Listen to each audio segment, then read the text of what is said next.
Published. Crazily recommending The Legend of Qin, the most outstanding domestic animation in history. Zhang Ye has brought us yet another surprise. 5-star rating. The domestic animation industry writes a new chapter. Indescribable. Absolutely amazing. Zhang Ye is still the same old invincible Zhang Ye we knew. Analysis on the background of The Legend of Qin. Spoilers ahead. A turnaround for domestic cartoons. A Chinese cartoon had unexpectedly set off a phenomenal wave of discussions. This was truly an unprecedented event in China. More and more people read the reviews and recommendations, and they clicked on the animation to watch it. Many of those who didn't used to watch Chinese cartoons also joined in. They wouldn't know if they didn't watch it, but after they did, they were all very astonished as well. Everyone was calling it incredible. The people applauded. The media praised it. The industry was cheering. Although only one episode had been broadcast, this animation had given the people a morale boost. Zhang Ye, Sun Xiaobei, Miracle Animation Studios. They were all pushed into the limelight. These reactions dumbfounded the Japanese comics and animation world. I thought that 3D animation productions didn't work? Yeah, didn't someone say that this was a deep pit? Why has The Legend of Qin become so popular? This Zhang fellow is too good at stirring things up. Surely Murder of Angels won't be surpassed in views. Right. That's not possible, right? Murder of Angels has already hit 30+ million views for a single episode and is currently the most popular Japanese cartoon in China. It won't be that easy to surpass it. But The Legend of Qin's first episode has already hit 15 million views. What did you say? 15 million views? It was only broadcast an hour ago. Holy fuck. The statistics were constantly being updated. The views for The Legend of Qin kept increasing. 20 million, 25 million, 30 million, under the dumbfounded gaze of everyone.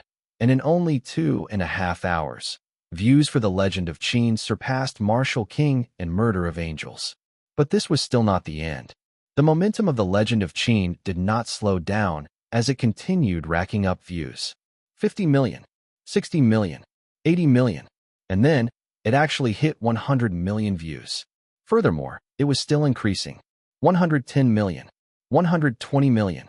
Everyone was dumbfounded. The Japanese side was left kneeling. Such momentum could only be described as invincible. Be it Martial King or Murder of Angels, the combined single-episode views of all the Japanese cartoons until now could not even match The Legend of Qin's first episode views. Zhang Ye was right. He was really challenging 10 of their series with one animation. With just The Legend of Qin alone, it crushed all of the other Japanese cartoons showing in China. Moreover, it wasn't just a close win, but an absolute thrashing. Sweeping the competition, none of them was a match for it. The first day's broadcast of The Legend of Qin had achieved an astonishing result. At this moment, a lot of the Chinese cartoon industry's people were in tears. How long had they been waiting for this day? They almost couldn't remember. Sweeping the Japanese cartoons aside, it had really been achieved. A Chinese person really managed to do it. Spring had finally arrived for the Chinese cartoon industry. Chapter 1471, A Phenomenal Chinese Animation. Chapter 1471, A Phenomenal Chinese Animation. Translator, Leg. Editor, Leg. At night, at Zhang Ye's studio, Sun Xiaobei was crying. Qin Xiang was crying. And Hu Kabang was crying too. They hugged each other excitedly, sometimes laughing, sometimes howling, and sometimes crying. They did not know how to express the excitement they were feeling. It's a success. We did it. We won against the Japanese cartoon industry. It's the first time that we've won. How many years have we been waiting for this? Director Zhang, you're amazing. You're so amazing. We finally did it. What are we going to do? I'm going crazy with excitement. Did we really achieve this result? We did. Of course we did. Seeing their joy, the eyes of the Zhang Ye studio staff also lit up.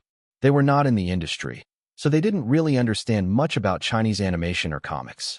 It was only when a light bulb had lit up in director Zhang's mind that they joined this industry with him.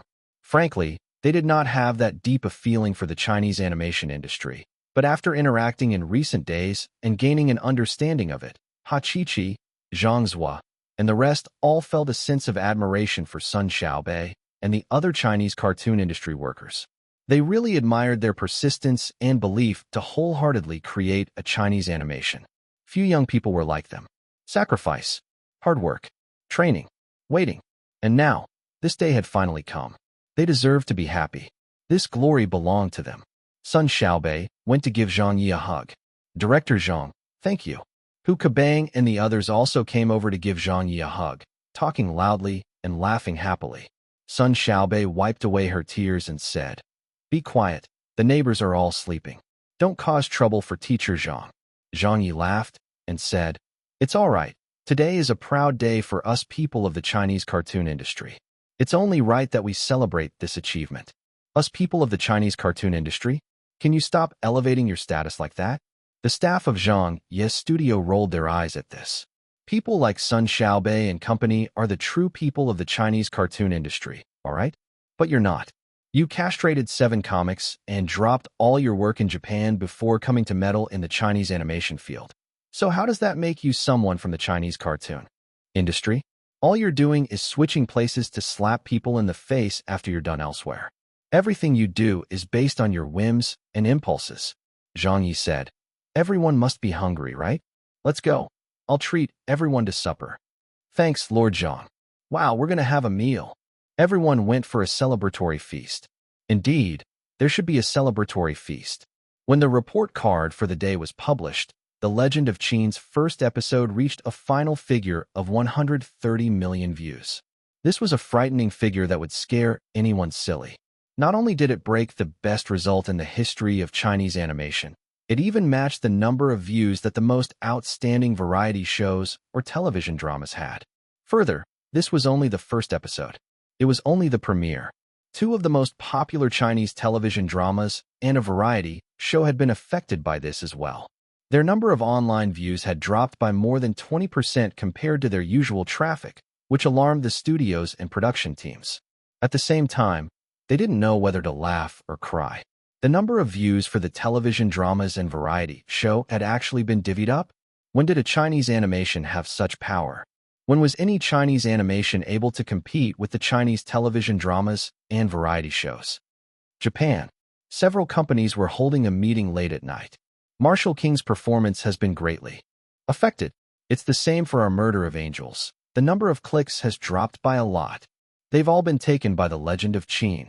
What on earth is it with this animation? Who would have thought that the down-in-the-dumps Chinese animation industry would suddenly come up with an animation like that? Hi, this Zhang Ye has messed up our plans. But this is only the first episode.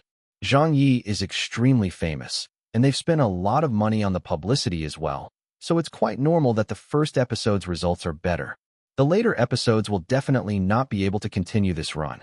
If all the episodes keep achieving over 100 million views, there won't be anything left to play for. It's impossible for it to continue like that. Good point. Right, we cannot panic. However, what the Japanese comics and animation world was waiting for did not come to pass. The next day, The Legend of Qin's second episode was released. Wow, it's a consecutive broadcast? 1 episode a day? That is so exhilarating. It's so fun to watch. The second episode is good too. Ha ha ha. It's Yao Jinsai's voice. Old Yao's voice is so funny. I can recognize it too. I knew it was him the moment I heard it. Splendid. On the same day, the statistics of the second episode were published. 140 million views. It did even better than what the first episode had achieved on the day of broadcast. On the third day, another new episode of The Legend of Qin was released. It's another episode. Awesome, awesome, awesome. This lineup of voice actors is so impressive. That's right. In the entire industry, who can command such an impressive lineup of S and A-listers? This is so good. The more I watch it, the more addicted I become. The plot is so coherent. Right. And the art is so beautiful that I don't think I'll ever get sick of watching it. I've already watched it 3 times. This is the pride of our domestic animation productions. Zhang Ye, well done. Miracle Animation Studios, well done. On this day, the statistics for the third episode were published. It got 150 million views. Meanwhile, the first episode of The Legend of Qin had reached 200 million views. Marshall King was left kneeling. Murder of Angels was left kneeling. All the Japanese cartoons that came to the Chinese market to grab money were left kneeling. When the Japanese companies saw the results, they broke down. Motherfucker, what's there left to play for? It has stabilized at over 100 million views per episode? Is this Zhang Ye on steroids? How can it possibly be so high? This Zhang Ye is clearly getting involved in animation for the first time. The Legend of Qin? This should be considered a national cartoon, right? China has such a backward cartoon industry, but it can still come up with a national cartoon. Despair. There truly was a sense of despair all around. If their opponent only had tens of millions of views, they might be able to chase after it or take action to remedy the situation so they could challenge it. But it was over 100 million views. It was 200 million views. How the fuck could they still challenge it? Even if they gave it their all, they still wouldn't be able to catch up to it. They had lost. They had been utterly defeated. They had come to the Chinese cartoon industry in high spirits this time before being slapped back to where they came from. At this time, some of them started thinking about One Piece, Naruto, and Detective Conan. If they still had those cartoons, would they have ended up in such a situation? They could have somewhat competed with the opponent, right? And maybe even win. But when they suddenly remembered that those cartoons were drawn by Zhang Ye, they sunk into even greater despair. In the duration of a short few months, 8 national cartoons had appeared in Asia. 7 of them originated in Japan, while 1 of them was from China. And the best thing of all of these cartoons had actually been created by one fucking person? Just how terrifying was this? Chapter 1472. One last step from reaching the top? Chapter 1472. One last step from reaching the top? Translator, leg editor, leg. 1 day, 3 days, 5 days. The Japanese side was no longer saying anything. The attention surrounding the Japanese cartoons showing in China had become very low-key. It wasn't that they didn't want to be high-profile, but that this had become a solo by the Legend of Qin. There was nothing more they could do to regain the attention of the people. On the streets, in the alleys, online, there was no longer any talk about the Japanese cartoons. Instead, the discussions were now focused on their own Chinese cartoon. A lot of people were worried that the Legend of Qin would get cancelled. After all, Zhang Ye had a very notorious history. He had a record of doing this. And it was even an extreme case where 7 of his comic series got castrated and went on hiatus. Many people were ill at ease, but their worry did not come to pass. On the contrary, it felt as though Zhang Ye felt fired up like a warrior. His average release rate hit almost 5 episodes a week. Miracle Animation Studios were also working around the clock to achieve this output. The employees were clocking so much overtime their eyes turned red. No one took a break as they invested all their time into the production of this animation. Everyone was giving the project their all. 200 million views. 250 million views. 300 million views. A video game adaptation was announced. Plans for a movie version were initiated. The animation was nominated for all the Chinese Animation Awards.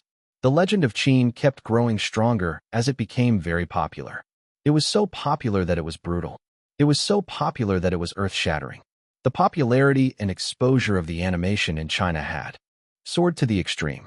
What did it mean by soaring to the extreme? It meant that there was nothing else beyond that. All of the websites, forums, and news outlets in the country were flooded with the mention of this unprecedented domestic animation. Miracle Animation Studios had truly created a miracle this time. In the end, even the citizens of the other Asian countries were alarmed. Japan. Nanny. China has a national cartoon.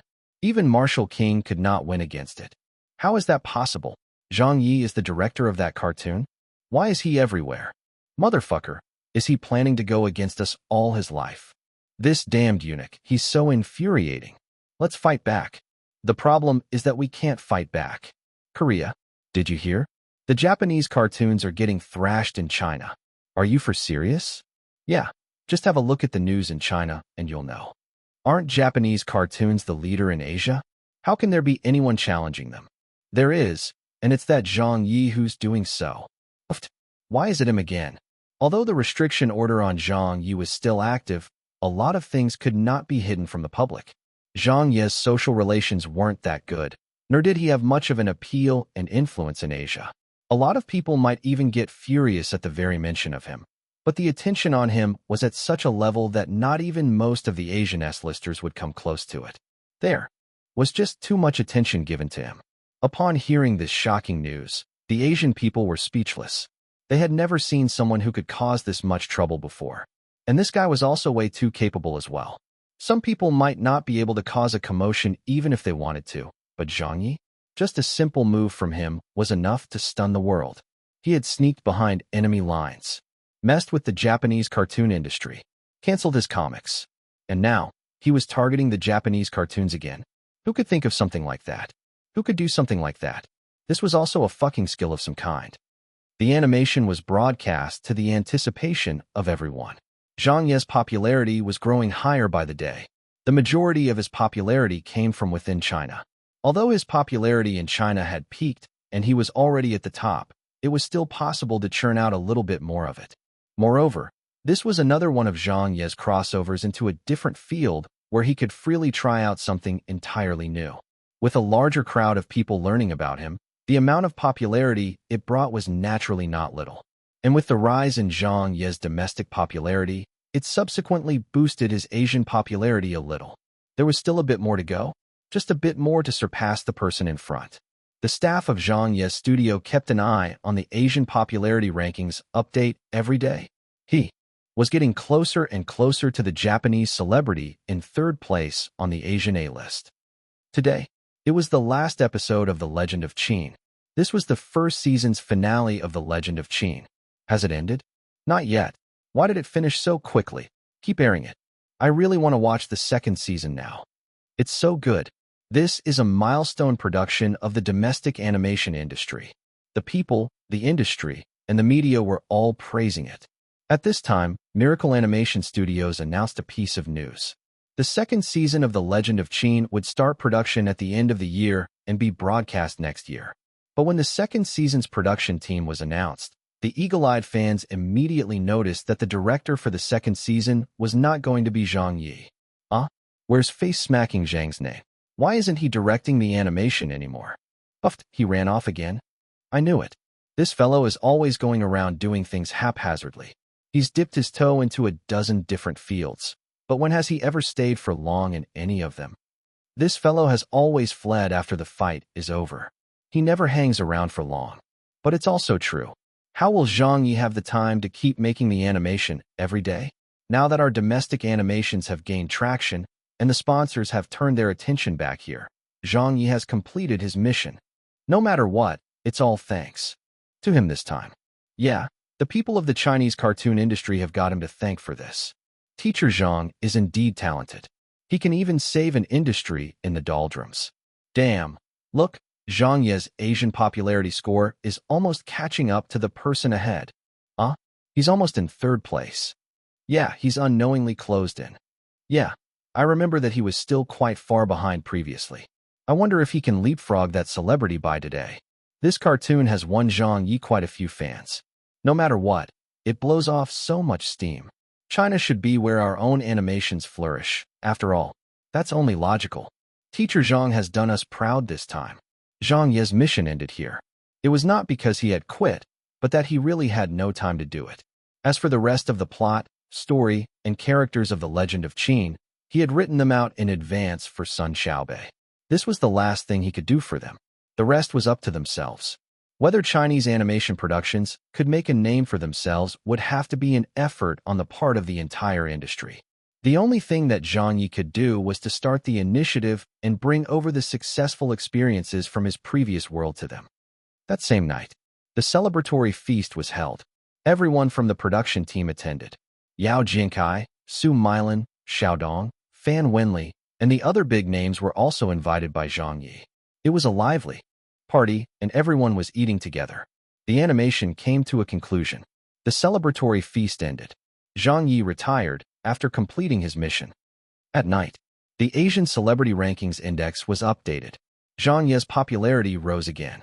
And with this rise, he surpassed the Japanese celebrity who was in third place by taking his spot after jumping from his original fourth place on the Asian A-list. Zhang Ye had finally advanced to the top 3 to become one of the top celebrities in Asia and reached his highest career ranking up until now. 2 people were still ahead of him.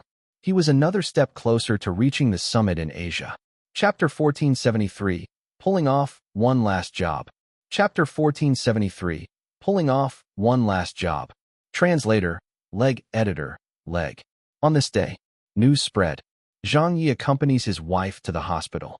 Zhang Ye's wife's due date approaches. Zhang Ye's studio reveals Zhang Ye to bid a temporary farewell to the entertainment industry.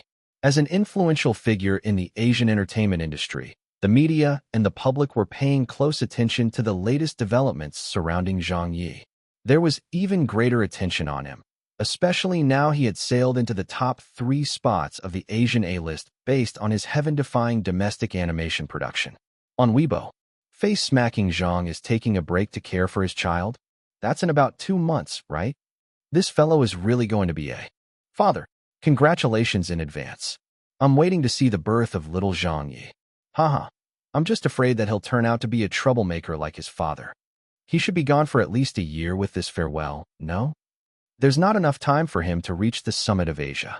It's highly unlikely. His popularity is not strong enough, and there's too little time left. Come on, give us something before going away. Yeah, at Zhang Ye hold a concert. Right. I want to attend Zhang Ye's concert. He's never held one before. It's coming to the end of the year. Hold a concert, please. I want to hear some new songs. All of a sudden, the people responded to this and started requesting that Zhang Ye hold a concert. At the studio, Zhang Ye's parents had come to spot-check him. Where's Zuching? His mother asked. Zhang Ye smiled and said, she started her maternity leave in advance, and mother-in-law insisted that she go over to stay for a few days. I just dropped old Wu off over there. His father gave him an ultimatum. It's about time you start preparing yourself too. His mother nodded. You should be tying up your work. I understand. Zhang Ye took out his cell phone and looked at the date. I'll settle everything within these 2 months and then get prepared for what's coming. This bro is going to be a full-time dad in the future. His mother was amused. You? Come off it. I still trust Ziching more. If we leave the child to you to take care of, I can't imagine how it would end up with all the things you'll teach to it. The studio staff were all secretly chuckling in the office. Zhang Ye didn't like hearing that. And what's so bad about my teaching? Surely I can teach it how to write. No matter how good old Wu's calligraphy is she be better than me? I doubt it. His mother curled her lips. Stop bragging. I'm afraid that the child won't learn how to write its own name before learning how to write the word fighting. Zhang Ye was speechless. The studio staff laughed. Ha! After his parents left, Zhang Ye started throwing his weight around. Zhang Ye harumphed. Who were the ones who laughed just now? Huh. Everyone pretended to know nothing. Did we? Zhang Ye said. Can't you guys also think of something regarding what we discussed earlier? Ha Chi-Chi said helplessly. All of us have given it some thought, but there's nothing much that we can do. There's practically no hope of us reaching the summit of Asia within this year. What we lack is the popularity and attention of the Koreans. Although your comics have also made their way into their market, not many Koreans like reading Japanese comics, and most of the people there are not convinced by them. Furthermore, the restrictions on you are still in force over there, so your works can't enter their market either. There's also a certain level of control over the news surrounding you. There's no way we can do anything about that. We've already thought of all that we could. Zhang Zhou blinked. Director Zhang, why don't we forget about it? Zhang Ye rolled his eyes. But we're only a step away. Wu Yi said. But this is too great a step. Ha Chi-Chi said. Auntie also told you to tie up all your work just now. I reckon that we can only take one more job assignment. Korea? All that was left was Korea? Zhang Ye pondered it for a long time and could not come up with any good ideas either. He found it a pity that he was lacking this one final step, but there was no other way of achieving it. Furthermore, he was going away on a long break from the entertainment industry soon, so it would be difficult for him to maintain his popularity after that. If he did not take advantage of this moment to make a bid for the top, he would have to slowly catch up and start all over again when he got back. So this was really quite regrettable for him. If he could reach the top of Asia in one breath, then even if his popularity dropped by a little in the future, it wouldn't matter much. If he could reach the top in both China and Asia, that would go into his list of honors, and he wouldn't have to go through this journey all over again. When the time came for him to make a comeback, he could simply aim for the international entertainment circle without any worries. Filming movies? Making an international variety show? Singing global pop songs? He could do all kinds of things. But now it seemed like that was going to be very difficult to achieve. Zhang Ye mumbled to himself. There's only enough time to pull off one last job? Pull off one last job? Only Zhang Ye would use such a phrase to describe his work in the entertainment circle. However, when the studio staff thought about it carefully, this statement couldn't be more appropriate. At least in Zhang Ye's case, this phrase was evocative. Hachichi said, "Right, we can still pull off one last job." Zhang Ye smacked his lips. "Then what should we do?" Little Wang said, "A lot of people are hoping that you'll hold a concert." That's right, that's right. Little Zhou said excitedly. "A lot of people are saying that they hope to hear you in concert before you go on hiatus." Zhang Zhou nodded and said, "That's pretty good. First, we've never organized a real concert before. Be it a small one or a big one, we've never done it. Second, this can be a farewell to the people. These are the people who have supported you all these years since your debut, so you should definitely show some appreciation to them." Hachichi smiled and said, "And who knows? If the concert turns out successful enough, the songs might even spread to Korea and instantly gather all of the popularity and attention from over there too." Zhang Ye said, delighted. "There's even such a possibility?" Hachichi said, "Of course not." Zhang Ye was speechless. Zhang Zhuo was at a loss.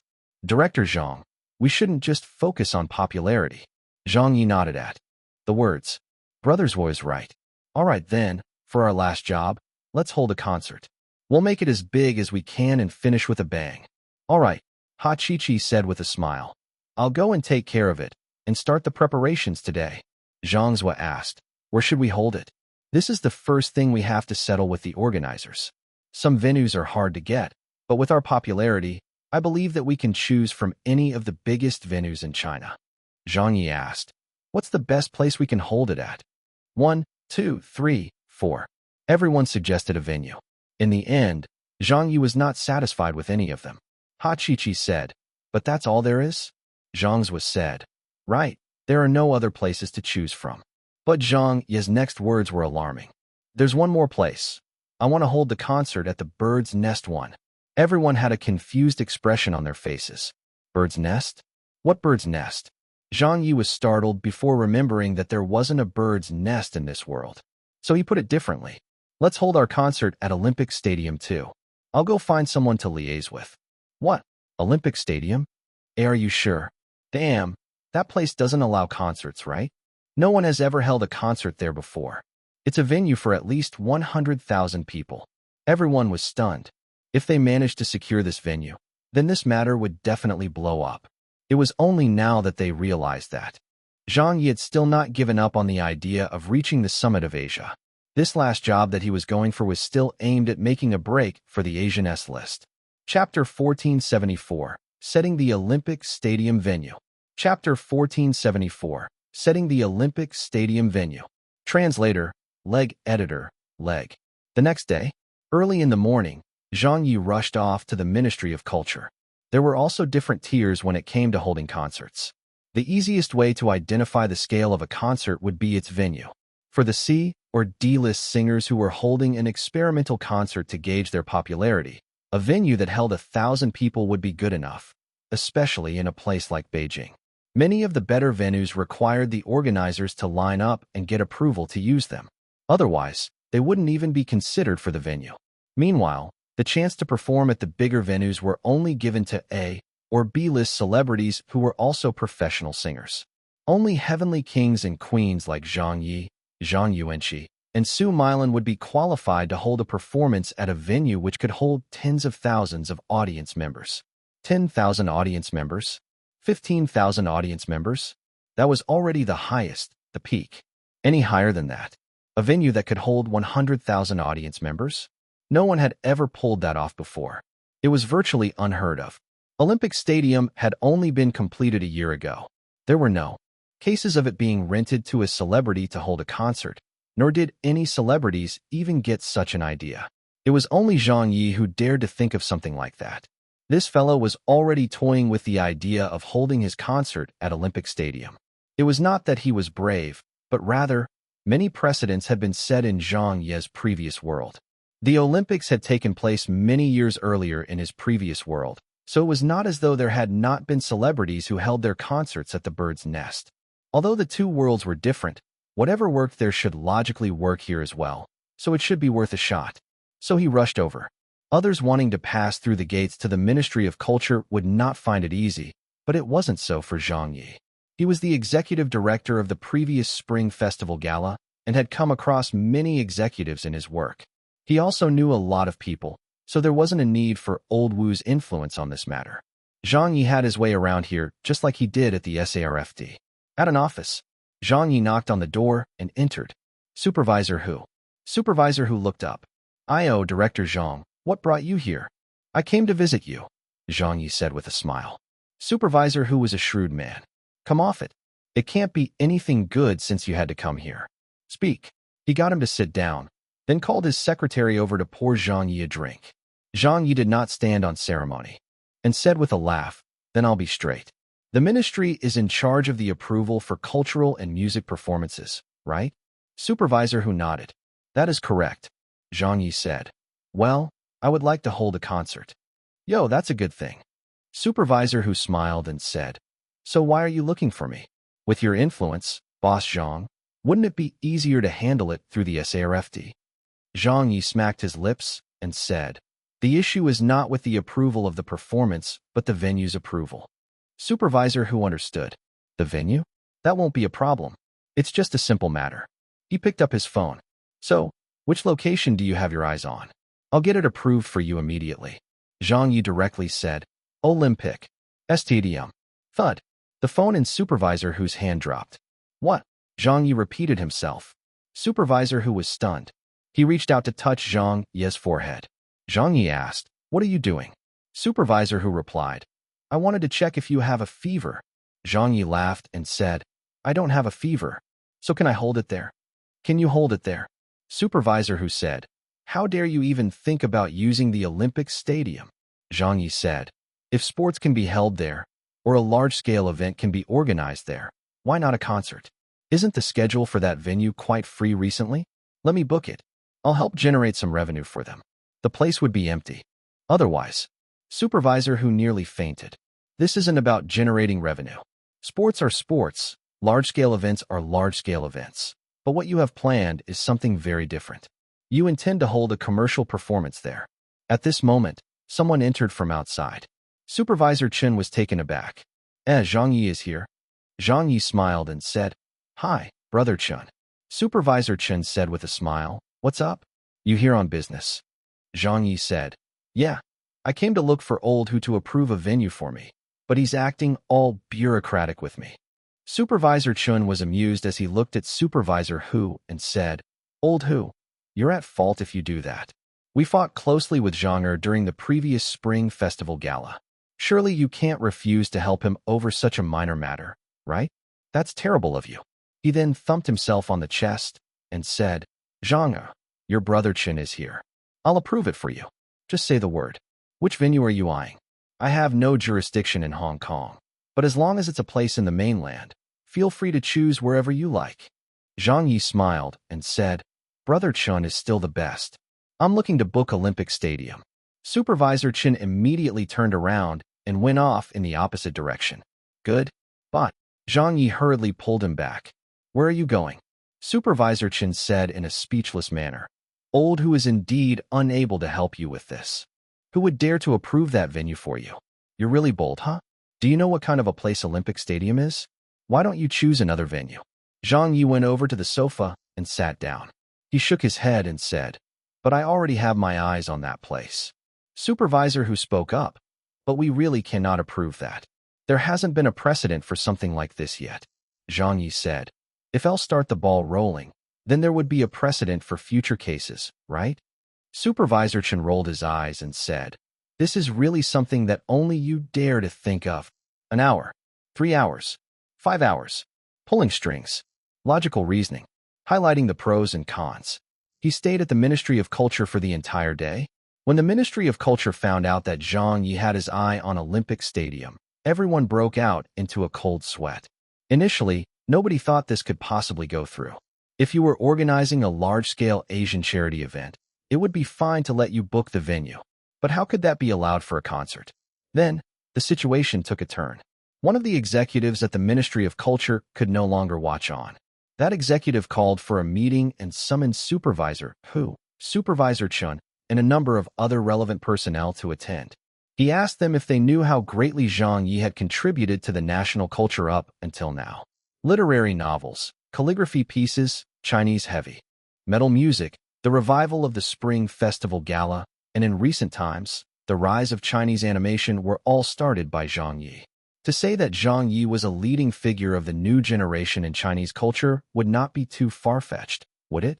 How much glory had Zhang Ye brought to China? How great were his contributions to the cultural cause? Wasn't he just asking to hold a personal concert at Olympic Stadium? Was that too much to ask for? Just let him hold it. I'll approve it. If the venue isn't approved of, I'll go and settle it with them personally. Zhang Ye still had quite the influence here. Or perhaps Old Wu's influence played a part. So things were settled just like that. This was a very big issue initially, but after the important leader had spoken, it soon became a triviality. With the Ministry of Culture taking the lead, the venue was secured on the afternoon of the same day. This was only possible for Zhang Ye. If it were Zhang Yuanqi, Su Milan, or any of the other heavenly kings and queens, it wouldn't be possible for them to get this booking approved. In the evening, at the studio, Zhang Ye returned and announced, "I've secured the venue." Hachichi was dumbfounded. "What?" Zhang's was said in a stunned manner. "How is that possible?" Zhang Ye smiled as he handed Hachichi a business card. "This is the contact for the venue. Go and liaise with him about the performance time. Get it done as quick as possible." Only now did everyone believe it. Loud screaming rocked the studio. "Holy shit, it's really happening? We're going to hold a concert at Olympic Stadium? Heavens, it seems like this concert will be rather big." Was it just rather big? This was the largest performing venue in China, and also the largest performing venue in the whole of Asia. Chapter 1475, Dumbfounded. Chapter 1475, Dumbfounded. Translator, Leg Editor, Leg. The next day, this news was made known.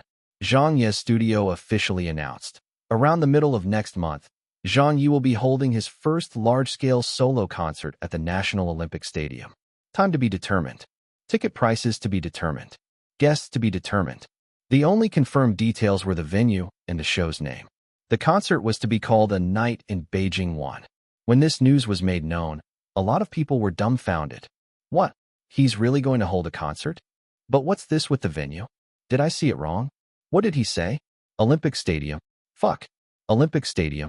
That venue that can hold 100,000 people. Zhang Ye must have gone crazy. How could the authorities have approved that venue for him? Can a national stadium like that allow him to host a commercial performance? This has blown everything out of the water. There haven't been any singers who've received such treatment before. The people got into fervent discussion. There was incredible shock, as well as great anticipation. At the studio, Zhang Ye also saw the discussions by the netizens and the media. Simultaneously, his cell phone was noisily ringing as calls came in one after another. Xiaodong called. Amy and Li Shaoxian were also with her on the line. Xiaodong immediately said when the call connected, "How did you manage to do it?" Zhang Ye laughed and said, "Just like that, I guess." Amy roared, "Teacher Zhang, you can't be like this. Our spring garden just finished holding a concert, and it was held at the National Indoor Stadium. We had thought it was a huge affair, but you one-upped us by securing the National Stadium for your very first show. Can that venue even be applied for? Can we apply for it too?" Zhang Ye said, "I suppose anybody can do it." Amy said excitedly, "That's great then. We'll try to apply for it next year as well." On the other end, Li Shaoxian poured cold water over her by saying, "Come on, don't listen to Teacher Zhang's nonsense. That venue can only be secured by him. Other people don't stand a chance." Xiaodong also acknowledged, "I doubt Sister Zhang and Sister Lan can get it either." Amy sounded discouraged at once. "I should have known. Hi, if we ever get to sing at Olympic Stadium just once, my life will be fulfilled." At that, Zhang Ye said, "You can experience it now." Li Shaoxian said, "Ah." Amy asked, "What do you mean?" Zhang Ye chuckled and said, "I was going to call you guys just now. This is the first ever concert of my career, so surely you old friends of mine would have to come support me, right? It's my first time holding a concert, and I don't have any experience at all. This is making me really nervous, so I'll need you guys to come and hold the fort down for me. I'm formally sending an invitation to you three right now, Xiaodong said in surprise. You want us to be your show's guests? Li Shaoxian asked. You didn't invite Sister Zhang and Sister Lan? Zhang Ye laughed and said, Old Zhang has been really elusive this past year. I'm not sure what she's been busy with, but it has been really difficult to contact her. Sister Lan is not your traditional type of singer, and her singing style is pretty different from mine, so we can't match on stage. No matter how I think about it, I still find you to be the best match for me. Didn't we agree to work together on metal again back in Korea? It's time for our heavy metal group to get back together. Xiaodong replied. Haha, that won't be a problem, Li Shaoxian said. We will definitely go and support you, Teacher Zhang. Amy said. Which dynasty will we be dreaming of this time?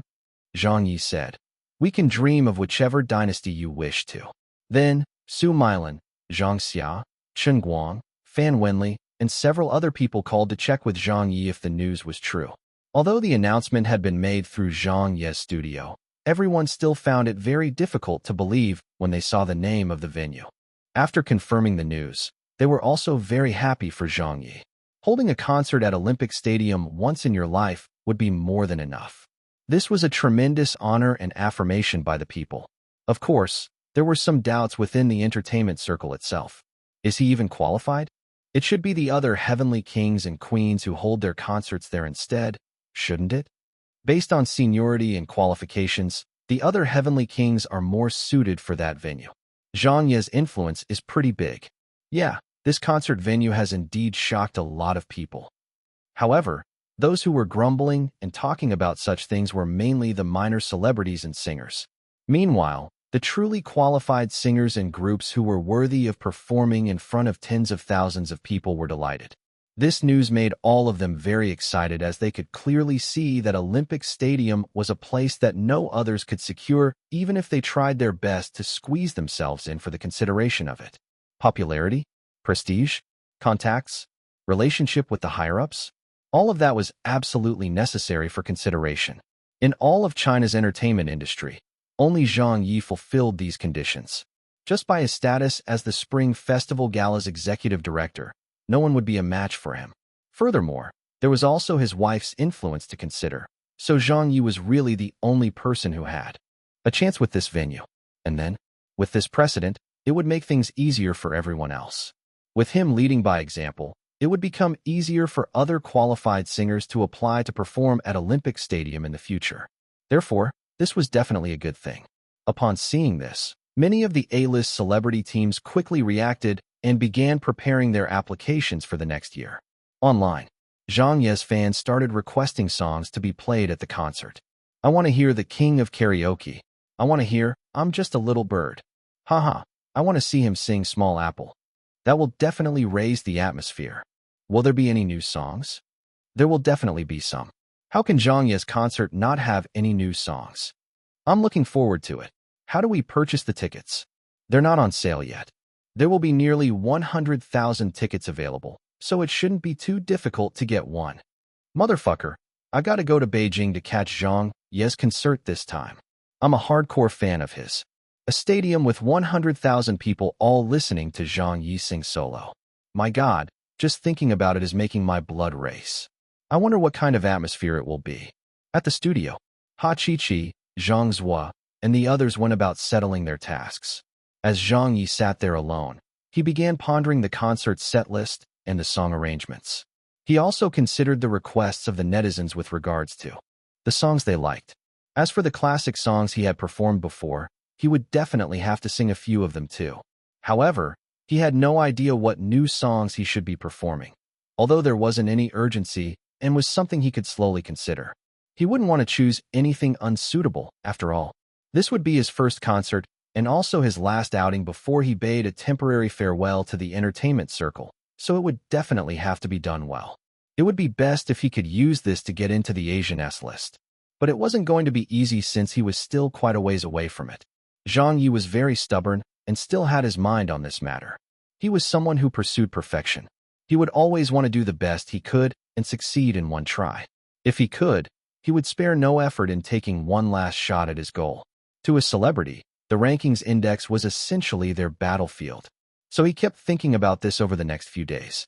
His family was also very supportive of his work. His parents-in-law told him they would take care of Wu Zuqing in the coming days at their home, so that Zhang Ye would have time to prepare his best for his concert. There would be plenty of time for him to take care of his wife and child in the future anyway. Buying the equipment, setting up the venue, choosing songs. Preparations for the concert were underway. They had officially started the countdown to the largest concert in the history of Asia. Chapter 1476. The difficulty adjustment die makes its appearance. Chapter 1476. The difficulty adjustment die makes its appearance. Translator, Leg Editor, Leg. The days passed. The preparations for the concert were already more than half done. The promotions for it were in full swing. These days, Zhang Ye was no longer that busy. He was sitting in the studio, studying the set list and arranging the songs. The rest of the work was left to Ha Chi-Chi and Zhang Zhua to handle, and Zhang Ye only needed to make the final decision on them. He did not need to worry about the majority of matters. However, while he looked like he was having it easy, Zhang Ye was constantly thinking about how he could make this concert a little bigger and better. It would be good if he could stir up a commotion in Asia with it, and even better if it could get him into Korea. The best outcome would be if he rose to the top in one bound and rounded it off with a perfect ending before he bade farewell to the entertainment industry. How should he make it even bigger? He had already thought of everything. This, no can do. That, no can do either. This path was blocked, and it didn't seem like there was any way of getting past it.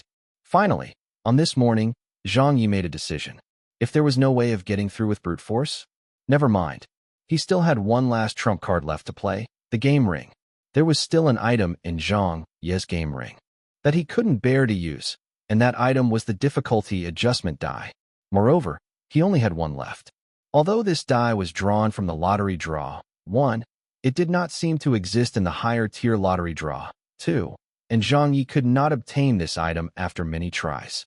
As such, it was easy to imagine how precious the item was. Each one that he used would mean there would be one fewer. Zhang Ye had used it to help him get through some of the most difficult situations in the past, so it could be described as an immensely valuable item, and Zhang Ye would not resort to using it so easily. But it was different this time. If he didn't use it now, then when? This was the time he needed it the most. Of course, he also had a love-hate relationship with this die. Thinking about the hijacking incident back when he had nearly lost his life, it was unforgettable to Zhang Ye and also one of the most terrifying moments in his life. If he hadn't received the lucky halo after that, Zhang Ye would never choose to bring out this killer move so easily. This was because if the item worked to great effect, he could kill someone with it. But at the same time, if he did not manage to use it well, it could also achieve the effect of suicide. Come on then, it's time for you to take the stage. Success or failure, it all depends on this role. On the second floor of the studio, Zhang Ye washed his hands and face before opening the game ring. From it, he took out the die from the inventory. Difficulty adjustment die. After it is thrown, it will randomly change the player's difficulty. The duration of its effects is random. Reduce difficulty by 10. Reduce difficulty by 5. Reduce difficulty by 2. Increase difficulty by 2. Increase difficulty by 5. Increase difficulty by 10. There were 6 faces on the die, and on each face was a different difficulty level. After that, Zhang Ye activated the lucky halo, upgraded. When it took effect, he focused his mind and carefully took out that one and only die with some fear. The main thing was that he had experienced psychological trauma due to it. So even with the lucky halo supporting his attempt, he still felt panicky. This was because Zhang Ye knew that the lucky halo was not something that could ensure success in everything that he did. It would only help to increase his luck factor, and it would fail at times too. But he thought that he shouldn't be that unlucky since the lucky halo was rarely ineffective. There was probably only a 1% chance of failure. Here goes nothing. He kept mumbling as he pinched the difficult adjustment die tightly in his hand. Then he took a deep breath and threw it up into the air. He stared at it as it arced upwards to its highest point before dropping back down. Clack, clack. It fell onto the floor. Once. Twice. The die bounced 3 times. Zhang Ye's heart skipped 3 times along with it. He stared without blinking at the difficulty adjustment die as it rolled around on the floor before finally coming to a stop. He hurriedly got up and chased after it with a look of anticipation. The next moment, he nearly spat blood. The system notification came up. Increased difficulty by 5. Effective duration, 49 hours. Zhang Ye was stunned and swore. Fuck your sister. Your grandpa. Fuck your grandma. Zhang Ye was almost going crazy with hatred. The lucky halo had actually fucking screwed up. It had actually failed him at this critical and dangerous juncture. It wasn't that this had never happened before. Back when the lucky halo was still the ordinary version, there had been situations when it would barely be effective or fail totally. When it received an upgrade, such situations became very rare, although he did remember it happening once. That was when he was coming to the end of his employment at Central TV, where he attended the Central TV annual party and won all of the prizes. At that time, there was a minor incident with the lucky halo upgraded, although that hiccup didn't result in any major incidents. But it was different this time. It had messed up big time, and this was a truly unfortunate time for it to happen. 5 times the difficulty? A duration of 49 hours? That's a little more than 2 days. Isn't this as good as asking for my life? He had hoped that the difficulty adjustment die would help him create something big for his concert. But as it turned out, his wishes came true. Something even bigger than what he wanted had happened. Zhang Ye was cursing like crazy. If there was anything positive about this, it would have to be that he did not roll an increased difficulty by 10. The hijacking incident was the result of getting a 10 difficulty from his die roll. If he really rolled that again this time, and its effect was for 49 hours, then that wouldn't be any different from suicide. At least for now, there was still a chance of cushioning the blow. He could still be saved. What should he do then? Where could he hide for the next 2 days? Zhang Ye's mind was racing. There was no use in thinking about anything other than how to take refuge. He entered into a state of extreme vigilance. Every now and then, he would turn left and right to look around like he was afraid of something suddenly exploding or a hand grenade suddenly flying in through the window. So he kept his lucky halo activated. He was hoping that the lucky halo could resist the increased difficulty from the die roll.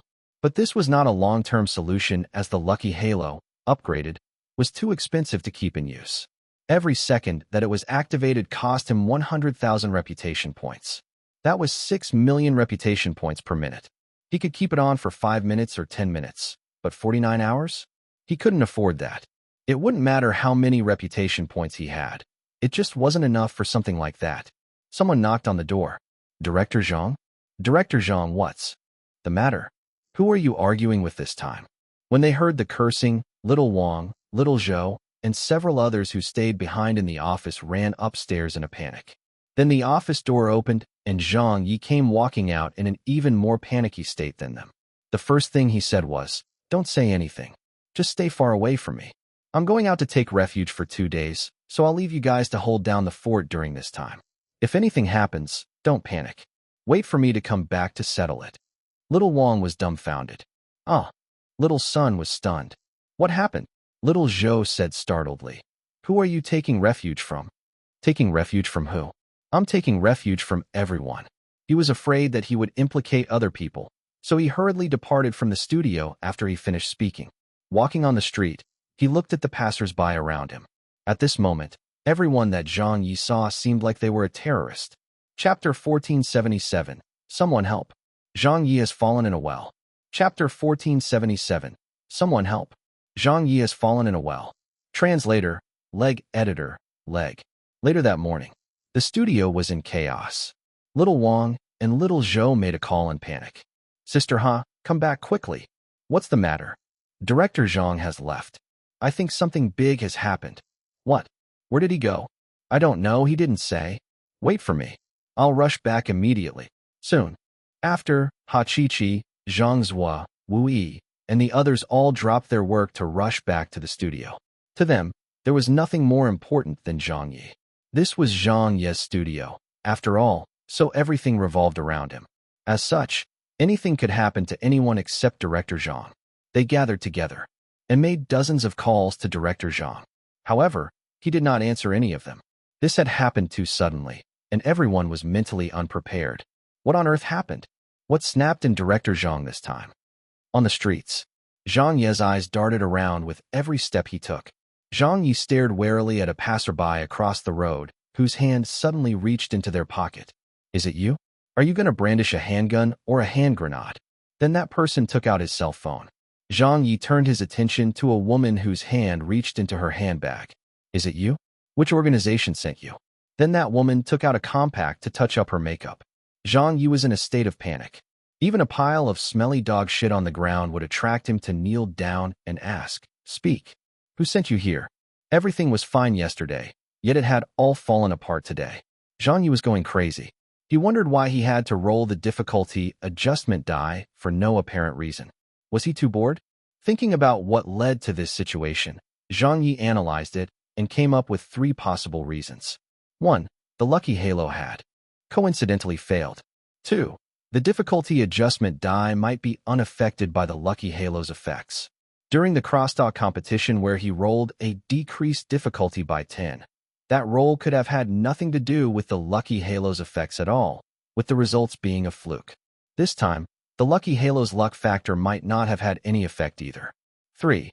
The lucky halo might only be useful to Zhang Ye after it had judged the situation to be in an increased difficulty of 5 condition. That would mean to say that the lucky halo did not fail, but that its usage was dependent on the effects of the difficulty adjustment die. All 3 scenarios were possible. But of course, the third one was the least likely. The lucky halo would only be effective if there was increased difficulty in play. I've been educated, all right. Who do you think you're trying to hoodwink? The lucky halo, upgraded, was still activated, and its consumption rate of reputation points had reached an alarming figure. Zhang Ye was feeling the pinch. He thought that this was a lose-lose situation no matter what, so it was better to just face the 49-hour increased difficulty of 5 sooner rather than later. There was no need to keep wasting his reputation points like this. Come on then, motherfucker. I'd like to see just how great you are. This bro ain't afraid of nothing. It was just an increased difficulty of 5, a far cry from an increased difficulty of 10. Zhang Ye went for broke and deactivated the use of the lucky halo on the spot. There was heavy traffic all around. The people on the streets were hurrying to and fro. 1 minute, 2 minutes. Everything was normal. Zhang Ye stood on the sidewalk and looked up at the sky for a long time. Hey, isn't everything fine here? All of a sudden, several girls across the road looked in the direction of Zhang Ye. Ah, look at that person. It's Zhang Ye. It's him, it's really him. Oh my God, my idol. The girls screamed as they rushed over. Zhang Ye got startled and subconsciously fast-walked forward. They chased after him. Zhang Ye went into an alley. They continued chasing. Zhang Ye kept walking. He was paying such close attention to the events and people around him that he did not see where he was walking. All of a sudden, the ground below him disappeared, and Zhang Ye shouted before vanishing. The girls following him were dumbfounded. Where's Teacher Zhang? Where is he? Where did he go? Wow, Teacher Zhang has superpowers. He's disappeared. He's really disappeared. Teacher Zhang is amazing. He's indeed worthy of being my idol. The girls were all stoked and started screaming excitedly while flattering Zhang Ye. Meanwhile, Zhang Ye, who was at the bottom of a well, was so angry that he was nearly senseless. He grabbed the leg that had hit the ground as he shouted up at the well opening that was 4 to 5 meters above him. Superpowers, your sister. Hurry, up and call 119. On the surface, the girls were surprised to hear that. It's Zhang Ye's voice. Where is he? God, Teacher Zhang has turned invisible? Face-smacking Zhang even has the power of invisibility? Zhang Ye was going crazy. Invisibility, my ass. Although it's true that I really can turn invisible. These girls were the kind who were a bit adorkable. They followed the voice and searched around the place before discovering an inconspicuous well by the road. They rushed over in a panic, and one of the girls leaned over to look down into the well, while another girl used her cell phone's flashlight to illuminate it. Only then did they see what was at the bottom of the well. The several of them instantly panicked.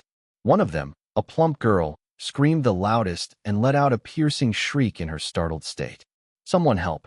The famous host, Zhang Ye, has fallen in a well. Zhang Ye nearly spat out blood. Can you not give such a detailed introduction?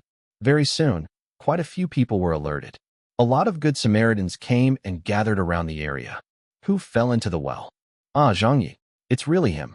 Damn, Teacher Zhang, you must endure. Bear with it, you have to bear with it. The passers-by all gave a helping hand. Soon after, a fire truck arrived. The firefighters were also rather stunned when they saw the situation. They had not expected to meet such a big star in their lifetime, especially not in a situation where he had fallen into a well. After 5 minutes of struggling, Zhang Ye was finally rescued. The chief firefighter hurriedly asked, "Are you okay, Teacher Zhang?" Zhang Ye panted, I'm fine. Thank you, my firefighting comrades." Someone in the crowd also asked, "You aren't hurt, are you?" Zhang Ye smiled. "Thanks for your help, everyone. I'm fine. I'm not even hurt in the—" Before he could finish speaking, a strong gust of wind blew a large wooden board on the roof of a building off. Of the 100+ people standing there watching and taking photographs, it did not crash on any of them, nor was anyone even aware that it had fallen. The wooden board was blown right at Zhang Ye's back. Clang! Zhang Ye roared and disappeared again. The firefighters in the crowd were scared out of their wits for a moment. Careful! Ah! Where's Teacher Zhang?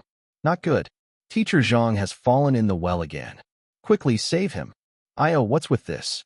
He had just been rescued out of the well. The ladder, where's the ladder? A lot of people were watching this dumbfounded. Many of the firefighters nearly burst out laughing. Could he be any more unlucky than this?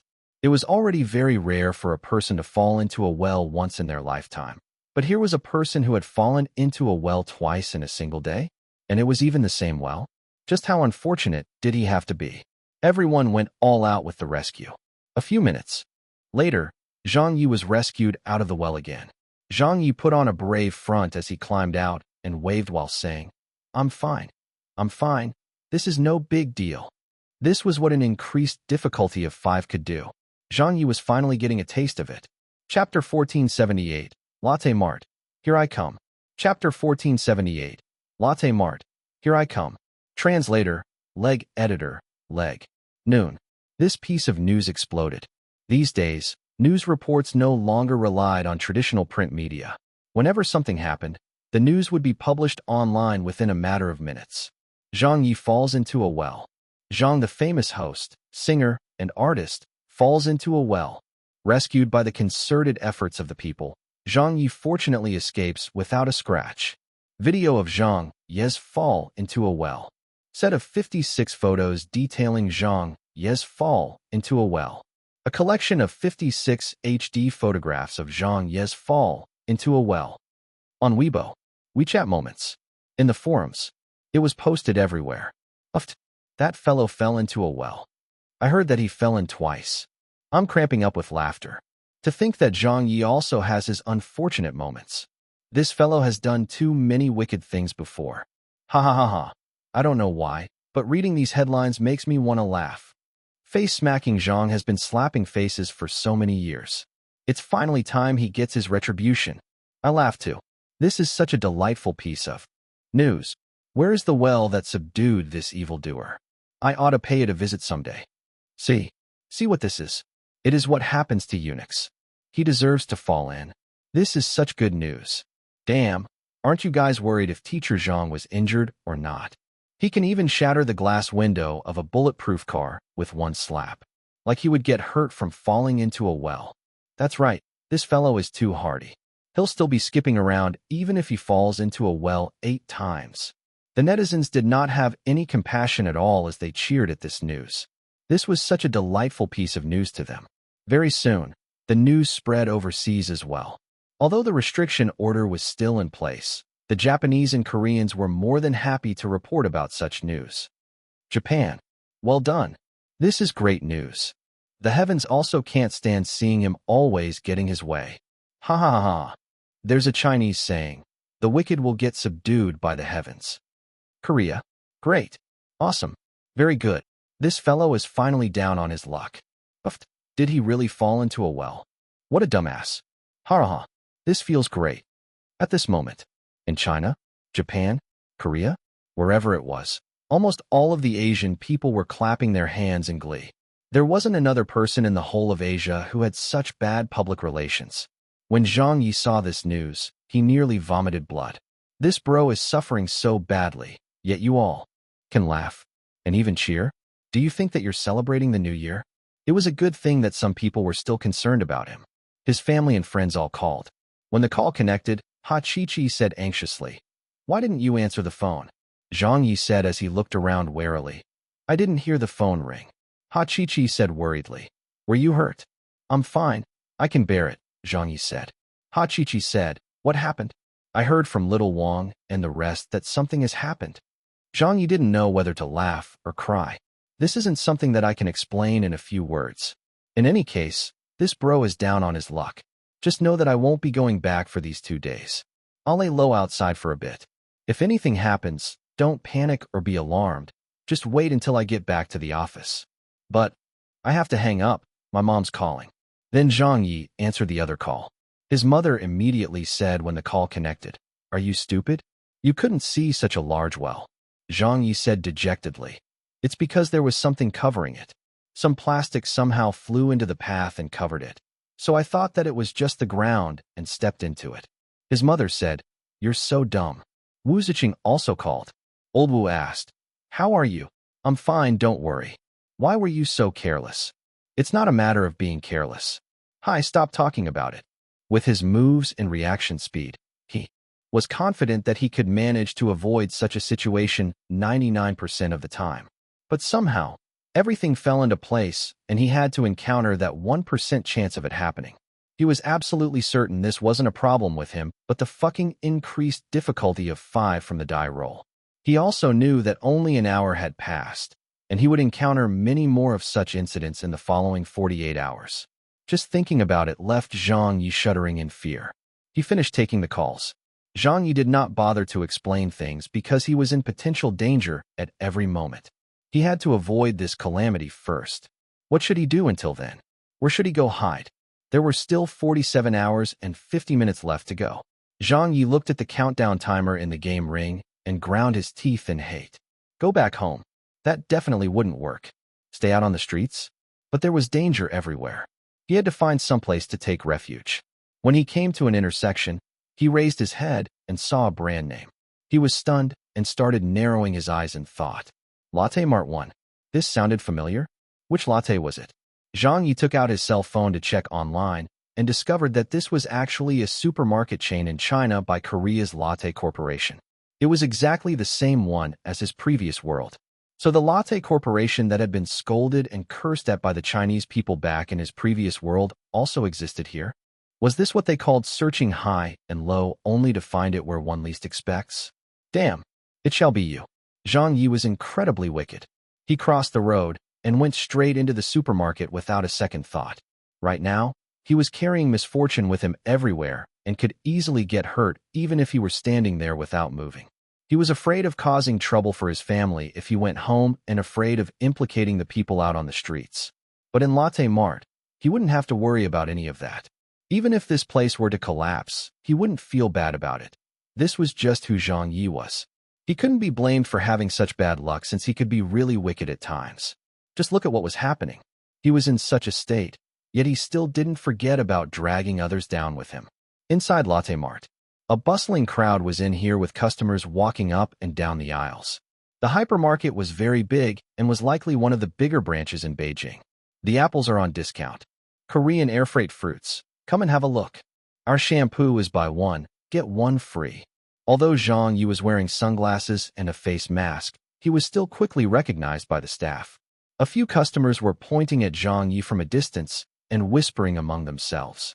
2 security guards rushed over while communicating on their walkie-talkies.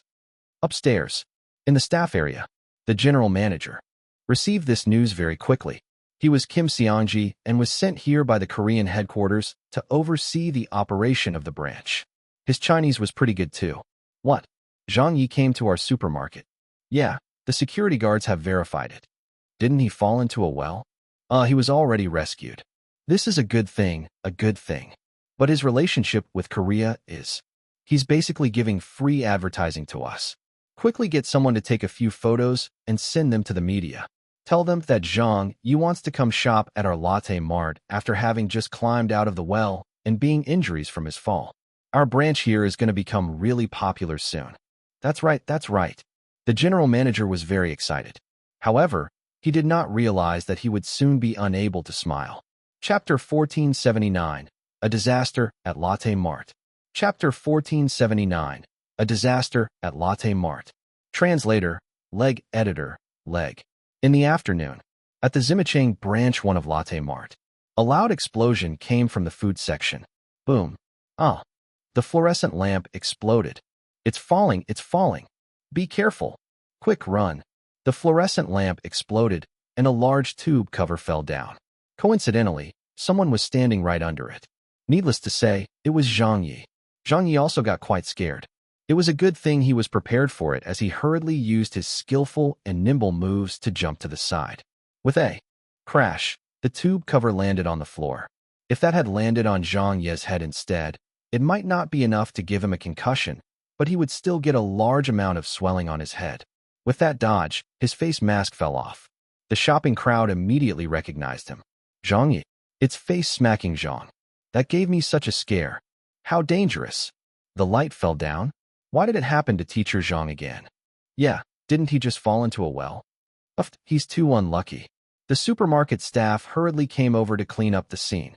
The general manager also rushed over upon hearing that something had happened. He was thinking that this was really bad timing for the accident to happen. Why did it have to drop on this bastard of all people?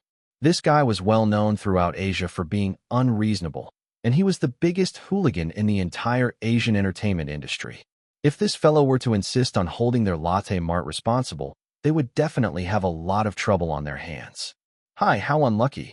But never could he imagine that Zhang Ye did not even seem to have any intention of pursuing the matter. They only saw him wiping away his sweat before quickly making his way to the other sections of the supermarket. The general manager was stunned. Something didn't feel right. This wasn't Zhang Ye's style, was it? When did this fellow become so understanding and reasonable? This wasn't what his temperament was like. A staff member came over. Manager, this. The general manager said. It's all right. The staff member cautiously asked. Do we have to compensate anyone? The general manager curled his lips. No one was injured. What's there to compensate? The staff member replied. Understood. With this minor episode over, business went on as usual. But when the general manager returned to his upstairs office, another incident happened in the supermarket. An employee came running upstairs in a panic. Manager, something bad has happened. The general manager frowned. What happened? The employee said anxiously. The escalator malfunctioned. It suddenly moved in the opposite direction. The general manager was so alarmed, he stood up. What did you say? Was there anyone on the escalator? The employee said, there was one person on it. When the malfunction happened, he rolled down the escalator. Zhang Ye. The general manager said in shock. What? Why is it him again? On the second floor of the supermarket. At this moment, Zhang Ye was dusting himself off with a lingering sense of fear. He had taken a bad tumble just now when the escalator that was going up suddenly changed direction and moved backward. Even though Zhang Ye had learned Taiji, he couldn't balance himself and fell backwards and rolled down twice. It was a good thing that he was agile and managed to recover by quickly stabilizing himself. Otherwise, he would have rolled all the way down. From the second floor to the first floor. That was terrifying to imagine. The crowd was at a total loss for words. Falling into a well. Getting attacked by a falling tube cover. Falling down the escalator. What kind of luck was this? Did you check the almanac before coming out today? From far away, the general manager shouted. Teacher Zhang, are you okay? Zhang Ye waved it off. The general manager exclaimed. What's with this? Who is responsible for the escalator's operation? Quickly call their manager over. He was very scared, but it was really lucky that nothing had happened to Zhang Ye. If anything bad happened to him, that would have been terrible. Then the general manager said, Teacher Zhang, this has to be a malfunction. It might be due to the aging equipment, but rest assured that we will check it carefully, as well as that hanging light that fell earlier. This sort of thing definitely won't occur again. I guarantee it. Just as he finished speaking, a several-meter-tall shelving unit gave way and crashed to the floor. All the goods placed on and on top of it plummeted off. Run. It's falling. Run. Fuck. The surrounding people scattered. The general manager also jumped aside and dropped to the ground in a very unglamorous action. How quick was Zhang Ye? How agile was Zhang Ye? This guy could clearly run faster than the others, but he just had to choose the wrong direction to run toward. There wasn't anything wrong with the direction.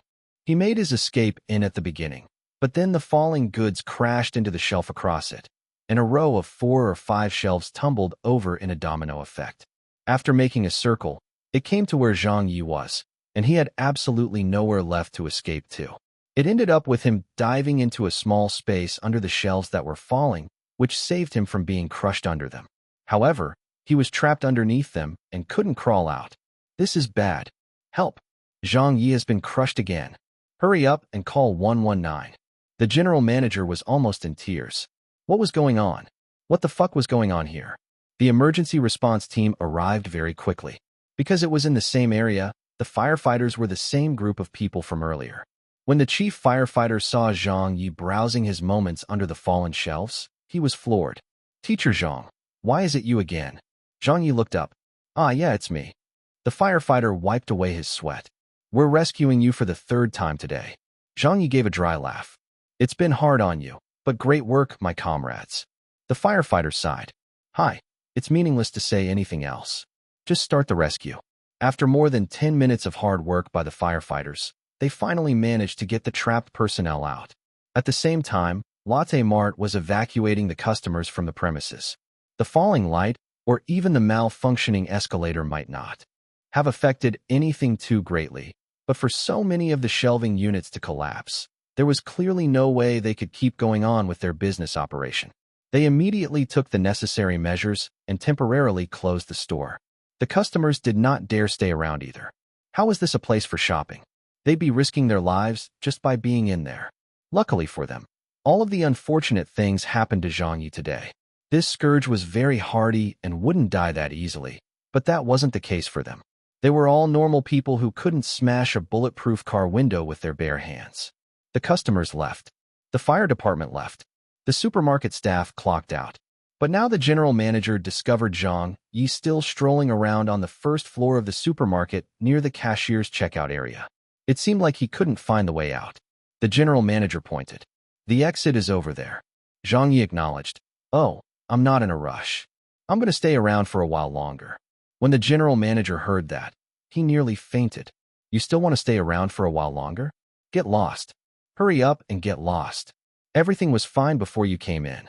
Zhang Ye spent a long time strolling aimlessly around in the supermarket. The general manager and the security guards nearly broke down. They were all trembling in fear while staying close to Zhang Ye, afraid that something bad would happen. Again, it wasn't until after they begged him to leave that he finally did so. At 1 o'clock in the afternoon, Zhang Ye came out of the Zimichang branch of Latte Mart. What should he do now? Was there anywhere else he could go? Were there other branches of Latte Mart around here? Zhang Ye remembered that, and took out his cell phone to check. Whoa, there are a total of 13 branches of Latte Mart in Beijing. Well, alright then. It's not like this bro is trying to rip you guys off, but that I really have nowhere else I can go to. Chapter 1480. All 13 branches of Latte Mart descend into chaos. Chapter 1480. All 13 branches of Latte Mart descend into chaos. Translator, Leg Editor, Leg. Later that afternoon, at the Zhuanwoman branch of Latte Mart, Zhang Ye was seen making an appearance there. Several minutes later, all sorts of noise and screams rang out as chaos broke out inside the supermarket. At a fire station, the team of firefighters had just returned from responding to an emergency call. Captain Wang, you're back? Yeah. Did you manage to rescue him? We successfully rescued him. Hi, what a tiring day this has been. Yeah, we were activated for all the big assignments today. We've encountered at least 7 waves of reporters. Fortunately, nothing has happened to Zhang Ye in our jurisdiction. Everyone got out of their firefighting uniforms and sat down together while conversing when the phone suddenly rang. It was a call from the command center. Captain Wang hurriedly went to answer it. Hello, command center, please go ahead. On the other end of the line, the operator said, We've just received a call for assistance. Teacher Zhang Ye has been trapped again. This time, he is trapped in the revolving door of Latte Mart. There was a fault in the electrical system of the supermarket, and all of the power has been cut. Can you hurry over to provide assistance? Captain Wang was stunned. What? It's Zhang Ye again. The operator said, Yes. But Latte Mart has already suspended their business operations for the day. He's already left the supermarket, hasn't he? The operator said, It's not the Zimichang branch. He's at the Latte Mart in Zhuanwoman. But isn't that location not under our jurisdiction? The operator said, Zhang Ye specifically asked for your team to go. He said that you have the necessary experience in rescuing him. Captain Wang was floored. The other firefighters saw red. We have the necessary experience? Oh yeah. How can we not fucking have the necessary experience? We've already rescued him on 3 occasions today. What the heck is going on here? Why does this fellow keep getting into accidents? Besides, why did it happen at Latte Mart again? Does he have some sort of feud with this hypermarket chain? Why does he have to keep appearing at that place? 30 minutes later, Zhang Ye was successfully rescued. Another 20 minutes later, Zhang Ye, who had just been rescued, appeared at the doorstep of Changchun Street's Latte Mart. Hurry up, let's get out of here. The water pipe has burst. The supermarket is flooding. It's flooding. It's flooding. 2:30 p.m. At the Fuxingman branch of Latte Mart. There's a fire. A fire has broken out in the men's room. Holy shit. Put it out. Is there anyone inside? I think Zhang Ye is in there. Damn, why is it him again? There was just some news about him appearing the Changchun Street Latte Mart, which got flooded. Hurry up and call 119. 3 p.m. At the Zizziman branch of Latte Mart. Look at that person. Isn't that Zhang Ye? Fuck. Why did he come to Zizziman? Did you see the news? I saw it. This guy is such a jinx. We better steer clear of him. 4 or 5 Latte Marts have suffered disaster by his hands. Let's get out of here quickly. He's so unlucky right now. Anyone who stands near him will be affected as well. The freezer exploded. I knew it. I knew something would happen. The people at the Beijing Fire Department were going crazy. They answered call after call. What? Him again? Where is it this time? He went to Dongxiamen? It's another Latte Mart? Damn, did he step in dog shit? That plague. He's appeared at Zhuanwoman, Changchun Street, Zizziman, and Dongxiamen. Fuck his sister. Is he dropping by at the supermarkets based on the stations on line 2 of the subway? Quickly, send the fire truck there. That guy's been trapped in an elevator this time. Meanwhile, at the China regional office of Latte Corporation, several of the managers nearly broke down. We're finished. Something has happened at the Dongxiamen branch as well. What's this Zhang fella trying to achieve? God damn it. Is he doing this on purpose? Those were not man-made incidents. The police have investigated and found that they were all accidents. It's because there were issues with our facility management and a lot of our equipment did not pass regulation, which led to the accidents happening. The relevant authorities have already begun their investigations into us. This is bad, really bad. Why can't this jinx go elsewhere? I don't know. He's visiting basically every Latte Mart along the subway line. Holy fuck, he should just die? The people of Korea's Latte Corporation were furiously cursing at Zhang Ye. In the span of a day, from afternoon until night, all of the Latte Marts in Beijing received devastating blows. The 13 Latte Marts in the main city of Beijing descended into chaos on this day. Suspending business operations. Suspending business operations. Suspending business operations. Not a single branch was spared.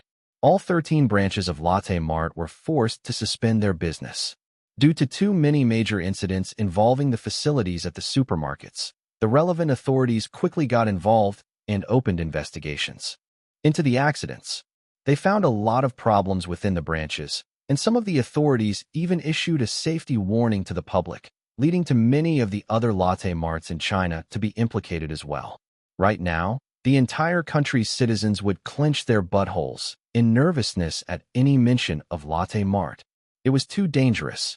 How could so many accidents happen in one day? How is this even a supermarket? It's more like a fucking war zone. On Weibo, I'm never going into another Latte Mart again. Yeah, who still fucking dares to go shopping there? Is Teacher Zhang alright? He's fine. He's still alive and well. This fellow has made a round trip online too. I really have to give it to him. How unlucky can Zhang Ye get? How did he end up getting involved in every accident that happened? How is this a matter of being unlucky? There's something sinister going on. This fellow is such a legend. The things that happen to him always leave people speechless. I don't even find it strange anymore. I've never met anyone unluckier than him. Has anyone compiled stats yet? How many misfortunes did he run into today? The media's already made a compilation. Fell into a well twice. Got hit by a car thrice. Attacked by a tube cover once. Caught in flooding twice. Got trapped 5 times. Rolled down an escalator once. Slipped 7 times. Was he even a celebrity? He felt more like the fucking god of death one. On this day, Zhang Ye was all over the news. On this day, there was no other news in the entertainment circle. Reports of something happening to Zhang Ye kept popping up every now and then throughout the entire day. The Japanese people were stunned. The Korean people were also dumbfounded. Is this the heavens trying to punish him? Even God can't stand his ways anymore. I've come across unlucky people, but I've never met anyone as unlucky as this. Why did every incident take place at our Lotte Corporation's hypermarkets? If you're unlucky, keep the bad luck to yourself. Don't drag our country's enterprise down with you. He got into so many accidents, but he wasn't hurt at all. Damn, does this fellow have 9 lives? Quickly take him away. Don't let him bring harm upon anyone else. Jesus, if you're so unlucky, why don't you stay at home? Why do you have to go out? You're even purposely going to our latte marts? Fuck off. Hurry up and get lost. I wonder how many wicked deeds he committed to deserve this. He must have destroyed the planet in his last life. All of a sudden, the Asian people were discussing this fervently. Lotte Corporation, Zhang Ye, the god of death, and so on. All these keywords were ranked at the forefront of Asia's trending search terms. And then, the most comedic scene played out. After midnight, the Asian Celebrity Rankings Index was updated, and Zhang Ye's popularity rose sharply again. He was still in 3rd place on the Asian A-list, but his popularity score had gone up by a vast amount. When a lot of people saw this, they no longer knew what to say. Chapter 1481. Something major is going to happen again. Chapter 1481. Something major is going to happen again. Translator, leg editor, leg. The next day, in the morning, the netizens were relishing the situation. Have you seen the popularity rankings? It went up again. I really have to take my hat off to Lord Zhang. Yeah, you really have to give it to him. I wonder if anything major will happen today. If he keeps up the momentum, he might be able to max out his Asian popularity before his child is born. That's quite unlikely since he's still behind by quite a bit. If he continues being this unlucky, do you think he'll be able to live to see himself reach the summit of Asia? Oh, that's true. The god of death. This was Zhang Ye's new nickname. This fellow could always come up with new ways to grow his popularity, and everyone had gotten used to it. At a park, inside a tent, Zhang Ye was lying down on the inside with crossed legs and was on his cell phone. Since yesterday night, he had been living in the park as he dared not go home or check into a hotel. He had bought a tent and come to the empty field in the park to set it up. Although 2 trees got blown down by strong winds and crashed into the tent during the night, although a vicious dog went into the tent in the middle of the night, and although he woke up to find a grass snake warmly sticking out its tongue at him, he still managed to get through the night without harm. He checked the news. He checked the popularity rankings. His popularity had gone up again, but Zhang Ye just could not feel happy. It had been such a difficult day to get through yesterday, but it was still not over. There was still a full day ahead. How was he going to get through this? Where should he take refuge today? All of the latte marts in Beijing had already been destroyed by him. Maybe he should go have a look at the latte marts in Tianjin. Increased difficulty of 5. Remaining time, 26 hours, 5 minutes, and 15 seconds. Seeing this countdown timer of the difficulty adjustment die in his game ring, Zhang Ye felt very sad. So he thought about whether he could turn the situation around. His mind came back to the game ring. Without any hesitation, he activated the Lucky Halo, upgraded, with the hopes of trying out something, and started playing Lottery Draw, too. Without placing any additional stakes, he tried it out once to see if he could get any items that would defuse this situation he was in. He was hoping that there was an item that could end the difficulty adjustment die's effects in advance. That would be perfect. The lottery draw began. The slot machine started moving. Clink, clank. Empty. There was nothing at all. Zhang Ye was not convinced and tried the lottery draw again. Still empty. He finally decided not to try it any further. This led Zhang Ye to reach a conclusion. The upgraded Lucky Halo's effects could not match the increased difficulty of 5, as the latter's effects were strong than the former. So with the increased difficulty in effect, Zhang Ye could not get any items from the lottery draw. Outside, footfalls sounded. Oh, is someone in there? Yes, there's someone in here. You're not allowed to set up a tent here. All right, I'll leave right away. The tent's zipper was pulled open from the inside, and Zhang Ye emerged. The person on the outside was a park cleaner, and when she saw Zhang Ye, The woman got such a fright that she stumbled back several steps. The tone of her voice also changed. Zhang Ye. Zhang Ye took the tent apart and stowed it before leaving. Throughout this, the park cleaner was standing as far as she could from Zhang Ye like he was a plague god. The netizens exclaimed when this news was reported. All of the Asian people knew that Zhang Ye was down on his luck. In the past, whenever Zhang Ye went out in public, he would always have to disguise himself as he was afraid that he would attract the attention of fans. But now there wasn't a need to worry about this. If he stood out on the streets today, no one would even dare to get within 3 meters of him. On this day, Zhang Ye was out wandering the streets again. Wherever he went, everyone would avoid him in terror. Face-smacking Zhang has appeared. Let's get out of here. Stand as far away from him as possible. Run. There was always a feeling like a devil had entered their village. Zhang Ye had been prepared for this. He was going to take on today with the same attitude and caution like yesterday. But bizarrely, today did not feel quite right. Ever since Zhang Ye left the park, an hour had passed. However, nothing happened so far. There weren't any abandoned wells on the sidewalk, nor did any cars lose control and head towards him. What is happening? This isn't normal. Zhang Ye was a little stunned. The more it was like this, the more wary he became. This felt like the calm before the storm. Could it be that the increased difficulty effect was building up something so that it could deal him a big shot? Half an hour, 2 hours. No incidents occurred. The day went by so normally that it felt scary. If it were a normal day, this normality would be expected. But these were different circumstances. The difficulty adjustment dice 5 difficulty was still in effect and had not ended yet. With everything that happened yesterday, how many accidents did he get involved in? Yet there were 0 incidents so far today. It just wasn't logical no matter how you thought of it. Slowly, day turned into night. Zhang Ye was getting more and more uneasy.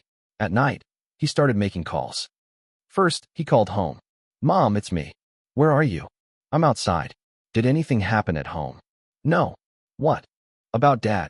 He's watching television. And old Wu. I just spoke with her on the phone. She's at her parents' place. What about Grandma and Grandpa? They're both fine. Hey, that's odd. Rascal, what are you talking about? Are you hoping that something will happen to us? No, I didn't mean it that way. I was just asking out of concern. Then he called the studio. Director Zhang, when are you coming back? Everyone's worried to death. I'm fine and doing well. What about you guys? Us? We're all fine. What about the concert? Everything is progressing well. Did the venue collapse? Why would the venue collapse? Did any of the equipment explode? Nothing exploded. Did any of the workers fall into a well? No. Oh, all right then. After making a series of calls and making sure that his family and friends were fine and doing well, Zhang Ye was very perturbed. It can't be. This is absolutely impossible. Something major is going to happen. Something major is definitely going to happen. Zhang Ye was hoping anxiously for something to happen now. If it kept going on like this without anything happening, he would get even more anxious. The increased difficulty of 5 was surely not this simple and would definitely not turn ineffective after just a day. Zhang Ye knew that at this very moment, something unfavorable was definitely taking place somewhere out of sight without his knowledge. Zhang Ye was completely certain of this point, not because he was suspicious, but because these speculations were based on his understanding of the game ring. He understood well the rules that these mysterious items operated by. An hour, 2 hours, and into the night, it remained peaceful as ever. There was no commotion to keep the media and people entertained. Why didn't anything happen? Was there no news of Zhang Ye at all today? I've been waiting all day. Don't you guys have anything better to do? Enough already, people. How can you keep hoping that something will happen to face-smacking Zhang? Wash up and go to bed. Zhang Ye started calming down. This bro isn't afraid of anything. Come at me. It was time to sleep. If anything happened, he would know about it tomorrow. Chapter 1482, The Legendary Hacker's True Identity. Chapter 1482, The Legendary Hacker's True Identity. Translator, Leg Editor, Leg. In the morning, the sun was up, and the birds were chirping merrily. Inside the tent, Zhang Ye was already awake. He pulled down the zipper from the inside and climbed out. Seeing a rare blue sky, he yawned and stretched. He felt refreshed. He checked his game ring and saw that there were only 3 hours left on the countdown timer. The 5 increased difficulty effect was almost over, which improved his mood. Come on, let's see what major incident has taken place. Zhang Ye took out his cell phone and went online. Upon checking, Zhang Ye was stunned. Not only him, but everyone in China, Japan, and Korea was stunned. Just a moment ago, the Koreans had announced a piece of news that shocked the whole of Asia. After several years of relentless effort, their cybersecurity personnel had finally managed to track down a trail leading to the world's #1 hacker, 2, and lock down a potential target. Chinese hacker, 2, the famous Trojan horse, panda burning incense, the Sino-Korean hacker war, the calamity that happened to the Korean internet. All of these incidents would never be forgotten by the Asian people. Many people witnessed what had happened and would still express shock whenever they thought about it now. The identity of the hacker, too, still remained a mystery to many, and they thought that this case would never be solved. This was because after the Sino-Korean hacker war, 2 had disappeared without a trace and never reappeared again. But now, the Korean authorities managed to track that hacker? How could the people not be shocked and curious? Compared to that, those unfortunate accidents involving Zhang Ye were nothing. At this moment, all eyes in Asia had turned to this matter. China. Who is it? Who on earth could it be? God, 2 is my idol.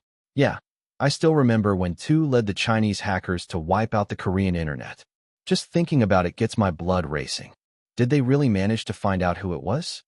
I really want to know who it is, but at the same time, I don't really want to know either. Being exposed as a hacker often means disaster as well. God, 2 is our national hero. The country has got to protect him. Yeah, with 2's technical skills, the country will definitely have to recruit him and find a way to camouflage his identity. We can't just hand him over to the Korean authorities. Japan. They've finally managed to catch him? This hacker is indeed quite impressive. The panda burning incense was such a frightening computer virus. At that time, the Korean internet was really left for dead. After so long, and with so many people looking for him, how did the Koreans manage to find him first? Speaking of which, Hacker 2 was the one who inspired me as well. It was because of my admiration for him that I picked up networking technology. Of the Chinese people, he is the person that I admire the most. He's indeed a legendary hacker. The reaction in Korea was the biggest. Arrest him. That fucker. I still shiver in fear whenever I see a panda these days. Right, it's all his fault. That person sent our country's networking and computer field into such a deep crisis, so we definitely must not let him off. He caused such great damage to us. Hand over Hacker 2. Right. Hand him over to the International Court of Justice. That guy is even more detestable than Zhang Ye. Motherfucker, my computer was also infected with the panda burning incense virus back. Then, what's the big deal with that? My computer was infected 8 times by it. Fuck. The Koreans only had 2 public enemies. 1. Hacker 2. 2. Zhang Ye. There were only these 2 people. These 2 people had caused great anguish to the people of Korea, and Hacker 2 was clearly ahead of Zhang Ye in terms of being hated. Of course, the Koreans didn't know these 2 public enemies were the same person. 2. This was a name that felt far away, so far away that Zhang Ye had nearly forgotten about it. He had guessed yesterday that something major would happen. As it turned out, it happened the moment he woke up. And it was even an old case from a long time ago. Zhang Ye was rather helpless at this moment. It looked like whatever had to come would still come. They found me. How did they find me? His cell phone rang. When Zhang Ye saw the caller ID, it turned out to be Director Dong of the Internet Surveillance Bureau. After hesitating for a moment, Zhang Ye answered, "Hello, old Dong." Director Dong sighed. "Did you see the news?" Zhang Ye smiled. "I did," Director Dong said. "I know you must be worried, so I thought I'd tell you about it. I'm not sure how the Koreans got so lucky, but while investigating another case, they found a computer that 2 had hacked into. The computer was also used by a hacker before, and it was running in a sandbox environment. 2 used this machine as part of a botnet. Although it seemed like the access records had been cleared, there were still some traces the Koreans discovered by coincidence. After a check, the IP address was matched with our Internet Surveillance Bureau's IP. It was even specifically linked to our office's network. This bunch of Koreans must have had such a stroke of good luck. There's only a 1 in a million chance of this happening. It really won't be easy getting little Fan out of it this time.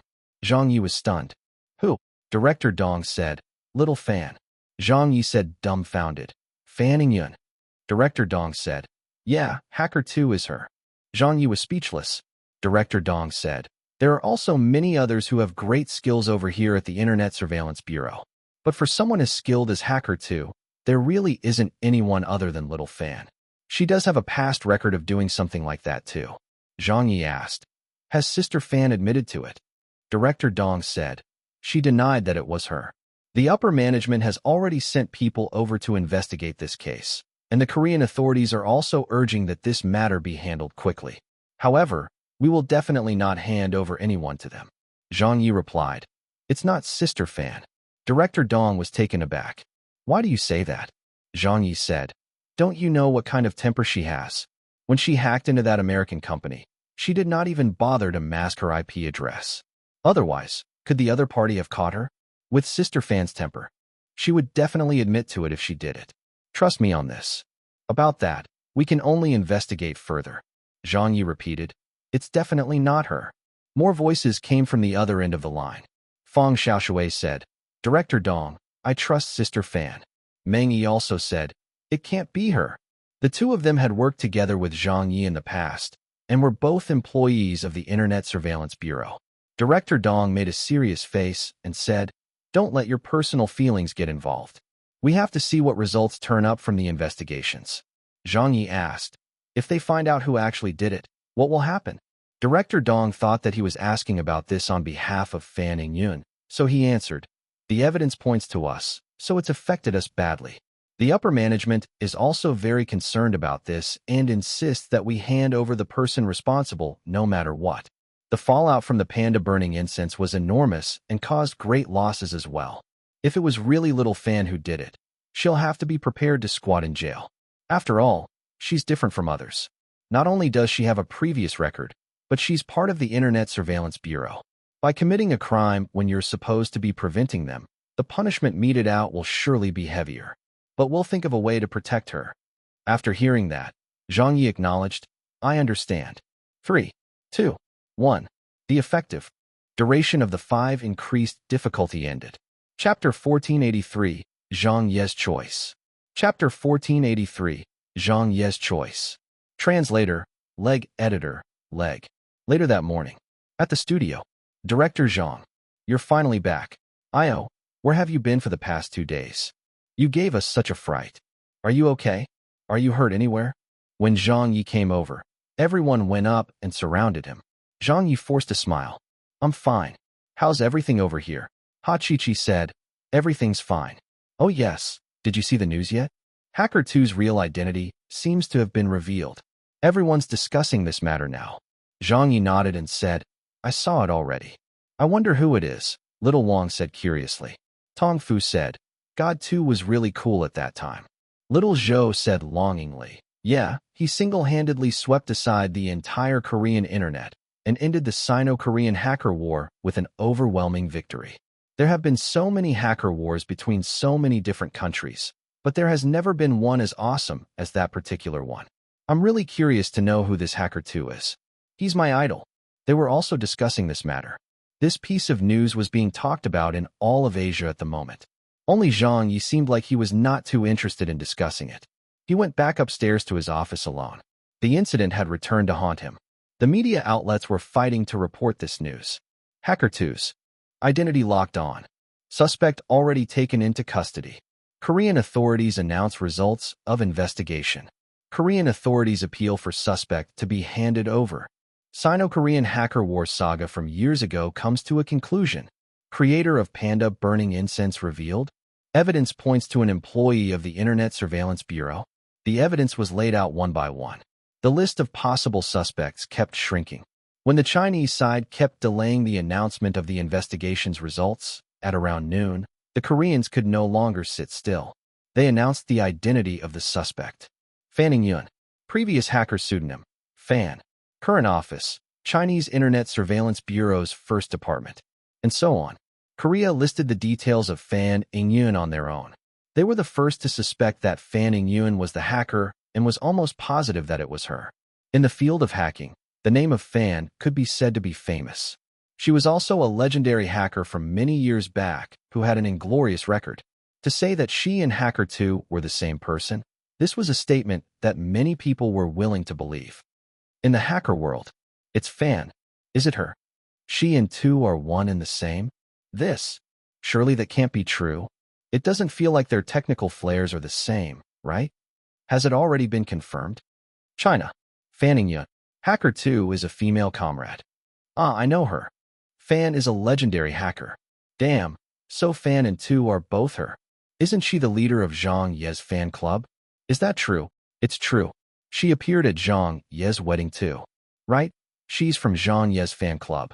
I think she's known as Big Saber Bro over there. Damn, the person in charge of Zhang Ye's fan club is a world legend hacker? How cool. There's such a beautiful hacker. Korea. What? It's a woman? Wow, she's quite pretty. She was the one who created the panda burning incense virus? How wicked of her. Why does it have something to do with Zhang Ye again? Zhang Ye's name keeps haunting us at every turn. As it turns out, this fellow and his fan club's leader are the two biggest public enemies of Korea. Internet Surveillance Bureau. Why did they announce it? The investigations have not even been fully completed yet. The Koreans are afraid that we'll try to protect her, so they decided to spill the beans first. Those gooks. I really don't think it's Sister Fan. Yeah, Sister Fan was with us at that time. Everyone saw it as well. How could Sister Fan have any time to go and write the code for a Trojan? But who could it be if it wasn't her? Is it you, little Fong? Me? As if I'm that skilled. Then that confirms it. Of those in our department at that time, only Fan Ingyun has the skills to do something like that. At the studio, a lot of people were calling. Zhang Ye looked at the caller ID on his phone whenever it rang, but did not answer the calls. He knew what everyone was calling to ask. From downstairs, Ha Chi-Chi, Zhang Zhua, and the others all ran up. Ha Chi-Chi shouted, "Director Zhang, something big has happened." Zhang's was said in a panic. "Big Saber Bro is Hacker 2. Little Wong said, "Heavens. This is unbelievable."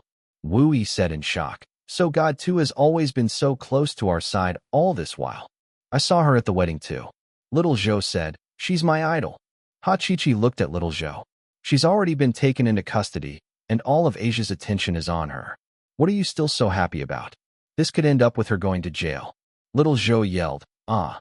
Zhang Zhua asked, "Director Zhang, is there anything that we can do?" Ha Chi-Chi sighed. "This might really be something that we can't help with. It's too big an issue." All this while, Zhang Yi sat there and did not say a word. With the matter developing to this point, a lot of things couldn't be helped. The effective duration of the difficulty adjustment die's 5 increased difficulty had ended, but the mess that it left behind was too big. Of course, he knew that Hacker 2 was not Fanning Yun and the entire matter had nothing to do with her. However, the difficulty adjustment die had successfully let that 1 in a million possibility come true, allowing the Korean authorities to follow the trail to the Internet Surveillance Bureau's first department. Back then, there were only a dozen or so possible suspects in the office of the Internet Surveillance Bureau's first department, and everyone knew that only one of them could be Hacker 2. Director Dong, Fanning Yun, Fang Xiaoshui, Ming Yi, and so on, and Zhang Yi as well. There were only those few, and with Fan Ingyun among them, the first person to be suspected was her. Meanwhile, Zhang Yi was not even considered one of the suspects. A lot of people had already forgotten that Zhang Yi was even at the Internet Surveillance Bureau at that time. Zhang Yi was definitely not going to let Sister Fan be the scapegoat. He kept thinking of different ways to deal with this situation and how he could help Fan Ingyun get out of this predicament. However, all he managed to come up with were two methods. 1. With Sister Fan in custody, if Zhang Yi were to show up again as Hacker 2, that would lead to two outcomes. They would either not be convinced and continue the investigations on Sister Fan, or they would be convinced and rule out Sister Fan while continuing to investigate the other people of the Internet Surveillance Bureau. By ruling them out one by one, Zhang Yi would still end up in the crosshairs of the investigations. With just over a dozen suspects, the range was too small. It wouldn't take long for everyone to be investigated. It was just that they did not expect that person to be Zhang Yi. 2. Zhang Yi could turn himself in and take responsibility for the matter. This was the most clear-cut way of solving the issue. These two methods required Zhang Yi to reveal himself. There wasn't a third option. Zhang Yi wished there was a better way in which he could avoid getting caught and still leave everyone happy, but there really weren't any. This was the most major incident that Zhang Ye had encountered since his debut, as well as the most important decision that he had to make in his entire life. This was a decision that was going to change many things. His career, his popularity, his family. He would have to abandon them all. Could he do it? Could he bear to leave them? Zhang Ye fell silent. Chapter 1484. No worries, I'll start over again. Chapter 1484. No worries, I'll start over again. Translator, Leg Editor, Leg. He looked back at the journey that had brought him here. It was 4 years since he started out in the entertainment industry, perhaps more. During these past 4 years, he had gained a lot of fame and won a lot of awards. He was an unknown broadcast major graduate of media college who had reached the top of the Chinese entertainment industry before slowly making his way toward the summit of Asia. Right now, he was just a step away from standing at the top of Asia. This was the pinnacle of his career thus far in his journey. In the process, he had gained love, a family, and also a baby that was going to be born in a few months. He was going to be a father. This was supposed to be the most prosperous, most exuberant, and most glorious time of his life. But to have him throw everything away now, his work, his wife, his child, this was such a difficult choice. Zhang Ye had never had it easy all these years. He had fought his way to where he was and made many difficult decisions along the way as well. But it was different this time. This decision was too difficult to rashly make. It was so urgent that Zhang Ye was not even mentally prepared for it. But at heart, he already had an answer. However, he felt that he could not make this decision alone. If he did that, it would be very unfair to a lot of people. Later that afternoon, at Old Wu's parents' courtyard house, Zhang Ye had driven over here. As soon as he entered the courtyard, he heard his parents chattering, and the house in the north wing filled with laughter. He didn't know when his parents had arrived. He pushed the door open and entered the house. His mother looked over. "You're here?" Zhang Ye smiled. "When did you two arrive?" His father smiled and said, "We just got here. We came to visit Ziqing." "Little Yi, quickly have a seat. What tea would you like to drink?" Li Qinxin welcomed him warmly. His mother harumphed, "Don't bother. Let him get the drink himself. This brat doesn't care about his family anymore and hasn't been back for 2 days." "How incorrigible," Li Qinxin said gently. "Little Yi must be busy with work, so let's be a little more understanding." His mother said, "He doesn't look like he's busy to me, but I think those people working at Latte Mart have been kept rather busy by him." Wu Changhe smacked his lips and said, "Little Yi, why have you been so unlucky recently? You can even fall into a well twice. You have to watch where you're going." "Oh yes. Do you know that something has happened in your fan club? Why is the leader of your fan club a world-famous hacker? It shouldn't affect you, right?" Zhang Ye smiled and said, "It won't." Li Qinxin said, "That's good." Everyone chatted. Zhang Ye also sat down and conversed. However, Wu Ziqing did not say a word. The moment she took a look at Zhang Ye when he came into the house, she remained silent all the way until now with only a smile on her face. Not long after, Li Qinxin stood up. "It's almost time for lunch. Everyone, stay and eat." His mother said, "I'll help you out." Finally, Wu Ziqing spoke up with a smile on her face. "I'll head back into the room for a talk with little Yi then." Wu Changhe said, "Go ahead." Zhang Ye quickly went to help her up. "Be careful." Wu Ziqing smiled. "I'm being very careful, don't worry." Stepping over the threshold, the two of them returned to the room in the west wing. When they went inside, Wu Ziqing stopped smiling and looked at Zhang Ye. "What happened?" Zhang Ye was taken aback. He thought that he didn't look too different from usual since his parents and Old Wu's parents did not detect anything about him. But Old Wu was just too smart. Be it her IQ or EQ. Not even 100 Zhang Yes were a match for her. Zhang Ye did not even need to say a thing, and she already knew that something had happened. Zhang Ye smiled bitterly. "Indeed, something has happened." Wu Ziqing asked, "Is it very serious?" Zhang Ye acknowledged, "Yes." He told Old Wu everything that had happened. From the time he beat up Li Anson after the Spring Festival Gala to him being attached to the Internet Surveillance Bureau, and then to the matters that came to light today. In fact, Zhang Ye knew that there was another choice he could take, and that was to shut his mouth over the matter.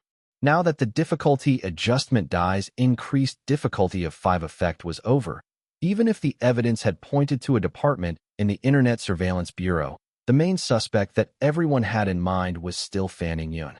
It was the same for the Korean side, as well as for the Chinese side. If Zhang Ye kept quiet, The person that would have to take the rap for this matter would definitely be Fan Yun. This would have been the best choice for him. But it was never an option for Zhang Ye right from the start. However, Zhang Ye still mentioned it to old Wu. He thought that old Wu would have some hesitation at first, but she didn't. The first thing she said after she heard everything was, "There's no reason for others to take responsibility for our affairs." After a moment of silence, she said, "I understand." Zhang Ye wanted to speak. But Wu Ziqing said, "You've already come to a decision, so there's no need to ask me." Zhang Ye said, "How can that do? This is an important matter." Wu Ziqing said, "Will you still be around?" Zhang Ye was taken aback. "It won't kill me." Old Wu smiled. "As long as you can survive, it's no big deal. Do what you feel is right. I will support your decision." But for the next few years, Zhang Ye did not know how to put it. Old Wu placed her hand on his. "You don't have to worry about the rest. I'm at home." Zhang Ye hesitated. "Old Wu, I'm sore." "Don't apologize," interrupted Wu Ziqing. "My husband has an indomitable spirit. He won't do anything shameful, nor will he bow down and apologize to others." But the more she put it that way, the more Zhang Ye felt guilty. If Zhang Ye was alone without any commitments, he could do whatever he wanted and handle whatever major incidents that came his way. But it was different now. He was no longer by himself. He had a wife and a child, so he couldn't help but feel that he owed his family. As a husband, as a child, or as a parent, he felt that he was too incompetent. Wu Ziqing asked, "When are you leaving?" Zhang Ye said, "I want to finish up the concert first. I've promised so many people that I'll do this, so there has to be a proper conclusion." Wu Ziqing nodded. "All right. I won't be going anywhere in the following days and staying at home to accompany you." Zhang Ye said, but Wu Ziqing smiled and said, "There's no need. You still have a lot of issues to deal with for the concert, and there's a lot of other preparations to make before you leave. Concentrate on doing that." Zhang Ye said, "Should I tell our parents?" Wu Ziqing gave it some thought before saying, "Don't tell them yet. I'll let them know when it's a suitable time." Zhang Ye nodded but still had a hesitant look on his face. "You can't bear to leave?" Old Wu asked. Zhang Ye smiled bitterly and crouched down, lightly hugging old Wu's belly. "I can bear to leave everything except for my parents and the two of you." Wu Ziqing smiled and said, "It's not like we'll run off." Zhang Ye said, "You're such a good wife. How can I not be afraid of losing you?" Wu Ziqing consoled. "You were thinking of leaving the entertainment circle in 2 months to take a few years off anyway. The only difference is that you're bidding farewell in another way. That's all. You've been truly tired out over the years, so take the opportunity to rest for a few years. When you come back after that, it's only a matter of having to start from scratch again." Zhang Ye said, "All right." The decision was made. Although it was a very difficult decision for the couple. All of a sudden, Wu Ziqing said, "Little Yi, how about a song?" Zhang Ye said, "A song?" Wu Ziqing smiled and said, "I just felt like hearing you sing." Zhang Ye also smiled. "Sure." There was a guitar on the bed. Zhang Ye picked it up and quickly tuned it, plucking the strings without playing. He closed his eyes and felt a complex swirl of emotions. Countless images flashed through his mind. His career, his awards, his wife, his child. Today, he had to give up on all of the most important things in a man's life. What sort of feeling was this? Even Zhang Ye himself could probably not describe it. He was tightly clasping a woman's hand. Zhang Ye looked to the side and smiled. It was a smile that suddenly had a bit more charm. He strummed the guitar. In the kitchen, his mother's and Li Qinqin's ears pricked up. "Who's playing the guitar?" "It's probably little Yi."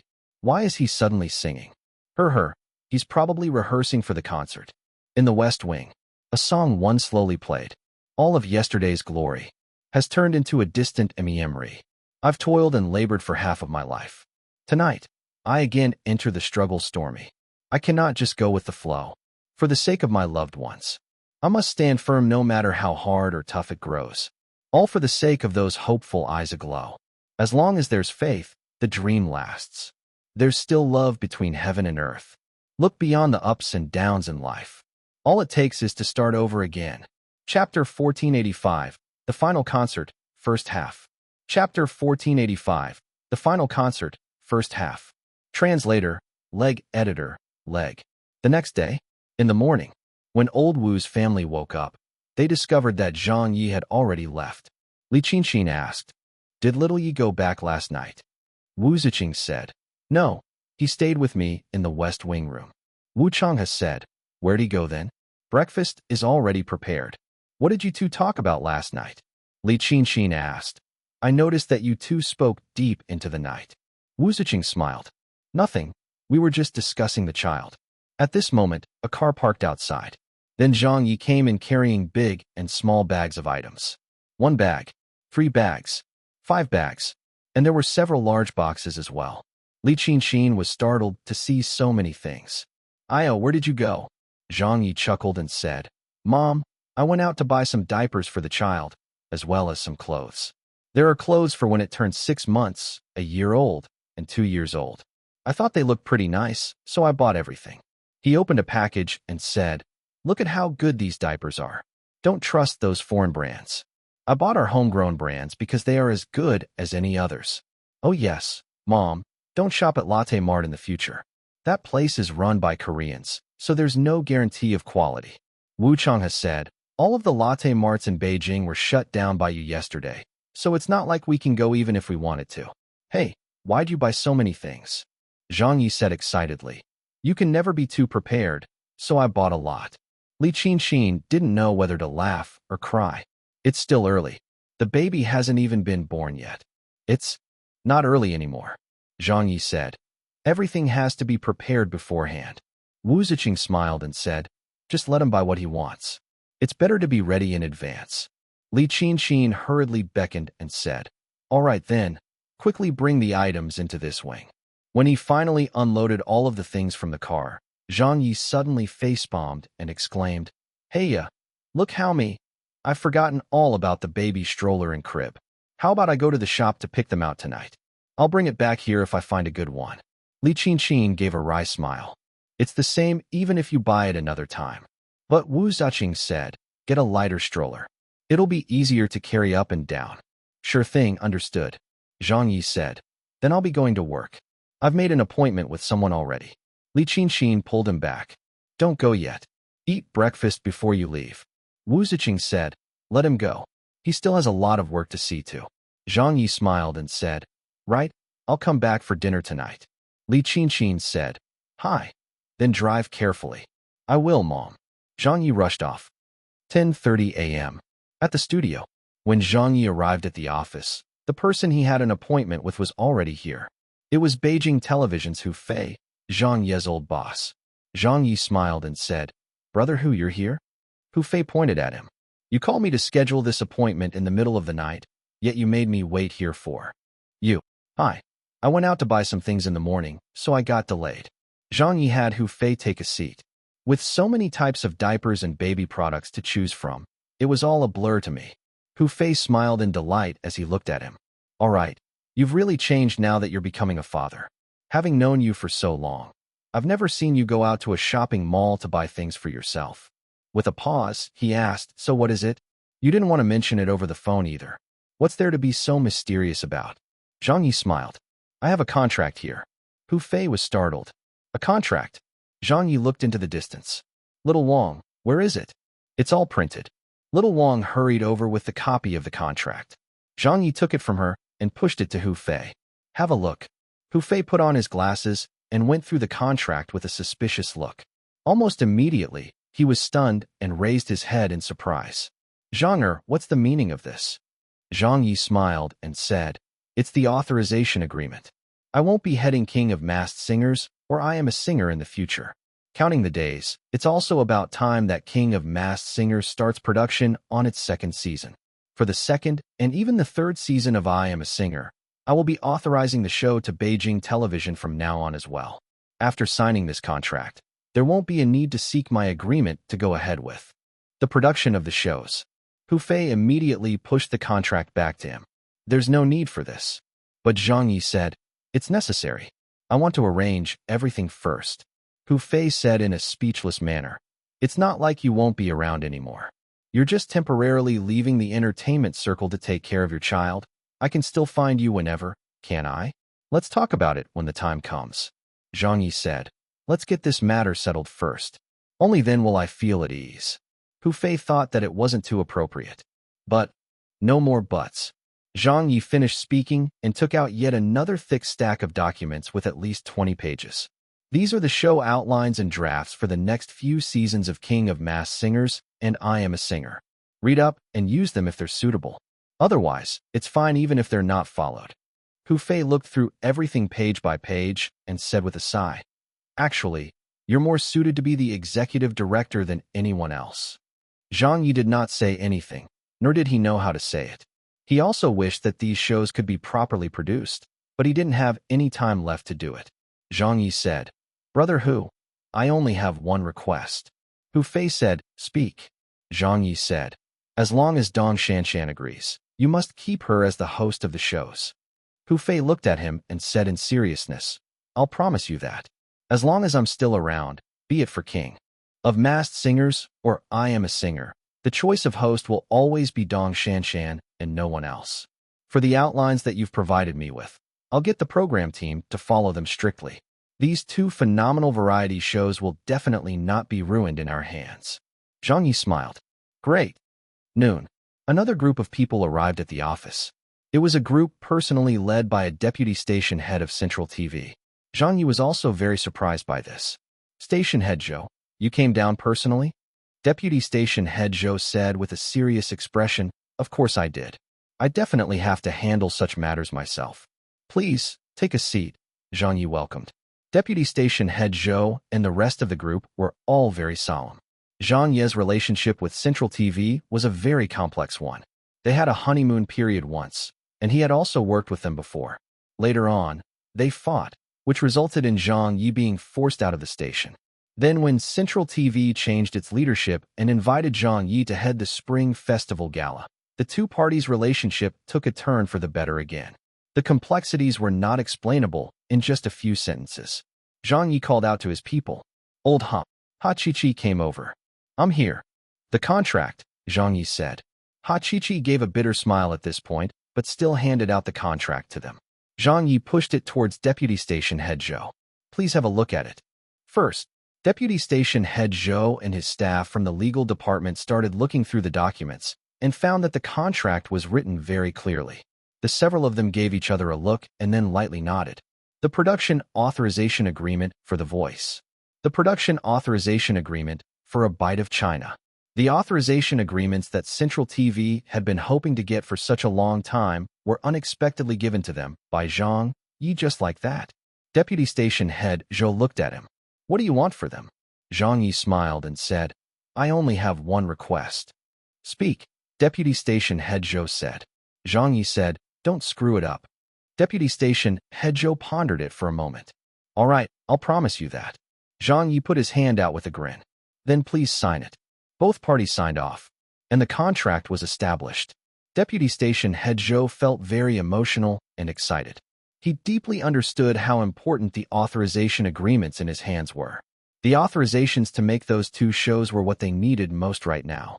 That copycat of a program, Sing China, was just something that the team of the previous Central TV leader had created when they were left with no choice. Even 100 Sing China shows would not be as good as the trademark name of The Voice. Right now, they could finally start producing the second season of The Voice officially. Deputy Station Head Zhou held Zhang Ye's hand and said, "I won't say anything else, Teacher Zhang. But if you need anything from Central TV in the future, just say the word." On behalf of Central TV, I thank you for your magnanimity. Was he being magnanimous? Zhang Ye shook his head slightly. He really wasn't a magnanimous person. These classic shows from Zhang Ye's previous world had not been brought to this world by him, so that they could be destroyed in his hands. Whether it was the grudge from before or those disagreements they had between them, it was no longer important to Zhang Ye. Since he was going away, he could not possibly take the shows along with him. Surely he should leave a little something for the people of this world. This was also one of the last things that Zhang Ye could do. Chapter 1486, The Final Concert, Second Half. Chapter 1486, The Final Concert, Second Half. Translator, Leg Editor, Leg. The next day, he made a call in the morning. It was a call to Spring Garden. Xiaodong answered the phone. "Teacher Zhang, have you decided on the songs you'll perform? Will it still be a heavy metal piece?" But Zhang Yi said, "Sister Dong, there are some slight complications. I'm sorry, but I can't invite you all to the concert anymore. Ah. Xiaodong was dumbfounded. Then who are you getting? Zhang Ye gave a bitter laugh.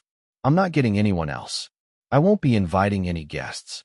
Xiaodong asked, what's going on? What happened? Zhang Ye said, stop asking. Amy snatched the phone over. Damn, we've already prepared for the concert. So how can you just tell us that we won't be singing anymore? Lord Zhang, can you be any more unreliable than this? Zhang Ye laughed dryly. Blame it on me, blame it on me. Amy said, aren't you standing us up like this? Zhang Ye said, I'll make amends to you all another time. Amy said, that's not necessary. Do. The call was cut. Zhang Ye sighed, knowing that they were really angry this time. I'm sorry, but you girls are different from me. You still have your careers to develop in Asia and move to a higher stage. I can't implicate you three with my problems and pull all of you down together with me. That would be bringing harm to you instead. In the morning, Zhang Ye came to his eldest younger sister's house. His aunt had already gone to work, but his uncle and Xiao Dan were still at home. His uncle said in surprise, what are you doing here, little Yi? Xiao Dan came out happily to welcome him. Brother? Come in quickly. Zhang Ye smiled. I happened to pass by, so I came over to have a look. Uncle, there's no need to pour me any tea. Hurry to work. I came to discuss some things with Dandan. His uncle said, all right then, I'll leave you two to talk. They went into Xiao Dan's bedroom. Zhang Ye asked, how are the short videos coming along? Xiao Dan gave a wry smile. I've been practicing making them for the past few months. I've recorded a few clips, but I'm not satisfied with them at all. I think I still lack experience in making videos. I just can't seem to bring out that style you described. Zhang Ye gave it some thought. It doesn't have to be done in exactly the same way as I said it. You have your own character, so it should also portray your unique style. Come, let me have a look at the videos you've already made. He watched a few of them. Then Zhang Ye pointed out several problems. Xiao Dan quickly took out her notepad to write them down. She was very serious about this. For the entire morning, Zhang Ye was helping his eldest younger sister to think up ideas on how to make the videos. Then he wrote out quite a number of Poppy Zhang's funny video storylines for her again.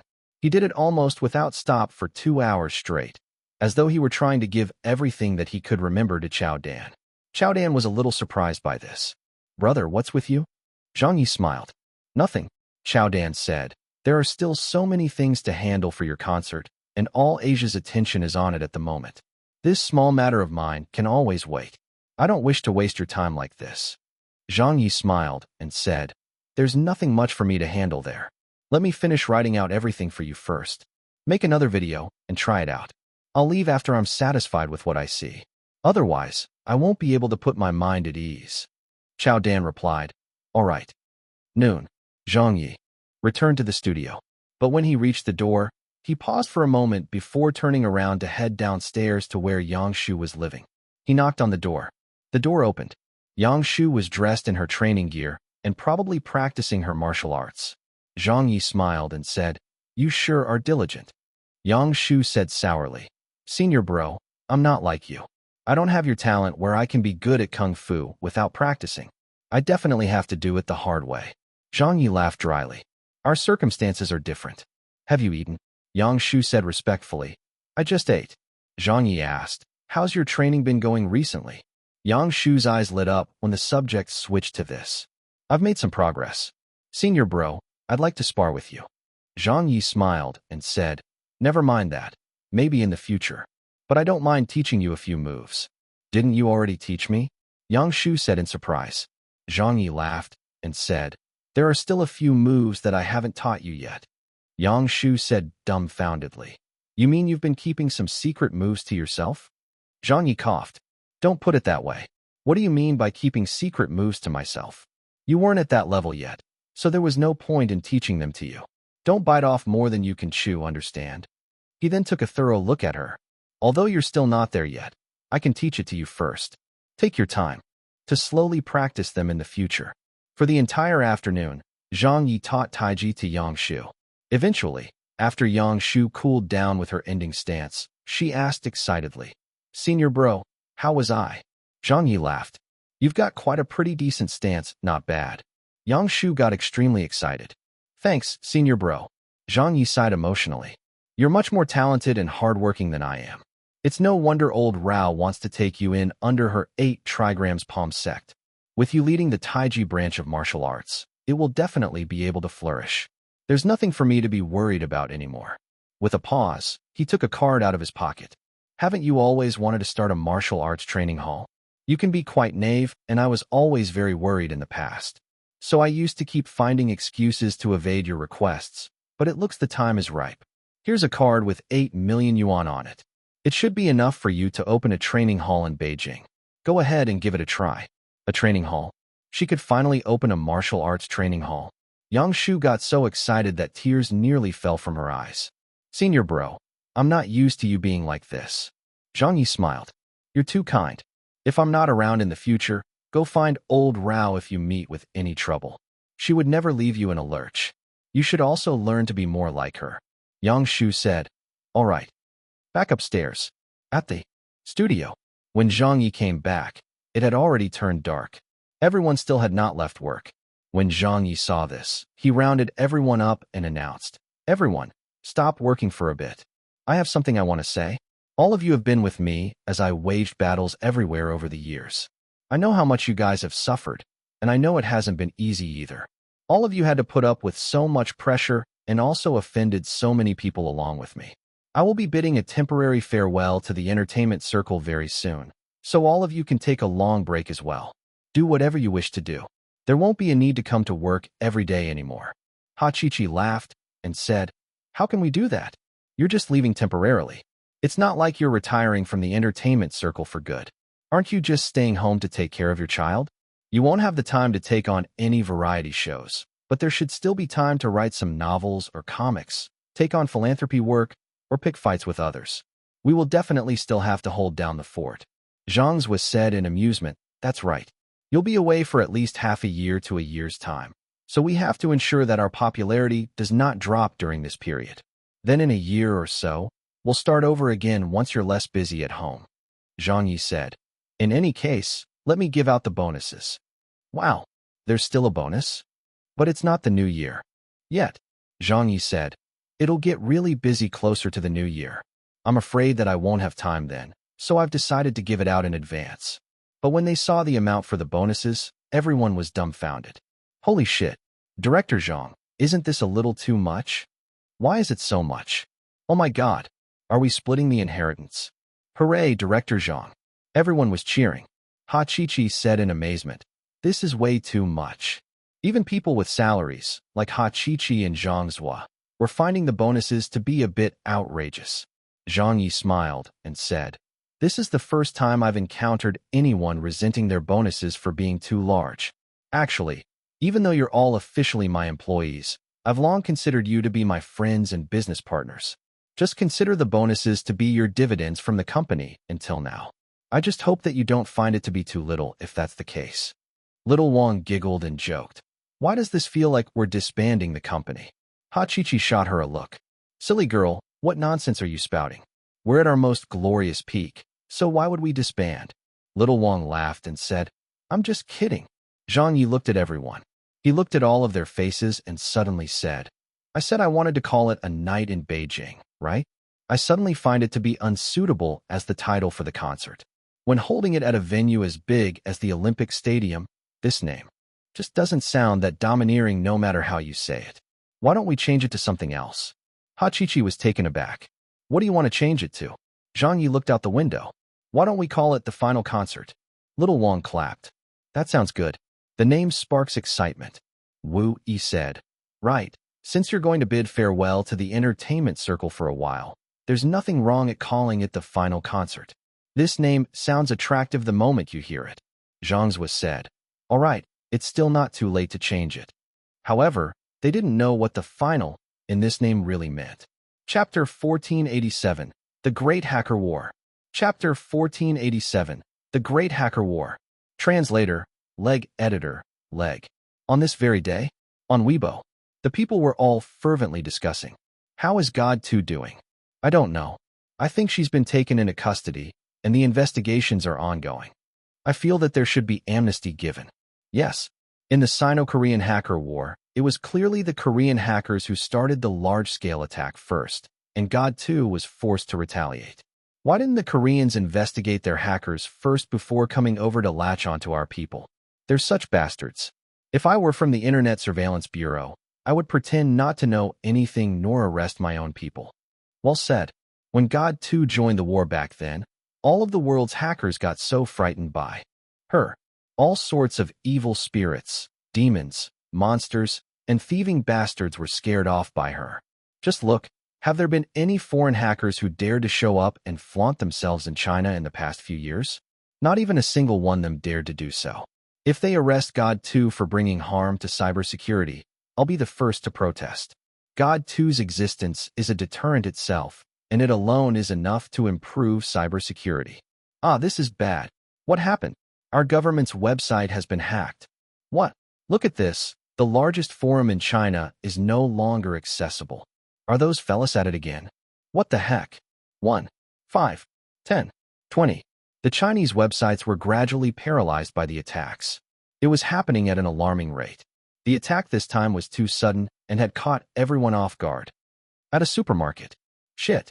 The cash registers have crashed. We can't handle transactions anymore. It's the hackers. At a school. Teacher, what's wrong?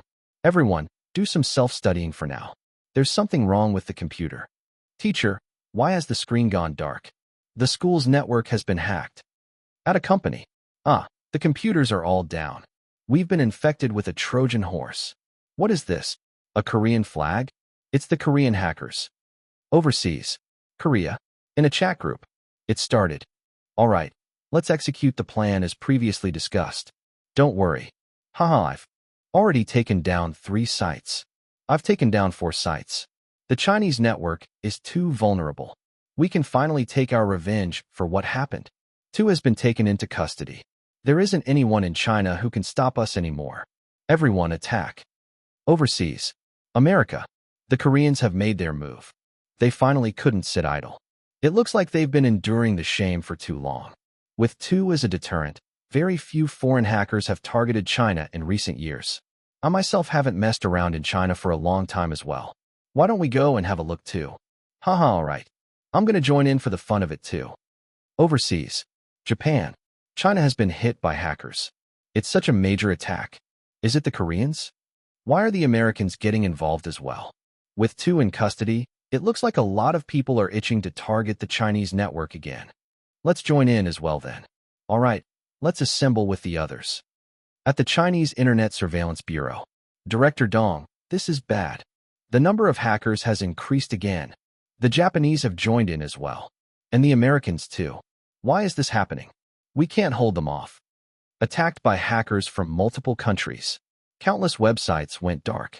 Countless websites were crippled. This was clearly an organized and premeditated hacker attack. Korean, America, Japan, France, and many other countries' hacker groups had joined in this operation. The Korean hackers were taking revenge for the panda-burning incense virus that raged through their country, while the other countries' hackers were just here to be part of the action. Right now, the whole world's cybersecurity industry had its attention on the capture of Hacker 2, so it was a good opportunity for a lot of hackers to show what they could do. Fame was equally important to a hacker as well. Thus, another grand hacker war began. The Chinese hackers fought back, but kept getting defeated and pushed back. The opponent's faction was too large. They had too many people on their side, with people like America's John, Korea's Sun, and France's Joseph, who were all ranked among the top 20 hackers in the world. Meanwhile, the Chinese side could not even muster enough people. The highest-ranked hackers, Fan and Tu, were now thought to be the same person and was being held in custody for investigations. Don't even mention getting on the internet or touching a computer. All of her freedom was restricted at this moment. In the end, they still needed a big brother of the Chinese cybersecurity world to step out of retirement and get involved. The 41-year-old Li Weidong was given the responsibility of leading a team of Chinese hackers to face the attacks. We can't hold them off anymore. Damn it, those bastards. Who do they think they are? Charge. We have to take them down even if we die. This war continued being fought. For 3 days and 3 nights. The multinational hacker army kept assaulting. The Chinese hacker army was overstretched. An American flag, a Japanese flag, a Korean flag. All of them started appearing one after another on the Chinese internet. In the end, even the network of the Chinese Internet Surveillance Bureau's office was brought down for a while. The war was completely one-sided, and many of the citizens' daily lives were severely affected. They couldn't log on to the online forums they frequented, or encountered problems with paying for items when trying to make purchases, or the company's computers were collectively infected with viruses and became inoperable, etc. No one thought that it would be this serious. Very few hacker wars in history had been this large-scale, and this one was caused by one particular incident, the exposure of legendary Hacker 2's identity. At this moment, the entire world's attention was on China. On the other side, at old Wu's parents' courtyard house, Wu Ziqing was sitting in the yard admiring the moon. Zhang Ye walked over with his hands behind his back. What else is there? What else do we need for the child? He always had the feeling that he hadn't done something. He always had the feeling that he hadn't left instructions for something. Everything is in order, Wu Ziqing said. Zhang Ye waved his hands. No, there must be something that I forgot. Wu Ziqing said, that's enough. You've already bought all that. Needs to be bought. Zhang Ye sighed and then sat down. Is that right? Wu Ziqing reached out and adjusted his shirt collar. The collar was not actually crooked, but old Wu always liked doing this. It's good enough. Zhang Ye gave a bitter smile. Yeah, I guess it's good enough. At this moment, Wu Changhe shouted from the house. Little Yi, why can't I get into the Go server? Why is there also a Korean flag showing on it? Zhang Ye raised his head and shouted back. It was probably attacked by hackers. Wu Changhe said, those foreigners, they're all crazy. I can't even play Go now. Li Qinqin's voice also rang out. Hi. What's with our country? Is there no one who can take them on? Zhang Ye said, hacking has a very secretive nature to it. Our country has limited strength in this area, and the hacker groups have free reign. With so many hackers from so many countries joining forces, it will definitely be very difficult to cope with in the short term. Wu Changhe said angrily. So many days have gone by. Are we just going to continue allowing them to be so arrogant? Zhang Ye looked at his wife. Old Wu. Wu Ziqing smiled. Like I've said, I'll support whatever you do. Zhang Ye also smiled. He looked up at the moon. It was very round. It was very bright. And it was very beautiful. He had said all that he needed to say. He had made clear everything that needed to be done. Then before I go, let me again do a little something for everyone. Chapter 1488. The CIH virus is created. Chapter 1488. The CIH virus is created. Translator, Leg Editor, Leg. The next day, the flames of war spread even further. The entire Chinese internet had been turned into a battlefield as more and more foreign hackers joined the war the Korean hackers had initiated as a revenge operation. They were profiting off another's misfortune. 500, 1,000, 2,000. The number of hackers taking part reached a terrifying figure. China's Xinhua News. China faces its most serious cybersecurity threat. America's New York Times. The largest-scale hacker attack in history. On a Korean television network, multinational hackers hack into the Chinese internet on a massive scale. Japanese media. China's internet faces a devastating crisis. The industry, the people, the media, and the entire world were keeping up with the latest news surrounding the Great Hacker War. In the morning, at old Wu's parents' courtyard house, Wu Changhe was holding a newspaper with a very ugly expression on his face. Li Qinqin served up 2 trays of steamed buns on the table. Little Yi, it's time for breakfast. Zhang Ye shouted from the West Wing room. I'll be right out, Mom. Wu Ziqing came out first. Let's start eating first. Wait for little Yi, Li Qinqin said as she gave her the side eye. Wu Ziqing smiled. He's busy with something. He'll come out to eat in a while. Li Qinqin said. He should still eat first even if he's busy. Little Yi, hurry up, we're waiting for you. At this moment, Zhang Ye came out carrying a laptop with him. He placed it on the table and typed away furiously while saying with a smile, I'm almost done. Wu Changhe said, Did you not sleep the entire night? Zhang Ye smiled and said, I was busy with something. Oh, you work yourself to the bone, Li Qinqin grumbled. A few minutes later, when Zhang Ye finished typing the last line of code, he checked through it before happily hitting the enter key. Then he closed the lid of the laptop and said, All right, let's eat. Wu Ziqing asked, You're done? Zhang Ye said, Yes, I'm done. Overseas. In a secret group chat online. This was where the temporary command center set up by the multinational hackers was located. QC, hold them down. All right, Joseph, we're depending on you over there. Understood. The website is about to get taken down. Haha, come on, everyone. We've taken it down. We've taken down another one. Great showing, QC. Let's move on to the next target. QC. QC reply. Where's QC? Why did he go offline? Jin, what happened to QC? Jean, where are they? What the hell are they trying to pull? QC. Jean, reply. Reply right now. This is bad. Something has happened. 1, 10, 100. Gradually, the hackers started going offline. Connection outage. Communications outage. This sort of outage was the most terrifying thing that a hacker could expect because it often meant a disaster. There were too many reasons why this could have happened, like having problems with their connection, or the hackers deliberately plugging out from the internet, or their computers crashing, or having their controls taken over by the police. If it were the first reason, that wouldn't have been too bad. But everyone knew that this was impossible. They could have disregarded it if only one person experienced problems with their connection. But for scores or hundreds of people to gradually experience connection issues, it couldn't have been such a coincidence. Son. Say something, son. We've lost contact with son too. What happened? Who's doing this? Damn it, what's happening? Withdraw? Run away.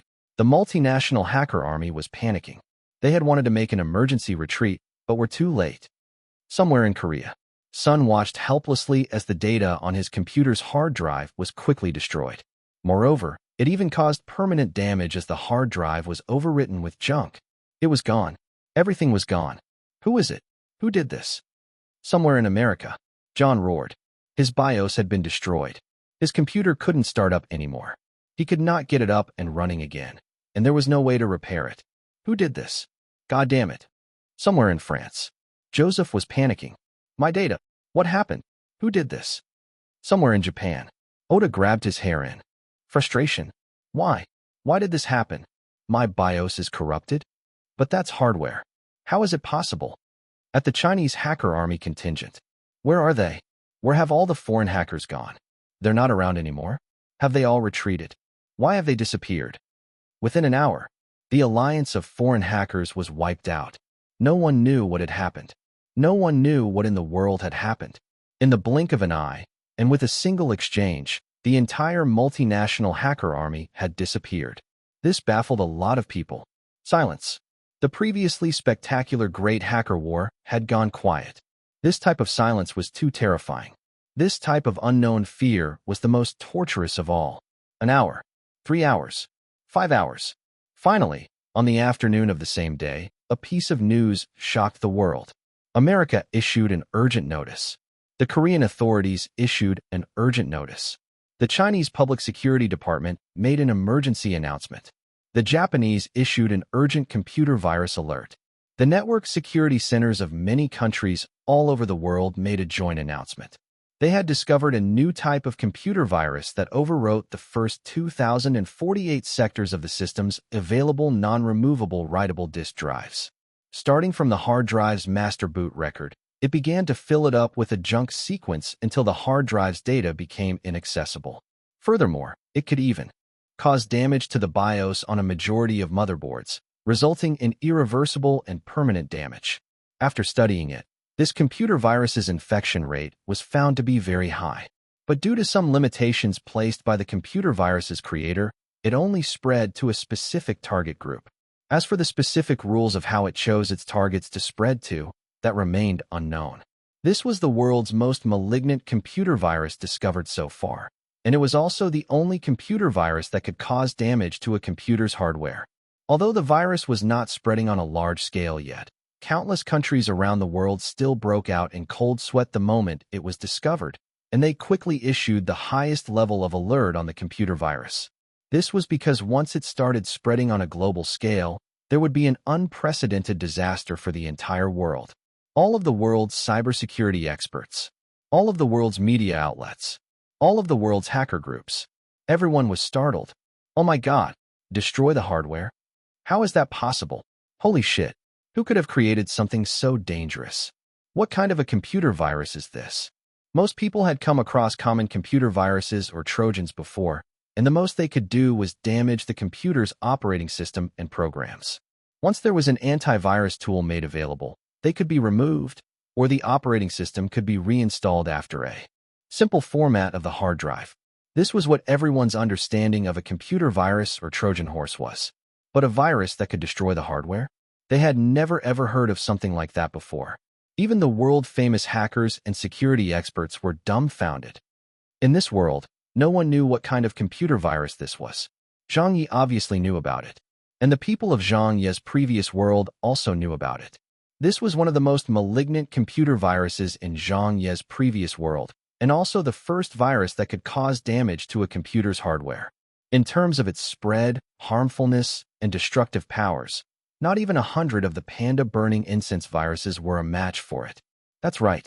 This was the infamous and notorious CIH virus. And it was even an improved version after Zhang Ye's modifications. Chapter 1489. The World's Most Dangerous Hacker in 100 Years. Chapter 1489. The World's Most Dangerous Hacker in 100 Years. Translator, Leg Editor, Leg. The global atmosphere was changing. People were panicking. On this day, the entire world was shrouded in the shadow of the CIH virus.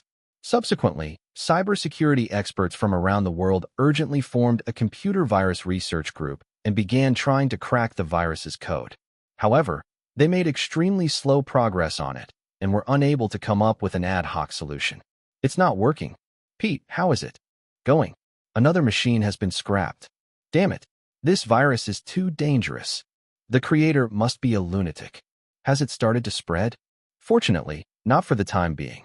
Yeah, due to the virus creator's rules in the coding, there hasn't been any widespread transmission of the virus yet. But that doesn't mean that we can relax. We have to find out if the creator explicitly limited the spread of the virus, not that he couldn't achieve the effect. This virus is like a ticking time bomb. Who could it be? It definitely originated from China. Korea. The citizens also broke down. Our hackers have been totally wiped out. All of them got infected by a computer virus. There's no one left at all.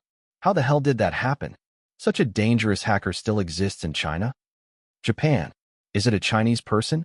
It has to be. The many, multinational hackers attacking the Chinese internet were inexplicably infected with a virus and wiped out while the Chinese hackers remained unaffected. It would be a wonder if it weren't them. China really is full of hidden talent. There are too many dangerous people in China.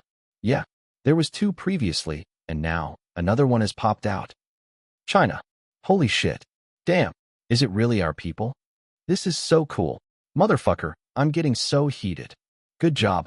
Well done getting them. They've been hacking us for so many days, but they've finally been annihilated. Wiped out. In a single exchange? God, that's so impressive. We have an ace among us. A true talent among the people. Don't you guys find this to be very similar to the approach that the legendary hacker, too, employed back then? It does feel like that, it really does. But 2 has already been taken into custody, no? What do you guys mean by that? Are you saying? Somewhere, Chinese cybersecurity experts had gathered. Li Weidong, who had led a team to fight back against the multinational hackers this time, was also present. Who was the person that helped us? I don't know. He appeared so suddenly. We weren't even expecting it. Old Chun, is it one of your people? No. How could the people under me have such advanced programming skills? No one knows anything at all. If it were one of our own, how could there not be any news of who it is? Old Li, what do you make of this? Li Weidong had not spoken yet.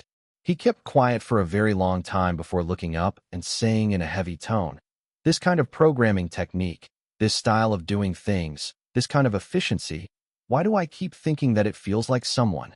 A cybersecurity expert who was in his 30s said in a startled manner, who? Li Weidong said, 2. But that's impossible. Fan has already been placed under the custody of the Internet Surveillance Bureau. Yeah, 2's identity has already been exposed. But at this moment, a youth came running in. The youth pushed open the door and shouted, go and look at the Korean government's website. Li Weidong asked, what happened? The youth said, go and take a look, quick. Korea. Online. Go and check the government's website. What? Oh my god. How could this be? Japan. A hacker group. But that's impossible. This. America. at the newly set up Computer Virus Research Group. Something has happened in Korea. Quick, take a look. All of the cybersecurity experts were dumbfounded. An official website of the Korean government had been hacked. If it were just a normal hack, it wouldn't have mattered much. But this attack was different. Not only did the hacker leave behind a bright red 5-starred flag on the website, there was also a message below it. Anyone who experienced the frightening Sino-Korean hacker war would shiver at the sight of this message.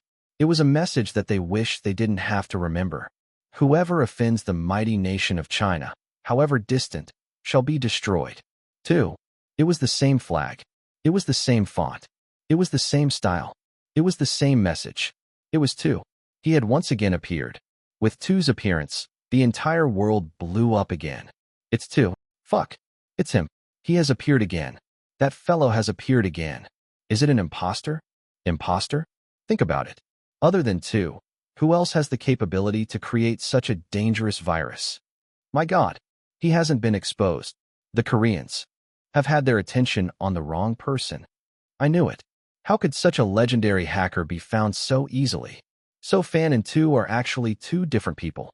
Thinking about it, it does seem obvious now. Fan and 2 have 2 absolutely different technical flares and styles of doing things. Fan's networking skills are very good, but from the revealed intel they have on her, her programming skills seem like they're just run-of-the-mill. It's over. 2 has returned. This godly being has been provoked out of hiding. The entire world's network technology field collapsed into panic. The Korean hackers were dumbfounded. The Japanese hackers were frightened. The American hackers were also shaking with fear. They all knew who 2 was. They all knew just how terrifying and dangerous an enemy this was. If they had known that 2 was not actually exposed and taken into custody, they would never have dared to take on China so blatantly. Who wouldn't think of the consequences before doing something like that? The scenes in Korea from the fallout of the panda burning incense were still fresh in their minds. Analyses. Investigations. Eventually, many research groups came to the conclusion that this person was undoubtedly 2. There were many ways to identify a hacker. For example, through the unique styles in their programming or their technical flair. When the confirmation of the news broke, an American hacker group immediately announced that they had no relation with the Korean hacker group that attacked China this time. Following that, famous hacker group 1 announced that they would not take a single step into China in the next 5 years. Gradually, the hacker groups that took part in the hacking of Chinese websites also issued statements. Some Korean hackers also expressed that they had not taken part in the operation and drew a clear line from those involved. When the Chinese people saw this, they got extremely excited. Cool. This is so damn cool. My idol. 2 is so awesome. This is what you call godly. Whoever offends the mighty nation of China, however distant, shall be destroyed. Good. Good. Very good. 1 man can hold the pass against 10,000. This is what a hacker truly is. With 2 around, who dares come to China and bark at us? Motherfucker, how domineering. On the same night, the World Hacker Rankings, which had not had any activity for a long time, was finally seeing some change. The world's most wanted hacker with the highest bounty, still 2. But the names on the hacker rankings once saw some changes. This was a ranking that took into consideration the overall technical skills of all known hackers around the world. First, 2. 2 had reached the summit of the global hacker ranking list. The most interesting part of this was the comment in the remarks. 2's introduction on the global hackers ranking only consisted of 1 sentence. The world's most dangerous hacker in 100 years. Chapter 1490. Investigating the suspects. Chapter 1490. Investigating the suspects. Translator, Leg Editor, Leg. The entire world's netizens were in heated discussions. First place has a new master. The world's most dangerous hacker in 100 years. In 100 years? This assessment is. How many years has it been since hacking existed? How old is the internet even? Yeah, computers have only gained mass adoption for how many years? This person is too dangerous. A multinational hacker war. Legendary Hacker 2 re-emerged. A new computer virus had been discovered. Hacker groups from many countries cowered in defeat. The World Hacker Rankings witnessed a change. For the past few days, the entire world was bombarded with this news. Perhaps, Back when panda burning incense first reared its head in this world, many people did not take notice of it, nor knew who 2 was. But now that the CIH virus was released, and with every country in the world sounding the highest alert on it, almost everyone became conscious of 2's name. As the most dangerous hacker in the world nowadays, especially in Asia and Korea, even the normal person who did not understand computer networking technology was no longer unfamiliar with this legendary hacker who used a number as his strange pseudonym.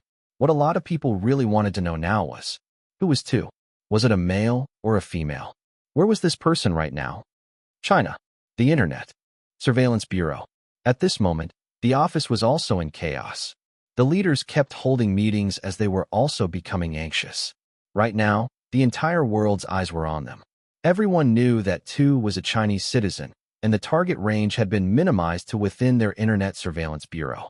But even now, they were still confused about it all. The person in their crosshairs had been ruled out. It's not Fanning Yun. Can we be sure of that? For sure. Their technical flares are just too different. What if it's someone who's trying to help Fan and Yun elude suspicion? And how would they do that? Who has the capability to do so? The international cybersecurity experts have also analyzed it. The person who created this virus and got involved was definitely 2. We can effectively rule out Fan and Yun as a suspect. Then who can it be? Do we have someone like that in our bureau? The evidence points to one of those at the first department, and the evidence is indisputable.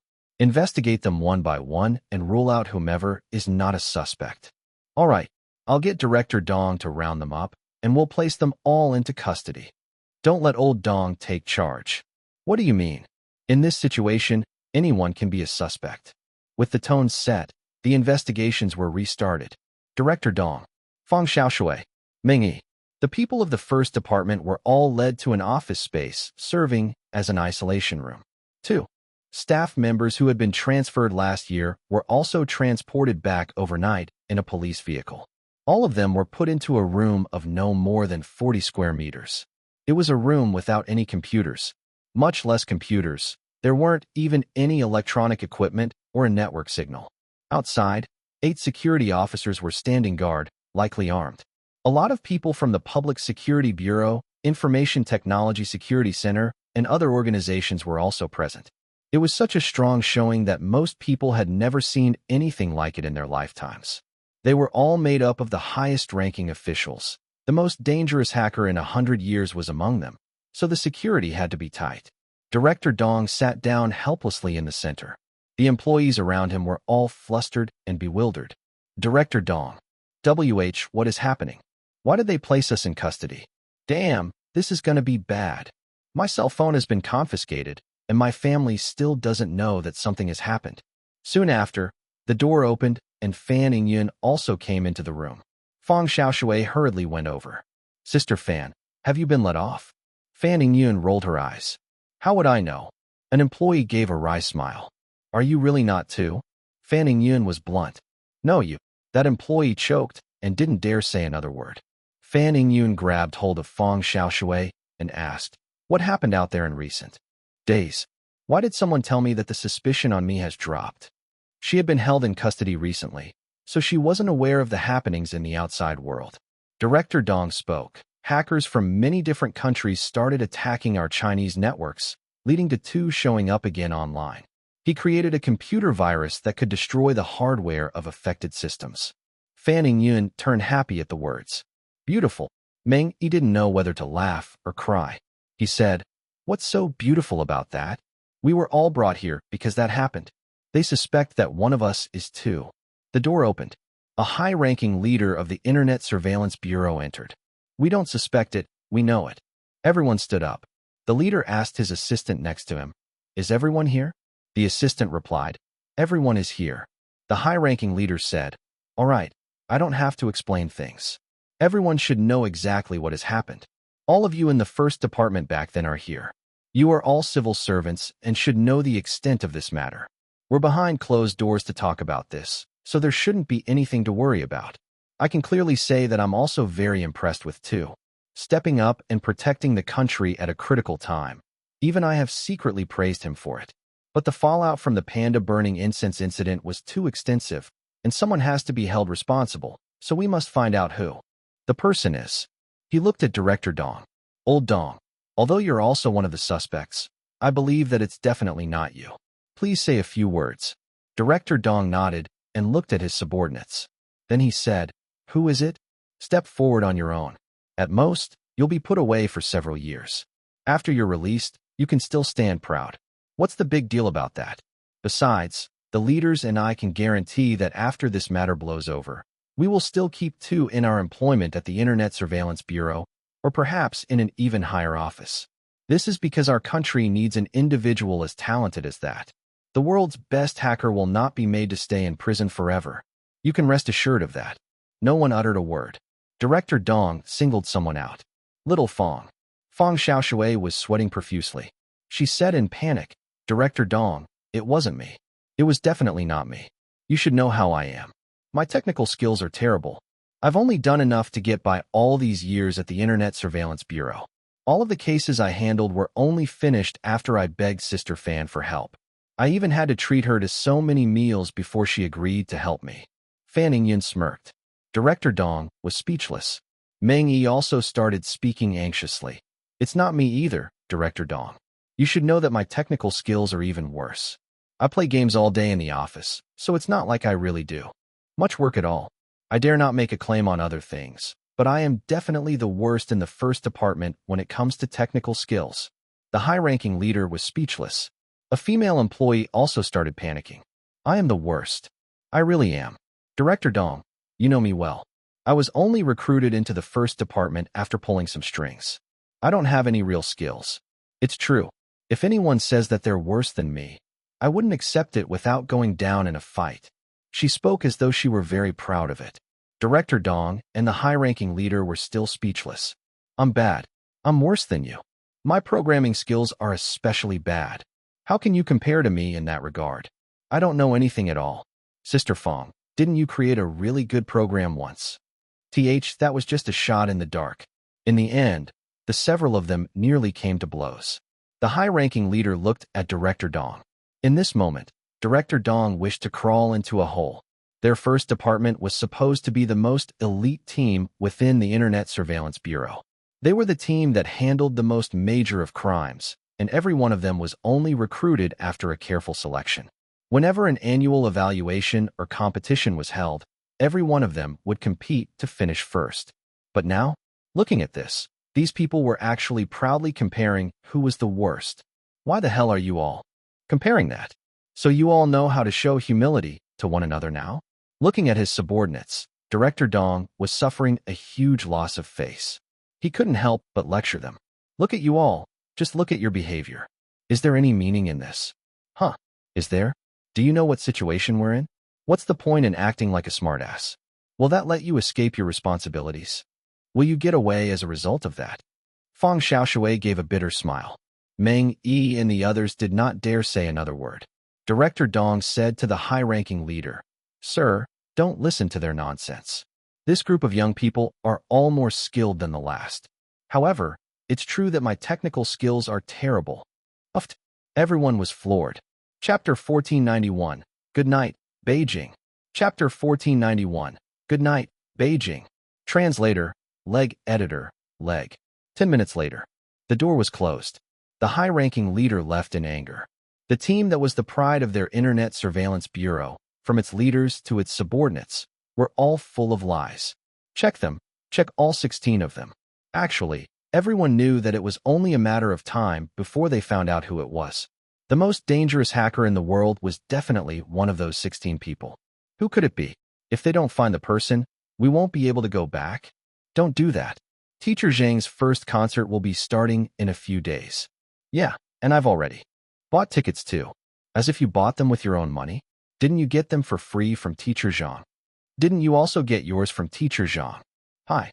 Forget about the concert. None of us will be able to go and watch it. Why do I feel like their investigations are heading in the wrong direction? Yeah, that's what I actually think as well. All of us have worked together for so long. So surely we'd have a sense of how good each of us is. We definitely know everything about each other. If you say that there's a hacker among the 16 of us, I believe that. We all have the technical skill for that. But if you say that one of us is the world's best and most dangerous hacker, I won't believe that no matter what. Have a look at each other. Which of us looks like we're a legendary hacker? None of us. Therefore, didn't they get something wrong? Everyone sized each other up. He looked at her. She looked at him. Then they nodded in unison. None of them looked like one. But who could it be? Could there really be other suspects then? But there weren't any. It was only the 16 of them. Even at this point, they did not think of Zhang Ye. The war had occurred so long ago most of those at the first department had forgotten about it. At that time of the Sino-Korean hacker war, it wasn't only the people from their department who were present in the office. Someone else was with them. The next day, Shanghai News.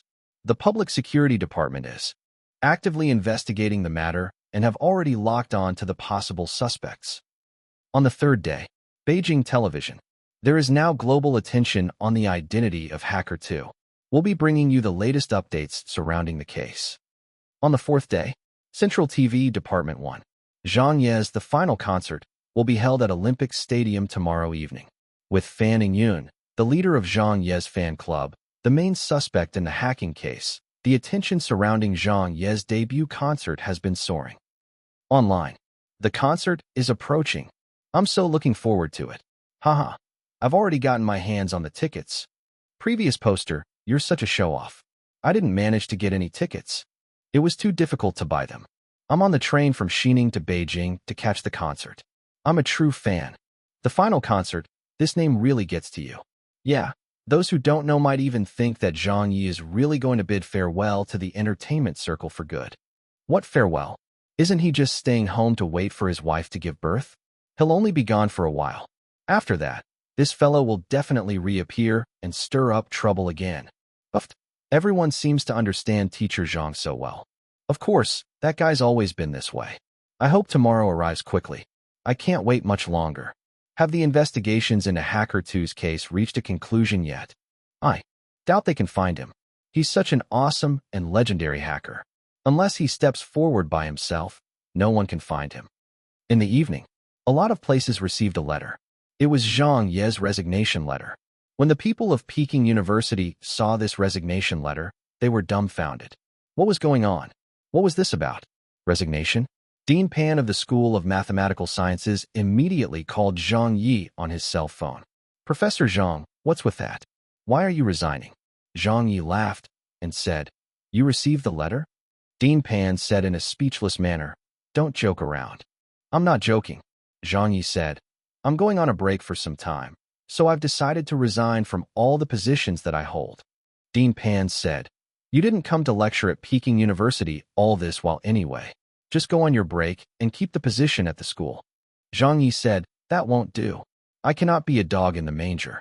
Soon after, a vice president from Media College also called. Professor Zhang, what's going on here? President's son, it's a personal decision. No, I won't agree to it. I've already decided, so please just allow me to go on break. You can go on your break if you want, but why do you have to resign? Are you really thinking of staying home all your life to take care of your child? Isn't it only going to be for several months? Or at most a year? President's son, I thank my alma mater for the trust it has in me, but I've really come to a decision. I've been working so hard all these years, so please do a good deed and allow me to relax a little. Come on, this is way too sudden. Then the Asian Charity Association called. 1 call, 3 calls, 5 calls. On this day, Zhang Ye had resigned from all the positions that he held. Without an exception, he submitted his resignation for all of them. In fact, he was quite reluctant to do so. Math department professor, Chinese department professor, the Asian philanthropic ambassador, all of these roles held very precious memories for Zhang Ye. But this was a decision that he had to take, and it was also something that he had considered for some time. Even the hardest decision had been made, so what else was there that he couldn't do? This matter was something that Zhang Ye had to take responsibility for by himself. He couldn't drag down others for what he did. Tomorrow was going to be the final concert. After that, Zhang Ye could do what he needed free from anguish. He could leave his worries behind. The news broke. The news spread. The people were also stunned and bewildered. What? Zhang Ye resigned? He resigned from both Peking University and Media College? What is he trying to achieve? Is he really going to stay at home to take care of his child? I'm wondering about that too. If it's just taking care of his child, surely there isn't a need to resign from all of his roles, is there? I heard that. This fellow has never lectured at Peking University and Media College anyway. Who knows what Zhang Ye is thinking? That fellow has relapsed again. Haha. Ignore him. He often gets convulsions like this. We're used to it. There was just one day remaining. Only 24 hours left. His staff, his family, his work. He had done all that he could for them. Everything that needed to be arranged had been arranged. With all of his burdens unloaded, Zhang Ye felt completely relaxed. He did not go back home to his parents' place, nor did he go to old Wu's place. The closer he was to saying farewell, the more he did not know how to face them. Zhang Ye went out onto the streets and walked aimlessly. He wandered around in the alleys. He walked very slowly, without a purpose. The streets and the common places of Beijing were not very nice. A lot of trash, old buildings, and illegally parked cars were everywhere. But Zhang Ye felt very peaceful and calm. Lightly I leave. As lightly I came. I gently wave goodbye to the rosy clouds in the western sky. Quietly I leave. As quietly I came. I flutter my sleeves softly, not taking any wisps of the clouds away. Good night, Beijing. After tomorrow's farewell, let's meet again another day. Chapter 1492. The concert begins. Chapter 1492. The concert begins. Translator, Leg Editor, Leg. The next day, in the evening, Olympic Stadium was crowded with a sea of people. What a grand stage. Jesus, this is gorgeous. So this is the Olympic Stadium? Is it starting soon?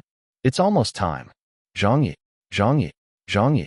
The tens of thousands of people at the venue had already started shouting Zhang Ye's name. The stadium's crowd was even doing the wave. Backstage, Zhang Ye was currently having his makeup put on. Ha Chi-Chi shouted, "Do one more round of checks on the equipment. The concert is about to begin," Little Wang said excitedly. "The crowd outside is making such a big commotion." Little Zhou also said excitedly, "What a grand sight. It's so spectacular. How can it not be? This is a venue holding close to 100,000 people." Wu Yi said, "No one in Asia has ever held such a large concert before. We're the first to do so." Zhang Zhua asked, "Has the live streaming camera been set up yet?" Tong Fu said, "It was set up very early on.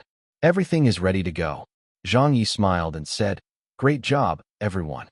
The makeup artist said, "Don't smile. I'm doing your makeup." Ha Chi-Chi asked, "How's your throat today?" Zhang Yi replied, "It's great. Never been better." Ha Chi-Chi smiled and said, "Then you must definitely sing well tonight. Who knows, we might just get to the summit of the Asian entertainment circle after today. If that happens, it would really be a success after all the hard work we've put in. When you return from your half-a-year or year-long break, we can finally take a proper shot at the international entertainment circle. The domestic scene was our first step, followed by the Asian region. Our end goal is still to make your name known throughout the world. Let's work together towards that, everyone." Zhang Ye was very happy to hear that. All right. At Zhang Ye's parents' house, his father urged, "It's starting soon. Quickly get the live stream up." His mother said, "What are you rushing me for? There's still 10 minutes to go." His father said, "Can't you put it on first?" At old Wu's parents' house, Li Qinxin said, "I had wanted to go to the venue to watch it live." Wu Changhe harumphed, "That little Yi. He kept insisting that we not go." Wu Ziqing smiled, "Let's just watch it at home." At old Yao's house, Yao Jiankai said, "This fellow has all the glory today." Yao Mi giggled, "Uncle Zhang is mighty." Spring Garden Studio, Xiaodong called out, "It's about to begin." Amy harumphed, "I'm not gonna watch." Li Shaoxian smiled and said, "Are you still angry about that?" Amy said, "Of course. No one stands people up like he did." Xiaodong said, "All right then, I'll just watch it with Shaoxian." Amy grumbled, but she still glanced at the live stream. The live stream had already started. In the live streaming channel, the viewership numbers shot up like crazy. 10 million, 20 million, 30 million, 50 million. It kept soaring. It was increasing by close to 100,000 people each time. In the end, even before the concert had begun, the number of people in the live streaming channel had already broken past 100 million people. What kind of a concept was that? No one knew. Because in all of the streamed concerts that had taken place in the past, none of them had ever reached 100 million concurrent online viewers before. The media, the industry peers, the citizens, Zhang Ye's family and friends. Those who could attend the concert live were here at the venue, while those who couldn't make it were currently waiting for the stream to begin. Counting down. 5, 4, 3, 2, 1. Bang. The lights at the venue blazed to life. Stunning stage effects exploded at once. The audience, be it those at the venue or those watching the live stream, were immediately thrilled. At this moment, the music played. It was the strum of an electric guitar. Here he comes. It's Zhang Ye. It's starting. Lord Zhang is so full of spirit. Teacher Zhang, I love you. Ah! Screams resounded through the stadium. The entire venue was up on their feet, and everyone was crazily waving the glow sticks in their hands. A glamorously dressed Zhang Ye was standing on an elevator platform as he made his appearance in the middle of the stage. Looking at the view in front of him, seeing the hyped crowd of people, he felt at this moment that he had a lot of things to say. If there were still time, he still had a lot would like to do. However, he did not have the luxury. He was only left with the next 2 hours. This was the final bit of time that the heavens had afforded him. Zhang Ye treasured it very much, so he wanted to give a perfect closing. Thank you. Thank you all for coming. Zhang Ye, Zhang Ye, Zhang Ye. Amid the shouting, Zhang Ye lightly raised his microphone. The entire venue's audience fell silent. Zhang Ye closed his eyes as a lot of images appeared in his head. From his birth, to his graduation, to his debut in the entertainment circle. The experiences he had on this journey were flashing through his mind. Opening his mouth, he sang one in a hoarse voice. Whenever I walk on any of these streets, my soul can never seem to be at peace. Apart from the roar of engines and the buzz of electronics, I think I hear the heartbeat of its soul. Zhang Ye sang in a low voice. I have belly laughed here, and I have cried here. I have lived my life here, and I will die here. I have said my prayers here, and I've been at a loss here. I'm searching here for what I lost here. Beijing, Beijing. The audience screamed with excitement. It was a new song. A new song. It was so nice to listen to. They knew he would come out with a new song. However, no one knew what sort of a mood Zhang Ye was in as he performed this song. Perhaps only Wu Ziqing understood. Watching the stream, Wu Ziqing was still smiling, but her eyes had reddened. At the venue, Zhang Ye continued singing. The 3 blocks between the coffee house and the plaza feel like the distance between the neon lights and the moon. In the struggle through life, people comfort and hug each other, searching and pursuing, clutching at shattered dreams. All of a sudden, Zhang Ye raised his voice. If one day I have no choice but to leave, I hope people will bury me here. I can feel a sense of belonging here. I'm attached to so many of the things here. I have belly laughed here, and I have cried here. I have lived my life here, and I will die here. I have said my prayers here, and I've been lost here. I'm searching here for what I lost here. Beijing, Beijing, Beijing, Beijing. Cheers were ringing out through the venue. The audience went wild. This opener had pumped up the crowd. Old Zhang's house. Fang Weihong sighed and said, Teacher Zhang's got such exceptional talent. But Zhang Yuanqi said, Don't you find him to be a little different today? Fang Weihong was taken aback. No, not really. What's wrong with him? Nothing. I probably just got the wrong impression, Zhang Yuanqi replied. Old Su's house. Su Milan's expression was one of total appreciation. What a truly good song. Her agent said, It's a new song. This is amazing. A female assistant said, Just the opener alone is so good. It's stunning. Old Chen's house. Chen Guang said, The effects at this venue are awesome. Fan Wenli said, The choice of song was a good one too. Before this, some people were still worried that Zhang Ye would only perform his old songs at the concert. But now, everyone was relieved after this opener. Zhang Ye was still that Zhang Ye they knew. Chapter 1493, Zhang Ye's Eternal Summer. Chapter 1493, Zhang Ye's Eternal Summer. Translator, Leg Editor, Leg. The atmosphere was one of excitement. With Beijing, Beijing, the crowd was pumped. This was the result of 2 months of planning and preparation by Zhang Ye's studio. All the audio and lighting equipment at the venue were either rented, borrowed, or bought for use in the concert. Professional teams were then brought in to design and set up the venue with the best equipment available in China, or even in the whole of Asia. For the past 2 months, this was the only thing they did to turn Asia's largest concert venue into a stunning musical stage. Lighting, sound effects. It was like a fantasy. This was Zhang Ye's final performance stage. He was very satisfied with it.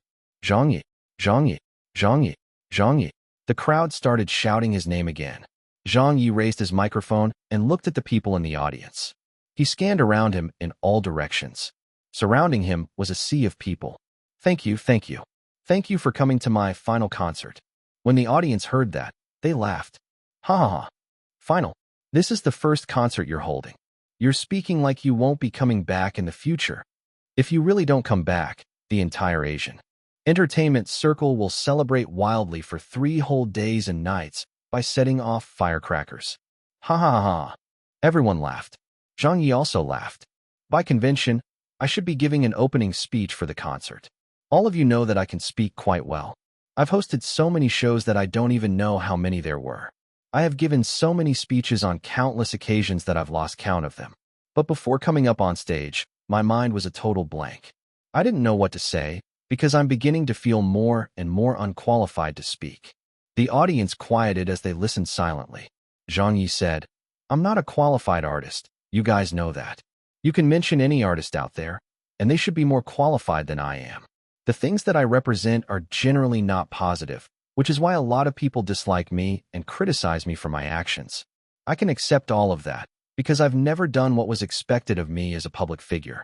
Sometimes when I think about it, I feel quite guilty too. Ha Chi-Chi looked at the stage. Zhang Zhe kept his eyes on Zhang Ye. The studio staff were all silent. Zhang Ye said, I've also thought about it these past few years. Tolerance, acceptance, civility, grace, and some of the better values and morals. It would have been better if I had conveyed such an image to the people. Then, perhaps, my popularity would be better as a result, and I would also have more friends surrounding me.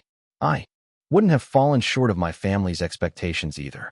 When my family mentioned my name, they would have done so with more pride.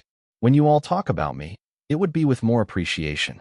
When the media reports about me, it would be with more praise. I would really like to experience how that feels. He smiled and closed his eyes, thinking for about 3 seconds, then opened his eyes again with a smile.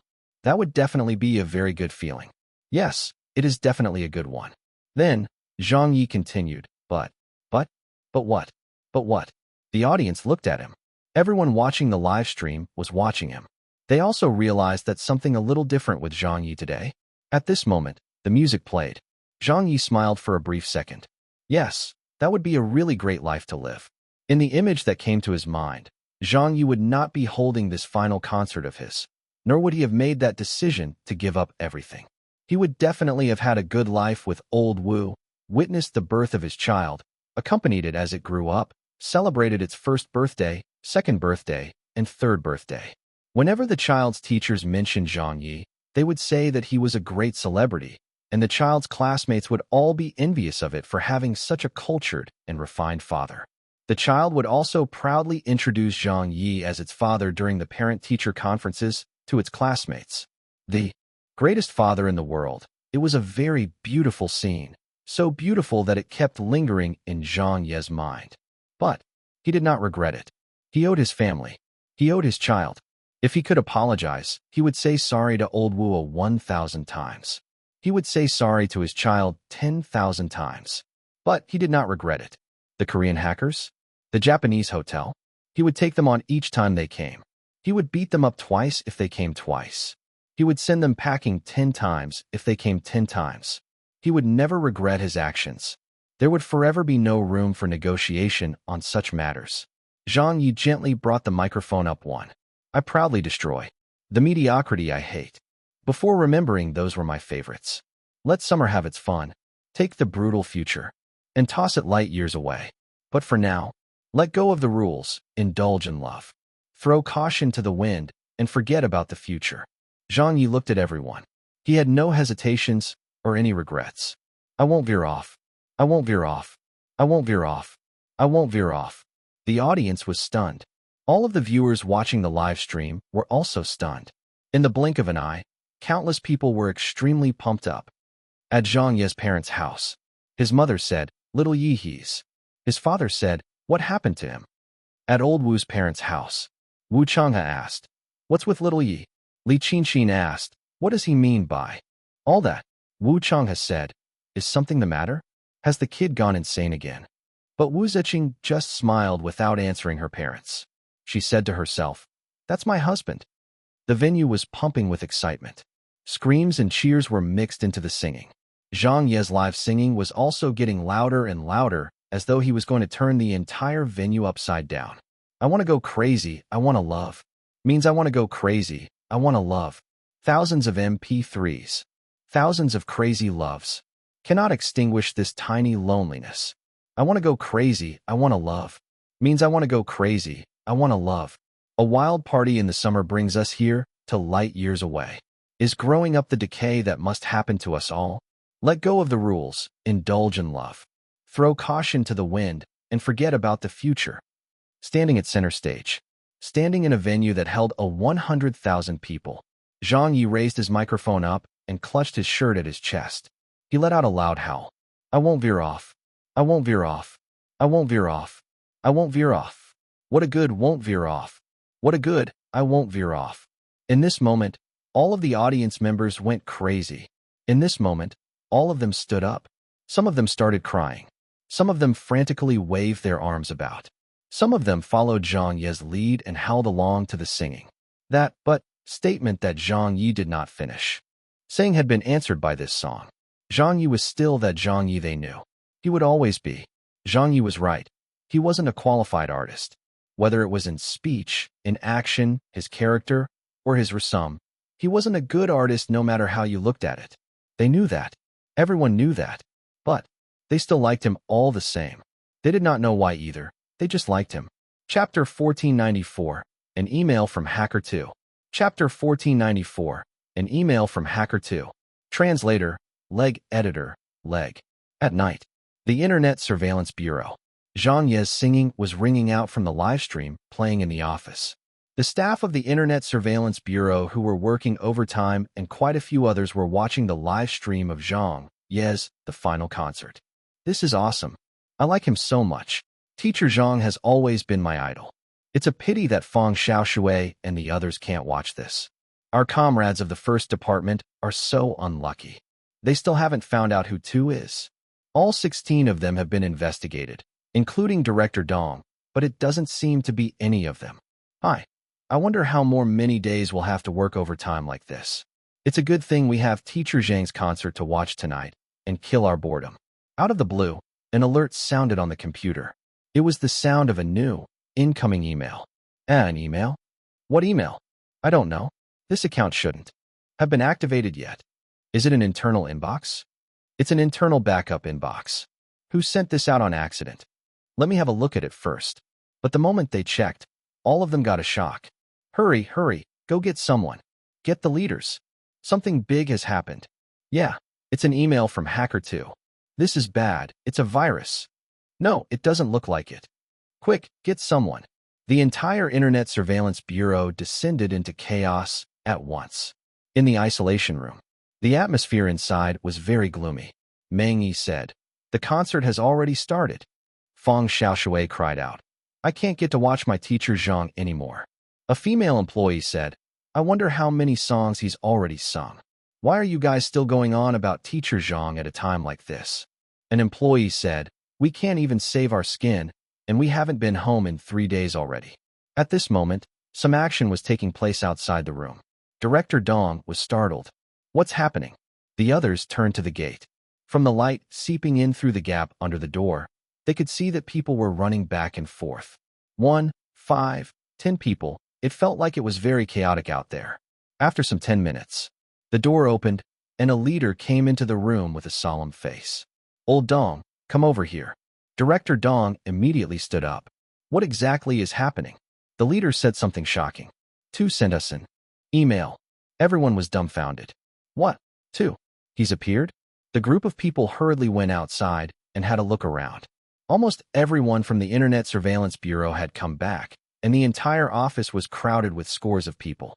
The director of the second department shouted, "Old Dong, get over here." Director Dong went up to him.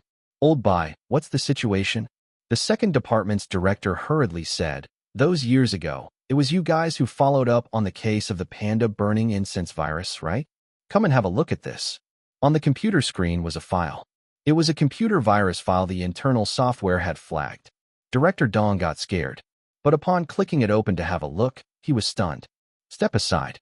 He nudged Director Bai of the second department aside and sat down in his spot. Then he went through the document line by line. Fang Xiaoshui, Meng Yi, and the others also gathered around. When they saw it, they were all stunned. Soon after, Director Dong gasped and said, "This is the source code of the panda burning incense virus." That leader said, "Can you confirm that?" Director Dong nodded. "I'm a 100% sure." Fang Xiaoshui said in a dumbfounded manner. "How did we get our hands on it? Such source codes should only be available to the creator." The third department's director gave a wry smile. "It was sent to us by Tu himself. There's another document attached that was named CIH.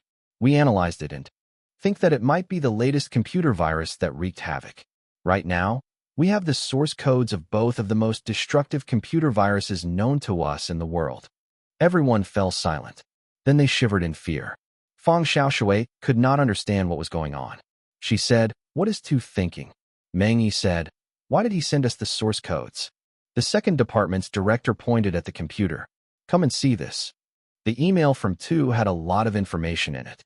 Other than the panda burning incense and CIH viruses source codes, Tu also left a message for them. This was what it said: "I know that you're all looking for me, but the direction of your investigations on the suspects has been wrong from the very start. I don't have any intention of hiding, nor will I hide. I will be responsible for what I did, so don't make things difficult for the comrades of the first department. You all should realize that Tu cannot be amongst them if you gave the matter some thought. Does any of you know what the name Tu represents? If you know, then come and get me. You will know where to find me." What was the meaning of this? A lot of people did not understand. Director Dong was very confused as well. The direction of our investigations was wrong. The third department's director asked, "What do you all make of this message?" Fang Xiaoshui said, "It just means that none of us are Tu. So can we go home yet?" Meng Yi said excitedly, "Yes, that's exactly what it means." The leader was speechless, as was everyone else. Director Dong mumbled to himself, "What does Tu represent?" The second department's director said, "We don't know either. That's why we asked you all to come over." A staff of the third department said, "What does he mean by saying that we know where to find him?" A female staff of the second department said, "Yeah, how could we possibly know where he is at?" Tu. A lot of people became lost in thought. They put out their hands and made twos with their fingers. What did it mean? What could a single number represent? At this time, a director trotted into the office. He had rushed back after being informed about the matter. Did you all catch Tu already? That's great. How did he get captured?" Director Dong looked at him. "Who told you that we've captured him?" That director was taken aback and pointed at them. "Then why did you all make a victory sign?" Director Dong said in a speechless manner, "We were just wondering what Tu represents." "Wait, what did you say?" He was stunned. "What did you just say?" That director stretched out 2 fingers in confusion. "Isn't this a victory sign, like yeah?" When he said that, the entire office fell silent. Tu. Victory? Yeah? Yi. Fan Yun's expression changed. Fang Xiaoshui said dumbfoundedly this. The leader was also stunned. He said loudly, "Old Dong, when was Teacher Zhang attached to your department?" Director Dong said in shock, "It was during the time of the Sino-Korean hacker war." The leader said angrily, "Then why didn't you mention it before?" Director Dong said in a confused state of mind, "But no one asked us. What we were asked was who had served with the first department during that period, and Teacher Zhang was not part of our department at all. Furthermore, I don't think he's that skilled with the computer, and his English is very bad too. We didn't even think in that direction." Meng Yi slapped his forehead. "My God," the second department's director said. "So that's what he meant when he said we'd know where to find him." The Olympic Stadium. The live stream that was being broadcast nationwide. All of the country's citizens knew where Zhang Ye was at this moment. Tu was Zhang Ye. How could that be possible? Could they have gotten it wrong? Fang Xiaoshui started panicking. Then what do we do now?" Meng Yi said. "Teacher Zhang is still in the middle of holding his concert."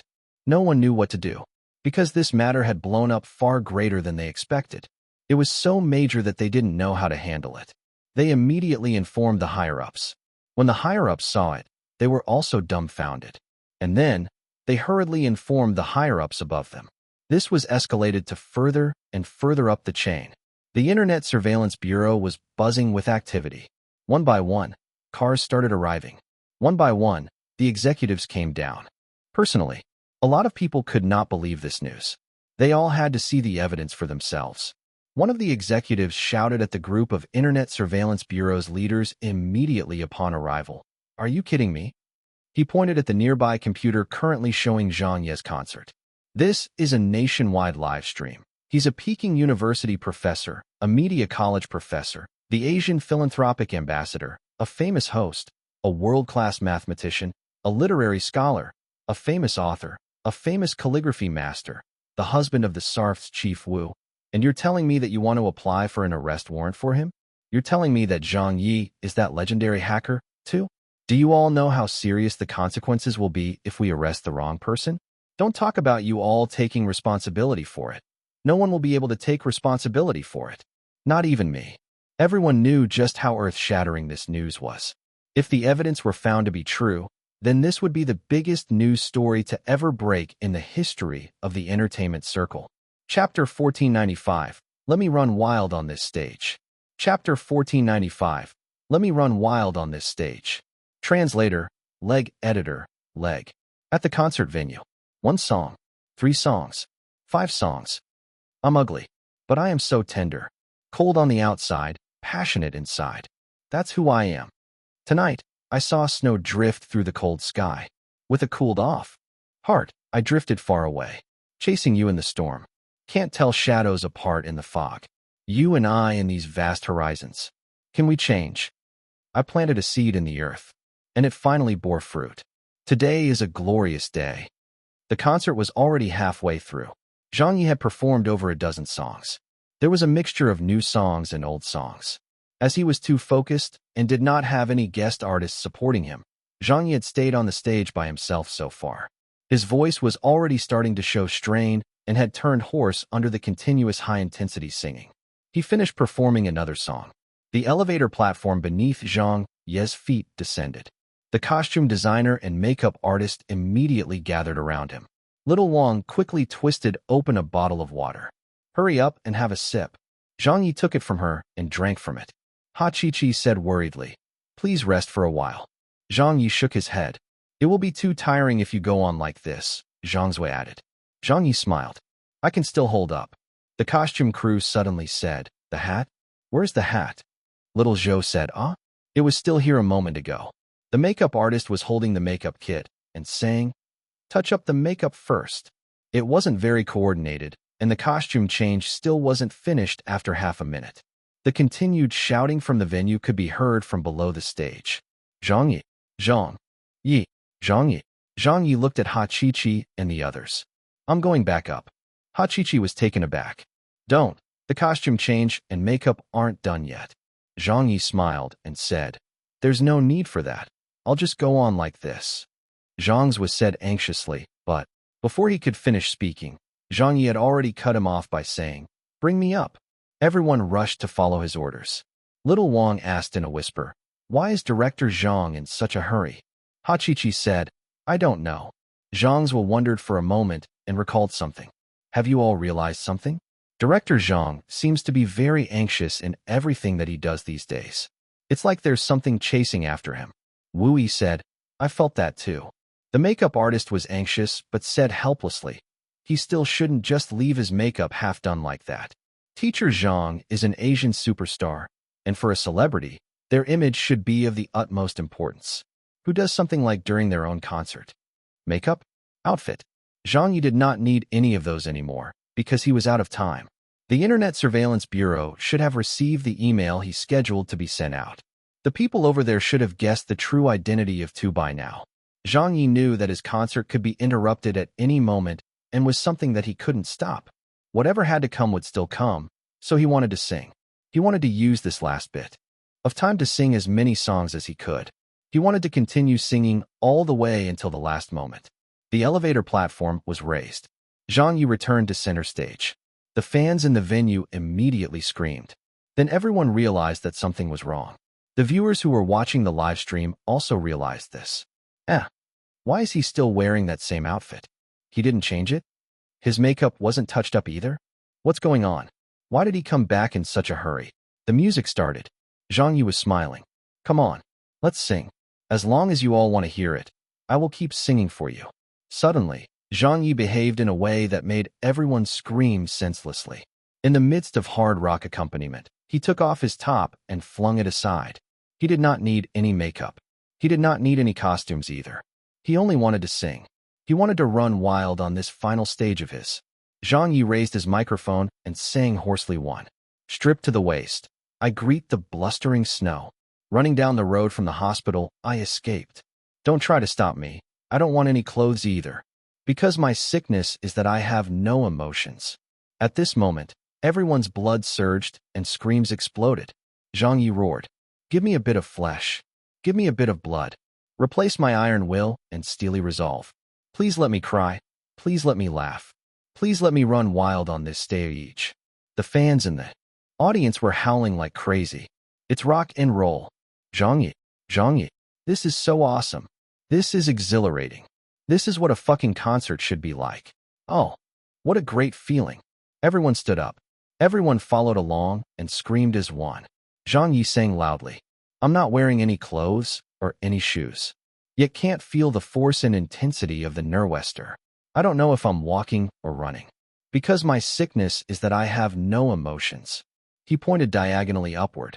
Give me a little stimulation, my good doctor. The audience shouted, oh, give me a little love, my sexy nurse.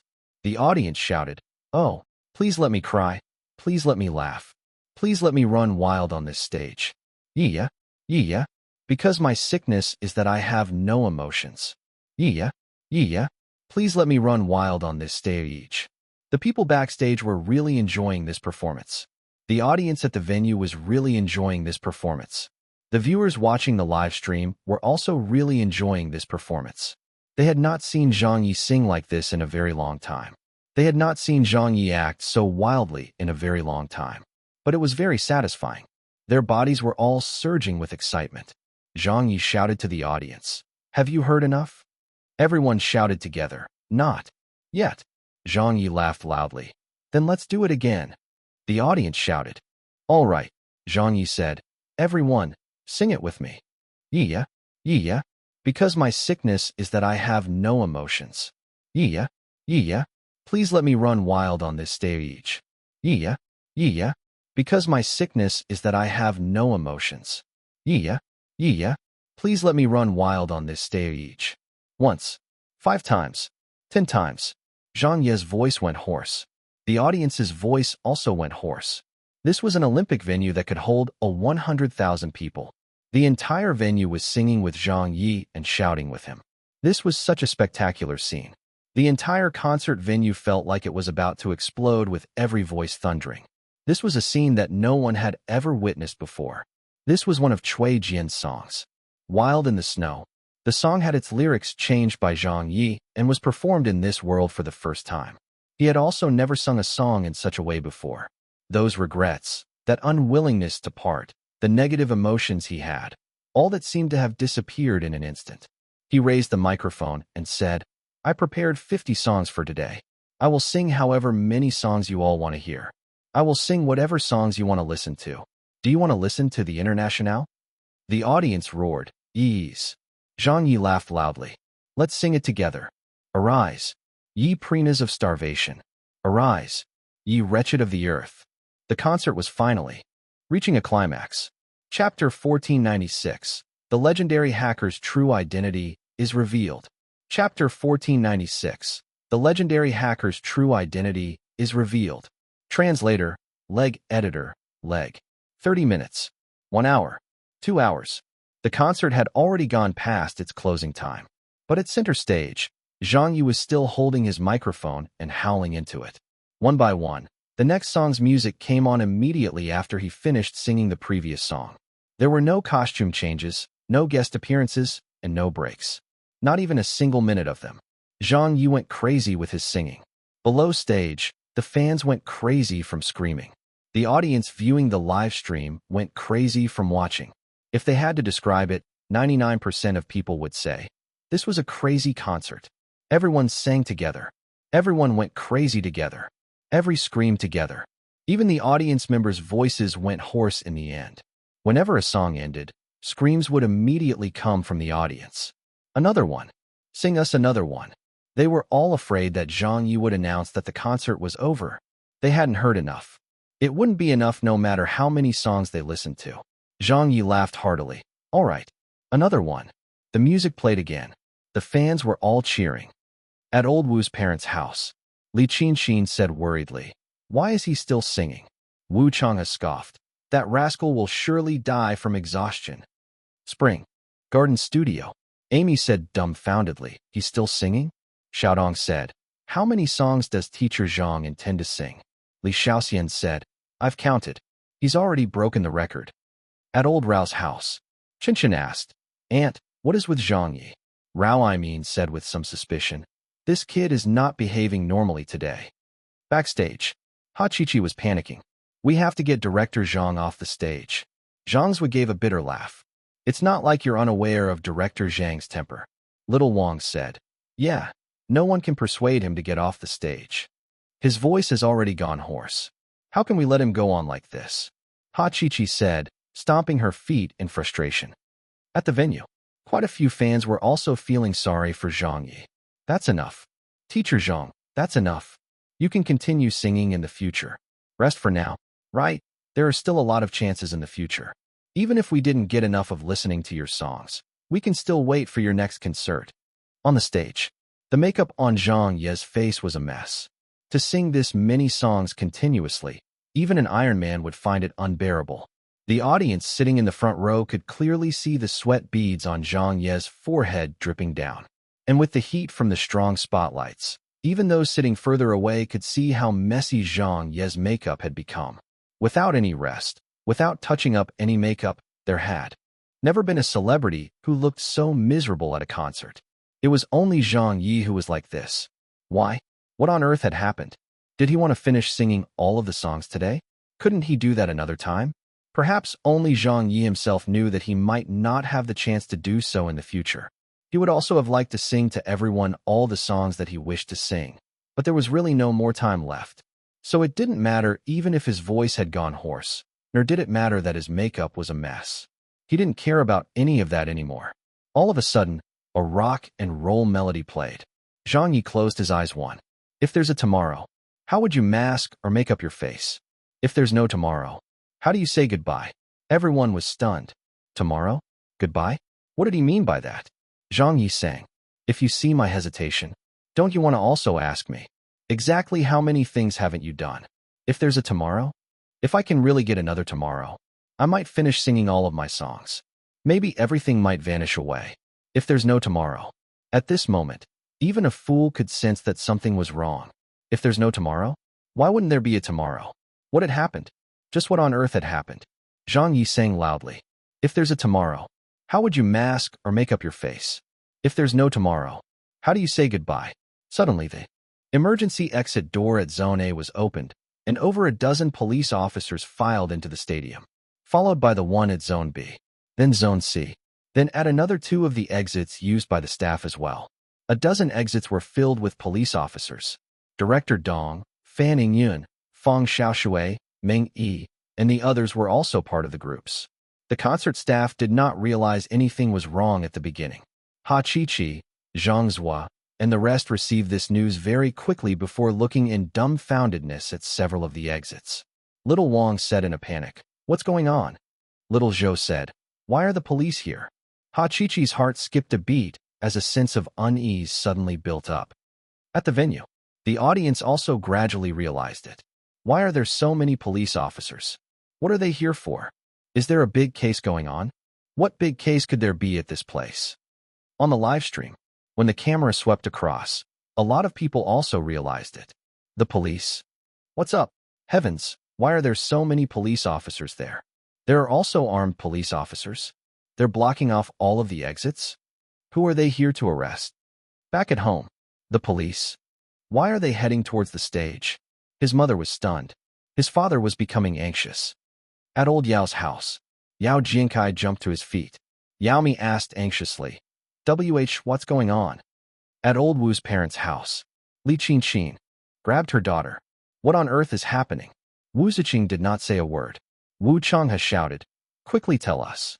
What the heck is happening there?" On stage, he had just finished performing If There's a Tomorrow. Then Zhang Ye also saw a few of his old friends coming over from afar. He smiled and looked up into the night sky, then took another look at the densely packed audience at the venue. His grin got even wider. He raised his microphone and said, "Tonight was such a good night. I've never sung like this before and have never felt so good and satisfied before. Although there are still a lot of things I would like to say, although there are still a lot of things I have yet to do, thank you for coming to my concert. Thank you for accompanying me while I sang." Many of the audience members stood up. The people watching the live stream were stunned. Over 100 million people around the country had their eyes on him at this moment. They all knew that something had happened, and it was a major event. After a pause, Zhang Ye smiled and said, "I've actually been thinking in recent days how I should say goodbye to everyone. Should I do it with a smile and casually say it? Or should I shout it with a serious face?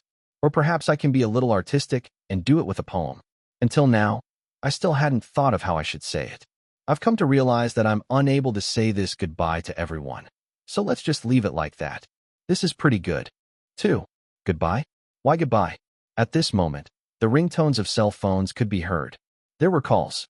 There were texts. Beep, beep, beep. Ring, ring, ring. A girl looked at her cell phone in shock. A young man was reading the news on his cell phone in bewilderment. "Hurry, check the news. What's the matter? Look it up.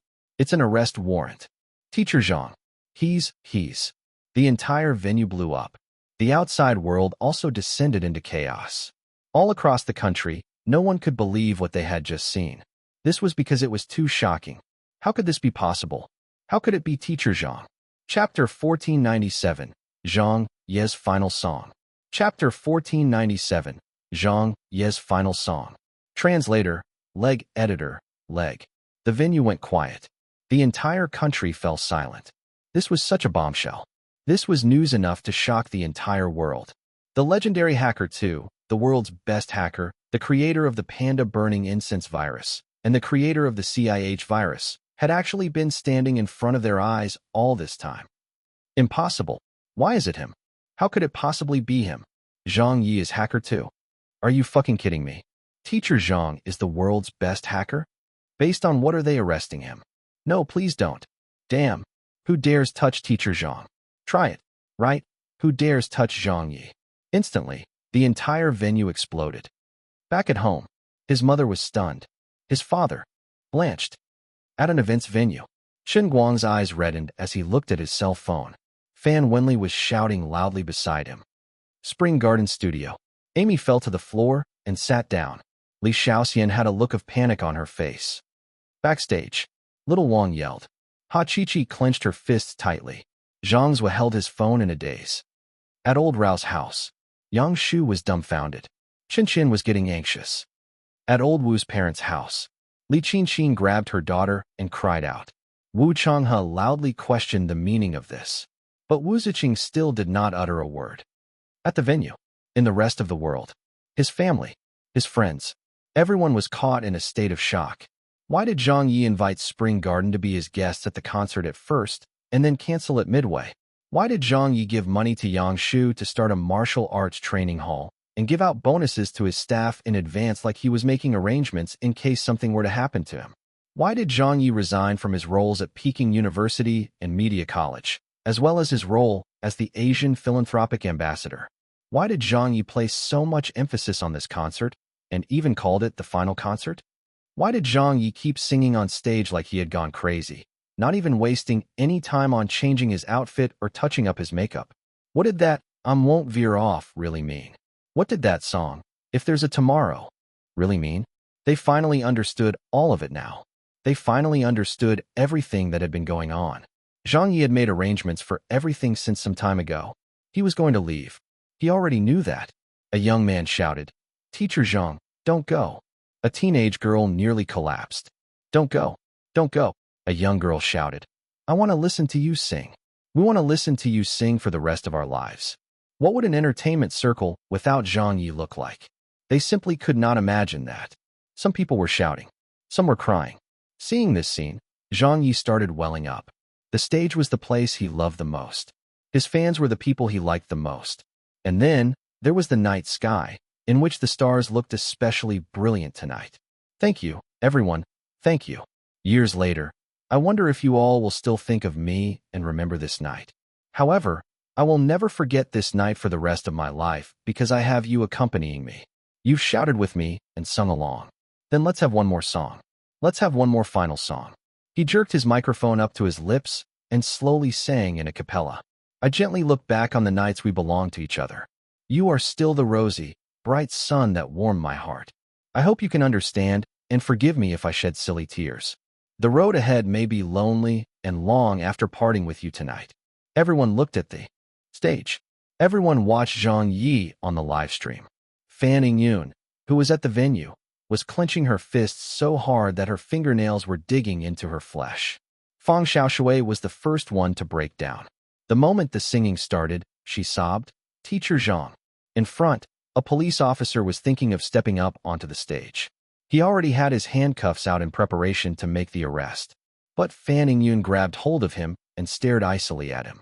The police officer was startled. "Officer Fan," Fan Yun said, "let Teacher Zhang finish singing the song." Director Dong also said coldly, "Let Teacher Zhang finish singing." Zhang Yi smiled and sang on. "Suddenly, I have so much I want to say.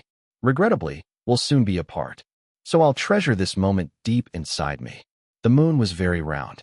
The stars were very bright. Under the night sky, Zhang Yi was singing loudly. "Even if someday thousands of romances get blown into my path and land, even if someday thousands of stars shine brighter than the moon tonight, they won't compare to this evening's beauty, nor would I enjoy them any more. 'Cause you are singing with me tonight." Those lyrics were lashing out ruthlessly at everyone's hearts. It hit them so hard that their faces were strewn with tears. Backstage, Ha Chi-Chi said, "Play the music." Little Wang cried and said, "But Director Zhang He's." Ha Chi-Chi repeated in an even louder voice, "Play the music." The music played. A mournful melody drifted out and filled the Olympic Stadium. Zhang Yi smiled and looked at everyone in the audience. "As our separation nears, I realize the allure of grief. All because of you, I made many lasting memories. When and where can we meet again, just like tonight? Let's gaze into each other's eyes and see where our mutual feelings stand. When the raindrops tap on your windows, when the wind blows your thoughts into chaos, can you take the time to remember my familiar face? 1, 10, a 100, a 1,000. A lot of people were covering their mouths and crying. At this moment, they remembered a lot of things. In the past, Zhang Ye had rushed to the hospital to prevent a fan from attempting suicide by forking out a sum of money and giving his support, saving her from certain death. Back then, it was Zhang Ye who came forward to stand up for a Chinese fan when she was knocked over by Li Yanson. Back then, Zhang Ye's talk show had made countless people in the country laugh hard at their computers. When the Sino-Korean hacker war happened, Zhang Ye caused a great stir in the country with his "Whoever offends the mighty nation of China, however distant, shall be destroyed." And those songs Zhang Ye sang in The King of Masked Singers had astonished many people as well. He had given them laughter. He had forced them to cry. His name was Zhang Ye. He looked very ordinary. But this was a face they could never forget. They would never forget it for the rest of their lives. Zhang Ye sang loudly, "Even if someday thousands of romances get blown into my path and land, even if someday thousands of stars shine brighter than the moon tonight, they still won't compare to this evening's beauty, nor would I enjoy them any more. 'Cause you are singing with me tonight." Once, twice, thrice. Suddenly, a little girl in the audience cried and sang along with him. "Even if someday thousands of romances," a young man loudly sang, "get blown into my path and land." A middle-aged woman wiped away her tears. "Even if someday thousands of stars," a teenage girl yelled, "shine brighter than the moon tonight." Some people did not know how to sing it. Some people were going off-key. Some people who did not know Cantonese shouted along in Mandarin. Everyone joined in the singing. The nearly 100,000-strong crowd at the venue sang loudly with Zhang Ye.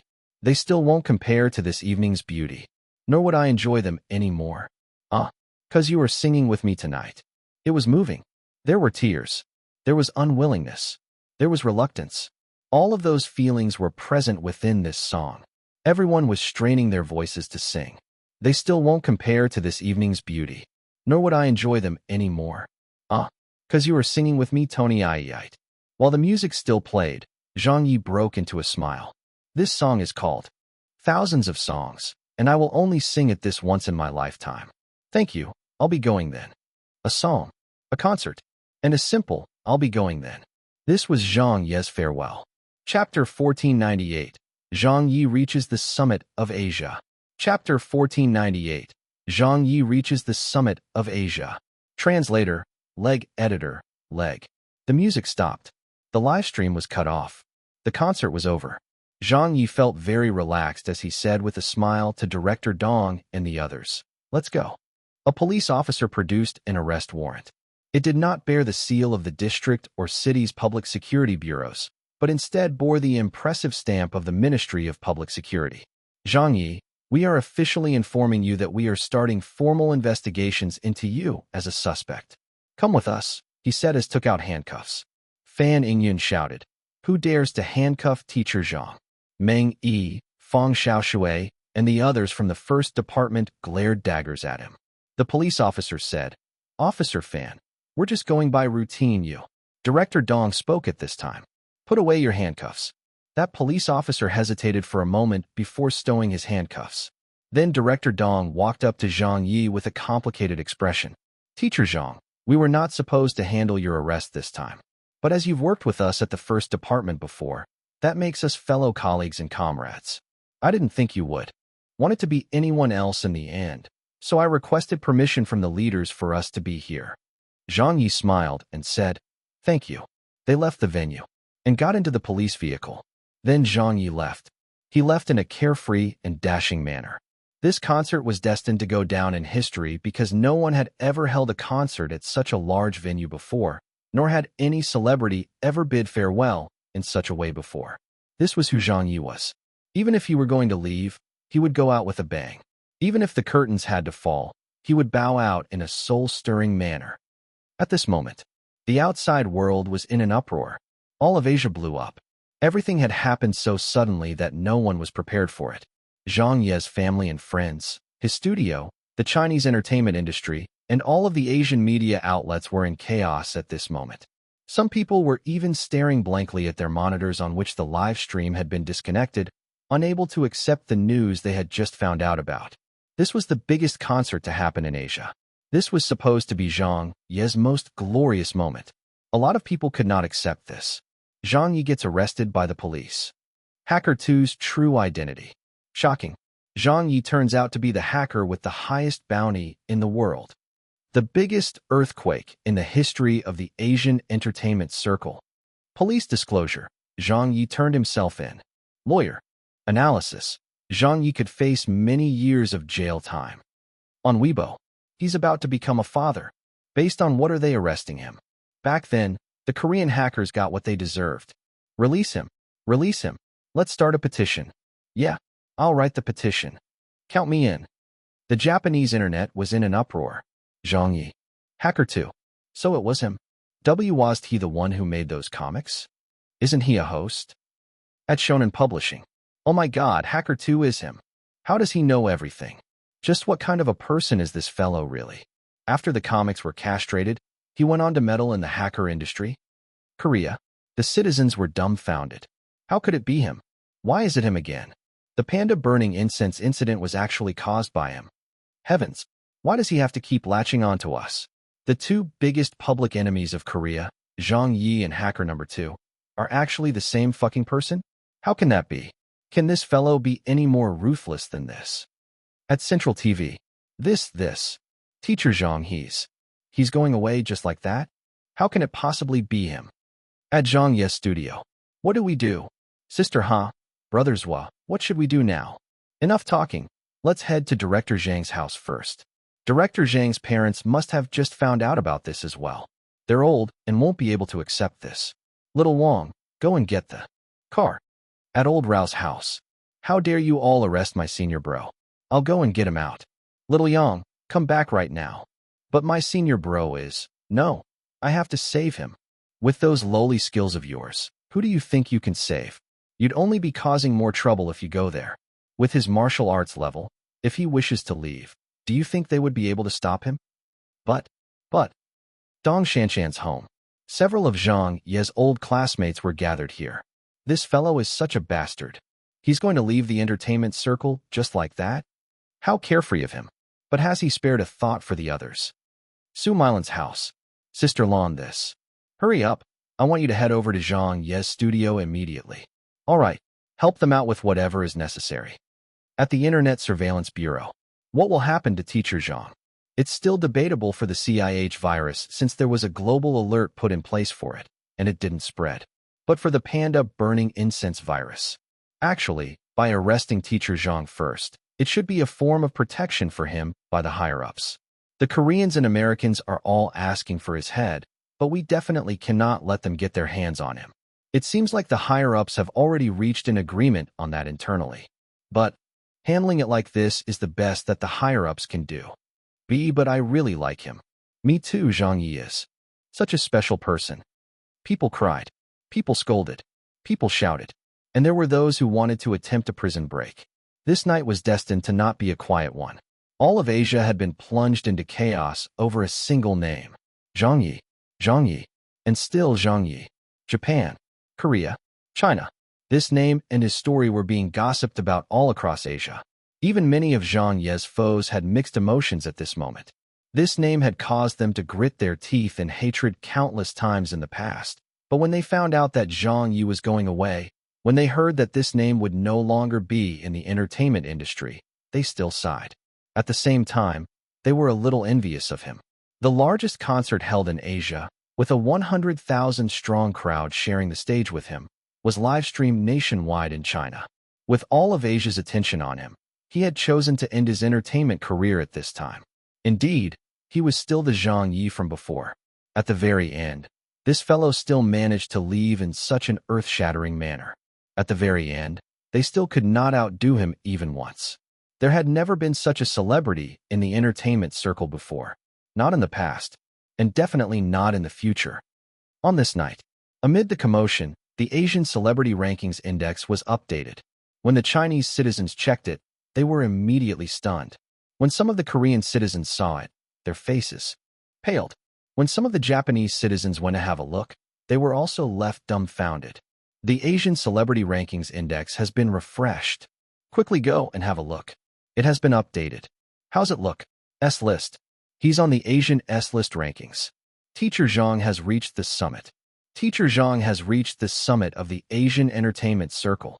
On this day, on this night, Zhang Ye's almost crushing popularity catapulted him from third place in the Asian A-list rankings directly into the Asian S-list rankings.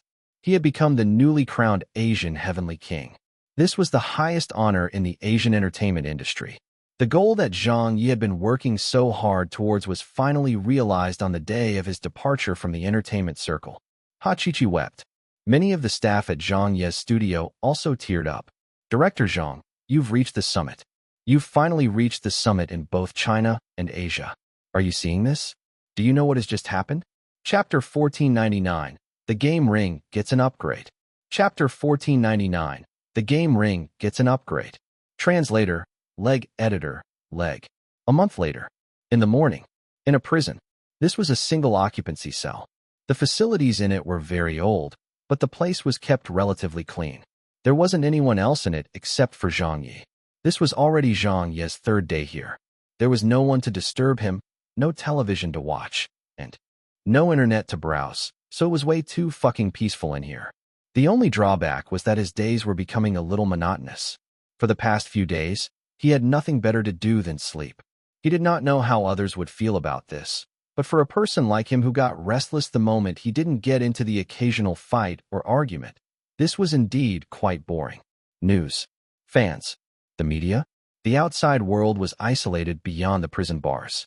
Zhang Ye found activities to keep himself busy and would often sing a little when there was nothing else to do. Just look, this fellow was doing exactly that right now. Iron gates, iron bars, and iron manacles. Gazing out with my hands clutching these bars. How wonderful life is on the outside. When can I return home again? When can I return home again? All of these shackles that locked me up. Dear friend, won't you listen to me sing? Outside, A young prison guard walked over, not knowing whether to laugh or cry. Teacher Zhang, why are you singing this song again? Can you change it to something else? I've heard it more than 20 times over the past few days. This was a popular song from the 80s in Zhang Ye's previous world. It was called Tears Behind Prison Bars, and the prison guards were all getting tormented by it every day. Zhang Ye threw up his hands in boredom. What else can I do besides sing? The young prison guard said excitedly, why don't you write a novel? Or a TV series? Script? You have nothing to do anyway, and I especially like reading the things that you write. Zhang Ye acknowledged and said, I can consider writing a TV series script. The young prison guard said excitedly, what do you intend to write about? Zhang Ye asked. Has anyone made a drama based on breaking out of prison before? The young prison guard nearly face-planted. He said nervously, I think it's better that you stick to singing Tears Behind Prison Bars. Haha, just kidding. Zhang Ye was amused. The young prison guard opened the cell door. Don't scare me like that. There's someone here to visit you. Please get ready. Who is it? Zhang Ye roused himself at the words. The young prison guard smiled and said, it's your parents and in-laws. Zhang Ye waved it off. Then I'm not going. The young prison guard gasped, huh? Although that was what he said, Zhang Ye still got up and exited the cell. How could it be anything good if it's them? I bet you it'll end up as a major lecture for me. The young prison guard laughed. Teacher Zhang, honestly speaking, you've got the best mentality of all the prisoners that I've come across in my time. A lot of those who get sent here end up changing greatly. I've never seen anyone who sings every day and keeps themselves entertained the way you do. No wonder you're my idol. Zhang Ye rolled his eyes. I'm singing a song like Tears Behind Prison Bars, and you call that having a positive outlook? Come on, let's go. Outside. After turning left and right multiple times, they finally reached the visitation room. Zhang Ye could see his family from afar. There wasn't any shouting or yelling, nor was there any hugging and crying. It had been a month since the incident, and everyone was at peace with what had happened. His mother was already harumphing at her son without waiting for him to sit down. Mess around, keep messing around.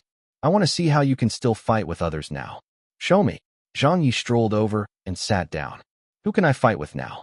Just wait until I get released. Wu Changhe said angrily. You mean you're still thinking about fighting other people? Zhang Ye asked. Dad, where's my wife? Why is it only you for who came to visit? Wu Changhe said in annoyance. So you mean you don't want us to come? Well, of course. However, Zhang Ye would never say that out loud. Li Qingqin said. Ziqing said she wanted to come. His father stared at him. Ziqing is going to give birth soon, so how can we let her move around so much at such a time? We stopped her from coming. Is she feeling okay? Zhang Ye asked in concern. His mother harumphed. Other than you, all of us are doing quite well. Zhang Ye smiled and said, then I'm relieved. Li Qingqin criticized. Oh, you've really worried us so this time. Only Ziqing is gracious enough to not get anxious over anything at all. Do you know how worried your parents and I were? A media outlet even wrote that you might be sentenced to life in prison before the court gave its sentence. That scared us so much that we couldn't get a good night's rest for 2 days. Zhang Ye asked, Mom, which media outlet wrote that? Tell me. When I get released, I'll go and look for them. What life in prison? It's not like I slaughtered and burned. What I did was a chivalrous act by fighting for my country and its citizens. You've all got to think of this in a positive manner. If this incident didn't happen, could I have reached the summit of the Asian entertainment circle? Even if I could have, it might have taken a year or 2, or even 3 to 5 years for that to happen. This is what we call spending on credit. For the next few years, I'm just going to stay here and rest up. I'll recharge. When I get out of here, I'll take a shot at reaching the top of the international entertainment circle. His mother curled her lips and said, Stop bragging. Li Qingqin looked at her watch. Our visiting hour's almost over. Mom, feel free to talk as long as you want. Zhang Ye waved his hands and said, I know the people here, and they won't interfere even if we talk for a few more hours. But in the future, don't come here for no reason. It's an important time for old Wu. If you're all here, old Wu is at home all by herself. Go back earlier. I'm doing rather well, so don't worry. The elders looked him over. Indeed, he did look rather good. He was even more spirited than when he was out. Before coming over, they were rather worried and afraid to find him in a state of dishevelment. But it seemed like they had worried too much. What storms and calamities had this kid not been through? Not too many things could rattle him. Just look, it had only been 3 days, and he was already all chummy with the prison guards. In addition, his relationship with the prison warden was very good. When Zhang Ye had just been sent here, the warden even came out to personally receive him. Pretty good. Yes, he was doing pretty good. In the prison cell, after seeing his parents, Zhang Ye came back. He was touched. He couldn't keep going on like that. He really had to find something proper to do. Otherwise, he might just be unable to keep up with the times upon his release. He had to accumulate experience and recharge. Zhang Ye had never once forgotten about his goal to reach the summit of the international entertainment circle ever since the day he debuted. He couldn't get on the internet. He couldn't release any works. But he could gain more skills. Like lockpicking, like wall climbing. He could use all of those skills after getting out. Actually, it looks like those skills were only going to be useful in here. Forget it, it's time for the lottery. Even if he couldn't do other things, there was no problem with playing the lottery.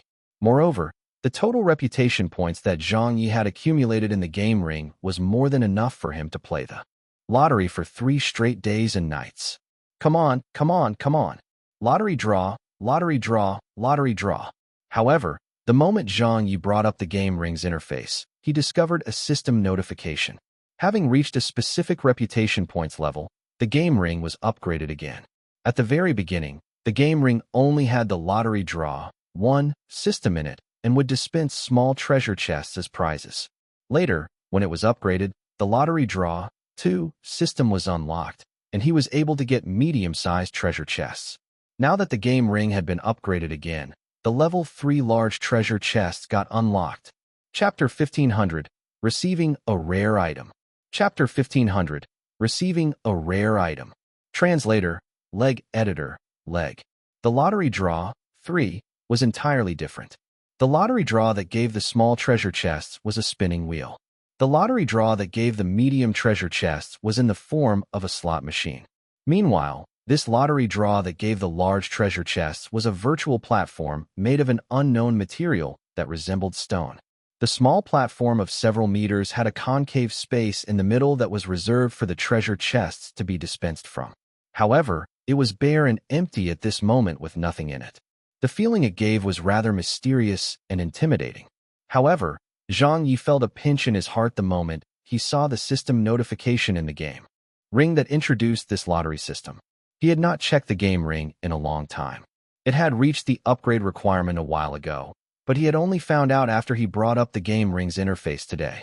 It was just like the previous time the system was upgraded from the basic level to the intermediate level. Once the game ring had reached the required reputation points, it would activate the upgrade. Meanwhile, as payment for the upgrade won, his reputation points would be deducted from the game ring.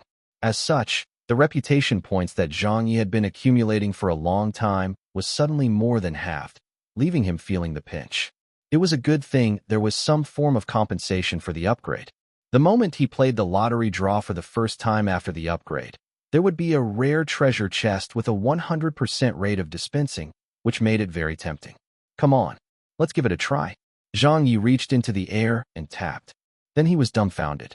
System notification, you're about to spend 100 million reputation points. Please confirm. 100 million? Each lottery draw attempt costs 100 million? Do you fucking want to die? This is highway robbery. Zhang Ye nearly went crazy with hate. The basic lottery draw only costs 100,000 reputation points, while the intermediate lottery draw costs 10 million reputation points. Now that he had reached the advanced lottery draw, it required a 100 million reputation points to play. But what could he do? He could only play. Zhang Ye clenched his teeth and pressed confirm. This time, he did not activate the lucky halo, upgraded. First, because the game ring's rules had already specified that the first attempt at the upgraded lottery draw would always give a rare item treasure chest. So there wasn't a need for any luck. Second, all of the things that happened during this hacking incident had happened precisely because of the lucky halo, upgraded. If it weren't for it, Zhang Ye would probably still have it good. He was only here because he had trusted it too much. A bright glow erupted from the lottery draw's platform. Zhang Ye was momentarily blinded. 1 second, 3 seconds, 5 seconds. The glow lasted for a short while before suddenly disappearing. Zhang Ye opened his eyes and noticed that a large, golden treasure chest had appeared on the lottery platform. It was much bigger than the small and medium-sized treasure chests. Here it comes. Zhang Ye was looking forward to it. He retrieved the treasure chest and opened it up. System notification. You have opened the chest. Congratulations, you have received a rare item. Lucky Halo. Ultra dramatically increases the luck of the player. An Ultra version? Dramatically increase? When Zhang Ye saw this description, he got extremely excited.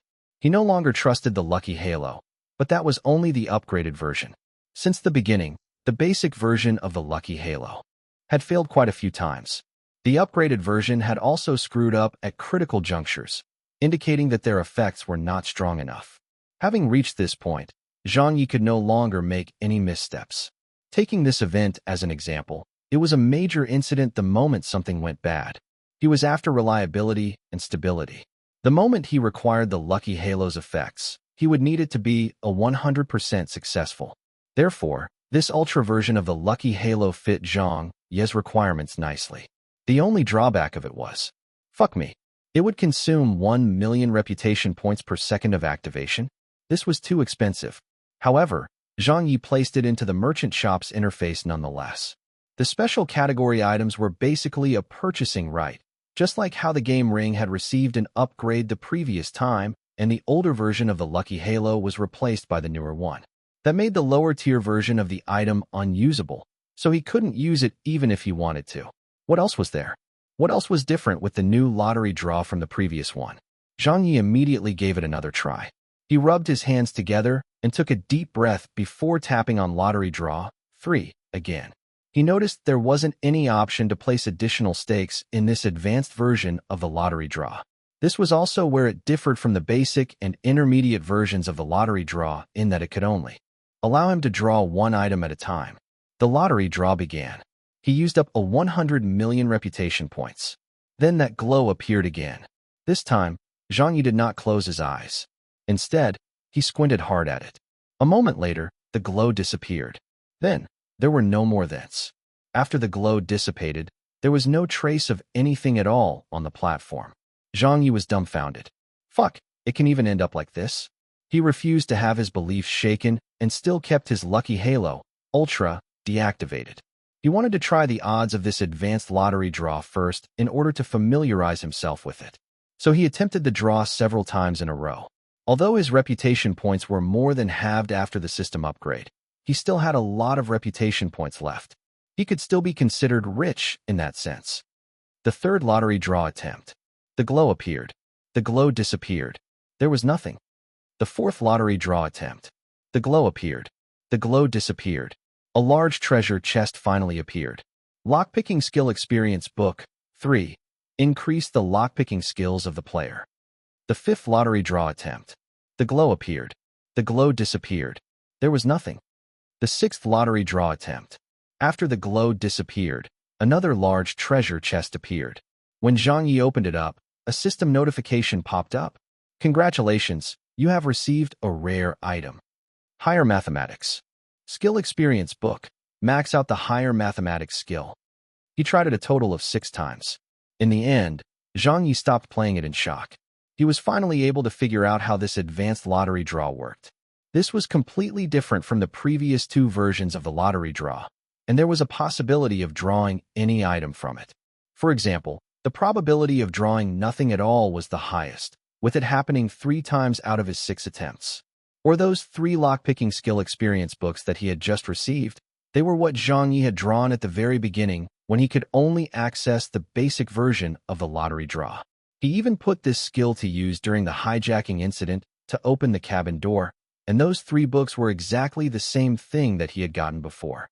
The moment Zhang received the item, he opened them up and learned. He could feel that his lockpicking skill had improved, but it was not by much. This felt like an item that should not have belonged in the advanced version of the lottery draw. Furthermore, he received of such books. It was as though the prizes were random and there was no logic behind what could be drawn. It wasn't until a rare item had appeared, when that Higher Mathematics Skill Experience book came out, that Zhang Ye finally understood. Mathematics? A maximum level skill? This was a godly skill. He no longer had to get books from the basic and intermediate versions of the lottery draw in order to max out the skill. He could max it out straight away. From the looks of it, this advanced lottery draw encompassed the full range of items that were available. The items he could get were random and could be of the basic or advanced levels. The quantities of these items that he would receive were also random. It might be 1, 2, or even 3 of them drawn in one go. Looking at this, it seemed like the payment and reward ratio wasn't proportional at all. After all, to spend 100 million reputation points and get nothing, or get a basic item which could be gotten with 100,000 reputation points in the basic lottery draw, did seem a little shameful. But there were rare items in this advanced lottery draw, and these rare items could only be gotten here. Although the odds of getting them were relatively low.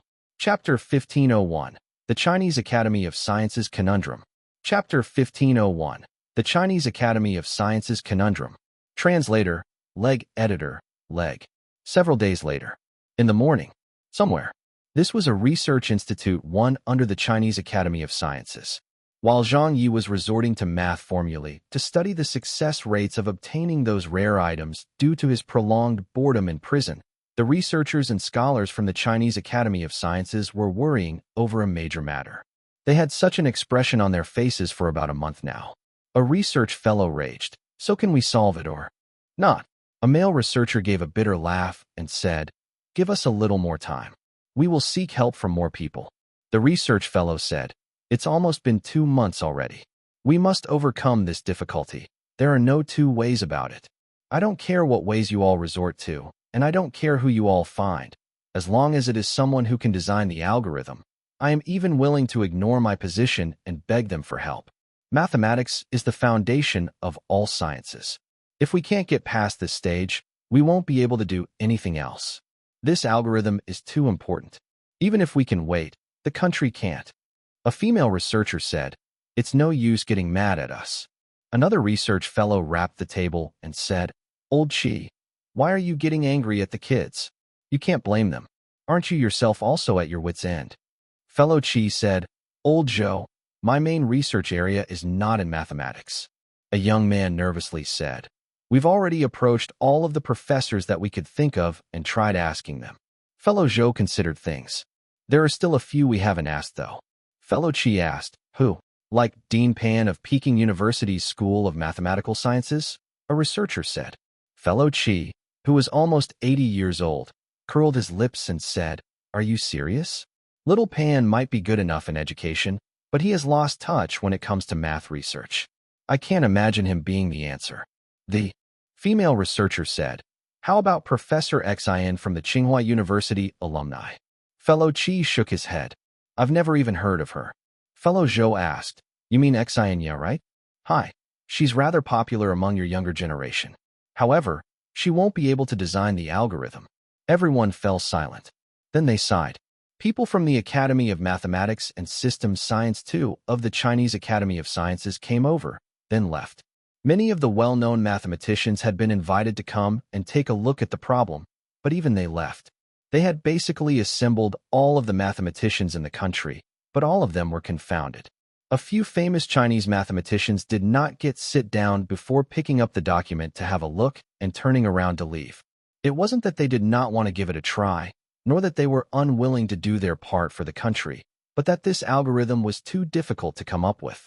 An old research fellow who had retired from the Chinese Academy of Sciences was even asked to come back to take a look at it. But after having a look, he simply said, "There can't be more than 5 people in the entire world who can design such an algorithm, and all 5 of them are in America." But some people did not believe that. For example, Fellow Chi, Fellow Zhou. They refused to believe any of that. Who says that our people can't do it? If the Americans can do it, then what logic dictates that we can't do the same? Fellow Chi clenched his teeth and said, "Think of someone. Let's all think of the possible candidates." Someone suggested, "Will Professor Bai be able to do it?" Fellow Chi firmly said, "Don't mention him. He's changed nationalities and is a Chinese American. He's no longer a Chinese citizen, so why would you expect him to come back to help? Would that be possible?" Someone said, "Then, is old Chu still around?" Fellow Zhou sighed. "Old Chu is still alive, but his health is failing. One by one after another. Names were thrown out, but none of them were reliable choices. Fellow Chi's expression grew gloomier. In this great country of ours with over 1 billion people and several thousand years of history, surely there can't be no mathematician capable of designing this algorithm, right? At this moment, a middle-aged woman entered from outside. Dad, are you talking bad about us mathematicians again? Fellow Chi frowned. Little Shui, why haven't you left yet? Also, don't call me Dad when we're at the research institute. Address me as Fellow Chi. How many times have I told you that already? Chi Shui smiled. All right then, Fellow Chi, please don't address me as Little Shui here either. Please call me Fellow Chi. Junior, I am one of the managers of this project, so before this math algorithm is solved, I won't be going anywhere. Let's all work on it together. This research institute used to have only one Fellow Chi around. But the Chinese Academy of Sciences had sent over Fellow Chi's daughter from the Academy of Mathematics and Systems Science due to a recent major difficulty coming up in a national research project that involved the formulation of a mathematical algorithm. The people at the Research Institute were seeing the father and daughter pair bicker almost every day. The father had a bad temper while the daughter was mild-mannered, so the contrast between the two couldn't be more huge. With the two of them as research fellows of the Chinese Academy of Sciences as well, this made them a really unique pair at the Academy. Fellow Zhou asked, Little Chi, have you made any progress yet? Chi Shui shook her head. I've spent a month's time and come up 20% of an algorithm, but I don't know if it will work yet. Because no one will know if the algorithm is correct until we get to the final step. There's even a possibility that we get to the final step and still find ourselves unable to produce a formal verification 3. Fellow Chi said, Then wouldn't that be all for naught? Chi Shui said, Dad, I know that you're not in the best of moods recently. Everyone is also feeling frustrated over how the algorithm is still not produced. But don't vent your anger on us mathematicians. I can't design this algorithm because I'm not capable enough and am limited in my abilities. However, there are still many talented people in our world of mathematics. Fellow Chi said, Who else is there? Didn't we already approach everyone we could? All of them said that it couldn't be done. It's not like I have something against mathematicians. I'm just very anxious. Chi Shui smiled. Let me recommend someone to you all then. Fellow Zhou's eyes lit up. You have a candidate? Chi Shui smiled and said, I thought of someone. Other people might not be able to design this algorithm, but he should be able to. Fellow Chi immediately said, Such a person exists? Why didn't you say so earlier? Chi Shui said, I didn't say because I was afraid that you all wouldn't be able to get that person. Why wouldn't we be able to get that person? Fellow Chi said, Is he in America? Chi Shui said, Well, that's not it. He's in China, and he's a Chinese citizen through and through.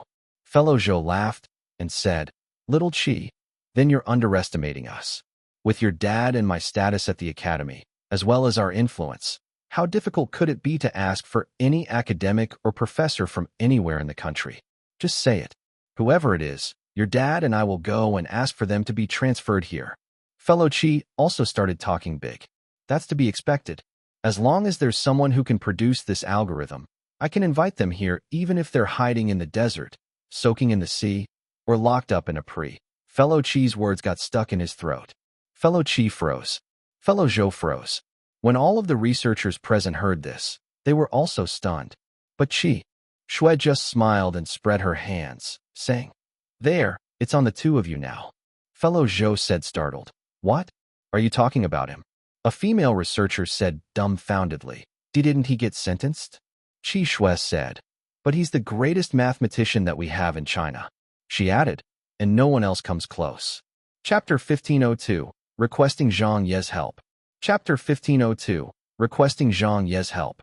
Translator, Leg Editor, Leg. On this day, in the morning, in a prison, Zhang Ye stretched after waking up in bed. He had no events and no one to entertain, so he could sleep until he woke up naturally every day. After getting up, he paced around the cell with his hands behind his back, occasionally practicing his horse stance and martial arts, occasionally singing a few verses of Tears Behind Prison Bars. He had gotten used to the life in here. When can I return home again? When can I return home again? All of these shackles that locked me up. Dear friend, won't you listen to me sing? He heard the thuds of approaching footfalls. The young prison guard walked up to the door and said with a smile, Teacher Zhang, you're singing again? Yeah, Zhang Ye said. I'm exercising my vocal cords. Can't forget the basics, you know. The young prison guard said in admiration. You're such a professional. Oh yes, please get ready. You have visitors coming. Zhang Ye snorted. Why are they here again? The young prison guard said, It's not. Your parents. This visit was arranged through the prison administration. I think it's some people from the top, but I'm not too sure of the details. Zhang Ye rolled his eyes. People from the top? Then I won't see them. The young prison guard said, It might be a leader. Whatever. Zhang Ye waved it off. Reject the visitation request. The young prison guard didn't know whether to laugh or cry. Then let me go and ask if that's possible. He left. Soon after, the prison warden came over personally. The warden was a fat man. Teacher Zhang, the visitors are waiting. Zhang Ye waved his hands. I'm not going. The warden said in a speechless manner. They're people from the Chinese Academy of Sciences. Zhang Ye smacked his lips and said, Old Qian, I will definitely go and see them if it's my family. But I'm not going to meet anyone else. I couldn't care less if they're from the Chinese Academy of Sciences or wherever. If anyone just comes in here and asks to see me, does that mean I have to go obediently? Anyone who comes, I have to go. Then how will this bro have any face left? The warden was amused. So that's the reason? Zhang Ye said, Of course. Although I don't have much of a status anymore, I must still have a style of my own. The warden said, They really have something urgent to see you about. The head of the prison administration gave me a call last night and got me to arrange a meeting for them with you. They had made an appointment to see you urgently, but how could I come looking for you in the middle of the night? Surely I couldn't come and wake you up for that, right? That wouldn't be very nice. Zhang Ye finally relented. Well, all right, I'll give you face this time, old Qian. 10 minutes later, in the visitation room, Zhang Ye met with the visitors. There were two people, a man and a woman. The man looked to be in his 60s and was wearing a pair of reading glasses, while the woman looked to be in her 40s and was neither pretty nor ugly. The moment Zhang Ye entered the room, the woman noticed and gave him a smile. Then she nudged the old man next to her and told him that Zhang Ye had arrived. The two of them stood up courteously. Fellow Zhou looked at Zhang Ye. Hello, Professor Zhang. Let me introduce myself. My name is Zhou Shi, and I'm from the Chinese Academy of Sciences. He pointed to the person beside him. This is Qi Shui, a research fellow at the Chinese Academy of Sciences Academy of Mathematics and Systems Science. Zhang Ye finished. Qi Shui smiled. Professor Zhang knows me? Zhang Ye said. There are only so many people in our country's mathematics field. Even though we haven't met before, I still know a little. Fellow Zhou smiled and said, Since you two know each other, this will be easier. Come, let's sit down and talk. The three of them sat down. Fellow Zhou and Qi Shui both placed a great deal of importance on this meeting. However, Zhang Ye looked quite uninterested. Fellow Zhou spoke. Little Qi and I came here today with an important mission. It has to do with a very important national project. We are not allowed to reveal the details to you at this moment. However, in the process of this project, we've encountered a very difficult problem. We were stuck trying to design an algorithm. Zhang Ye said, Then get someone to solve it. Fellow Zhou sighed. No one could solve it. Zhang Ye said, What about Fellow Yuan? Fellow Zhou said, We've asked. He can't do it. Zhang Ye came up with another name. Professor Hu? Fellow Zhou shook his head. Professor Hu did calculations for half a month and still couldn't come up with anything. Qi Shui said at this time. Let's put it this way, Professor Zhang. Anyone that you can think of, we've already approached them. All of them couldn't do it, including me. Zhang Ye was groaning on the inside and did not answer them. Fellow Zhou gave him a look and said, There was a retired research fellow at the Chinese Academy of Sciences who took a look at it and said that there are no more than 5 people in the world who could solve this algorithm and that they're all in America. But little Qi's father and I were both unconvinced. In the end, it was Fellow Qi, Jr., who reminded us that not all of the top 5 mathematicians in the world were from the States. At least one of them was in China. Zhang Ye hurriedly said, Whoa, don't you put me on such a high pedestal. I'm not worthy of such a status. Qi Shui said, It's not like that. We do have quite a lot of Chinese mathematicians too. But if we really want to find someone with the title of world-class mathematician, I'm afraid that you're the only one at the moment. We really can't solve this algorithm. We've tried countless methods, but it just doesn't work out. Therefore, we would like to request your help. Help us. and help our country overcome this major difficulty. Would you be interested? Zhang Ye looked at them. Nah, I'm not interested. Qi Shui and fellow Zhou were speechless. A clean rejection. Without hesitation. I'm not interested. What else was there to say? There was absolutely nothing else left to say. Fellow Zhou said anxiously. This is a big deal for China and our people. Professor Zhang, can you not have such a low conscientiousness? You didn't used to be like that. Zhang Ye spread his hands and said, Yeah, I've never hesitated when it comes to doing my duty for the country and our people. For example, when the Korean hackers attacked our country, it was me who chased them off, right? Wasn't that for the country and our people? But look at where that has landed this bro. So I'm no longer interested in anything. You two should go seek help from some other expert. I'm fine staying here and reforming myself for the better. Fellow Zhou said, You're just saying things out of spite. What's so good about being in here? If you agree to come with us, I'll immediately contact the higher-ups to communicate with the relevant departments to bring you to our research institute. Although there will definitely still be some limitations on your freedom, and we can't allow you to return home or contact your family, you can still move about freely as you wish at the research institute. It will be unlike here where you're restricted to staying and moving about in your cell. A prison guard knocked on the door. Teacher Zhang, are you still talking? Zhang Ye turned around. Ah, yes, we are. The prison guard smiled and said, It's time for breakfast. We're still having it at the cafeteria today. Since you guys are still talking business, I'll leave the door unlocked. You can head over by yourself. Zhang Ye asked, The Chow Hall in which zone? The prison guard said, Zone 2. Zhang Ye acknowledged, Got it. Fellow Zhou was taken back. Are people allowed to move around freely in here?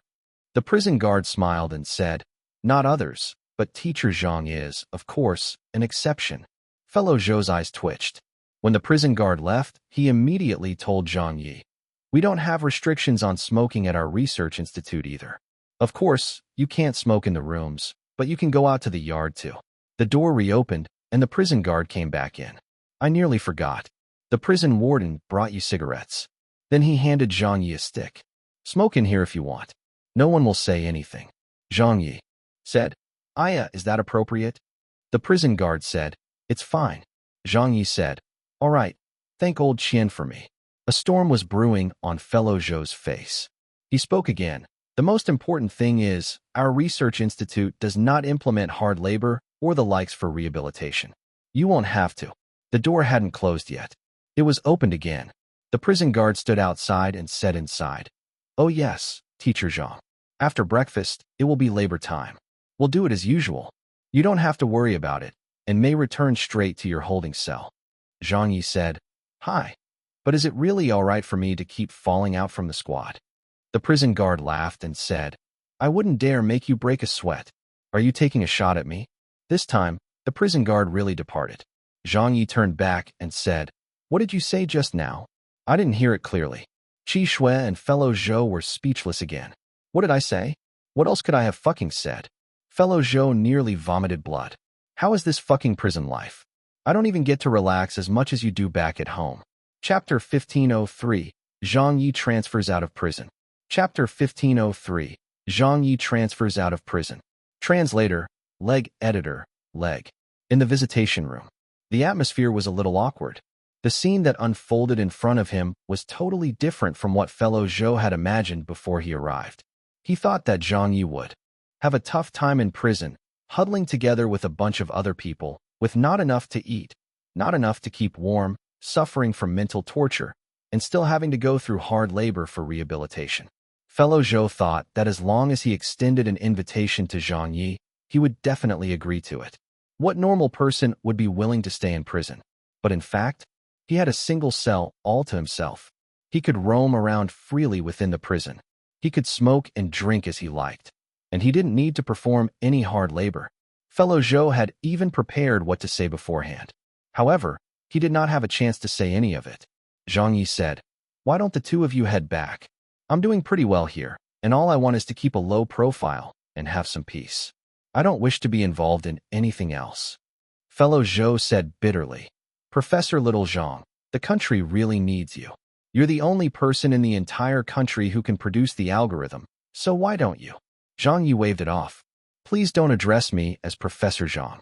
I've already stepped down from my roles at Peking University and Media College, so I'm no longer a professor. I'm just an idler right now, a prisoner. He stood up. Well then, the chow hall will be closing soon, so I'll be off to have breakfast. I can't help you with what you want, so please go back. I can't get out of here, so I won't be seeing the two of you off, he said as he made his way out. Mathematics? Algorithms? He was not the least bit interested in any of that. Fellow Zhou was getting a little anxious. Zhang Ye had already reached out to open the door. At this moment, Qi Shui spoke up. What if it could reduce your sentence? Zhang Ye's hand froze. He turned around, stunned. Reduce it by how much? Qi Shui looked at him. Whatever the maximum is allowed by the government. A year? 2 years? The Chinese Academy of Sciences can apply for the reduction on your behalf and push for it to go through with all that we have. Zhang Ye rolled his eyes. Damn, why didn't you say so earlier? Qi Shui gasped. Huh? Zhang Ye said righteously. Could I refuse to help at a time when my country needs me the most? I can't. For something that will affect our country and its people. How could I, Zhang Ye, possibly refuse to help? It's just an algorithm that you need, isn't it? How difficult could that be? I'll go back to my cell and pack my things. When do we leave? Quickly get someone to pick me up. Fellow Zhou nearly fainted. What? Kid, you didn't speak like this a minute ago? Qi Shui said. So you're agreed? Zhang Ye said, of course. When the country is in trouble, everyone has a role to play. Only then did fellow Zhou heave a sigh of relief. Okay, I'll immediately inform the higher-ups to arrange for it. Zhang Ye smiled and said, all right, I'll be waiting for your news then. This fellow then happily marched off to breakfast. Hey, sentence reduction. Only an idiot would refuse that. After he left, both of the people in the room gave bitter laughs. Qi Shui laughed and said, so? He's worthy of his reputation, isn't he? Fellow Zhou said with a sigh. Yes, that temper of his is indeed real. If I didn't know about Professor Little Zhang's background and just spoke with him in normal circumstances, I really wouldn't feel like he has any great ability. Qi Shui smiled and said, Professor Zhang is quite different from us traditional academics and researchers. However, his skill is not written on his face. Fellow Zhou said worriedly, we'll still have to see whether Professor Little Zhang can create this algorithm or not. If even he is unable to do it, actually, I'm not exactly that confident that he can do it either. Qi Shui said, let's just let Professor Zhang have a shot at it. Fellow Zhou looked in the direction Zhang Ye had headed off toward. Hopefully, the help that we came to seek can turn the tides. The next day, in the morning, the prison received a document from the higher-ups related to Zhang Ye's transfer from the prison. The document was passed very urgently and hastily. It was stamped with the seal of the highest administrative authority. Furthermore, the transfer was to be carried out the same day the document was received. The prison he would be transferred to wasn't specified in the document. Many prison guards came over to bid farewell to Zhang Ye. Teacher, Zhang, why are you leaving so soon? Yeah, you've only been here a few days. Hi, I can't bear to see you go. Why don't you stay a day or two longer? I won't be able to get up from bed now that you won't be singing us a few verses of Tears Behind Prison Bars each morning.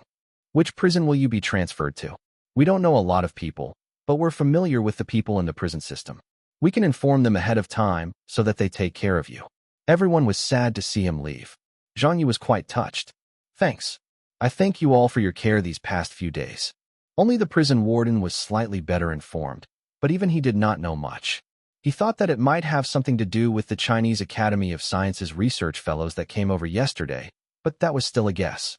He didn't want to jump into conclusions about such matters. All right, the people who are here to pick him up have arrived. It's not like we won't get to see him again in the future. When Teacher Zhang completes his sentence and is released, he still has to treat us to a round of drinks. When the time comes, we won't have to coop up in here to chat and can enjoy ourselves at a better place outside the walls. Zhang Ye laughed and said, that's for sure. I'll treat everyone to enough drinks to last us for 3 whole days and nights. Sure, see you on the outside. This is a place of misfortune, so we won't wish for your return. They hugged. They said their farewells. After being handcuffed, Zhang Ye strode off and left. Outside a vehicle to escort the prisoner. There wasn't anything too special about it. When Zhang Ye got into the car, he reached up and waved goodbye to the prison guards. After the vehicle exited out of the main gate, The escorting guards beside Zhang Ye took out a key to uncuff Zhang Ye. Then, without saying a word, they looked forward again. For people were in the car, and none of them said anything. The car drove for over an hour until it reached a military airbase. The four of them alighted from the car. In the distance, a helicopter was standing by. A group of people was waiting across from them. The two groups of people came together to complete some formalities and paperwork. Eventually, a young man who was dressed in a military uniform came up to Zhang Ye and gave him a military salute. He spoke articulately. "Teacher Zhang, my name is Zhou Xiaoa. From today onwards, I will be the guard responsible for ensuring your safety. You can look for me if there's anything that you need." Zhang Ye understood the situation completely. "Can I go home?" Zhou Xiaoa was taken aback. He said, "No." Zhang Ye said, "Can I call my family?" Zhou Xiaoa was taken aback again. "No." Zhang Ye rolled his eyes. "Then what is the use of looking for you?" Zhou Xiaoa was speechless. Zhang Ye understood. Yes, some of the very important research fellows at the Chinese Academy of Sciences would also be paired with a guard to ensure their safety during critical periods. But this guard assigned to him was clearly not for that purpose. The research institute that he was going to was a military zone and would have military protection, so he would never be in any danger. Putting it nicely, this person was a guard assigned to ensure his safety. But frankly, it just meant that Zhang Ye's freedom was still going to be limited. This guard was probably going to keep a watch on Zhang Ye for all 24 hours of the day to ensure that he wouldn't get close to a computer or communicate with the outside world, as well as making sure he wouldn't escape. It was obvious that Zhou Xiaoa was an elite of the Central Security Bureau 1. He even seemed to be carrying arms. However, Zhang Ye thought to himself, if this bro wishes to escape, not even 10 of you with 10 of your guns would be able to stop me. What a joke. Besides, why would I escape? This bro is aiming for a sentence reduction. I mean, I'm here for the sake of research. Chapter 1504. This algorithm is too difficult. Chapter 1504. This algorithm is too difficult. Translator, leg editor, leg. Somewhere. At a research institute. Rotor blades were slicing through the air. A military helicopter slowly descended as it swung left and right while executing its landing on an open field behind the research institute. Zhang Ye swept his gaze around the location while in the aircraft, but couldn't be sure of what place this was. In any case, it was definitely in a very remote area since it looked deserted within several kilometers. It seemed like this was a research institute isolated from the world. The area that it was built on was also very big, and there were several blocks of buildings and large yards within it. Among them were also some facilities that Zhang Ye didn't know how to describe. From time to time, heavily armed soldiers could be seen patrolling the area. There was a very high level of alert here. What place was this? Why was the security so tight in here? Only now did Zhang Ye realize that this research institute of the Chinese Academy of Sciences was a little different. There were a great deal of research institutes in China, with up to several thousand of them. But this was the first time that Zhang Ye had seen a research institute with such a high level of security. It was virtually unheard of. They got out of the helicopter. Qi Shui was waiting for them. "Professor Zhang. Professor Qi. I've been looking forward to seeing you again. You're too polite, too polite." The personnel on both sides completed a simple handover. Zhang Ye saw Qi Shui sign, for over half a minute, a dozen documents that the other party had brought along. They were likely some kind of guarantee documents or something like that. After all, it was the Chinese Academy of Sciences who borrowed him. It sounded easy but was in fact a very troublesome process. This wasn't as simple as transferring a professor over from a university. It was loaning someone out from a prison. It entailed so many issues. Who should be held responsible if anything happened? Someone would have to answer for it. The formalities were completed. Qi Shui then brought Zhang Ye into the research institute. No one from the helicopter detail besides guard Zhou Xiaoa followed him in. The other people were only responsible for transferring Zhang Ye over here in secret. Qi Shui knew Zhou Xiaoa. "Little Zhou, you've worked hard along the way." Zhou Xiaoa gave a smile. "Sister Qi, it was nothing," Zhang Ye said without much of a care. "You know each other?" "Yeah," Qi Shui said. "Little Zhou is a guard here at our research institute. We had spent a great deal of effort to get you here on loan. However, the higher-ups were still worried. After all, your reputation as the world's best hacker is too well known. Besides, you're still serving your sentence, so they were afraid that something would happen. So we got little Zhou too. Zhou Xiaohe quickly said, I'm here to ensure Professor Zhang's safety. Zhang Ye rolled his eyes. Qi Shui laughed. She looked at little Zhou and said, all right, when Professor Zhang came out into society to work, you were still in the army and didn't have any societal experience yet. Professor Zhang already understands what's going on. You don't have to hide it from him. Zhou Xiaohe was very embarrassed. A female researcher happened to pass by and hurriedly stopped in her tracks. Professor Zhang. Zhang Ye was taken aback, but nodded at her. Over there, another researcher stood still and said respectfully, Professor Zhang. Zhang Ye nodded. Hello, Professor Zhang. Professor Zhang. Some people greeted him respectfully. Others were visibly excited to see him. As long as it was a researcher who passed by, all of them stopped in their tracks to greet Zhang Ye. Zhou Xiaohe found this a little strange. He had been in the army for most of the year and basically did not watch television, nor chased after any celebrities. Of course he had heard of Zhang Ye's name before, but that was only from the mouths of others. He could never have expected that all of the researchers at this highly secure research institute would be so respectful to a criminal who was still serving his sentence. This was a scene that he could never have imagined. Up ahead, several of the institute's top brass came out. Fellow Zhou said with a smile, Professor Zhang, you're finally here. Zhang Ye said, you're too polite. Fellow Zhou said, let me introduce to you. He pointed to an old man beside him who looked like he was in his 70s. This is Qi Shui's father, and also the head of the institute, Fellow Qi. Fellow Qi looked at Zhang Ye. Zhang Ye looked right back at him. Fellow Qi put his hand out. Sorry to trouble you, Professor Little Zhang. Zhang Ye smiled. I'll try my best. Seeing this, Zhou Xiaohe felt even more startled. He knew who Fellow Qi was, of course. Usually when he saw him, Fellow Qi would have a straight face and be in a bad mood. He did almost nothing other than participate in the various research projects and probably wished to stay at the research institute for all 365 days of the year. No, make that 366 days. As such, his temper was naturally more rigid. Zhou Xiaohe felt that it would be great if Fellow Qi addressed Zhang Ye as Little Zhang. But to his surprise, he also addressed him as Professor Zhang. Zhou Xiaohe was an outsider in this field. He had absolutely no idea what Zhang Ye's status in the academic world was. Let alone the ordinary researchers. Not even Fellow Zhou and Fellow Qi could compare to Zhang Ye's status in the academic world. After all, Fellow Qi and the others were basically just Chinese scientists, albeit great ones. But Zhang Ye was different from them. His status as a mathematician was a world-class one. He was one of the best mathematicians in the entire world. This was two completely different concepts. One person, 3 people, 5 people. Everyone was introduced. Zhang Ye also noted who they were. Fellow Qi could no longer wait. He said, we're in urgent need of an algorithm right now. We've sought help from all of the best mathematicians in the country, but none of them was able to do it. Professor Little Zhang, can you? Dad, you're in too much of a hurry, interrupted Qi Shui. Fellow Zhou added, yes. Professor Zhang has just gotten off the helicopter. At least let him catch his breath and get some rest first. We can talk about it after he has settled down. But Fellow Qi said, we're in crisis mode. How can we have any time left for that? Do you know how many people are waiting for this algorithm? Do you know how much work has been delayed because of this? Fellow Zhou sighed. All of the researchers frowned when they heard this. In recent days, there had been too much pressure on them. Zhang Ye smiled. Let me have a look at it first. Fellow Qi immediately said, all right, come with me.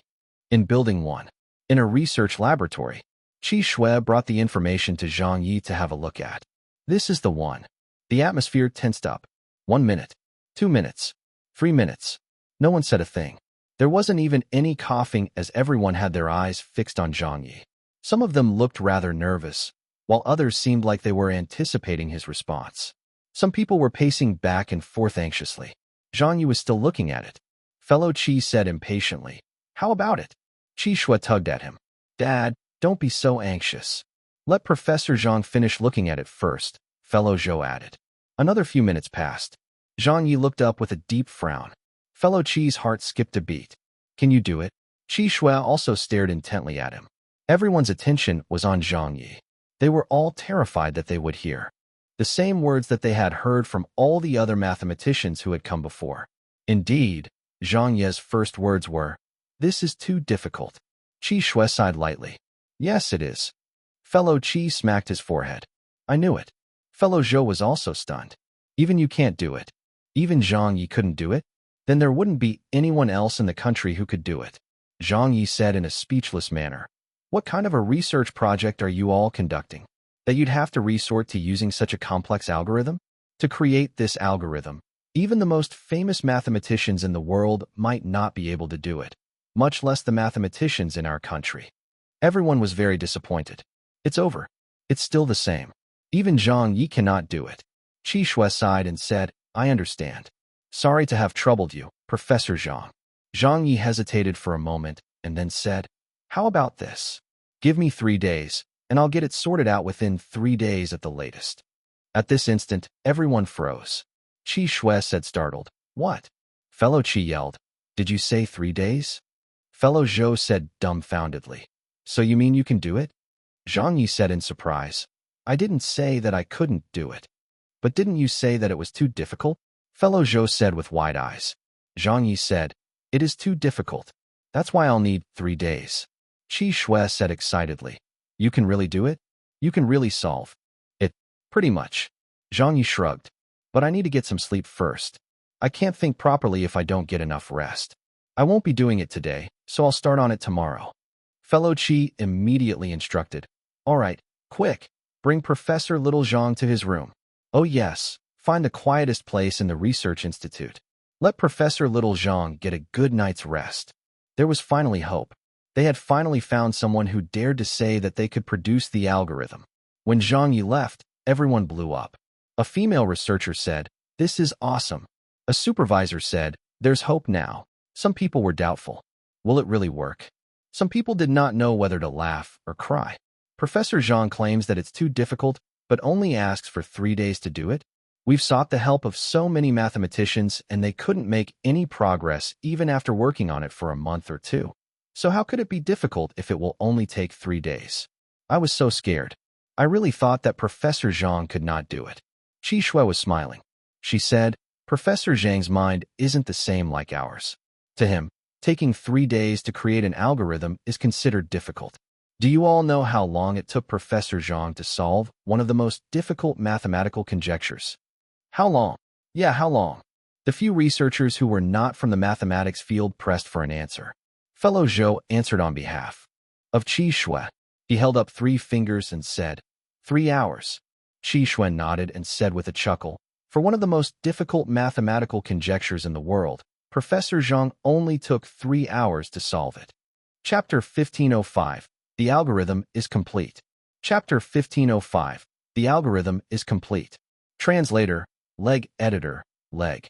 The next day, early in the morning, Zhang Yi stretched and got up from bed. This was officially his first day at the Research Institute. As he had gone to bed soon after arriving yesterday, he woke up very early today after getting a good night's rest. Out of habit, he turned to the window and opened it. Then he sang out the window a familiar tune, "Tears Behind Prison Bars." In the opposite building, Qi Shui sat up from under the covers. Fellow Zhou, who was living in the same dormitory block, was also woken up in surprise. Many researchers, professors, and doctors were similarly awoken by this singing voice at 5:40 a.m. Iron gates? Iron bars? Iron manacles? Where the heck are there any iron manacles at this place? Who's that causing a commotion so early in the morning? It must be Professor Zhang. Can someone go tell him to tone down? Does he know what time it is? Why don't you go? I'm not gonna go. So you know too? The entire Research Institute and Chinese Academy of Sciences' only hope of solving that algorithm lies with Professor Zhang. Surely you can't stop him from singing, right? Can't we? Get Professor Zhang to change to a different song. Hi. Hearing this makes me feel like I'm living in a prison too. Professor Zhang is treating us like his prison mates. A lot of people could no longer go back to sleep, so they might as well get out of bed. In the cafeteria, people were gradually arriving for breakfast. Fellow Qi was also here. Where's Professor Zhang? Qi Shui was also looking for him. I didn't see him. Didn't he already wake up early in the morning? At this moment, Zhou Xiao had jogged in. He said to the cafeteria worker, "A set of breakfast, to go." "Little Zhou," Fellow Qi called out to him. "Where is he?" Zhou Xiaohe turned around and said, Professor Zhang has already started working. He's over at the lab, so I came over to pack his breakfast. Qi Shui said in surprise, He has started already? This early? Fellow Qi said. Okay, let's go and take a look. Dad, Qi Shui said helplessly, finish your breakfast first. Fellow Qi waved her off. I'm not eating anymore. The group made their way to the lab at once. The moment they entered it, they saw the situation in the lab. It wasn't big, but it was segregated into an inner and outer room. This was the place that the Research Institute had specially arranged for Zhang Ye to work in. Inside bookshelves, a blackboard, rulers, a writing desk, pen and paper, and everything else with the exception of a computer. There weren't even any calculators as all electronic items had been carried away from here. Zhang Ye was busy working at the moment and did not even turn around. He also did not notice that this group of people was behind him. He was very focused on writing out a formula on the blackboard, occasionally doing some calculations on a piece of paper. 5 pages, 10 pages, 20 pages. In just one morning, Zhang Ye's writing had filled up 20 pieces of papers. Fellow Qi, a researcher began to say. Fellow Qi put a hand up and cut him off, signaling for him to keep quiet. No one dared make a sound. They stood there quietly watching Zhang Ye, looking at those formulae and drawings that didn't make any sense to them. They realized that today, Zhang Ye was totally different from when he had just arrived yesterday. This person he was right now really felt like a world-class mathematician working. Soon after, everyone quietly exited the room. A female researcher said, Is Professor Zhang really not allowed to use a computer? Another young researcher said, Yeah, it's too tiring to calculate mentally and on paper like this. It increases the time required as well as raises the difficulty of solving the problem. Zhou Xiaohe quickly said, That's not allowed. Fellow Qi said, If Professor Zhang needs any assistance, he can pick any of our people at the Research Institute. However, he definitely isn't allowed to come into contact with any forms of electronic devices. This was the only requirement that the higher-ups mandated on our Chinese Academy of Sciences. Everyone gave bitter smiles. That's right. There was actually nothing scary about hackers. And neither were mathematicians scary. But the world's best hacker who was also a world-class mathematician, that was way too scary. This was because he could do many things that no one could ever achieve in their lifetimes. For example, the CIH virus. For example, the panda burning incense virus. They had both left the entire world shivering in fright. So who would still dare let Zhang Ye get near a computer? To let the world's most dangerous hacker in 100 years touch a computer? Time slowly passed. Problems started surfacing. Noon. Zhang Ye's shouting suddenly rang out from the lab. It's too difficult. A lot of people were waiting outside the room. If Zhang Ye couldn't finish the algorithm, they wouldn't be able to continue their work. So this shout alarmed fellow Zhou and the others who were waiting outside. Everyone came running into the room. Fellow Qi said anxiously, So how is it? Fellow Zhou said worriedly, What problems did you encounter? Zhang Ye sulked, There's a big problem. Which part are you stuck at? Qi Shui asked in a hurry. Zhang Ye said, Everything's stuck. Forget it, you all wouldn't understand anyway. I'll just continue with my calculations. Everyone's heart sank a little. The next day, banging on the table came out of the lab. Everyone reacted like frightened bunnies as they rushed into the room. Qi Shui asked anxiously, Professor Zhang, what is it? Zhang Ye said angrily, There's no way to do this. It's too difficult. Fellow Zhou was unable to help too and could only say, Then what can we do? What can we do? Fellow Qi encouraged, Professor Little Zhang, give it another shot. Try it once more and don't give up. If even you can't do it, then no one can get it done. Zhang Ye sighed. I'll try it again then. Everyone looked at each other and sighed. On the third day, it was bad news again. Early in the morning, Zhang Ye was already cursing up a storm in the lab. Who the fuck can solve an algorithm like this? Qi Shui encouraged, try calculating it again. You can definitely do it. You can do it. However, Zhang Ye asserted, Let me tell you guys this. Even if all of the other top mathematicians in the world were here, they wouldn't be able to validate it. Fellow Zhou paled. Fellow Qi sighed deeply. Everyone was looking at one another, and disappointment was written all over their faces. No one could do it. Not even the top mathematicians of the world? Then what could they do? How were they going to carry on with the research for the country? We're done for. Everything's over. All of a sudden, a female researcher turned around. She covered her mouth and started weeping. Beside her, a female doctor sniffed and started crying as well. Everyone was instantly infected. Even Qi Shui's eyes started reddening. When Zhang Ye saw that, he coughed hard and said, "However." Everyone looked at him in shock. "However what?" With a loud clap, Zhang Ye slapped a piece of paper onto the table and said, "However, I did it. There, it's the algorithm that you all wanted. Have a look."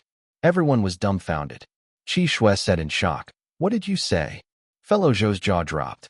"You did it." Zhang Yi said, "Yeah." Fellow Qi said exasperatedly, "Didn't you say you couldn't do it?" Zhang Yi corrected, "I'm saying that the other top mathematicians couldn't do it, but I did it." Everyone nearly spat out a mouthful of blood. "Why did you sigh so loudly then?" "Professor Zhang, were you trying to scare us?" "Io, you scared me to death. I really thought that you couldn't get it done." "Professor Zhang, you're so awful. You made me cry. For the past few days, you've been shouting about how difficult it was and how you were stuck, as well as cursing and banging tables. So we thought that you hadn't made any progress at all. So how did it suddenly end up getting completed?"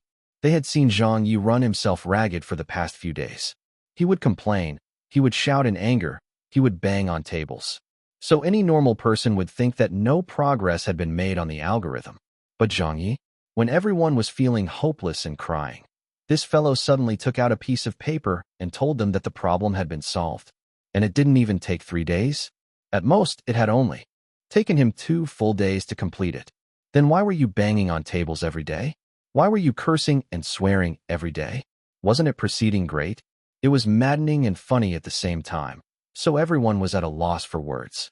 Qi Shui burst out laughing. "Professor Zhang, I think I finally know why you've got such bad relationships with others." Chapter 1506, Zhang Ye's Path to Science Stardom. Chapter 1506, Zhang Ye's Path to Science Stardom. Translator, Leg Editor, Leg.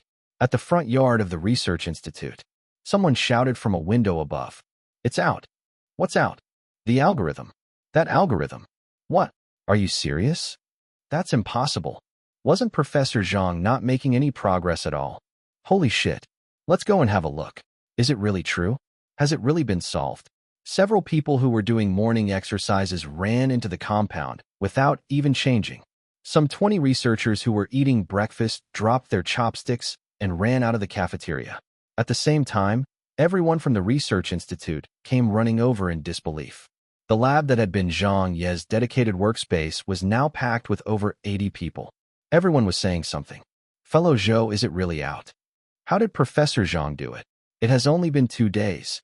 This news had come as a surprise and was shocking as well. When they first managed to bring Zhang Ye over to help them, they had very high hopes for him. But everyone knew exactly what this algorithm entailed, as they had also been stuck on it for a long time. They had also seen so many of the famous mathematicians in China come here confidently and leave crestfallen. All of them returned to their institutions in low spirits. As a result, many of the people here understood things. Even if it were Zhang Ye who came to help, he might not necessarily be able to produce the algorithm they needed. But what had happened?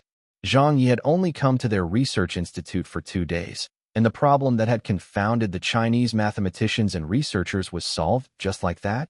Fellow Qi suddenly raised his hand. "Stop talking. Little Shui is leading a team to validate it." Everyone shut their mouths and nervously looked in the direction of the lab. Qi Shui was fully focused while checking the feasibility of this algorithm with a few other researchers. This was the most important step of all. If it didn't get through this step, then everything would have been in vain. All of the work would have been for naught. So they needed to do this final verification. An hour. 2 hours. Everyone inside was busy calculating. Everyone outside was anxiously waiting. Some people closed their eyes and did not dare to watch. Some people clasped their hands and prayed to God. Fellow Qi and fellow Zhou were even more anxious as they paced in the hallway. At times, they would look into the lab. At times, they would ask for an update on how the process was going. Are they done yet? Is it completed? Zhang Yi was the most relaxed. He was leaning on the windowsill and tapping his fingers like he was calculating something. Zhou Xiaohe was not standing outside the lab either. His mission was to stick with Zhang Yi and keep an eye on him. He asked curiously, "Professor Zhang, what are you calculating?" Zhang Yi smiled and said, "I'm calculating my wife's due date." Zhou Xiao said. Ah, I thought you were still thinking about the algorithm. Although I don't know anything about research, I can still see that the work you're doing is extremely important for the country. If it really works, then your accomplishments would be enormous. When the time comes, you'll definitely be awarded an honor. But Zhang Ye laughed and said, I've already received so many awards in the entertainment circle. Zhou Xiao said in seriousness, but in my opinion, a celebrity scientist is a celebrity with the most glory. Zhang Ye was amused to hear that. I absolutely can't refute what you've just said. You're right, a celebrity scientist is a celebrity too. Looks like this bro will gain another accolade to his name. Popularity. All of this was going to his popularity. Suddenly, there was some activity in the lab. Qi Shui came out. The researchers who were in charge of the verification also came out. Fellow Qi asked anxiously, how'd it go? Fellow Zhou strode up to them. Tell us quickly, little Qi. Everyone had their eyes on them. Anticipation. Nervousness. Everyone's hearts were pounding. Qi Shui was waving Zhang Ye's algorithm around excitedly, unable to say a word. In the end, it was the female researcher next to her who cried as she shouted. The calculations for the algorithm were a success. We did it. We did it. The entire hallway exploded. Ah, it's a success. It's a success. Oh my God, Professor Zhang is so awesome. I knew it. I knew Professor Zhang would be able to do it.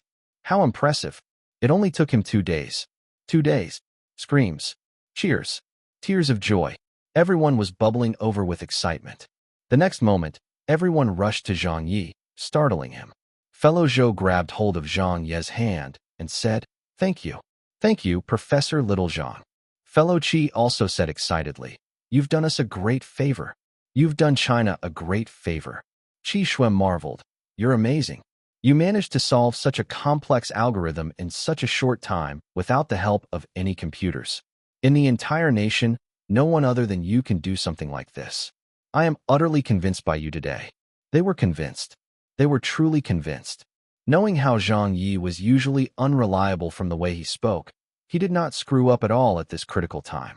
As one of the world's best mathematicians, he was indeed worthy of his reputation. Zhang Ye did not think that they would be this excited.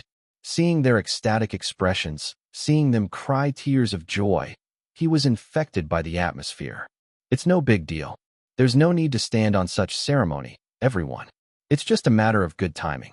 If you all came to me a few days earlier, I might not have been able to solve it. Zhang Ye's mathematics skill level had indeed been very high. He had maxed out his basic level, as well as leveled up on the intermediate skill experience books. But to say that he was already at the top of the mathematics world, there had still been some way to go to be considered that. But it was different now. No one knew, but Zhang Ye's mathematics skill level had reached the cap. What did it mean by reaching the cap? Zhang Ye's understanding was, there wasn't another mathematician in this world who was better than him. Zhang Ye said again, but let me say this first. I won't be able to do another algorithm of such difficulty again. It's too complex and too stressful on the mind. Do you all know how many years of my lifespan I've lost just working on it these past 2 days? Don't look for me again when you encounter such problems in the future. Seeing how Zhang Ye was washing his hands of the matter, they started feeling anxious. Fellow Qi hurriedly said, that won't do. Fellow Zhou also quickly said, we will still need you to follow up on the algorithm's post-application usage. No one else can handle this. Zhang Ye waved them off and said, I'm not touching it anymore. Look at how much hair I've lost. See for yourself. Everyone tried coaxing and persuading him to no avail. It was Qi Shui who knew what to say. She looked at her father and said, Dad, since the algorithm has been worked out, why don't you report it to the higher-ups first? After that, you can quickly arrange for Professor Zhang's sentence to be reduced. Fellow Zhou quickly said, Right. This is such a great feat. It should help reduce his sentence by half a year at least, right? Zhang Ye was taken back. By how much? Fellow Zhou was startled for a moment. Half a year. Zhang Ye repeated, half a year. Qi Shui explained, we can only apply on your behalf, although it still remains to be seen whether the higher-ups will approve of it. But I don't think that it'll be too difficult to reduce your sentence by half a year. Zhang Ye's attitude changed in the blink of an eye. This fellow slapped his thigh and pointed in accusation. Are there any similar algorithms? I want to do 10 of them. Everyone was floored. Damn, Didn't you just say that you couldn't do them anymore? Chapter 1507, Zhang Ye's New Project. Chapter 1507, Zhang Ye's New Project.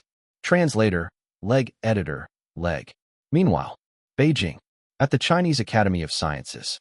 In a conference room, several executives of the Chinese Academy of Sciences were holding a meeting. Just as everyone was frowning unhappily, a call delivering a piece of good news arrived. What? The problem we had with the algorithm has been solved? That's great. That's really great. Good work by old Qi and the others. Beautifully done. We must award them for that.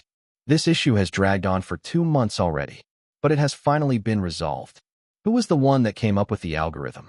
Didn't they say that even the most authoritative mathematicians in the country were stumped by it? Old Sue, weren't you there on a work trip just days ago? Surely you should know, right? They brought Zhang Ye over to help them with it. Zhang Ye? No wonder. I was thinking of who could be skilled enough. Even within the management, this is a classified topic, so please watch what you all say. Then what about the honoring of his work with an award? Let's note that for Professor Zhang first. We will award it to him when the time is right. All right, that's that then.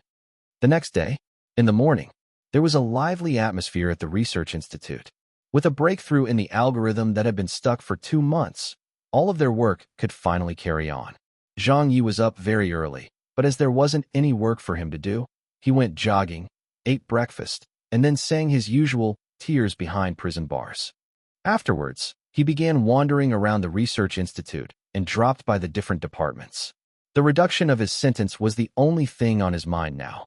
There was already an update from the higher-ups as they responded to Fellow Qi's application on the very same day it was submitted, and a draft of the documents was even faxed to the Research Institute. Regarding Zhang Ye's outstanding contribution towards an important national project during his sentence, the relevant authorities and leaders had specially approved of a reduction of 6 months and 7 days on his sentence after verification. There were even 7 days in addition to the full 6 months of reduction, so he didn't really understand how it was calculated. But to Zhang Ye, being able to leave even a day earlier was one more day earned for him. In a lab, Zhang Ye strolled in. Professor Zhang. Dr. Li, you're busy? Yes, I'm currently working on a highway extension project. Did you encounter any problems? No, I didn't. Is everything going well? Yes, it's all going great. Zhang Ye pursed his lips and nodded. All right then, that's all. Dr. Li and a group of researchers looked at one another in confusion. In the research office next door, Zhang Ye arrived here after turning a corner. Professor Chun. It's Professor Zhang. Have you encountered any difficulties? No, I haven't. No. Yeah, everything is going swell after completion of the algorithm. So there's not even a little bit of a problem then. Were you hoping that we would meet with some problems? Of course. If nothing happens, how can this bro get another sentence? Reduction. Zhang Ye smacked his lips. That's good then. I was just concerned about how everything was going. All morning, Zhang Ye made his rounds at all of the departments. The first thing he would say when he arrived was, "Did something happen?" Many of the researchers did not know whether to laugh or cry, but they did not dare offend Zhang Ye as they knew he had a bad temper. He would always act on impulse, so no one could predict what he might do. Finally, Fellow Zhou could no longer watch. He hastily summoned Zhang Ye to his office to have a talk with him. Fellow Zhou said earnestly, "Professor Zhang, what are you doing?" Zhang Ye curled his lips. "What's wrong?" Fellow Zhou said with a wry smile. "I understand that you wish to do more for the country, but we have only just overcome a difficulty." Zhang Ye corrected. "It wasn't we, it was me." Fellow Zhou said. "Right, it was you who helped us overcome the difficulty, so everyone is really motivated right now. How can you keep going around pouring cold water on everyone and affecting the morale of our comrades? We have yet to officially begin the application of the algorithm, so you don't have to put in so much effort. However, you can still do other things. For example, all right, it's almost the new year, and we won't be able to go home this year either, so we'll be spending it here at the Research Institute. Since we have the practice of holding our own gala here, why don't you take charge of that this year?" Qi Shui arrived at this moment. Zhang Ye rolled his eyes. "I don't have time. Take charge of a gala?" Like he was in the mood to do that. Qi Shui laughed and said, "Uncle Zhou, are you trying to get a spring festival gala director to take charge of an internal gala here at the Research Institute? Aren't you insulting him that way? Fellow Zhou suddenly thought so too.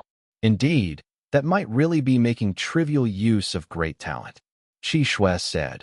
But it's true that there isn't really anything much for mathematicians like me and Professor Zhang to do here at the Research Institute other than things related to the algorithm. Zhang Ye said, I can do other things too. Fellow Zhou laughed. We mostly handle physics research projects here. It's not that I am underestimating you, Professor Little Zhang, but there's really not much you can help us with here. Zhang Ye said, that might not necessarily be true. Qi Shui gave a wry smile at that. Fellow Zhou also laughed while shaking his head. He opened the drawer and took out a dozen or so stacks of documents. All right then, you can take a look at these.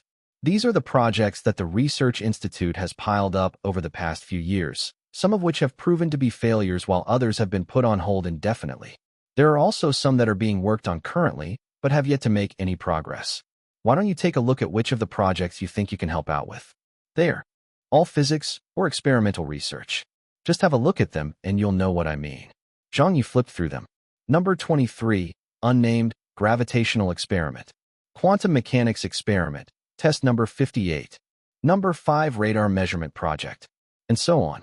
What were all these? Zhang Ye constantly rolled his eyes. Fellow Zhou smiled and said so. Zhang Ye held up one of the documents. How much can I reduce with this? Fellow Zhou was taken aback. Reduce what? Zhang Ye said. Reduce my sentence, of course. Fellow Zhou said, the hell would I know? Zhang Ye said, roughly by how much? Fellow Zhou said, we won't be able to conduct the quantum mechanics experiment by ourselves. That will require the coordinated research efforts of many organizations. If you can get that done, the reduction will definitely be a lot. Zhang Ye took out another one. How much can this reduce my sentence by? Puffed. Qi Shui burst out laughing. Professor Zhang, this is the first time I've seen anyone try to categorize a project by asking how much time it can reduce a prison sentence. You really won't be able to take on any of these projects. Moreover, they're not projects that you can complete in a year or two. Zhang Ye was not having any of it. This bro just wants to make it back home quickly. I don't care what they are. I'm going to give it a try anyway. Which is the most difficult project that you all have here? The type that can reduce my sentence by the most. The type that can shock the world if it gets completed and would allow me to get released the very next day. Shock the world? Get released the very next day? Fellow Zhou and Qi Shui looked at one another and could sense the helplessness in each other's eyes. Seeing how Zhang Ye was still unwilling to give up, Fellow Zhou said, we do have the kind of project you mentioned. All right, I'll let you have a look then. He rummaged through his drawers and found a thick project book that he placed onto the table. Here it is. If you can get this done, they would definitely allow your sentence to be reduced by however many years you wish. Zhang Ye exclaimed, whoa, it's that bad. Fellow Zhou laughed and said, yes, because this is something that the country needs the most right now. Moreover, no one in the country has managed to do this in all these years. When Zhang Ye flipped the book open and scanned through it, he was stunned. Qi Shui smiled. What's the matter? Fellow Zhou also smiled and said, so do you get it now? They had thought that Zhang Ye had been scared silly by it. Actually, Zhang Ye's reason for being stunned was that he found the title of this project rather familiar. New Generation Fighter Engine Manufacturing. It sounded familiar. It sounded too familiar. Where did he hear this name? Zhang Ye was stunned for a bit as he remembered. Didn't he draw something like that from the lottery a long time ago? At that time, he still thought that this skill was pretty much useless and had grumbled about how he would have been better off with an excavator repair skill than this aircraft engine manufacturing skill. He had believed that this lousy skill would never come in handy in his lifetime. But who could have thought that after such a long time, there would actually be a place where he could put this skill to use? He had this skill, and he even ate a lot of the skill experience books. Zhang Ye got a very excited look as though he were injected with adrenaline. Zhang Ye said, this is it. Fellow Zhou was speechless. Qi Shui rolled her eyes. They were thinking that Zhang Ye was ribbing them, but never did they expect that Zhang Ye would actually know how to do this. Chapter 1508. Old Wu is almost due. Chapter 1508. Old Wu is almost due. Translator, Leg Editor, Leg. 1 day, 2 days, 3 days. It was getting closer and closer to the Lunar New Year. Red lanterns were being hung up all over the place at the Research Institute. The decorations brought a jubilant mood as the researchers waited for the arrival of the new year. Put up the couplets. Oldly, the couplet you wrote is too ugly. Ha ha, I can't help it. That's just how skilled I am. True, we're all academics doing research day in and day out, so it's not like there are many of us who have good calligraphy. Hey, you better not say something like that. Have you all forgotten? The best calligrapher in the country is attached to our research institute. Oh yes, we should be asking Professor Zhang to write some couplets for us instead. Forget about that. Professor Zhang's words are worth 10,000 taels of gold each. Who would dare to hang them up, even if he wrote them? Would you bear to stick it up on the walls? Wouldn't that be such a waste? By the way, where is Professor Zhang anyway? You're right, I haven't seen him in several days already. If it weren't for someone singing tears behind prison bars every morning, I would have thought that Professor Zhang had already left. It seems like he's taken up some research project or something. There's nothing to argue about regarding Professor Zhang's talents, but it's just that he gets a crazy idea every now and then. In the dorm, Zhang Ye had not left his room for several days. The interior was filled with all sorts of notes. A series of formulae filled a blackboard, and the walls were pasted with all kinds of incomprehensible drawings. On the table and on the floor were drafts and scratch paper lying all over the place.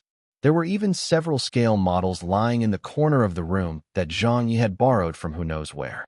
He did research. He made measurements. He designed a model. No one knew what Zhang Ye was doing, because no one at the Research Institute could understand the research that he was conducting. Besides, no one believed that Zhang Ye was doing anything feasible either. That was because the project that he was attempting was too frightening. There were tens of thousands of difficult projects in China, but even so, Zhang Ye still went ahead and chose the most difficult one of all. How many researchers had fallen in the face of this adversity? How many researchers had been troubled by it? Yet Zhang Ye, as a mathematician, was actually attempting to overcome this research void? Who could believe that? Only Zhang Ye believed that he could get it done. It was just that he needed time, a lot of time. So for the past few days, he worked around the clock on it and did not get much rest at all. Until some news arrived. The news was brought to him by Qi Shui. Qi Shui congratulated. Professor Zhang, my early congratulations to you. Zhang Ye asked, what are you congratulating me for? Your wife is almost due. Qi Shui continued, we've just received news. Chief Wu has been admitted to the hospital while awaiting delivery. Her due date is estimated to be within the next few days. Zhang Ye froze. She was about to give birth? She was going to deliver their child soon? But of course, wasn't the expected due date supposed to be in these few days? Zhang Ye immediately threw out all thoughts of his work and research. He was not in the mood for those anymore. All he could think of now was old Wu and his child. He sat down and stood up again. Then he paced around several times and sat back down. Zhang Ye paced around aimlessly. Finally, he stepped out of the room. Zhou Xiaohe came up to him and said, Professor Zhang, congratulations. Several researchers also came over with congratulations. You're going to be a father soon. Congratulations in advance, Professor Zhang. This is joyous news. It's happening just in time for the new year. We must celebrate this. Ha ha, Professor Zhang. You'll have to treat everyone. Everyone had already found out about the news and were all feeling overjoyed for Zhang Ye. But no one could understand how Zhang Ye was feeling at this moment. He was going through such complicated emotions. In his excitement, he was a little worried as well. He had no other thought right now than to head straight for the hospital. He wanted to be there to accompany old Wu and witness the birth of his child with his own eyes. This thought was very intense. It was so intense that the moment Zhang Ye thought of it, he went to look for fellow Qi and fellow Zhou. The moment he spoke, it exasperated the two elderly research fellows. Zhang Ye said, this bro here wants to go outside to seek medical treatment. Qi Shui was speechless. Fellow Qi rolled his eyes. And how are you sick? Zhang Ye said, I'm feeling sick all over. Fellow Zhou said, but you look like you're in really good health. Zhang Ye pointed to the ground and said, do you believe that I could faint right here in front of you? Fellow Zhou said in a speechless manner, then which hospital do you wish to go to? Zhang Ye declared loudly without hesitation, to the maternity hospital my wife is admitted to. I'm fine with staying there. You're a man, so how could there be any doctors for you at a maternity hospital? Qi Shui was amused. Zhang Ye harumphed. As long as you guys allow me to go out, this bro will even be willing to stay at a mental institution. Whoa, you're really going all out, huh? Fellow Chi said, Professor Zhang, we understand how you're feeling, but you're still in the midst of serving your sentence. Our Chinese Academy of Sciences put in a lot of effort to get you here. We were required to give a guarantee and also sign on the dotted line to ensure that we kept our word. Do you really think that you can just go out as you wish? Dutifully wait here for the news. How about this? We're not unreasonable people, so I'll allow you a special privilege. As long as there's any news from the hospital that your wife is admitted to, be it a laboratory test or ECG, we will get someone to inform you about it.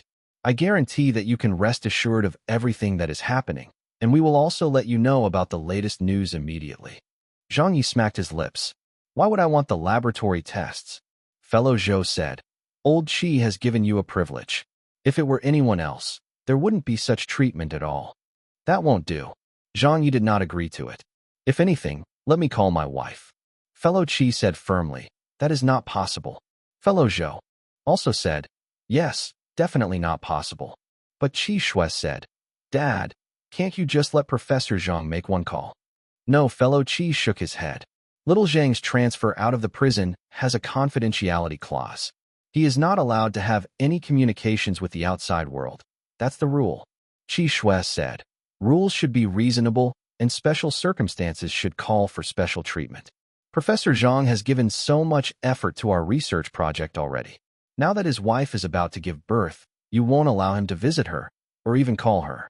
Surely that's too cruel, right? Uncle Zhou, don't you agree with me? Fellow Zhou became a little hesitant after hearing the logic.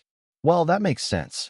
Fellow Qi stared and said, Old Zhou, what realization dawned on you? Fellow Zhou laughed and said, it's just a call. As long as Professor Zhang doesn't reveal any information about our research institute or the research project, it will be fine. Zhang Ye said, Io, you guys are overthinking things. I haven't seen my wife in several months, so why would I be talking to her about some research project if I only had a few minutes to talk to her? Do you think I have nothing better to talk to her about? Qi Shui said, Isn't that right, Dad? Fellow Qi frowned. This is against the rules. Zhang Ye looked at him. Isn't plucking me out of a prison also against the rules? Can you borrow anyone from a prison like so? Which rule would that fall under? Fellow Qi had no answer. He really couldn't refute this. Fellow Zhou also helped to persuade him. His wife is giving birth. It's the event of a lifetime. Fellow Qi frowned. Seeing this, Fellow Zhou said, all right, I'll approve it. If anything happens, I will take responsibility. Zhang Ye was thrilled. He patted Fellow Zhou on his shoulder and said, Old Zhou, you're still the righteous one. Who are you calling Old Zhou? Fellow Zhou rolled his eyes. Fellow Qi harumphed. You'll take responsibility if something happens? It's not like you're the head here. So how will you be able to take any responsibility? He then pulled open his drawer and took out something. Then he wrote some words and signed off on it. He even stamped a seal on it before throwing it onto the table. Take this with you. I'll only allow it this once. 3 minutes is all you get, and there won't be another time. Zhang Ye belly laughed. All right, thanks, Old Qi. In the telephone room, some security guards were standing guard at the entrance. This was the only phone in the research institute that could make calls to the outside world. Zhang Ye brought the slip that Fellow Qi had signed off on and handed it to the security guard before entering. Qi Shui and Zhou Xiaohe also came along to supervise him. Excitement. Perturbation. Zhang Ye picked up the old-fashioned telephone with a shaking hand. Clack, clack, clack. He took a deep breath as he dialed. The numbers. Do-do-do. Do-do-do. Answer. Quickly answer it. Zhang Ye was very anxious. Suddenly, the line went through. On the other end, the familiar voice of a woman could be heard. Hello? Who is it? When he heard this voice, Zhang Ye's heart fluttered. Old Wu. Little Yi. How are you doing? I'm waiting to give birth at the hospital. I'm feeling quite well. How about you? I'm doing good too. That's good to hear. Are they not allowing any visits where you are? Yeah, it'd be a bit of a problem. Where are you calling from? I can't say. All right, I won't ask any further then. I can only speak for 3 minutes. I know that you've already been admitted to the hospital while waiting to give birth. Actually, I have a lot of things that I want to say, but I don't know how to say them.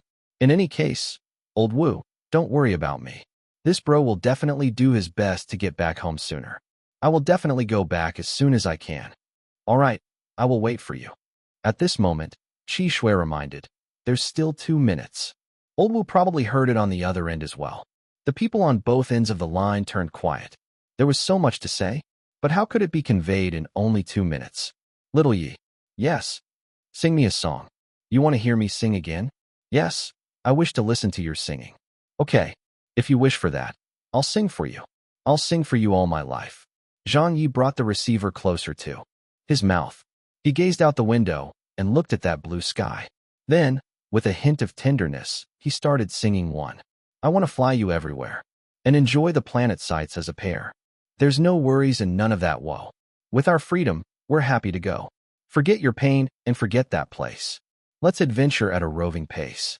We may not have opulence or wealth, but we've got lots of hope in our hearts.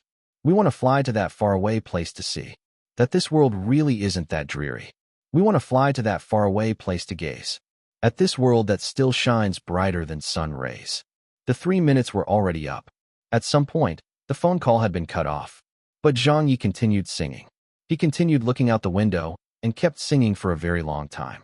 We want to fly to that faraway place to see that this world really isn't that dreary.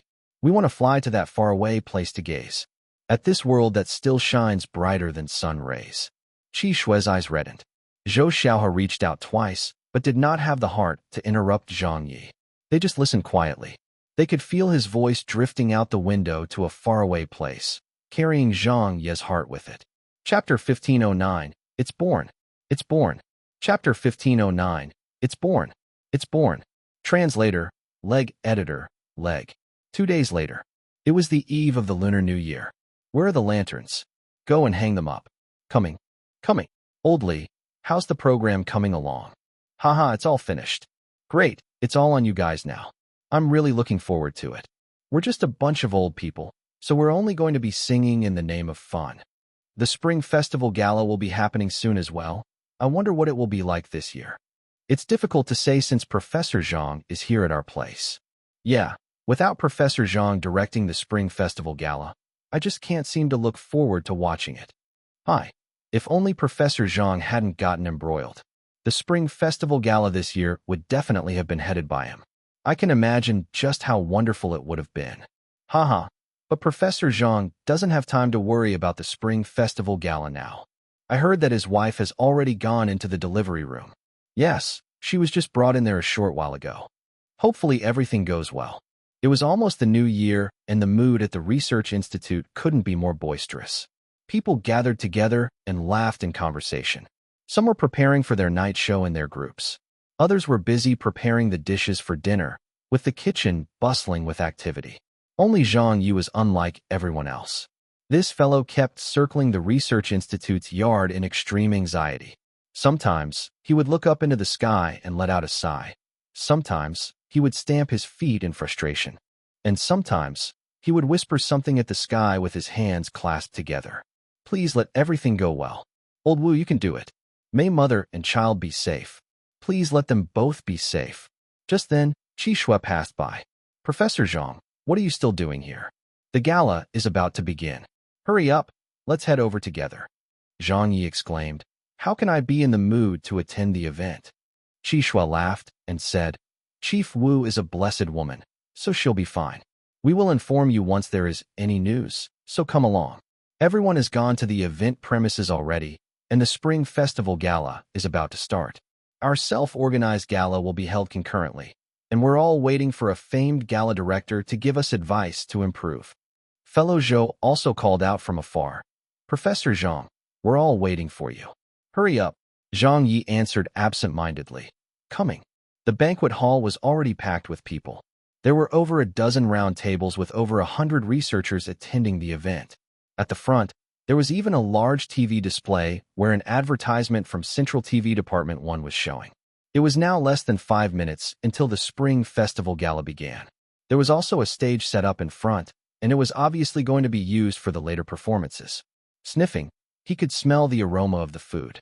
Then he saw that the staff had already started serving the dishes. Zhang Ye had been very worried about old Wu and hadn't rested or ate well for the past few days. Hungry, he sat down and started eating immediately. The Central TV Spring Festival Gala began. Only then did Zhang Ye raise his head. Zhang Yuanqi, Zhang Xia, Chen Guang, Su Milan. One after another, familiar faces started appearing before his eyes. They were so close, yet so far away. Were his old friends all doing well? Was old Zhang still that fond of drinking? How did old Su's new movie do at the box office? Had old Chen released any new songs? Was Grandma Zhang still going strong and healthy? Who was old Yao partnering with for his crosstalks? Zhang Ye lamented. However, everything happening in the outside world no longer had anything to do with him. A female researcher said, "The Spring Festival Gala this year isn't that good." A young researcher said, "Yeah, it's much worse than the Spring Festival Gala Professor Zhang directed." "That's right." Another person said, "That song from last year, Return Home Often, really made me cry when I heard it. I haven't been home for the Lunar New Year in 2 years." A middle-aged doctor said, "That's nothing. I've already been here for 4 years straight." An old scientist laughed and said, "Are you comparing such things now? There's nothing glorious about that. Hi, this is all because of work. There isn't any choice for us." At this time, the Research Institute's own show started. Several doctors had formed a choir and took to the stage, while the audience looked very excited. "It's starting, it's starting. Dr. Su, you can do it. Your singing went off key last year, so hopefully it won't happen again this year. Haha, can you not expose other people's shortcomings?" The self-organized gala began with a song that rang out within the banquet hall. Singing, magic shows, dances, skits. There were all kinds of programs. Out of nowhere, fellow Zhou asked Zhang Ye, "Professor Zhang, why don't you go up on stage and give us a performance too?" Qi Shui smiled and said, "That sounds great, Professor Zhang. Be it a skit, crosstalk, or even singing, you're a professional at all of them. Why don't you let us amateurs broaden our horizons?" Zhang Ye waved it off. "Please spare me." Fellow Qi also said, "Come on, show us a little something." Qi Shui said, "You're about to become a dad, so that's definitely something worth celebrating."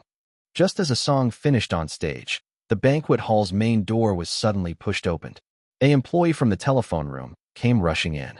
He shouted excitedly, "It's born! It's born!" Everyone looked over to that person.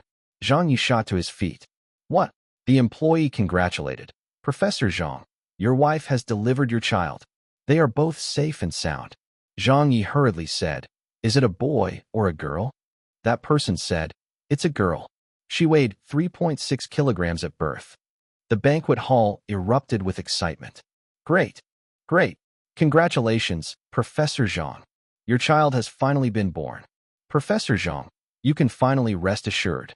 Everyone was really feeling jubilant for Zhang Ye. Zhang Ye was at a loss for words. He wanted to give a shout or two to express his joy, but he couldn't push his voice out of his throat. He suddenly became quiet. Fellow Zhou laughed heartily. "You're a father now? How does it feel?" Qi Shui also laughed. "Professor Zhang, why don't you say a few words to everyone?" Everyone echoed, "Yeah, say something." Zhang Ye was a little dazed. Say a few words? What should he say? He didn't know. He really didn't know what to talk about. Zhang Ye left without waiting for the gala to finish. Everyone looked at one another. Qi Shui said, "What's with him?" Fellow Zhou said, "Heh, that kid. Shouldn't he be screaming with joy at such a time?" Fellow Qi watched Zhang Ye as he left and did not say a word. Midnight arrived. The New Year bell was rung. After the gala ended, everyone headed back to their dorms to rest. However, soft notes from a guitar suddenly thrummed in one of the dormitories at the Research Institute. It was accompanied by a low singing voice. People were stunned to hear this. Some of them pulled open their curtains. Others leaned out onto their windowsills and listened one quietly. What should I say? I just don't know. So much to say, yet they don't come out. Blue skies above, my lingering silence.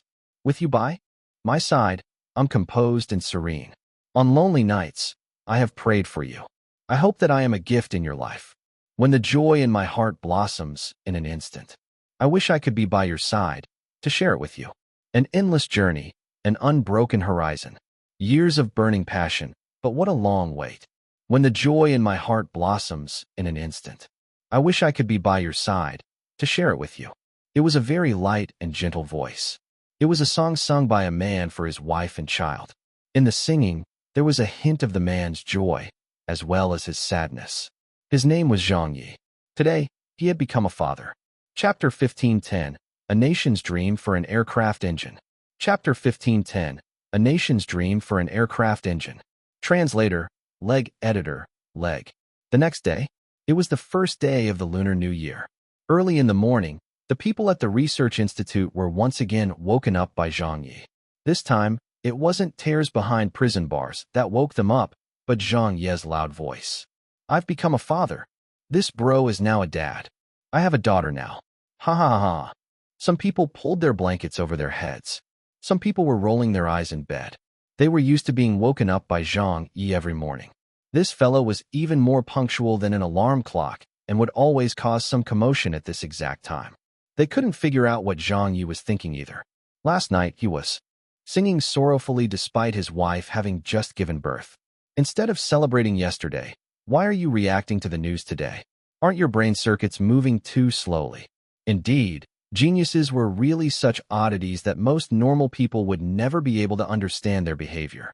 In the cafeteria, a lot of people discovered that Zhang Ye was in charge of the cooking today when they arrived.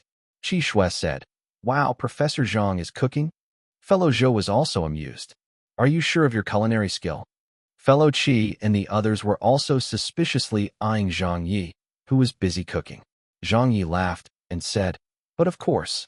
But this is cooking for a crowd, so it's a little more complicated. This is also my first time cooking for so many people, so this is still what we will be having whether it is tasty or not. We're limited by what we can serve here. Otherwise, I would have brought you all out to eat at a Beijing restaurant if we were outside. Just make do with it, I guess." Everyone sat down and tried it. It actually tasted quite good. Delicious, delicious. Professor Zhang's cooking is pretty good. Congratulations on the birth of your daughter. Everyone congratulated him once again. Zhang Ye thanked them one by one. Qi Shui asked, "What was that song you were singing last night?" A female researcher asked. "Yeah, what is it called?" Zhang Ye smiled. "The Gift." Qi Shui nodded. "It's really nice." A young researcher said, "That's right, I nearly cried listening to it." Zhang Ye said, "That's why this bro's current goal is to find a way to go back home to my family." Hearing that, Zhou Xiaohe immediately turned and looked at Zhang Ye warily. Zhang Ye rolled his eyes. "What are you looking at me for? This bro wants to leave this place with my head held high. Do you think that I would attempt to break out of prison? Anyone in China can break out of prison, but would that even be possible for me?" Zhou Xiaohe was taken aback, but felt that what Zhang Ye had said was true. When everyone else heard that, they were left chuckling in amusement. Yes, anyone could attempt to break out of prison except for Zhang Ye. Break out of prison? How was he going to break out? Other people could hide their identities after getting out and find a place where no one knew them to settle down at. But Zhang Ye? How was he supposed to hide his identity? In all of China, in all of Asia, was there anyone who did not know him?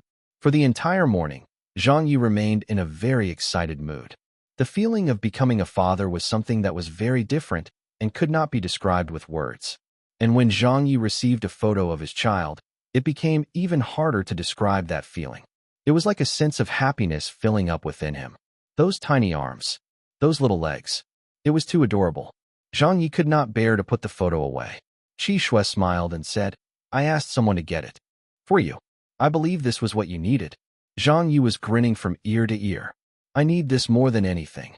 Then Zhang Ye went around the entire research institute and showed it off to everyone. As long as he met someone, he would stop them on the spot and start chatting with them. "Little Lu, this is my daughter. Io. What do you think? She's so cute. Of course. Old Li, come, have a look at my daughter. Wow, not bad. Pretty, right?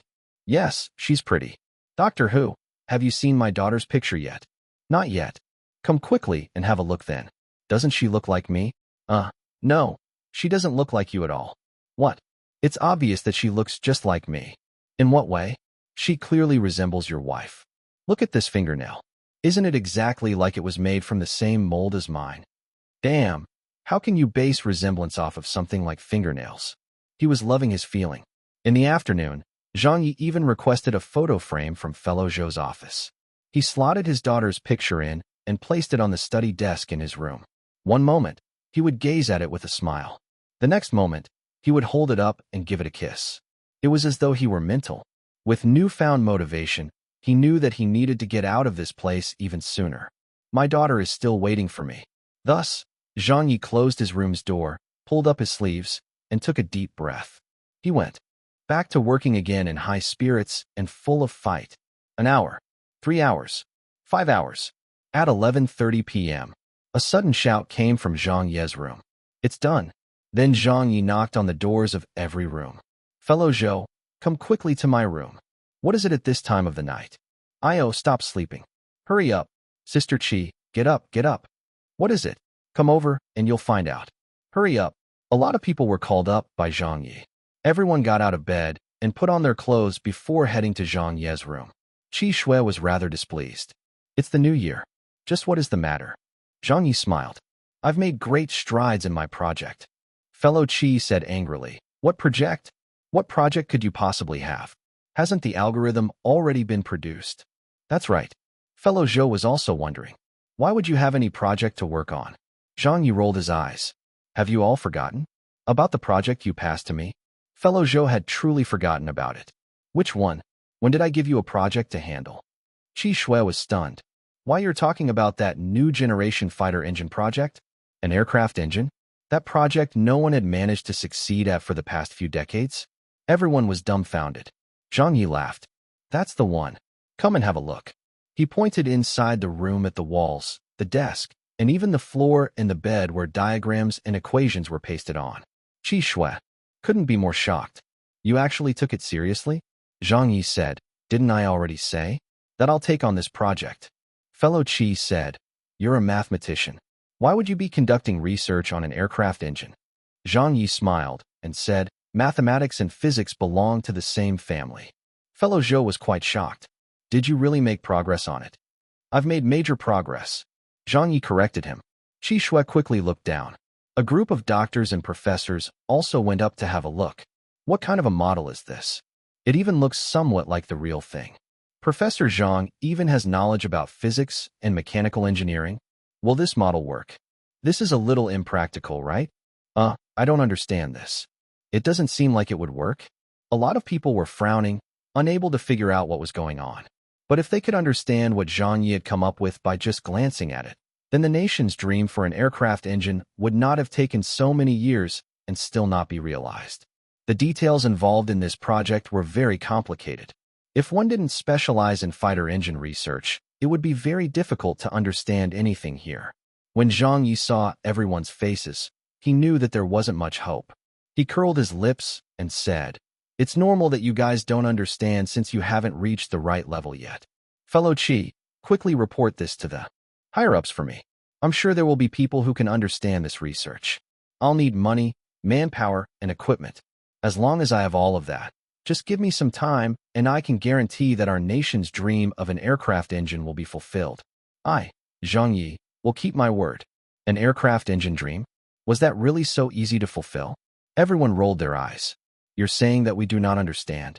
Then are you saying that you understand? Couldn't you just messing with us by randomly writing and making up some drawings? Everyone was very skeptical. Fellow Qi and fellow Zhou also felt the same. But as this matter was deemed too serious, and Zhang Ye also seemed to be very sure of himself, they couldn't help but take it seriously as well. Although they felt that what Zhang Ye had done was still not exactly reliable, the two of them still got someone to organize the documents and send them out on the very same night. It was a layman like Zhang Ye who started this entire matter anyway, so even if the authorities criticized them, Zhang Ye would shoulder the blame.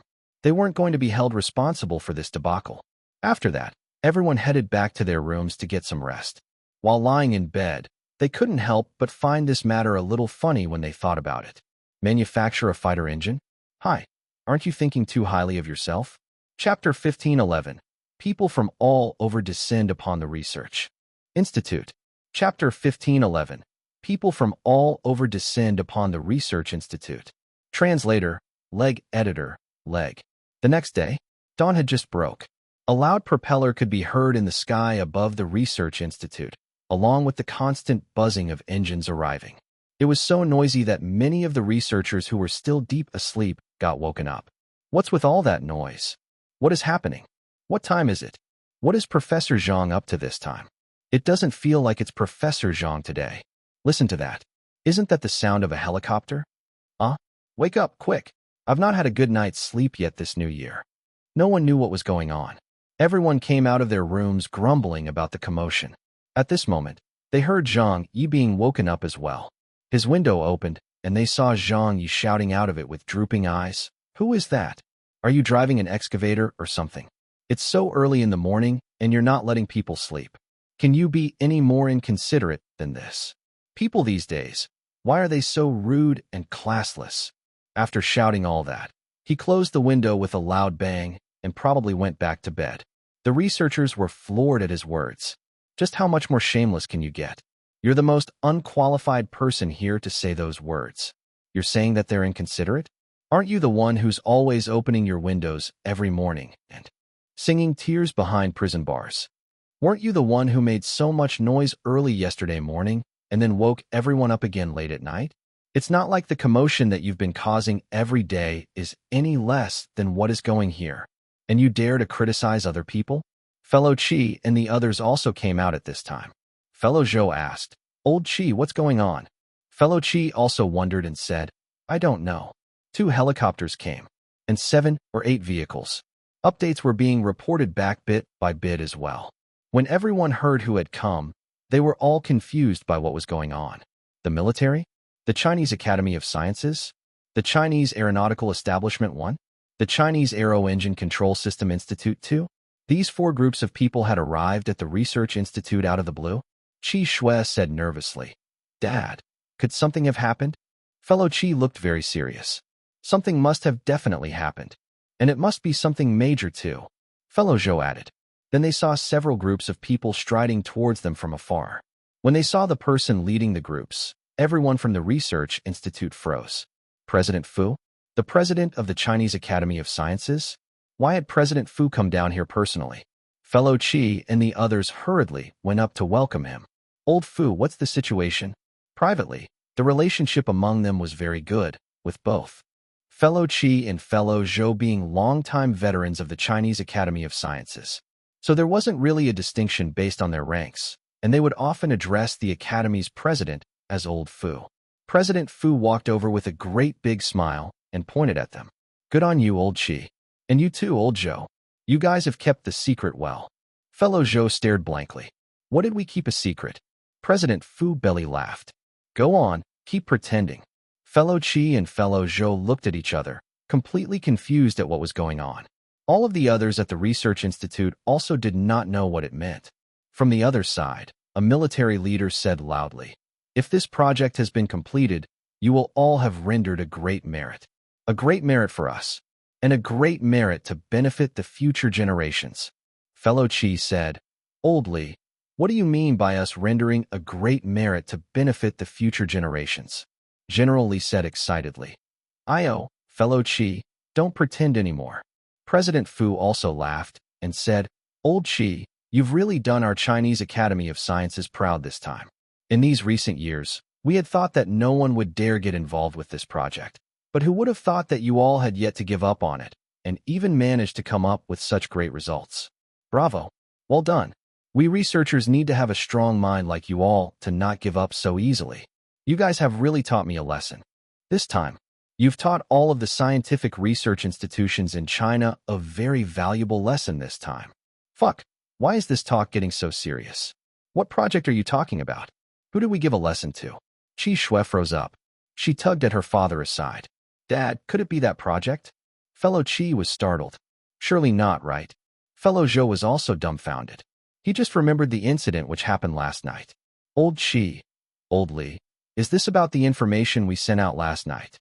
President Fu smiled and said, You were the ones who sent it over. Why are you asking me about it? Huh, so it's really that? Fellow Qi said, That project isn't feasible, right? President Fu rolled his eyes. Why is it not feasible? We're already at this juncture. So why are you all still trying to keep a low profile?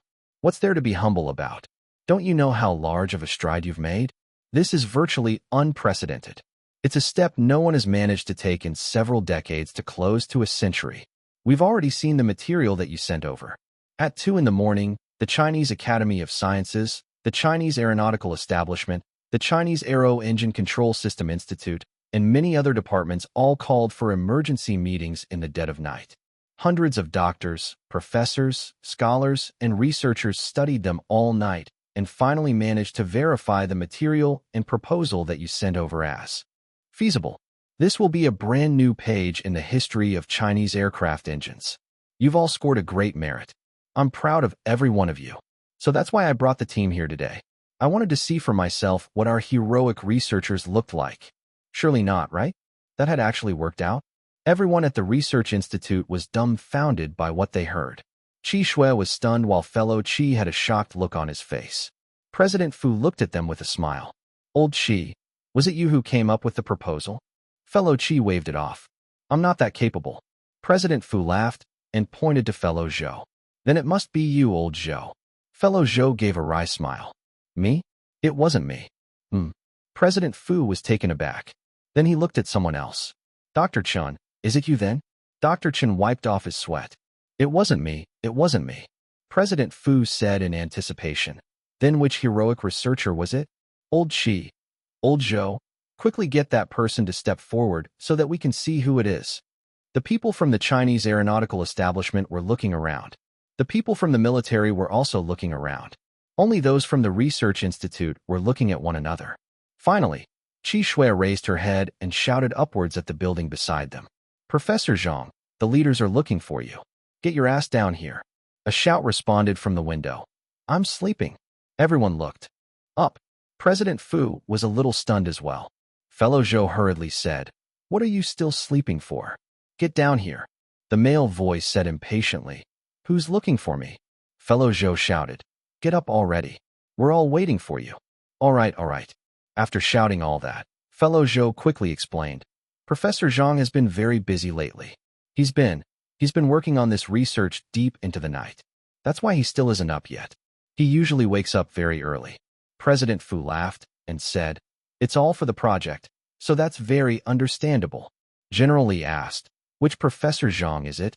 Professor Zhang Ye. Fellow Zhou said anxiously, No. President Fu guessed again. Professor Zhang Hanlei? Fellow Zhou still did not know how to put it. It's not him either. Fellow Qi sighed. You all will know when he gets here. President Fu was pleasantly surprised. You mean we all know him? Fellow Qi nodded. Yes, all of you should know him. Everyone turned to look at the stairway exit of the building. Under the anticipating and excited gazes of countless people, the figure of a young man appeared. Then, everyone was dumbfounded. What? Zhang Ye. Chapter 1512. Chapter 1512. The youngest research fellow in the history of the Chinese Academy of Sciences. Translator, Leg. Editor, Leg. The group of people were dumbfounded. Zhang Ye strolled up. Who's looking for me? President Fu looked at. Fellow Qi, old Qi, what's going on here? Fellow Qi said, The project you all were talking about was basically handled by Professor Zhang Ye. What? General Li was stunned. President Fu and the group of people behind him were also dumbfounded. Zhang Ye? He did what? How is that possible? There's absolutely no link at all. Many of those who were here knew that Old Qi's Research Institute had only loaned Zhang Ye out of prison because they wanted to overcome a problem with the design of a mathematical algorithm. They also knew very well what Zhang Ye's skill in mathematics was like. In the entire Chinese field of mathematics, there shouldn't be anyone who was better at math than Zhang Ye. This was something that everyone agreed on. But this aircraft engine research project was a completely different matter. It was two entirely different concepts. Dynamics 1, mechanical engineering, and even materials science. None of those had anything to do with mathematics. President Fu said in surprise, Oh, Professor Little Zhang, you even about know this subject? Zhang Ye smiled. I'm not bad, I guess. I know a little. 10 minutes later, in a large conference room at the Research Institute, Zhang Ye was standing behind a podium and speaking confidently. What are the difficulties faced in our nation's aircraft engine manufacturing process? One of them is the main bearings component, a key part of an aircraft engine. A military aircraft engine requires the bearings to have a durability lifespan of 3,000 hours and above, while a civilian aircraft engine requires an even higher standard at up to 10,000 hours. Not only does it have to rotate at high speeds of over tens of thousands of revolutions per minute, it also has to tolerate various forms of stress and compression forces, friction, as well as ultra-high temperatures. In addition, for general structural parts, it must remain safe to use even when there are slight cracks. This is known in the industry as damage tolerance levels. But for key transmission parts, such as the aircraft engine's main bearings, no damage tolerance is allowed at all. Cracks and other forms of damage are not allowed to occur in the process of usage. Therefore, that is the first difficulty we're stuck at. We have completed aircraft engine designs, but questions remain on them as their rate of failure is too high, being at least 10 times greater than what other models are known for. This clearly makes them impractical for use in actual combat. President Fu said from the audience, right? This is a technical difficulty we've been trying to tackle. But Zhang Ye said, actually, there's no need to tackle it. I can tell you that we already have the technical capabilities to achieve it. Our current scientific technology is fully capable of achieving it. On the blackboard, he wrote and drew. Zhang Ye was giving his speech on a stage, while a bunch of experts and professors who specialized in dynamics and mechanical engineering were listening in the audience. A mathematician giving them a lesson in their field of specialization made everyone feel a little strange. However, it was also a lesson that left them very surprised. For 2 full hours, everyone raised their questions while Zhang Ye answered them. At the end of the meeting, excited looks were on everyone's faces. President Fu grabbed Zhang Ye's hands and said, Professor Zhang, you're a genius. You're really a genius. It is truly our country's blessing to have a scientist like you. Zhang Ye smiled and said, President Fu, please don't put me on a pedestal. Just tell me, are we going ahead with this project? Of course we are. President Fu said, I have come here on the instructions of the higher-ups. I'll immediately go and seek their approval to let you handle this project. All of the design, research, and testing will be wholly in your care. You'll be given all the authority on this matter. Furthermore, we will also have you assume command for the project to design the new generation fighters. After all, the aircraft and its engine's design process will have to be unified. General Li immediately asked, Professor Zhang, what do you need? Zhang Ye said, money, manpower, and facilities. President Fu agreed without even thinking. All right, that won't be a problem. We will assign however many people you need and approve however much funding you require. For the facilities you want access to, we will do our best to get whatever we have for you as long as you ask for it. With a pause, he said in seriousness, but we also have one request. It has been so many years, so it's about time we fulfill our nation's dream for an aircraft engine.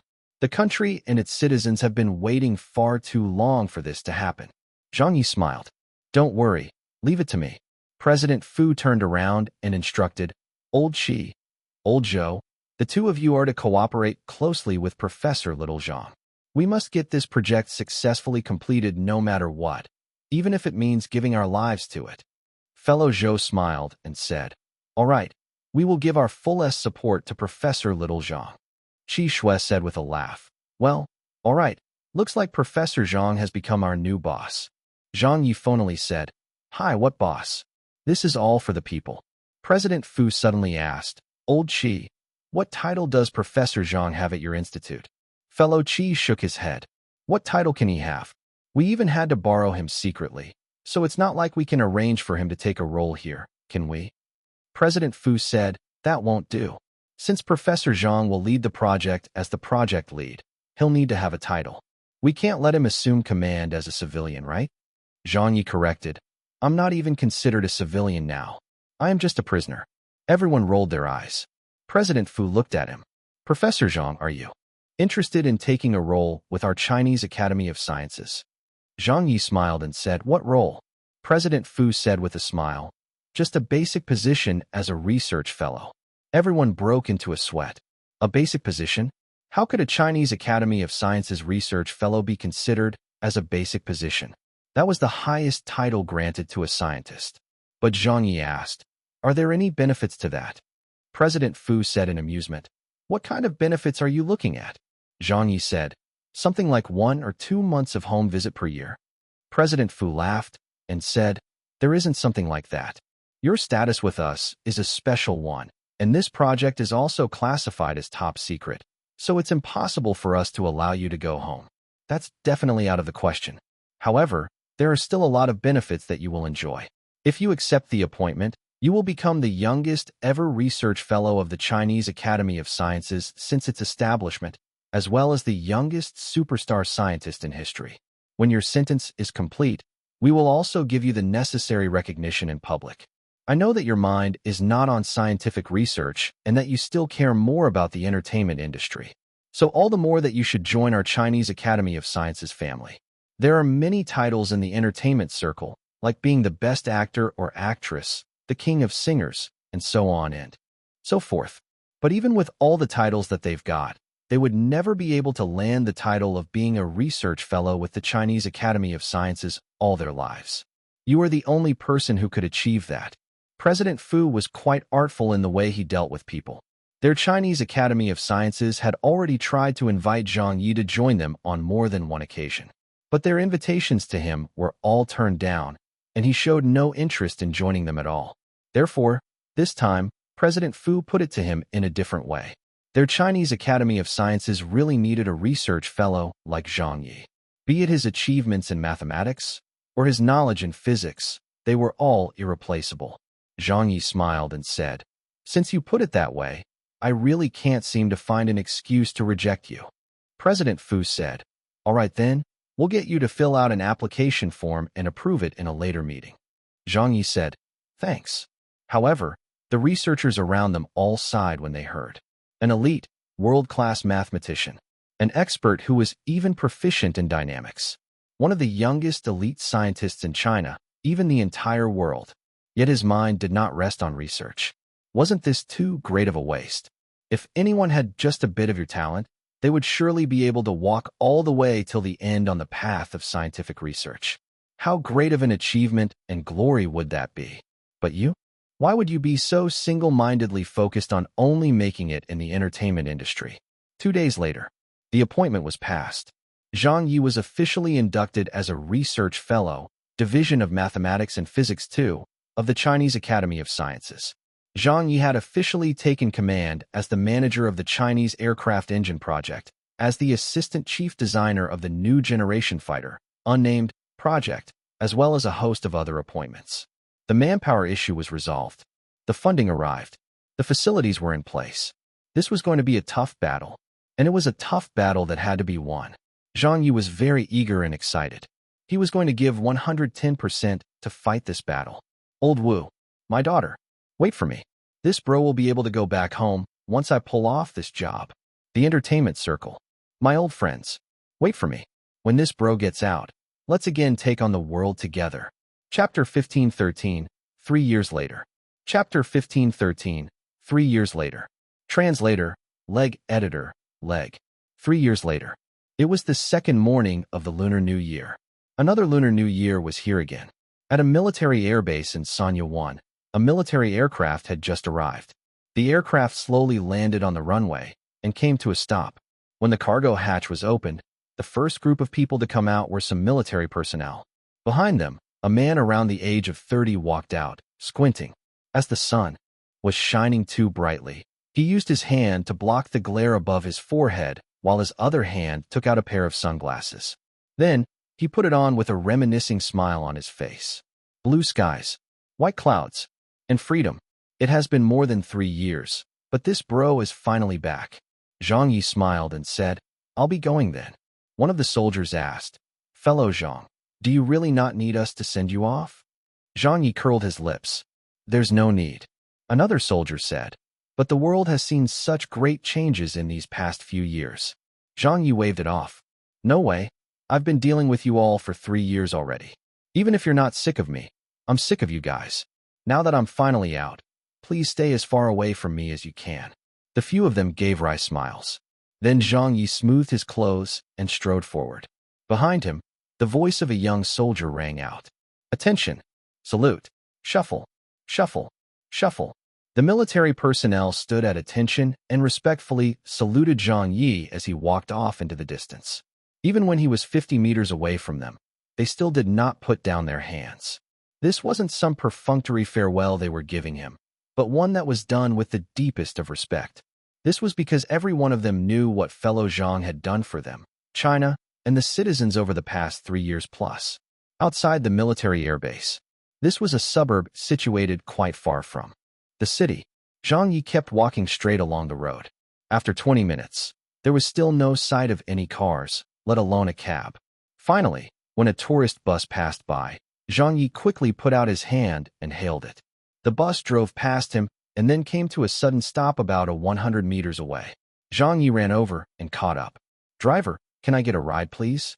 The driver said, "Call for one with your cell phone." Zhang Ye said, "Hi, my cell phone is dead." The driver said, "You won't be able to get a ride here. There are too few vehicles passing by this place. I have to send these people somewhere, so I suggest that you wait for another vehicle instead."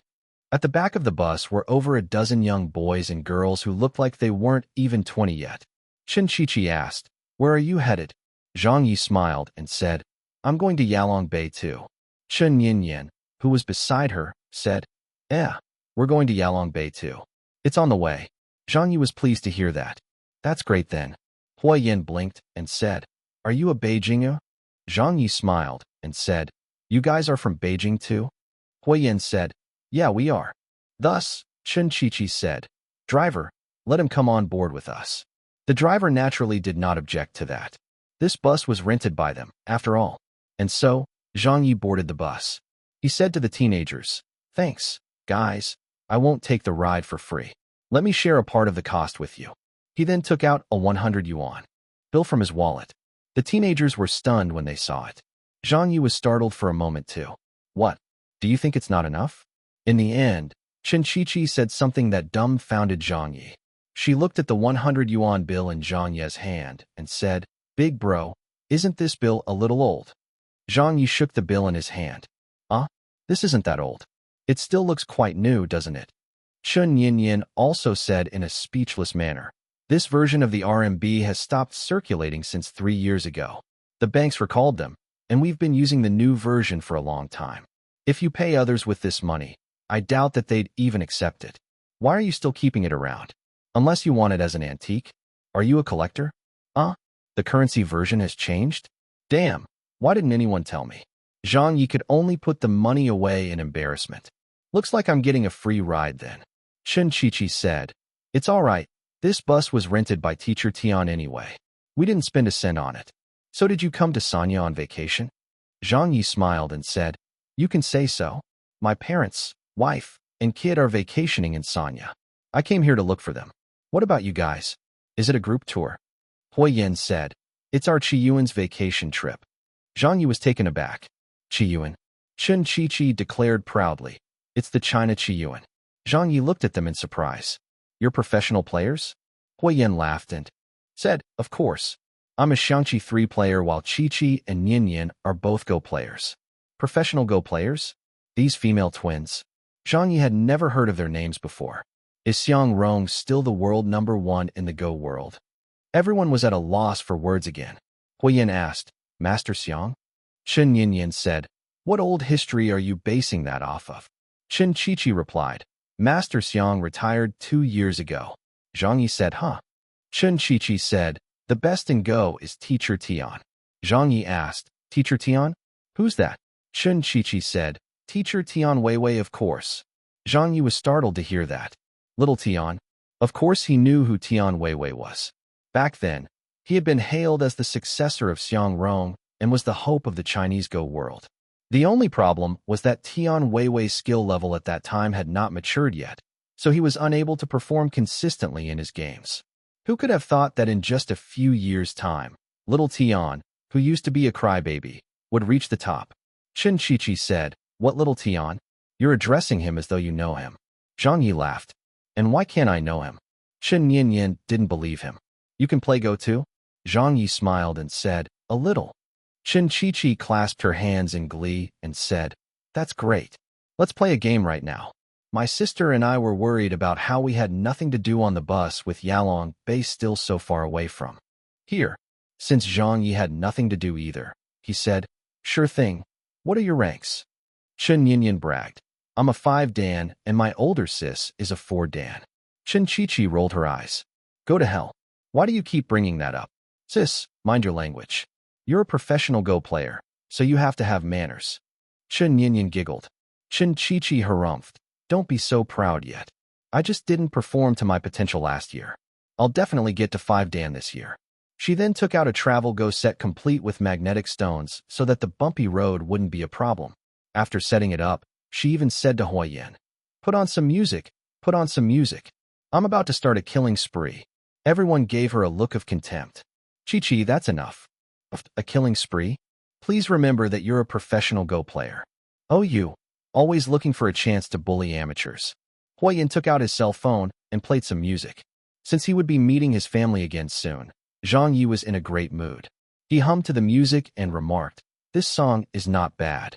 Who sings it?" Everyone looked at him like he was a fool. Huoyan said, "That's Guan Zhaohua." Zhang Ye nodded and said, "Is he a newcomer?" Chen Chi was floored. "A newcomer?" Chen Yan was disgusted. "Uncle, that's a domestic heavenly king you're talking about." Zhang Ye froze. A heavenly king?" Chen Chi face-bombed and said, "Don't you watch television?" Zhang Ye said, "Not really." Chen Chi said, "You don't watch the Spring Festival Gala either?" Zhang Ye said, "I've been too busy in these past 2 years, so no." Chen Chi sighed and said, "Then you're really a hermit. You don't even know who Guan Zhaohua is." "That's my idol, all right? He's my Prince Charming, the hottest hunk around right now. My God, how could anyone in China or Asia not know who Guan Zhaohua is?" "Uncle, you've really changed my perception of things." Zhang Ye wondered, when did this person become a heavenly king? A professional Shanxi player gave up and said, "Could your impression of the entertainment circle's heavenly kings and queens have stopped at the time of Zhang Yuanqi and Zhang Ye?" Zhang Ye said, "Yeah." Huoyan said, "That's such old news. If you didn't mention Zhang Ye or Zhang Yuanqi's names, I would have forgotten about them. The world's entertainment circle is moving too rapidly these days, and eras are changing almost every half a year, so don't mention what can happen in 2 years. Or 3 years. All that is too far away to predict." Chen Chi called out to him, Come, let's start playing." Everyone had been amazed by this young man who boarded the bus halfway through the journey, using out-of-circulation RMB notes, talking about celebrities who had faded in time. Which remote mountains did this person just come out from? Why does he not know anything at all? Chapter 15:14, You guys still can't beat me. Chapter 15:14, You guys still can't beat me. Translator, leg editor, leg. As the tourist bus traveled to its destination, the Go board was set up. All of the Chiyuan's teenagers were very interested in this game that was about to be played. They were chattering as they crowded around, ready to watch Chen Chi game with that youth. Zhang Ye was, of course, familiar with China Chiyuan. Be it his relationship with those people involved in the war between humans and machines, or with his father-in-law, he had always had an inextricable link with the Chiyuan. But he had not met any of these teenagers in the bus before, nor had he heard of them either. He was very sure that these teenagers had turned professional recently in the past year or two. They were all newcomers who obviously did not know about him. Although Zhang Ye had a pair of sunglasses on, he had still been an Asian heavenly king. Hi, perhaps he had been away for so long that everyone had forgotten about him. Chen Chi asked, "How many stones handicap do you need?" Zhang Ye smiled and said, "There's no need for that yet." Huoyan said, "Big bro, our Chi is a professional player." "I'm not too bad either," Zhang Ye said. Chen Yan asked in surprise, "What rank are you?" Zhang Ye replied, 9 Dan or so. Chen Chi obviously did not understand this correctly. She said in surprise, "Yoho, an amateur 9 Dan? That's about the same level as our professional 3 or 4 Dan then." Chen Yan said, "Then there really isn't a need for any handicap." Thus, Chen Chi said, Come, let's guess the stones won." "An amateur 9 Dan?" Zhang Ye didn't say anything to that. They guessed the stones. Chen Chi was to go second while Zhang Ye would start with black. Zhang Ye placed his first stone in a rather casual manner. But the moment Chen Chi picked up her stones, it felt as though she had changed into a completely different person. Her playstyle was very solid, and it felt quite different from her personality. She prioritized playing a defensive style and adopted a careful and steady approach. On top of that, her positioning of the stones and opening strategy were all played to perfection and in a very professional manner. Just one look and you'd know that she had had professional training before. Further, Zhang Ye found this approach and playstyle to be very familiar. He kept thinking that he had seen it somewhere before. It was as if he had played a similar opponent before. Zhang Ye couldn't help but ask, "Who's your teacher?"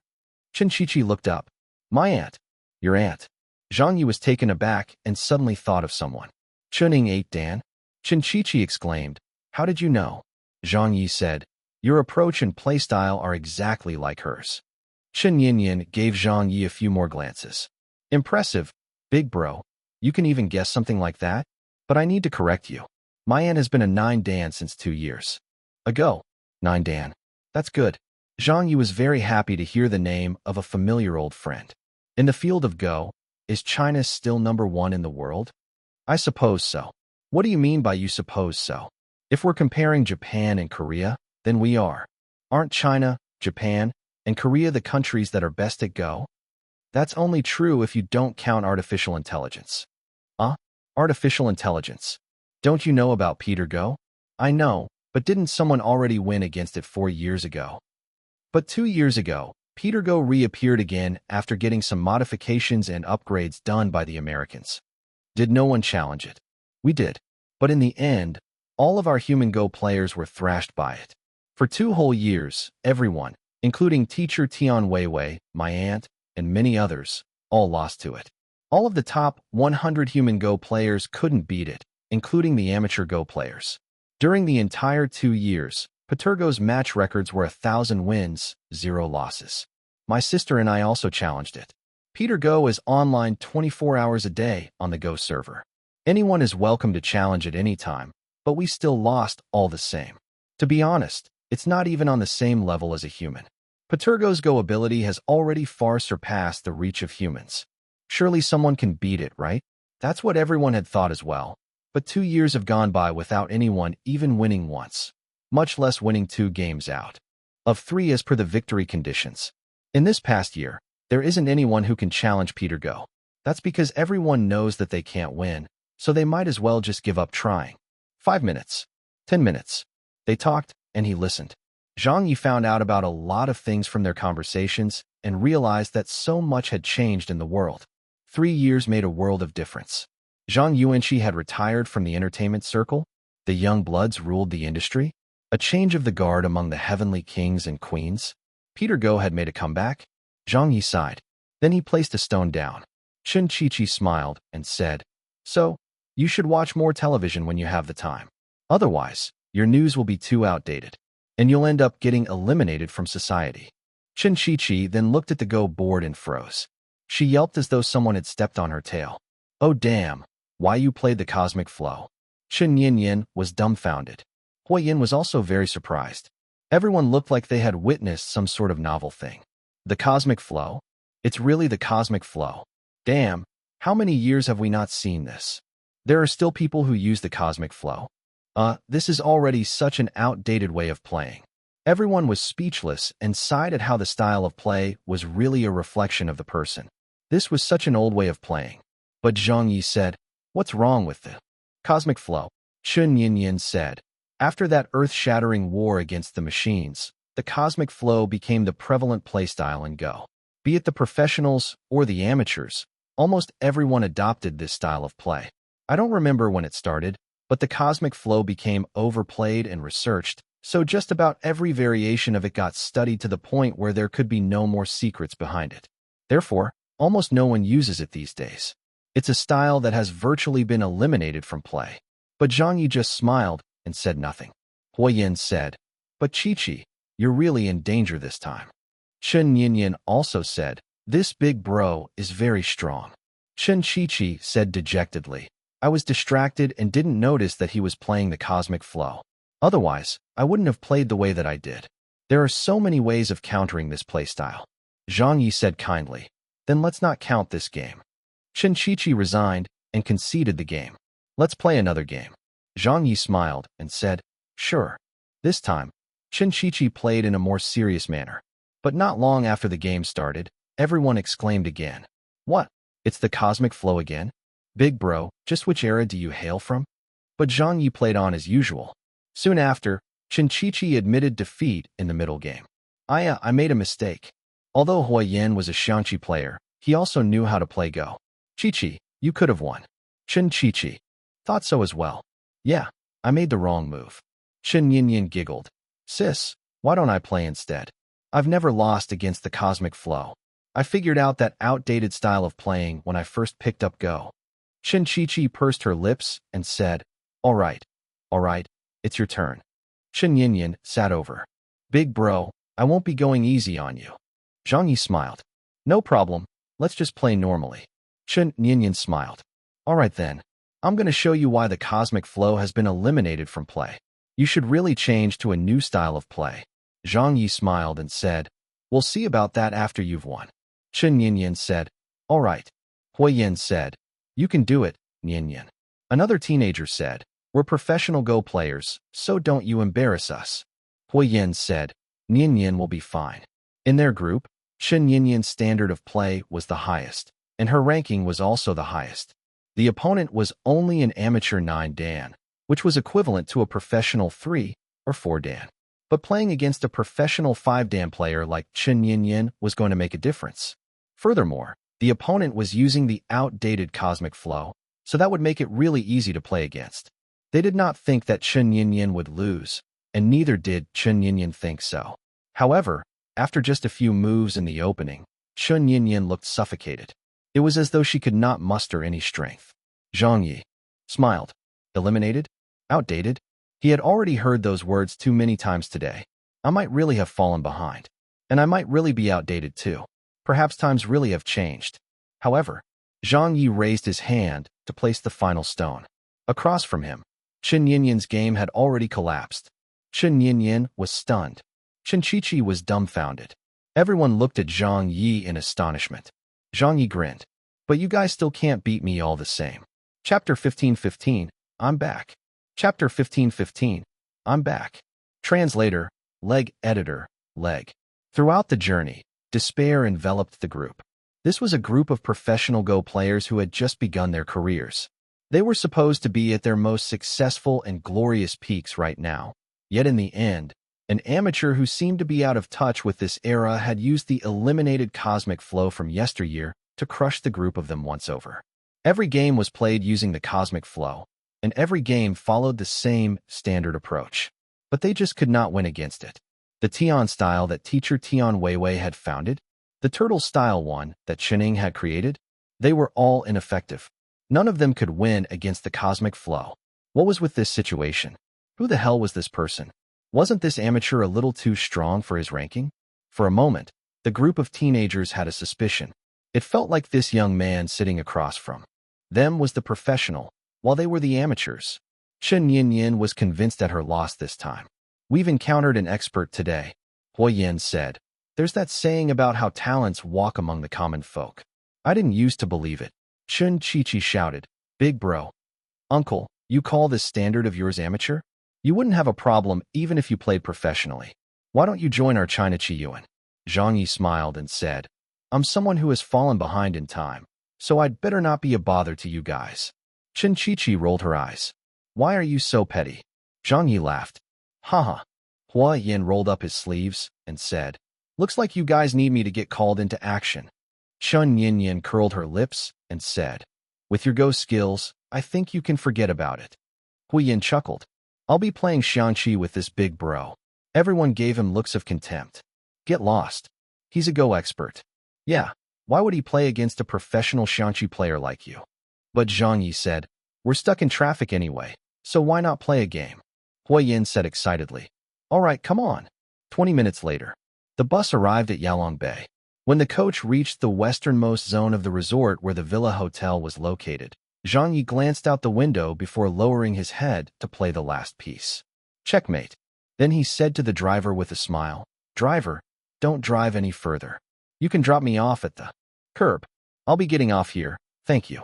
He stood up and walked towards the exit. The group of teenagers were left behind on the bus in disbelief. Holy shit, you can even play Xiangqi? Oh my god. The bus stopped and the door opened. Zhang Yi smiled and said, Thanks for giving me a lift. I'll be going then. Chen Qiqi shouted outside. Master, who exactly are you? Chen Yinyan also said, Don't tell me you really know our aunt. Zhang Yi got down from the bus and waved at their outstretched hands. Send my regards to your aunt and little Tian. Chen Qiqi asked, Send what regards? Zhang Ye laughed. Just say that I'm back. Zhang Ye took his leave as his figure disappeared into the villa hotel. Everyone on the bus looked at one another. Hua Yin said in astonishment. Could he really know Master Tian and Sister Chen? Chen Chi said angrily. Who knows? He doesn't even make himself clear and just says ambiguous things like, I'm back. So who the hell is he? All of a sudden, a teenager said, Hey, don't you guys find him a little familiar? Hua Yin said, Do you? Ah, now that you mention it, it really feels so. Chen Chi exclaimed. Chen Yin was also stunned. He does look a little familiar, Chen Chi said, but as his face was mostly covered up by the sunglasses, I couldn't get a clear look at him. Hua Yin said. In any case, the hotel he got off at isn't that far from where we're headed. Who knows? We might just bump into him. Again over the next few days. A girl said, He's staying at the #1 Villa Hotel? He must be really rich. The sun, the sea, the sand. Zhang Ye's mood was lifted by the blowing sea breeze. In front of him, a single villa stood close to the sea. Such standalone villas that faced the sea weren't particularly abundant in the entire hotel. So there weren't that many people to be seen on the private beach. Some tropical and subtropical plants stood in the villa's yard and created a large shady region. The environment here felt quite comfortable to live in. 1 step, 2 steps. The closer Zhang Ye got, the harder his heart thumped. He was a little excited and a little scared at the same time. It had been more than 3 years. How was his family doing? Were his parents doing well? Were there wrinkles on old Wu's face now? Would his child not acknowledge him? In a split second, Zhang Ye started imagining all kinds of scenarios. The next moment, he heard 2 very familiar voices that nearly made him cry. A middle-aged woman's voice rang out. Let's go and swim. A middle-aged man's voice sounded. You're like lead in water. Why would you want to go swimming for? Ziqing spent so much money to bring us here to Sanya for a vacation. What a waste it would be if we didn't go swimming. I'm too lazy to move. I'll just lie down here in the yard. Hi. How much longer do you reckon it'll be until little Yi comes home? Why aren't we allowed to visit him anymore? The sentence was for 6 years, so there are still 3 more years to go. It's the Lunar New Year again.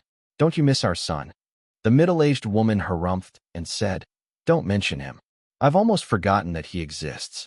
Outside, seeing his parents out there in the yard, Zhang Ye was almost unable to control himself. But when he heard those words come from his mother, he couldn't help but roll his eyes. He harumphed and strode over, exclaiming, Who have you forgotten about? When his voice blared, it dumbfounded the couple in the yard. His father looked over, startled. His mother turned around in shock. Zhang Ye gave them a smile. I'm back. His father stood up at once. Son. His mother also shouted and rushed up to him. Damn, what are you doing out here, kid? Did you break out of prison? Zhang Ye saw red. Why would I break out of prison? His father said excitedly. So what's going on? Zhang Ye smiled and said, I've made contributions to the country and received a sentence reduction. So you mean that you've earned an early release? His mother asked. Zhang Ye replied, Yes. His mother said, Has the formal paperwork been processed already? Zhang Ye rolled his eyes. Of course. His father yelled out thrice. Good, good, good. His mother held his hand and did not let go. Quick, let me take a good look at you. How were you in prison? Did you suffer? Did they make you perform hard labor? Zhang Ye said happily. No, you must have suffered. Let me see if you became thinner. His mother pinched his cheeks and squeezed his shoulders, then remarked in a speechless manner. Hey, why does it seem like you've put on weight instead? Zhang Ye said, the food inside was pretty good. His mother said, How did you know that we were here?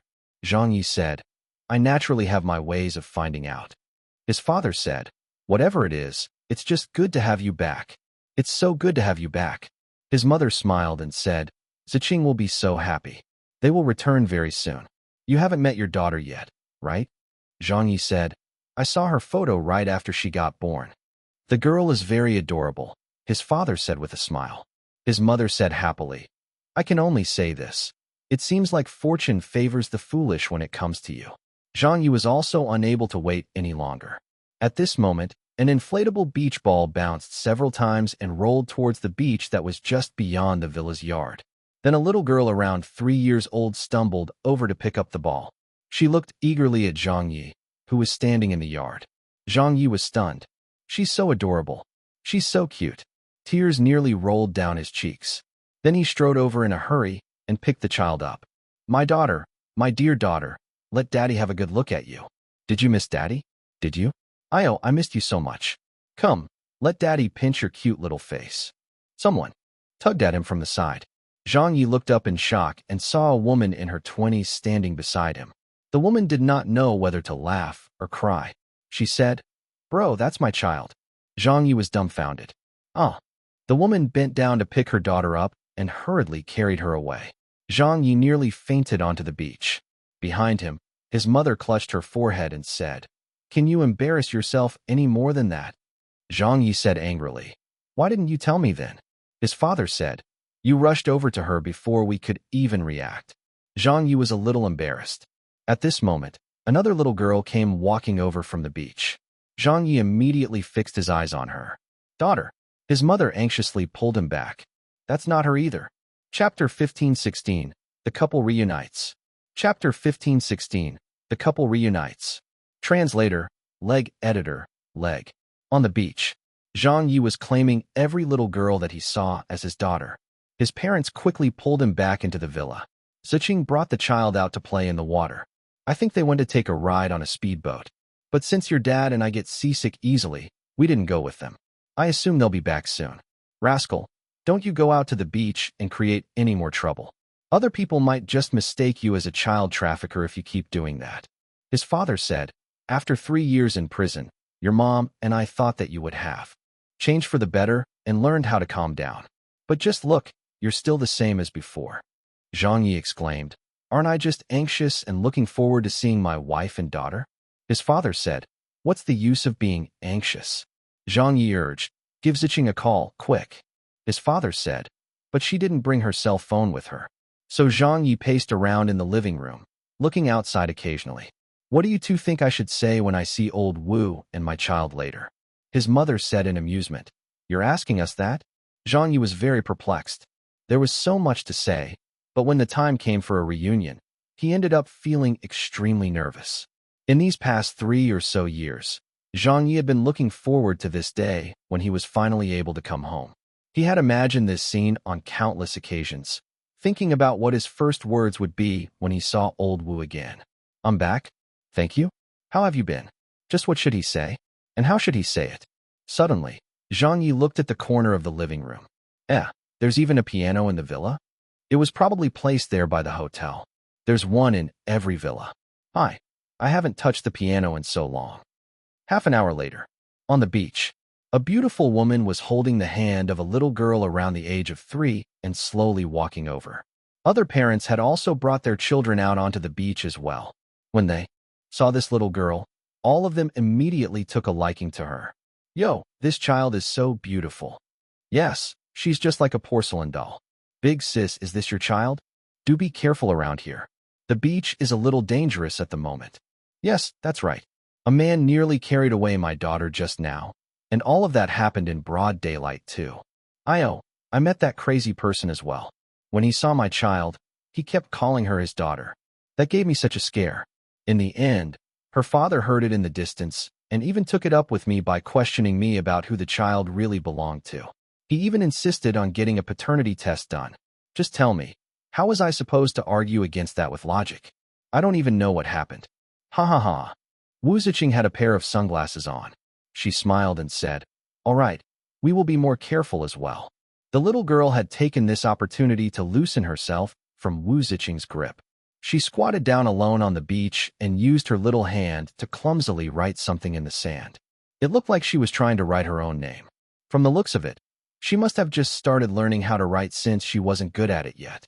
A simple Zhang character was written very crookedly, and it looked ugly.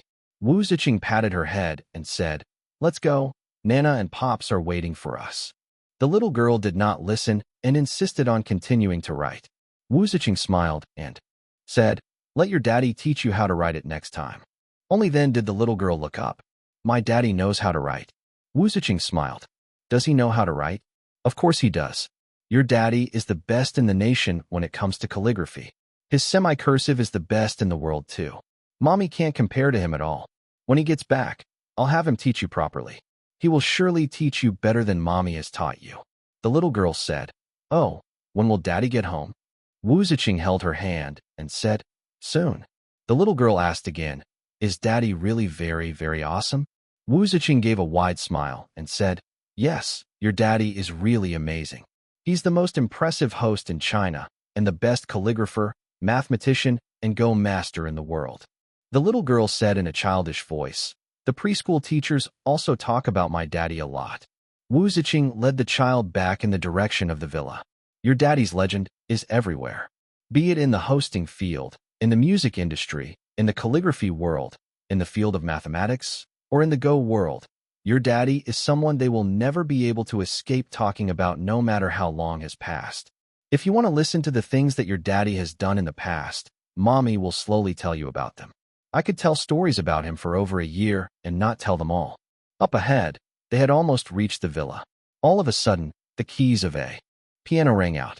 Several of the men and women who were out on the beach to sunbathe turned to look in the direction of the music. Who's that playing Legend 1? There are still people listening to such an old song? It's a classic nonetheless. It's a classic, all right. That's a song of its time. Yeah, a song of its time. The singing drifted out. Because I took a second glance at you in the crowd.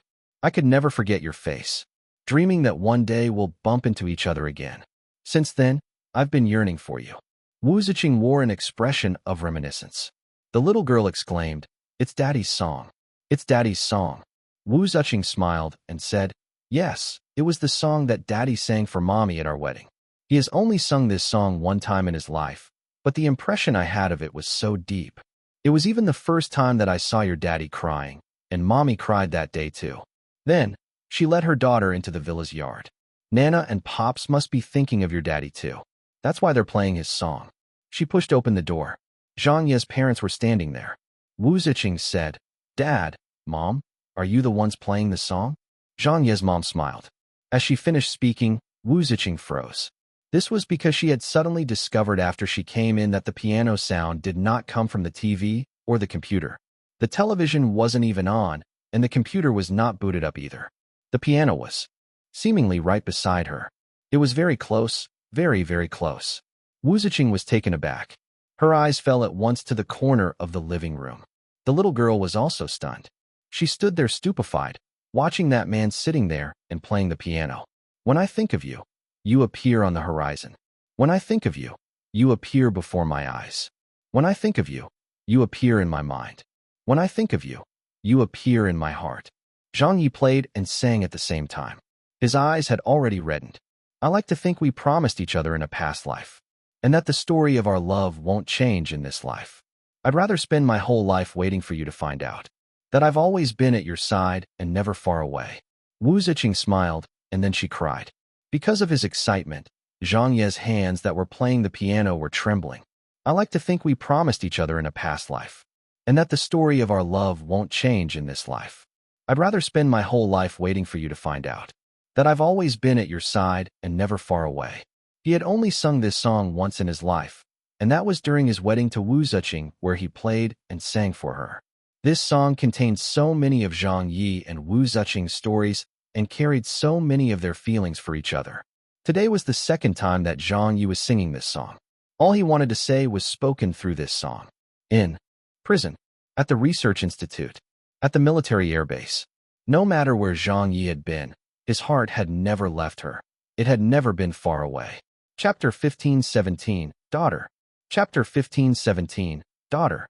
Translator, Leg Editor, Leg. By the beach. This song doesn't sound right. Yeah, it doesn't sound like the original version. Yup, some parts of the song sound different. The piano melody isn't right either. But there's only one version of Legend. That man has only sung it once before. It's probably a cover by someone. Could it be an impersonator singing? Now that you mention it, this voice really sounds like that guy's. Right, it's too alike. The contestants in the impersonation shows these days are amazing. After listening for a while and chatting about it with laughter, everyone dispersed and went back to their own activities like swimming or playing with their children. No one really took it seriously. But no one could have thought that this song was actually being sung by Zhang Ye himself. No one could have thought that Zhang Ye had actually returned. No one outside could have expected it. And neither could those who were inside. In the villa, Zhang Ye and Wu Zeching stood face to face. After more than 3 years, their family was finally reunited. He looked at her. She looked at him. She asked, "You're back?" He said, "I'm back." This familiar face was still as gentle and beautiful as ever. Zhang Yi sniffed and said with a smile, "Why do you still look the same?" Wu Ziqing also smiled. "You've not changed either. That's for sure." Zhang Yi laughed and said, "I've been eating and sleeping well. Mom even remarked that I seem to have put on weight." Wu Ziqing said, "Why were you released 3 years ahead of schedule?" His mother said, "He said that he made some contributions to the country, so he got a sentence reduction. Who knows what he has been doing? This kid is always blowing smoke and never speaks truthfully." Wu Ziqing smiled and said, "It's good that you're back." His father also said happily, "Right? It's good as long as you're back." His mother suddenly slapped her thigh. "We have to quickly inform your grandpa and grandma, and your uncles, cousins, and aunts. Everyone misses you so much." Zhang Yi hurriedly waved them off. "Mom, don't do that yet. We'll be going back to Beijing in some days anyway, so I'll definitely go and pay them all a visit. Don't tell anyone about this yet. If the news gets out, I won't have a moment of peace. I still wish to spend this holiday happily with you all." His mother scoffed, "Kid, don't be overthinking things. If the news gets out, do you still think that you're the same old heavenly king? You've left the entertainment circle for more than 3 years. Do you know what the world has become? Do you know how advanced technology has become? Do you know that the entertainment circle has been turned upside down? There are too many celebrities these days, and most of them are young hunks. The media can't even handle the number of newcomers entering the industry these days. So who would care about you?" Zhang Yi smiled and said, "True that." His father asked, "Now that you're back, are you still thinking of getting back to the entertainment circle?" Zhang Yi nodded. His father said, "But..." Zhang Yi grinned and said, "We'll talk about it again in the future." He did not want to talk about anything related to work right now. All he wanted to do was to take a break for a while and not do or think about anything at all.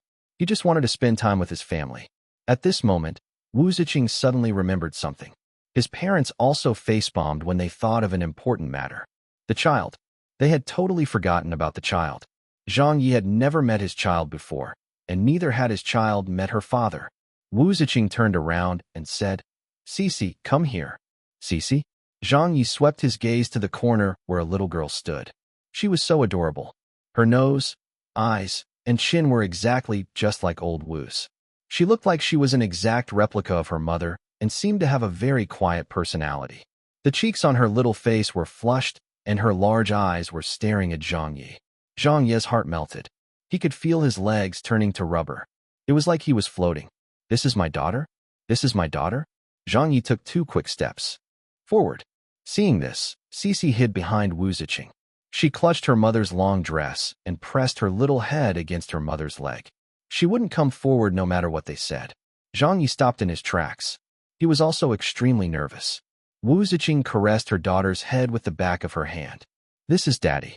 Cici looked down and stayed quiet. Zhang Ye's mother said in amusement, "Heh, this child." His father also said, "Aren't you always asking when your daddy will be back? Now that he is back to see Cici, why don't you say Daddy?" Wu Ziqing patted her head and said, "Quick, say Daddy." Zhang Ye's heart was pounding. "Daughter." Cici's head poked out warily from the side of her mother's leg as she stole a glance at Zhang Yi. Seeing him also looking at her, Cici got scared and quickly turned around, not knowing what to do, and ran back into the bedroom.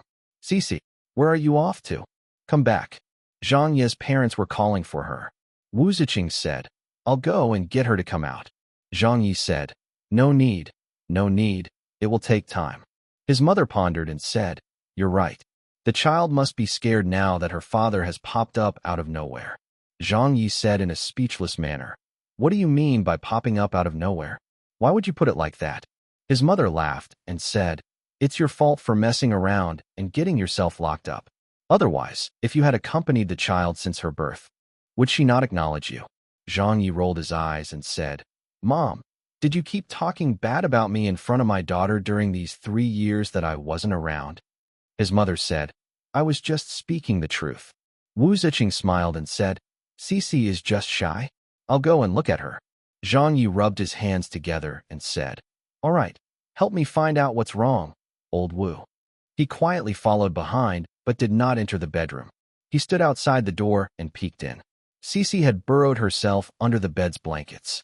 Wu Ziqing turned around and shook her head with a smile at Zhang Ye, then lifted the corner of the blankets and had a look inside. Cece, what are you doing? Are you sleeping this early in the morning? Daddy has come back, so why are you running away? Zhang Ye's mother also went into the room. Granddaughter, where are you? A voice came from under the blankets. Nana, I'm under the covers. Zhang Ye's mother said. Oh, you're hiding under the covers? Cece said, MHM. Zhang Ye's mother said in amusement.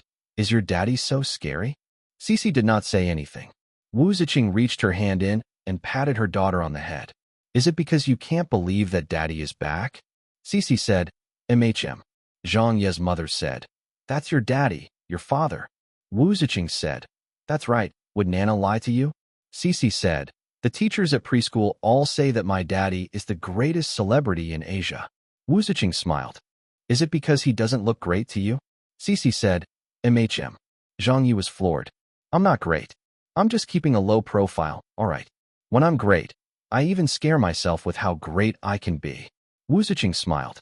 Silly girl, daddy's greatness isn't something that you can see from his looks. When your daddy was calling the shots years ago, today's big shots were not even known. At that time, whenever your daddy's name was mentioned, even demons would shiver in fright. Zhang Ye's mother echoed. Even the monsters would avoid meeting with your daddy.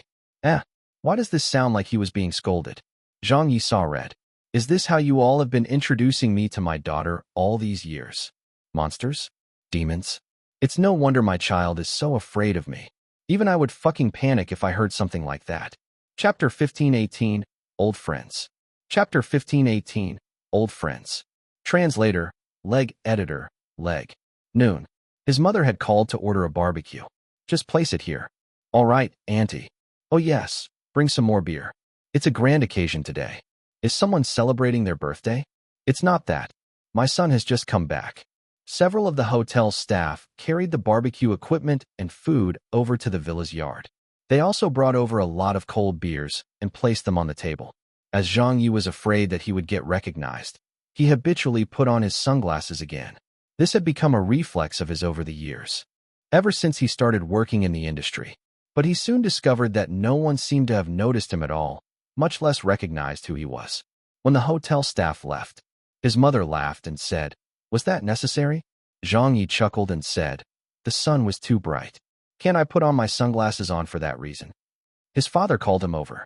Son, let's drink together today. Whoa, it's so rare seeing you wanting to drink, Zhang Ye said happily. Wu Ziqing brought their daughter out and said, Our dad is just really happy today. His father said, That's right, I'm very happy today. His mother said sarcastically, What are you so happy about? Now that this kid is back, something big is surely going to happen again. Do you think he can give it a rest for even a day? Like I'd believe that. Wu Ziqing laughed. Everyone got seated. Cece was sitting in Wu Ziqing's lap. Sometimes, she would give Zhang Ye a look, then steal another glance at him every now and then. Wu Ziqing smiled and signaled to Zhang Ye with her eyes. She whispered, Our daughter seems to be paying a lot of attention on you. Let her get used to it first and take it slowly. Zhang Ye nodded. His father said, Come, let's toast. Zhang Ye smiled and said, Sure. Wu Ziqing also raised her cup. Cheers. Zhang Ye said, Dad, Mom, old Wu, it's been hard on you these past few years. I'm not going to say anything else, so let me toast you. I'll drink first, and you can drink at your own pace. He emptied the cup into his mouth. His father sighed like he had a lot to get off his chest. Only then did Zhang Ye ask, How has everyone in the family been? His father said, Your grandpa had some heart issues last year and underwent a heart stent procedure. He has recovered quite well since then. Your grandma still has the same old problems. She still has high blood pressure and cerebral thrombosis, but they're all under control. As for your mom and I, we're doing quite all right. Zhang Ye asked, Have we renovated the house yet? His mother laughed and said, Renovate? We've already moved out from there. Zhang Ye said, Where did you move to?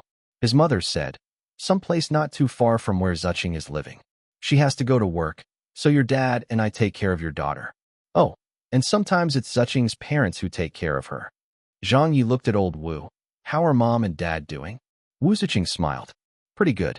His mother said, Yes, it's just that Ziqing's dad would put you down so often. His father laughed and said, that's only because our son did not live up to their expectations. Since there's some resentment, surely we can allow him some criticism. His mother said, about your return, aren't you going to let Ziqing's family know about it? Zhang Ye hurriedly waved his hands. Please don't tell them. Wait until I return to Beijing so that I can go and apologize to them in person. If we tell them now, I'm afraid that father-in-law will take the next plane and come for me in the afternoon. Everyone laughed. Wu Ziqing smiled and said, don't say that. I think it's actually possible that he would do something like that. Quite a few people from the China Chiyuan have also come to Sanya on vacation. If I remember correctly, they should be staying near our hotel. My parents had wanted to come as well, but they didn't as they don't really like flying. Zhang Ye said, I've already met the Chiyuan people. Wu Ziqing said, when did you see them? On the way here. Zhang Ye said with a laugh, I got a ride from them, but they didn't recognize me. I even played several games of Go with them. His mom exclaimed, you haven't touched Go in so many years. Can you still play? Zhang Ye smiled and said, of course. Wu Ziqing asked, did any of the newcomers catch your eye? Zhang Ye gave it some thought and said, they're all right. They aren't too bad. I played some games with Chun Ying's two nieces and saw many ways of playing that I've never encountered before. Wu Ziqing nodded and said, in these years that you've been away, the Go world has undergone a lot of change. There are a lot more playstyles now, and many of them were innovated by my dad and those old comrades he retired alongside. They studied all the different ways of playing and came up with new ones in order to deal with the AI. But after 2 years, there is still no one who can beat Peter Go in a match. His father sighed and said, the Go world is in such a terrible state right now. Zhang Ye said, I've also heard a little about this. Wu Ziqing smiled and said, that's why my dad keeps putting you down whenever he's at home. He says that if you were around, there could still be a chance that humans could turn the tables on Peter Go. Zhang Ye's eyes narrowed as he smiled and said, aren't I back now? Wu Ziqing said, when do you intend to announce this to the public? Zhang Ye said, we'll see about that. I haven't decided yet. Out of the blue, Cici said, Mommy, I'm full. Wu Ziqing nodded. All right, why don't you go and play by yourself? Cici said, I want to play Go. Wu Ziqing smiled. Why don't you play with Daddy then? Zhang Ye replied excitedly. Yes, Daddy will play with you. Cici was unwilling. I want Mommy to play with me. Wu Ziqing ruffled her hair and said, Mommy isn't as good as Daddy. Didn't I already tell you that? Daddy is the greatest Go player in the world. Back then, there was no one in the entire world who could beat him. Zhang Ye corrected. What do you mean back then? It's still relevant now. Cici whispered, is he better than Grandpa? Wu Ziqing said, of course. Her. Zhang Ye laughed and said, even if there are 10 of your grandpas, they wouldn't be a match for Daddy. He will always lose to me. His mother rolled her eyes. Will it kill you to brag less? Cici did not believe that. She tugged at Wu Ziqing's sleeve. Mommy, I want you to play with me. Wu Ziqing could do nothing about it. All right then. The mother and daughter set up the Go board nearby. Zhang Ye asked his father, my daughter can even play Go? His father laughed and said, it was Ziqing's dad who taught her. He teaches her whenever she goes over to their place. He says that it would help with the early development of her intelligence. In fact, Teacher Chang's teaching method is quite good. The girl is very smart too and doesn't play too badly. It happens that Cici is also quite interested in the game herself. She likes to play Go? That is good. This is an opportunity. Meanwhile, at Yalongbei, in a hotel's restaurant, a group of over 30 people were sitting together. Chen Qiqi and Chen Yinyin were also among them. Have you all stowed your luggage in your rooms? Yes. All right, let's eat then. We'll assemble for training tomorrow. We're starting tomorrow. Did you really think we're here on vacation? All right, we get it, Teacher Tian. We'll have 1 day of rest and start taking on Peter Go in batches from tomorrow onward. Please, no. What are you guys yelling about? This is the training schedule we planned. Tian Weiwei lectured them with a stern face. He looked like he had matured a lot and was no longer the green teenager who was a crybaby several years ago. Much had happened in these past few years. The artificial intelligence had dealt the Go world a bloodbath, and a storm was raging. The former world number 1 of the Go world, Xiang Rong 9 Dan, had quietly gone into retirement, while Li E9 Dan and the others gradually left the scene as well. The Go world was devastated, so a lot of people were forced to grow up quickly. At this moment, Chening came over from afar. There were also a few others with her. They were all of the higher-ranked professional Go players. Chen Qiqi pulled a long face and said, "Aunt, are you all going to challenge Peter Go again?" Chening said with a smile, "Yes, you guys are the future hope of the Go world. What you have to do now is to study your opponent and familiarize yourselves with it. You have to believe that Peter Go is not unbeatable. There will come a day when someone will beat it. Teacher Tian and I, along with everyone else at the Qiyuan, are hoping that the person will be one of you. This is because you are the most outstanding players among the newcomers." Chen Yinyan gave a bitter smile. "What future hope of the Go world? Aunt, don't speak so highly of us already." Chening was taken aback. She said in amusement, "What's the matter?" A girl said, "Hi, don't mention it." A boy said, "While we were on the way here, we were crushed by someone." Tian Weiwei was startled. "There's someone who can defeat you guys in Go." Chen Qiqi said dejectedly, "Yeah, it was an expert amateur player who beat us." Chen Yinyan added, "And he even uses that really old Cosmic Flow playstyle. It was such a bloodbath, and he also knows how to play Xianqi." An 8-Dan Go player asked curiously, "Who is that person?" Chen Qiqi shook her head. "I don't know." Chen Yinyan said, "Oh yes, I think he said that he knows Teacher Tian and Aunt." Chen Ying and Tian Weiwei looked at each other. "He knows us." Chen Qiqi couldn't explain it. The man is about this tall, and he was wearing a pair of sunglasses, so we didn't get to see his face properly. In any case, his Go skill is pretty impressive. He claims to be an amateur 9-Dan, but I think he's higher ranked than that. Chen Yinyan interrupted. "He didn't say that he was an amateur 9-Dan. Now that I think about it, he only said that he was a 9-Dan. Chen Qiqi rolled his eyes. Like he would be a professional 9-Dan? There are only so many professional 9-Dan players in history. Would we not know if he was one of them? Chen Yinyan said, "Well, that's true." Tian Weiwei said, "Or maybe it was one of the retired Go players?" Chening said, "Where is he staying?" Chen Yinyan pointed west. "At number 1 Villa Hotel." Chening didn't really take this matter to heart either. "I guess we'll know who it is if we ever bump into him over the next few days." Chapter 1519, Zhang Ye, the first-time dad. Chapter 1519, Zhang Ye, the first-time dad. Translator, Leg Editor, Leg. The next day, on the 3rd day of the Lunar New Year. It wasn't even 6 in the morning yet. His parents were still in bed, and old Wu and his daughter were still sleeping as well. Zhang Ye had already woken up and walked out of the villa to the beach. He laid down on a recliner and watched the sea from behind his sunglasses. Listening to the sound of the waves and enjoying the cool sea breeze, he felt particularly at peace. Family. Freedom. This is what life is. Zhang Ye was in a fantastic mood. This was one of the happiest days of his life in recent years. He didn't usually have any problems with falling asleep, but this time, he didn't manage to sleep much for the entire night. His mind was filled with the smiles of his family members, as well as that cute daughter of his. Although the little girl was still afraid of him and had not even called him daddy, yet, Zhang Ye was not bothered by it because he knew that he owed his family too much over the past few years. He knew that he had not fulfilled his responsibilities as a father yet, so he was looking to make up for everything that he had not done for his child since her birth. Not far away, several teenagers were on their morning jog. I'm so tired. We have 1 lap to go. Qiqi, you can do it. How can Teacher Tian make us exercise so early in the morning? We need to improve our mental and physical strength. Hearing that, Zhang Ye looked over and broke into a smile. Laying down luxuriating, he waved at them, saying, "Hey." The teenagers turned to look at him and were startled for a bit. Chen Qiqi said in surprise, "Wow, it's masterful, bro." Chen Yinyan waved and said, "Master, why are you wearing sunglasses so early in the morning?" Huiyan stopped in his tracks. "We meet again?" Zhang Ye asked.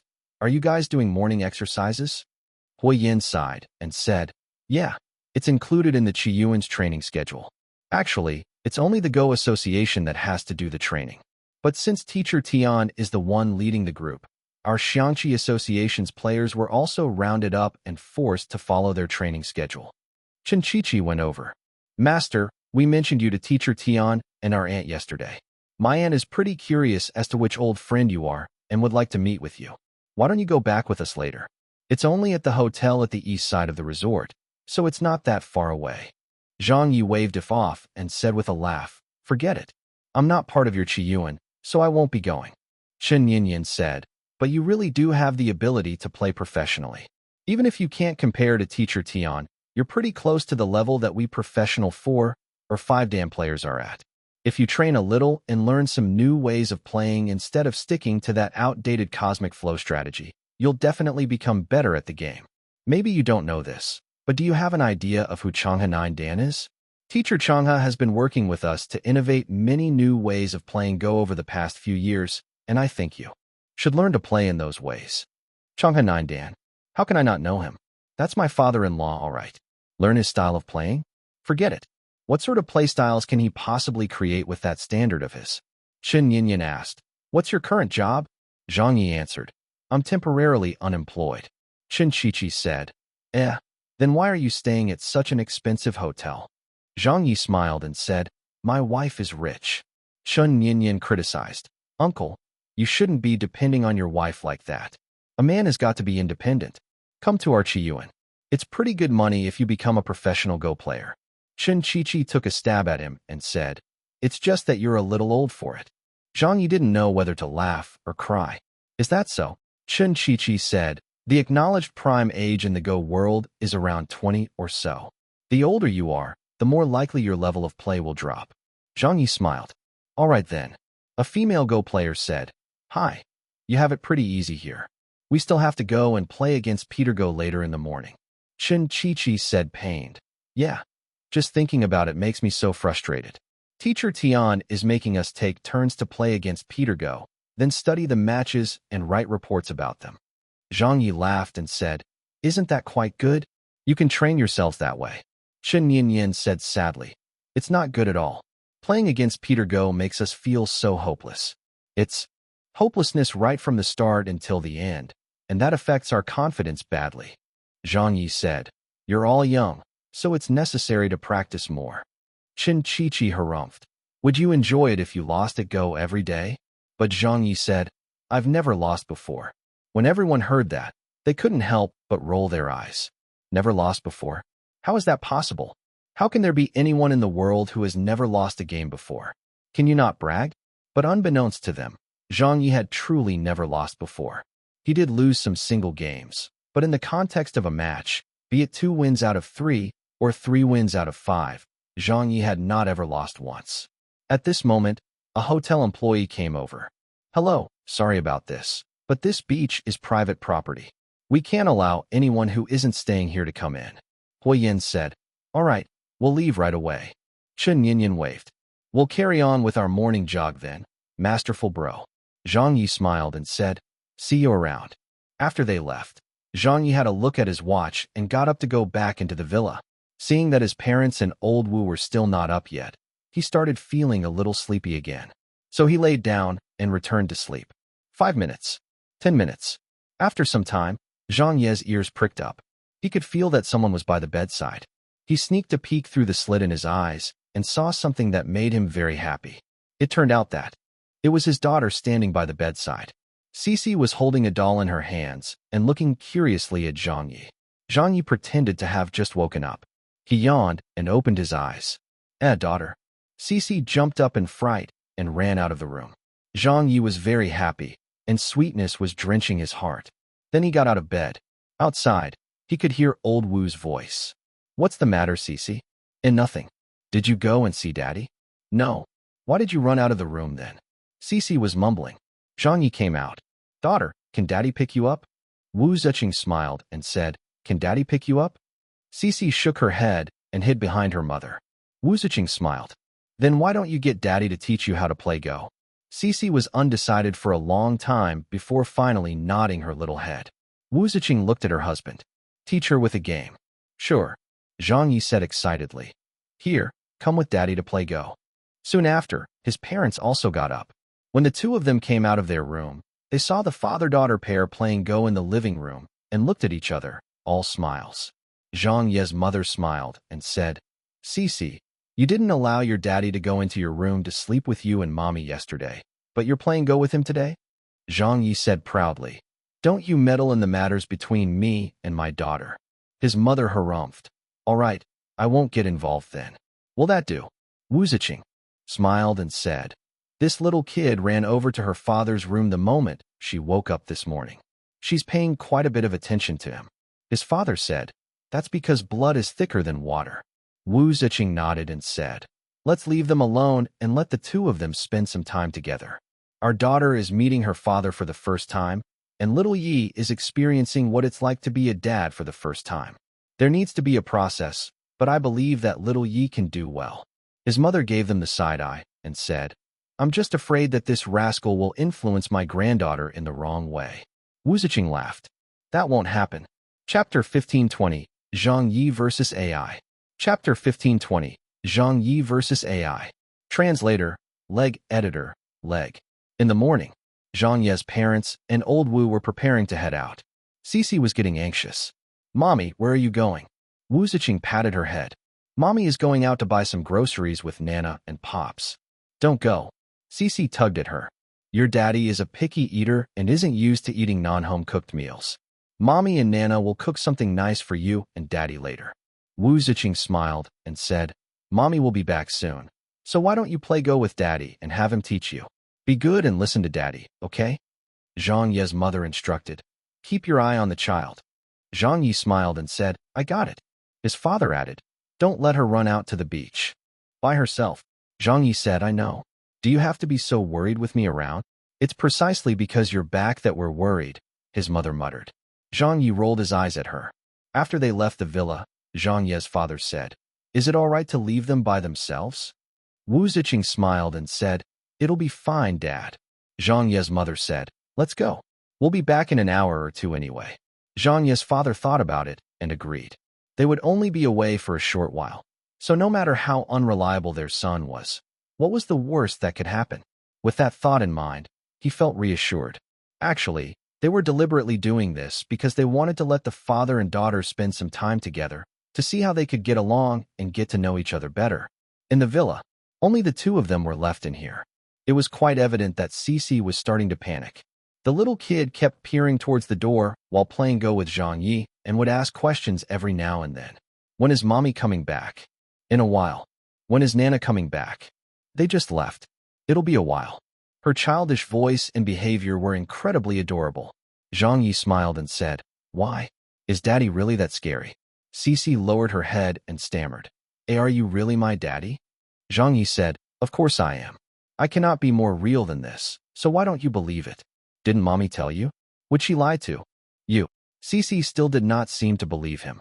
Zhang Ye's return had really come too suddenly. Zhang Ye smiled and asked her, Then how did you imagine Daddy?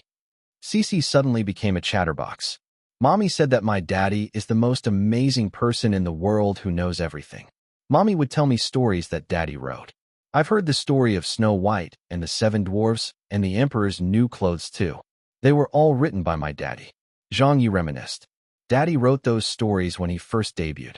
Cici said proudly, My daddy can also sing, and he's the king of singers. He can write too, and is a calligraphy master, so he's very, very awesome. Zhang Ye bragged. I'm not that awesome. I'm just better than most people, that's all. Cici blinked and looked at him. Zhang Ye said, I really am your dad. What can I do to make you believe me? Cici asked, can you beat the robot? Robot? Did she mean the artificial intelligence? Zhang Ye chuckled. That thing has lost to me before. Cici said, You're lying. Only my daddy has beat the robot before. Zhang Ye said with a smile, But I am your daddy. Why don't you believe me? Cici bit her lip and said, My grandma said that if my daddy comes back, he'll definitely beat the robot. Then Grandpa won't be so unhappy every day. Cici then made a face that was just like old Wu's as she looked at Zhang Ye with big, puppy dog eyes, waiting for him to say something. Zhang Ye gulped and hesitated. Cici was immediately disappointed. If it's my daddy, he would win. Zhang Ye said with a wry smile. My daughter, it's not that I can't win. I just want to spend more time with you and your mommy. Be it the entertainment circle or the matters of the Go world, I don't wish to get involved now that I've just returned. Your daddy hasn't been in contact with society for 3 years, and the world has experienced such rapid changes. Daddy has become really outdated, So there are many things that I would like to understand before I decide what to do next. Taking a pause, he said, however, since it's a request from my daughter, I don't see a problem with it. All right then, let me try playing against Peter Go to see how it is. I would like to see how much that loser has improved over the years. Cece was in a daze. Zhang Ye belly laughed. Come, let's go and see Daddy fight the robot. Cece also got excited. Can you win? Zhang Ye chuckled. Give me a kiss first. If you give me a kiss, I'll be able to win for sure. Cece wasn't willing to. Zhang Ye crouched down and pushed his face towards her. Cece clamped her lips together and planted a kiss on Zhang Ye's cheek. Zhang Ye was on cloud 9. He bent down and picked his daughter up, then planted a kiss on her tender cheek. Ha ha ha, let's go. Daddy is full of strength. In the study room, Zhang Ye booted up the computer. Cece sat down beside him and stared at the computer screen without blinking. Zhang Ye said, wait while Daddy looks for his account. Cece said, Zhang Ye typed in his password several times to no avail. Man, my old account is gone. It's been more than 3 years, so I suppose they've shut it down? This Go server also seems to have been updated. It's totally unlike the one that I used before. Never mind, I'll just register a new account. Daughter, what name do you think we should call ourselves? Cece blurted out, Hero. Zhang Ye said in amusement, why did you choose that name? Cece said, Mommy says that my daddy is a hero. Zhang Ye said, all right, we'll use that then. The account registration didn't accept Chinese characters and could only be made with English letters. Zhang Ye typed HEOR into the registration field and then said to his child confidently, this is how you spell hero in English. Do you know English? Yes, this is the word for hero. He went on and on explaining to her, but this fellow didn't even know that he had actually spelled it wrong. The account registration was completed. They logged on to the Go server. After 3 long years, this was the first time that Zhang Ye was touching a mouse. It was so nostalgic that he found the feeling of a mouse in his hand a little unfamiliar. Holding the mouse, he pressed it several times but did not manage to click on the correct place on screen. Cece said anxiously, over there. Zhang Ye said in confusion, where? There. Cece reached out and pointed it out to him. Zhang Ye followed to his daughter's instructions and finally found where Peter Go was hiding. This was a competition zone that was specially segregated for the artificial intelligence. Zhang Ye browsed through the instructions and found that Peter Go could accept a challenge from anyone. Perhaps due to server constraints or other restrictions, Peter Go wasn't able to challenge multiple players at once and could only play against one person at any point in time. Zhang Ye thought that he would have to queue to play since there were so many Go enthusiasts around the world and only one of Peter Go. If there were 3 to 5 people waiting ahead of him, then it would take several hours of waiting at least, wouldn't it? However, he discovered upon clicking into the match room that there was not a single person inside. No one was challenging Peter Go. No one was viewing any games in here. It was quiet beyond imagination. The competition match room was totally empty except for Zhang Ye's HEOR account. The only other thing that existed in here was a series of shocking records. 7,451 wins. 0 losses. Zhang Ye narrowed his eyes and smiled. What an arrogant track record this was. He suddenly remembered the things that the people from China Chiyuan had told him about on the way to Sanya. Just the number of games that the professional Go players around the world had challenged Peter Go to numbered in the thousands. The records here probably included those matches as well, while the rest of it was probably contributed by the semi-professional players and amateur enthusiasts. In 2 years, it had recorded 7,451 wins in total. This was indeed too arrogant. Zhang Ye smiled and said, it's been 2 years, so it's about time that someone puts it in its place. He felt like he had returned to the time he took on the machine years ago. Peter Go, do you remember me? You made a comeback the moment I left. Did you think that I wouldn't return? Or did you think you've studied the games that we played thoroughly? But you definitely do not know that there are still many classic Go strategies from my previous world that you've never seen before, right? Then I'll show them to you. Humans are still different from machines. Sanya. In a seafood marketplace, Zhang Ye's mother suddenly rubbed her eyes. Why are my eyes twitching? Wu Ziqing asked, are you all right? His mother said suspiciously, why does it feel like something is about to happen? His father curled his lips. Stop going on and on about that. Little Yi has just returned. What could possibly happen? Chapter 1521. Peter Go has lost? Chapter 1521. Peter Go has lost? Translator, Leg Editor, Leg. Before noon. On the Go server. The global chat was full of talk. Zone 3, Table 56, looking for an opponent. Are there any amateur 5-dan players available for a match? I'm not playing anymore today. I Am a Singer's 4th season is rerunning and I want to watch it. Again. Are there any professional players in a match right now? Looking to observe. I think 9-dan Chening 1 is online at Table 17 in the Pro Zone. Has anyone challenged Peter Go these past few days? Why would anyone do that? They've been losing for over 2 years. How many wins has that computer racked up? 7,000 plus wins, should be. Don't really remember. The chat was constantly scrolling with messages. But unbeknownst to everyone, at this very moment, a match worthy of going down into the annals of the Go world's history books was about to begin. Zhang Ye clicked on the button to challenge Peter Go with a smile. It's starting. Cece's small fists were clenched, and her face was tense with nervousness. However, Zhang Ye appeared very relaxed as he clicked to confirm the match. The battle began. Zhang Ye picked white and was to go second. Peter went first and placed a stone in the corner without calculating. Zhang Ye clicked and placed a white stone. Peter followed up. Zhang Ye smiled as the white stone's framework got set up. For a battle of such level, a 3-year-old child like Cece who had just started learning Go would definitely not be able to comprehend what was going on. However, Zhang Ye still patiently explained to his daughter as he played his moves. The first step is to create the opening. On the surface, this is a very regular way of playing, but there exist many variations. He then placed another white stone on the board. He smiled and said, "For this move, your grandpa is actually very good at it. He really loves using it." Cece said disappointedly. But grandpa still lost to the computer. Zhang Ye smiled and said, "Even if your grandpa lost, it doesn't mean that daddy will lose. Though it's the same move, it becomes different when he uses it and when I use it. Your grandpa definitely does not know how to play the variations that follow after this move. Nor do the professional Go players of this world know it either. You'll see what I mean later." Cece was feeling confused. "Oh, but 2 moves later," Zhang Ye exclaimed. "That's interesting." Cece said, "Huh?" Zhang Ye said, "It has predicted my intentions and is beginning to remedy things." Cece said, "Ah." Zhang Ye laughed and said, "Peter Go really seems to have been upgraded. It's much more astute than before. Actually, the performance of such AI can be pretty iffy. Those years ago, the Americans were so confident when they declared that machines had already surpassed humans. In actual fact, Peter Go's basic principle only lies in its processing power. It depends on an extremely powerful computer to make calculations that humans are unable to make within a short period of time. As such, be it your grandpa or little Tian, all of them would lose to it no matter what. They didn't lose because of their playstyles, but because of the difference in computing power and computing speed.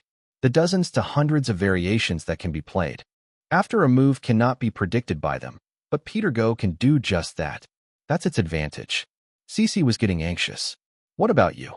Zhang Ye said. "I'm naturally an exception." Cece asked why.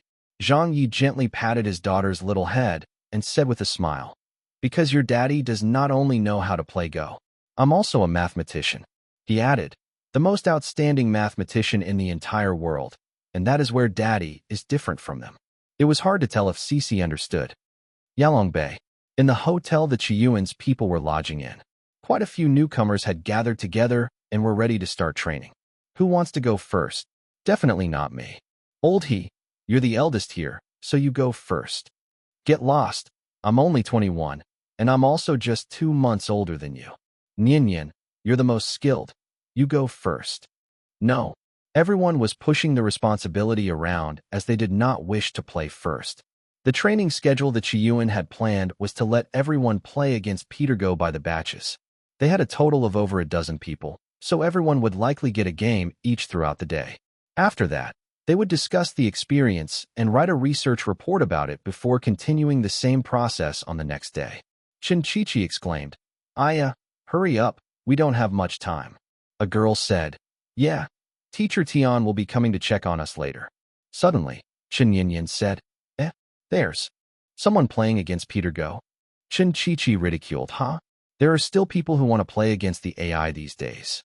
A teenager asked, "Is it someone from Archiyuan?" Chen Yinyan shook her head. "No, it's someone called Hor." Chen Chichi giggled.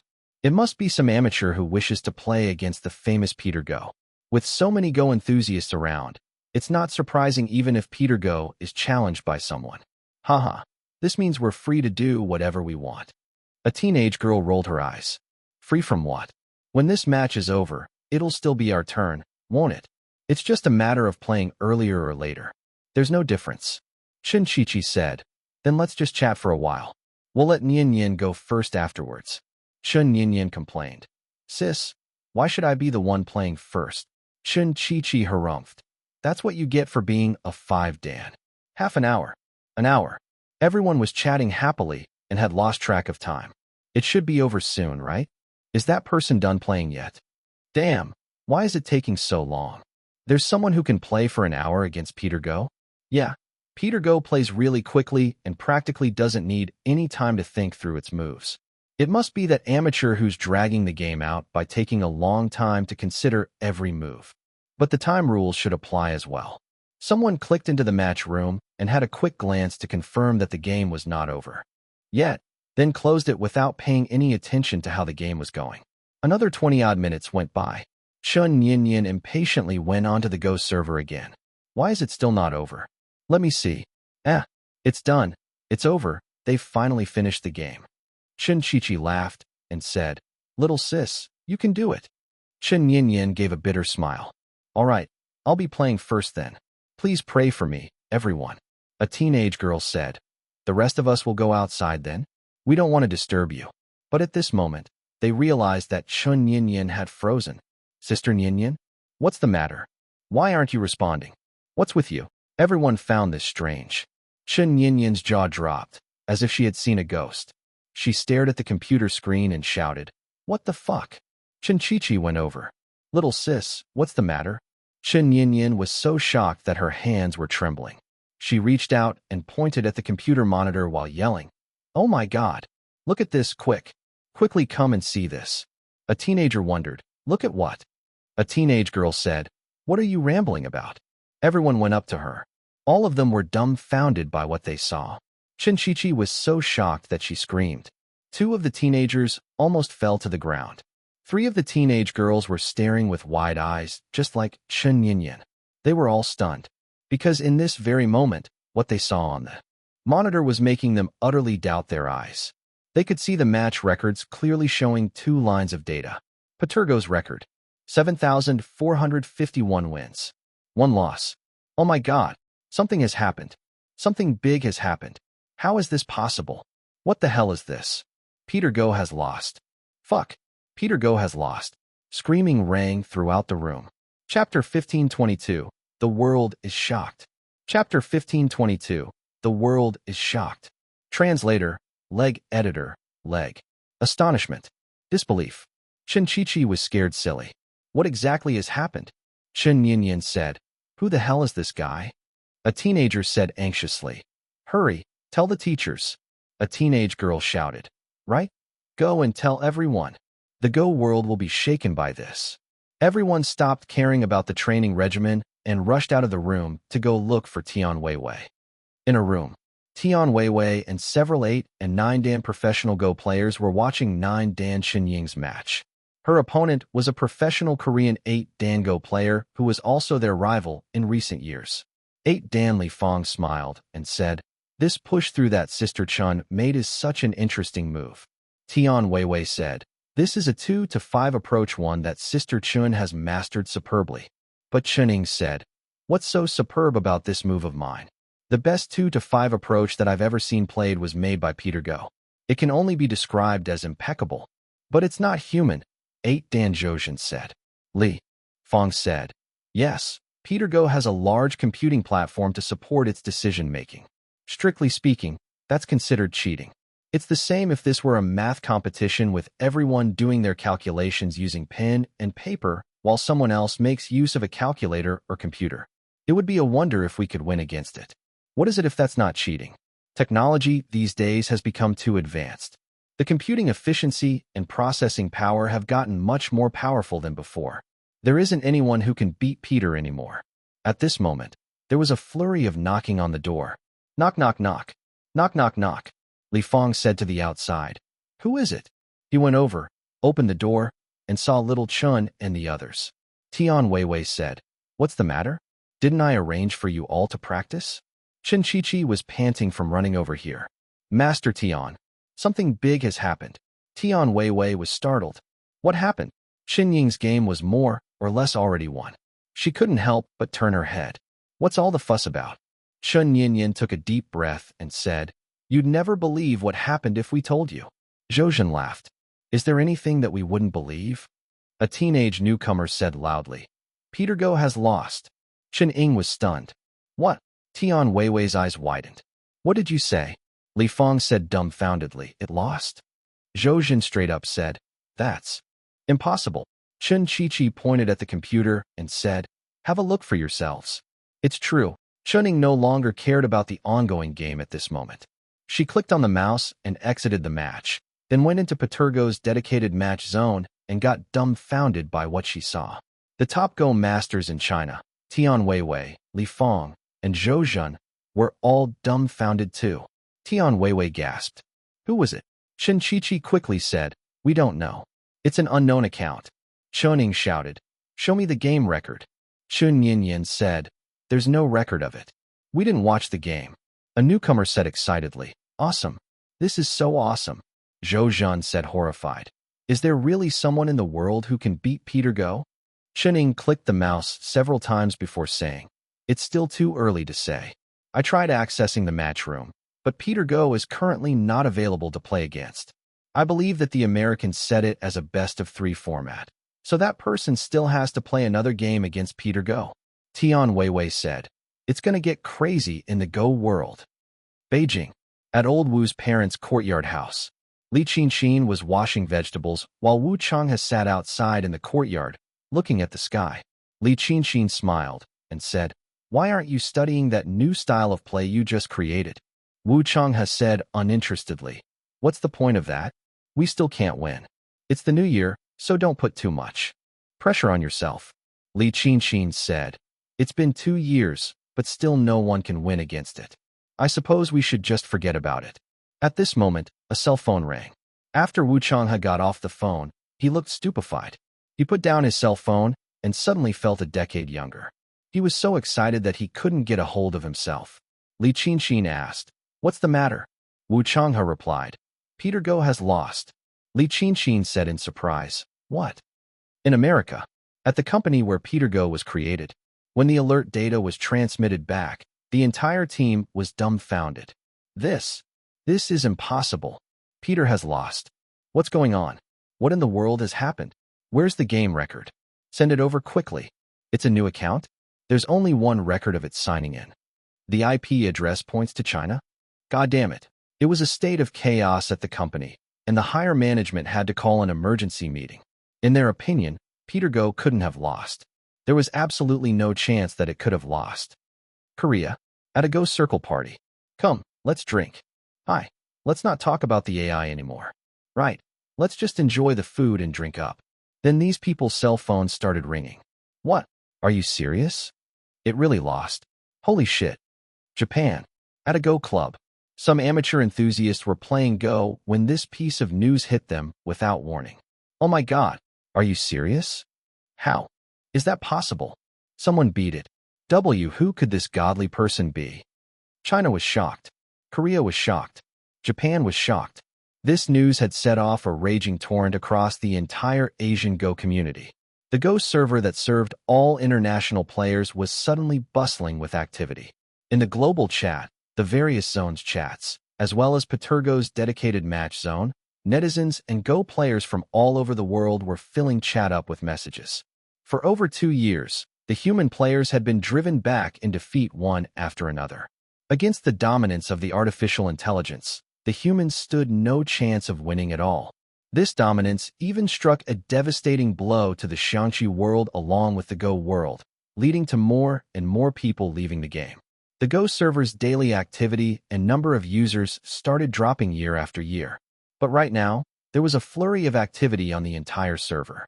It felt like the entire world's people had flooded into the server at this moment. It felt like the suppressed anger and gloom that had built up over the past 2 years had erupted at this moment. 7,451 wins. 1 loss. When many of the people saw this, they almost burst into tears. It's lost. It's really lost. Thank God. Which godly player did that? Yeah, could it be an alt account of Teacher Tion's?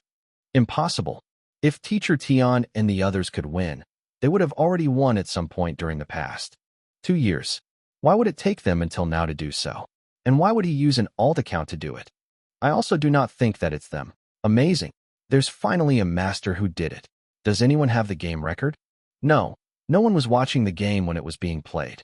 I saw that Peter Go was in a match with someone, but I didn't watch it, just logged off. When I came back, Peter Go had lost.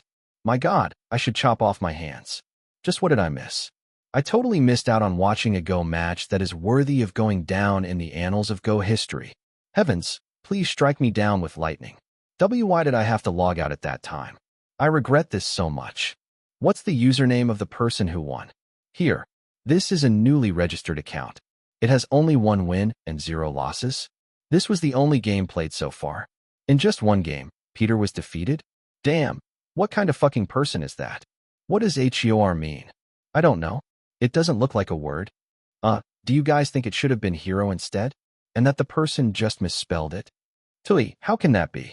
That person is such an amazing expert. So how could they have misspelled a word like hero? Can you stop cracking jokes? You're right. HEOR must mean something much deeper than that. Right. It must definitely mean something that we're unaware of. What could it represent? Praise. Exhilaration. Jubilation. The global Go world felt like they were celebrating the new year. Although based on the festivities in China, they really were celebrating the Lunar New Year right now. Everyone was talking about and guessing the identity of this HEOR person. In the end, they started going off on a tangent and instead guessed the meaning behind the name. Someone said that it was the English acronym of Health Economics and Outcomes Research. Someone said that it was the pinyin abbreviation of a Chinese phrase. And others claimed that this name carried a hidden barb at Peter Go, or said that it was something that critiqued the hegemony of America, etc. In reality, everyone had overthought things. This name was simply a typo by that fellow Zhang Ye. Chapter 1523. Please battle on behalf of mankind. Chapter 1523. Please battle on behalf of mankind. Translator, Leg Editor, Leg. Yalong Bay. At the beach, Zhang Ye's parents and old Wu were strolling back to the villa. His mother laughed and said, "We bought too much again." Wu Ziqing said, "It's all right, little Yi has a big appetite." His father said, "Ziqing, let me carry it for you." "You don't need to, Dad. It's not heavy," Wu Ziqing said with a smile. 2 hotel guests who were out swimming were talking excitedly.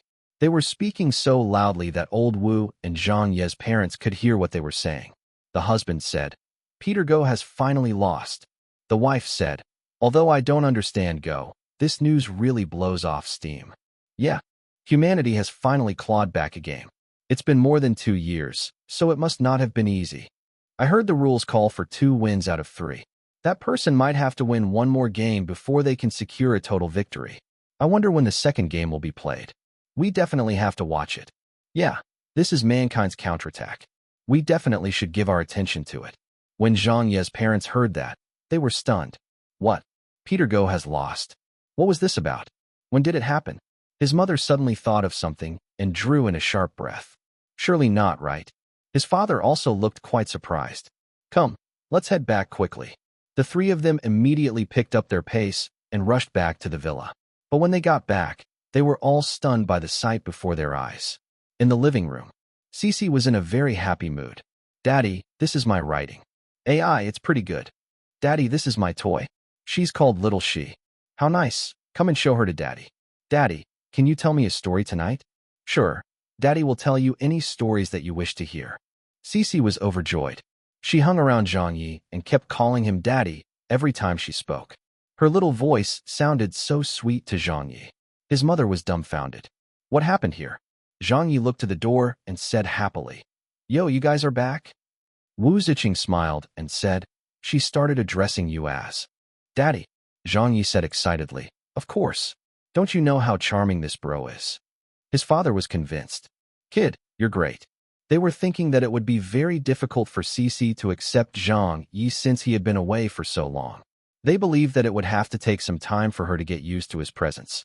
But who could have thought that Cece's attitude towards Zhang Ye had done a 180 after leaving them alone for less than 2 hours?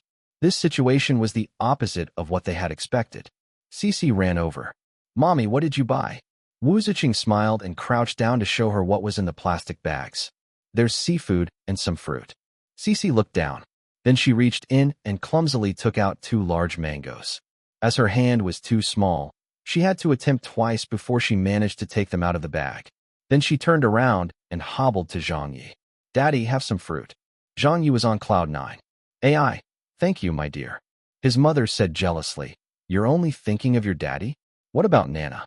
Cece blushed. Then she went over and took out another large mango. Nana, for you. Zhang Ye's mother teased. Hey, you gave your daddy 2 mangoes, but only 1 to Nana. Zhang Ye said in amusement. My daughter is implying that you need to go on a diet. His mother rolled her eyes at him. Get lost. Everyone laughed. At this moment, Cece came looking for her mother. She was tugging at her mother's dress, excitedly and saying, Mommy, Mommy, Daddy is so great. Daddy played Go with the robot. Wu Ziqing patted her daughter on the head and asked, Who won? Cece said proudly, My daddy won. Zhang Ye's father said in surprise. Little Yi, it was really you? His mother also said, You won against Peter Go? Zhang Ye smiled. I guess so, but I only won by half a stone. His mother said in disbelief, You've not touched Go in so long. How do you still know how to play so well? Zhang Ye chuckled. I'm not too bad. His mother said, I was wondering why my eyes kept twitching just now. I knew that something big must have happened. It's just a Go game. What's the big deal? Zhang Ye said indifferently. His father said, If it were anyone else who lost, that would be easy to explain and wouldn't really mean a thing. But this is Peter Go we're talking about. It's called the most powerful Go AI in history. Just have a look online. It's become so chaotic. Your mom is right. You really can't rest on your laurels for a day. You started something big the moment you came back. Wu Ziqing smiled. Let's have lunch first. I'll cook. Zhang Ye rubbed his belly and said, Right, let's eat. I'm hungry. Lunch was served. Everyone got seated, and Zhang Ye started wolfing down the food. Cece stared at him. Daddy, I want to eat those big crabs. Only then did Zhang Ye react. Look at me. All I cared about was eating my own share. All right, Daddy will crack the shell for you. Come and sit on Daddy's lap. Wu Ziqing picked their daughter up and asked, Do you want to? Cece murmured a yes. Only then did Wu Ziqing carry her daughter over. Zhang Ye grabbed hold of his daughter with one hand and used the other to crack crabs for her to eat. Zhang Ye's mother shook her head. Little one, you've forgotten all about your mommy now that your daddy is back. Wu Ziqing smiled. Looks like I can take it easy for a few days. Zhang Ye's father suddenly said, Turn on the TV. His mother facepalmed and exclaimed, Oh right, I nearly forgot. The 5 of them watched TV as they ate lunch. Sure enough, the media outlets and television stations in the country had burst into uproar. Central TV News Channel. We interrupt your regularly scheduled programming with breaking news. Just half an hour ago, the American-created AI, Peter Go, had its unbeaten record of more than 2 years running broken. In a game that was played, it lost to an account that originated from an IP address in China. This has sparked an uproar in the Go world as countless netizens and Go enthusiasts guess the identity of this person. As for how this person won against Peter Go, that is still unknown as of yet. Some people guess that Peter Go's program bugged out and resulted in its loss. Our reporters are still investigating this matter to find out more, so stay tuned for further updates. Beijing Television. Which godly person could HEOR be? Tian Weiwei, Chun, Ing, Su Haodong, Park Weizian? For now, no professional Go players have stepped up to admit that it was them. Shanghai Television. Our reporter interviewed Dan Tian Weiwei of China Chiyuan over the phone. He expressed that he does not know who HEOR is and publicly clarified that HEOR is unlikely to be a Go player of China Chiyuan, or even an active professional Go player from China. As there was no game record saved on the Go server, there is a lot of debate over how HEOR won the game and what his identity is. Everyone is looking forward to the second match to be played between HEOR and Peter Go. Breaking news. The American team behind Peter Go has officially confirmed the news of Peter Go's first loss. They did not elaborate on any specific details as to its loss, but have sent an official invitation to HEOR to take part in the second game of the match. The battle between Peter Go and HEOR is scheduled to begin at 10 a.m. tomorrow, but so far, there's been no response from HEOR. There was a bombardment of news. The media was going haywire. The people got into heated discussions. Zhang Ye's parents were watching the television in surprise. They hadn't expected there to be such a great reaction. Wu Ziqing asked, "What does HEOR mean?" Zhang Ye answered matter-of-factly, "It means hero, of course. Our daughter wanted me to use that name." Wu Ziqing laughed and said, "Your English has not improved at all." "Ah." Zhang Ye said nervously, "Did I spell it wrong?" Wu Ziqing said, "Yes." Zhang Ye sighed. "Who cares as long as it's close enough?" Wu Ziqing took a bite of her food and asked, "What do you plan to do?" His mother said, "The Americans have thrown down the gauntlet, and you're leading 1-0. If it's based on 3 games, you would have to win twice to truly be victorious, right?" His father looked at him. "Can you win the second game?" Zhang Ye shrugged. "Who knows?" But Cici looked up and said determinedly, "Daddy will definitely win." Zhang Ye's mother humored, Right, your daddy is the best." Cici nodded hard. "You can do it, Daddy." Wu Ziqing smiled and said, "If you win another game, it won't be possible to keep the news of your return a secret." His mother said, "Will they be able to guess that it's little Yi?" Wu Ziqing said, "Other than him, who can do that?" Zhang Yi smiled and said, "Then allow me to think it through first." After lunch, Zhang Yi played with his daughter for a while until she got tired. Then old Wu took her to have her afternoon nap, while Zhang Yi returned to his bedroom. He powered on the computer and logged into his HEOR account again. The moment he got on, he saw that the inbox was almost exploding with messages. He had received over 10,000 messages. "Master, you're so good. You're my idol. Fucking kill Peter Go. Master, please sign an autograph for me. Awesome, awesome, awesome." Zhang Yi smiled while going through the messages one by one. Later, he even spotted many familiar names messaging him. Nine Danli. Who are you? Xiang Rong. Thank you. Tian Weiwei. Please help the Go world. Chening. I don't know which old friend you are, but I know that we humans must not lose. If you also love Go, then please battle on behalf of Go and on behalf of mankind. As he went through the messages, a smile crept onto Zhang Ye's face. He made up his mind. Chapter 1524, That Person and His Story. Chapter 1524, That Person and His Story. Translator, Leg Editor, Leg. At night, all the lights in the villa were switched off except for a bedside lamp in the bedroom. Zhang Ye carried his blanket into the room. "Daughter." Wu Ziqing smiled and asked Cici, "Will you let Daddy come in?" Cici, who had already tunneled under the blanket, softly affirmed. "Great." Zhang Ye was very happy to hear that. He walked over and got onto the bed, then kissed his daughter on her cheek thrice.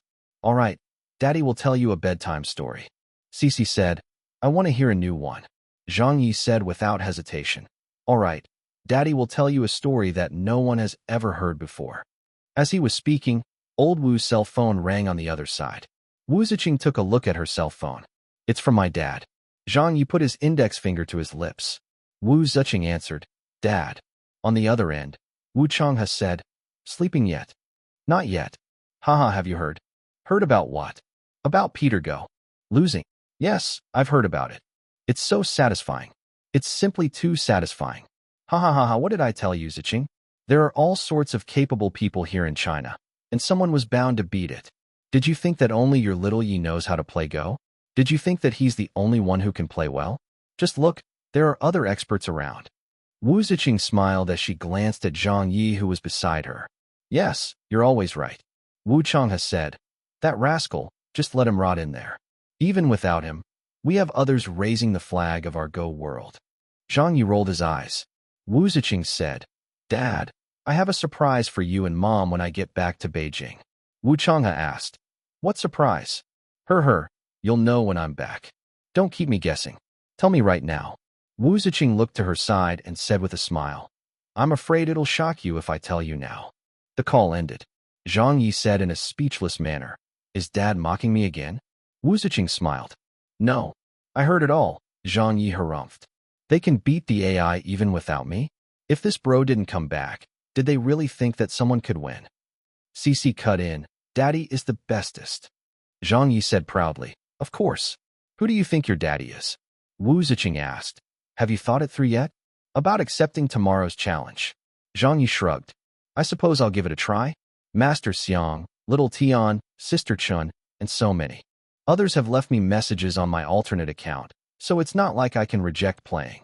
He said with a laugh. In the past, I couldn't because I wasn't around. But now that I'm back, there's no reason why I should allow that American-made AI to carry on winning like this. Otherwise, it won't be easy to explain when I meet my old friends. The next day, in the morning, the outside world was flying off the handle. On Weibo, what time does it start? 10 a.m. There's still no response from HER. Maybe he doesn't want to play? I heard that Peter Go only lost because of a bug. Huh? Are you serious? That's how the American newspapers are reporting it anyway, so who knows? I suppose we'll find out what really happened in a short while. Will there be a live broadcast on Central TV today? Yes. Not only is it going to be on Central TV, it'll also be broadcast live on several other satellite channels. TV stations in Japan and Korea will also be covering the event live, and a large number of American journalists arrived in China overnight too. This is going to be interesting. Would it not be? The war between humans and machines this time is absolutely comparable with the one that happened several years ago. Speaking of that time, what a pity it was. Yeah, time really flies by. There's a world of a difference now. At Central TV, are the hosts here yet? Go and hurry them up. The rest of us, get into position. Yes. Producer, the guest has arrived. Go meet them and bring them over. I don't have to emphasize how important today's live broadcast is. The people of the nation have their eyes on us, so we must do well. Understood. At China Chiyuan, Wu Changhe arrived. Teacher Changhe, you're here so early? Yeah, it's just past 7. The president will be here soon as well. Wu Changhe looked at everyone. Whoa, you're all here already. Hu Liang, Li Yi, and many other familiar faces started showing up at the Chiyuan. Some of them had retired from the scene, while others had turned to coaching. But whatever they were up to nowadays, all of them descended upon China Chiyuan at the same time, without prior arrangements. It was just like the day from 4 years ago. Korea. A reporter was interviewing a Korean Go master who was the current world number 7. Teacher Park, what do you think of the match that will be happening today? I'm also waiting for it, and am looking forward to seeing the game. Who do you think has a greater hope of winning? I don't know, but I hope that HER will win. But isn't he Chinese? At this stage where Go is on the verge of death, is there a need to differentiate between whether he is Chinese or Korean? Japan. The highest-ranked Go master in the country had been invited by a television station to appear as a guest on the live coverage of the game. Teacher Yamashita, whose chances are you more optimistic about? Peter, definitely has a greater chance of winning, but it's not going to be that straightforward either. What do you mean? China is a country of fascinating depth. For years ago, a Chinese man beat Peter Go, so who can say that they won't win a second time 4 years later? Sonia, Tian Weiwei and the others had booked a small conference room at the hotel. Chun Chi-Chi said, I tuned the signal. Chun Yin said anxiously, can we really win? Can we? Chuning looked at Tian Weiwei. There's still no news from HER. No response of any kind. Tian Weiwei gave a bitter laugh. Chuning smacked her lips and said, tell me, who could it be? Tian Weiwei sighed. I gave a call to teacher yesterday, but he couldn't guess who it might be either. It's a problem because there was no game record made available from yesterday, so everyone can only make wild guesses for now. Chuning said, we should be able to find out today whether this person is a master or a fluke. A former professional Go player turned coach said, I hope that he'll stand forward and turn the tide just like how that person did back then. Tian Weiwei started reminiscing. Chuning also remembered that person from the past. Beijing. At a company, Ha-Chi-Chi was reading up on some Go-related news on her computer and started spacing out. Over the past 3 years, Ha-Chi-Chi had gotten more crow's feet. Her hairstyle had changed as well, and she was sporting short hair that made her look very capable. If Zhang Ye were here, he would probably not recognize her immediately. Knock knock.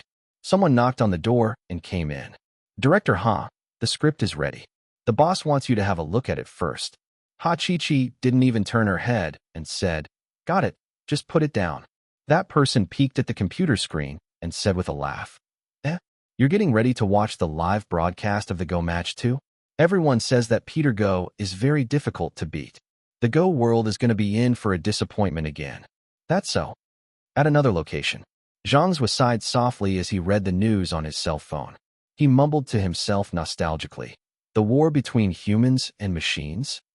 In an apartment, Yao Jinkai was watching television and drinking beer as he unwittingly started thinking of someone. It was yet another battle between humans and machines. On this day, and at this moment, a lot of people couldn't help but think of that person and his story. Chapter 1525. What kind of playstyle is this? Chapter 1525. What kind of playstyle is this? Translator, Leg Editor, Leg. At the beach. In the villa, Zhang Ye sneezed twice in a row. "Hey, who's thinking of me?" His mother said anxiously. "Don't overrate yourself. Hurry up and get ready. The live broadcast is about to begin." His father also cared greatly about this matter. "Hurry up. All of Asia has their eyes on this game." "I know," Zhang Ye said with a smile. At this moment, Cece brought over a slice of watermelon. "Daddy, this is for you." Zhang Ye felt very happy. "Thanks, my dear." His mother said, "All right, Cece, let your daddy concentrate on his game. Let's leave the room." Cece nodded. Zhang Ye called out to her, "Give daddy a kiss before you go." Cece acknowledged and kissed Zhang Ye's face in embarrassment. Zhang Ye smugly held out his face.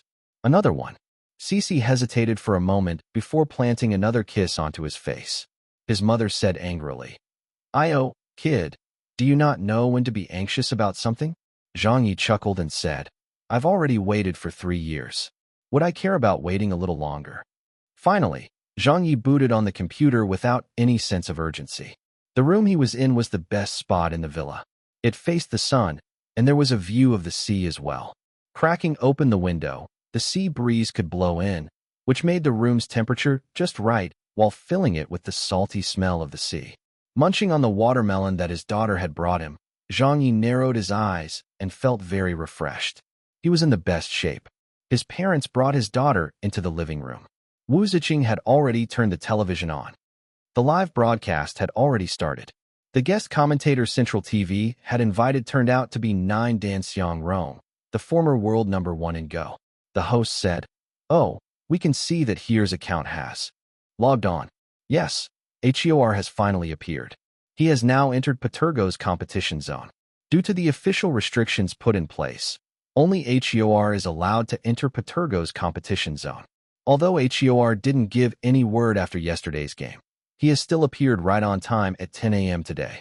He will now continue the match against Peter Go from yesterday."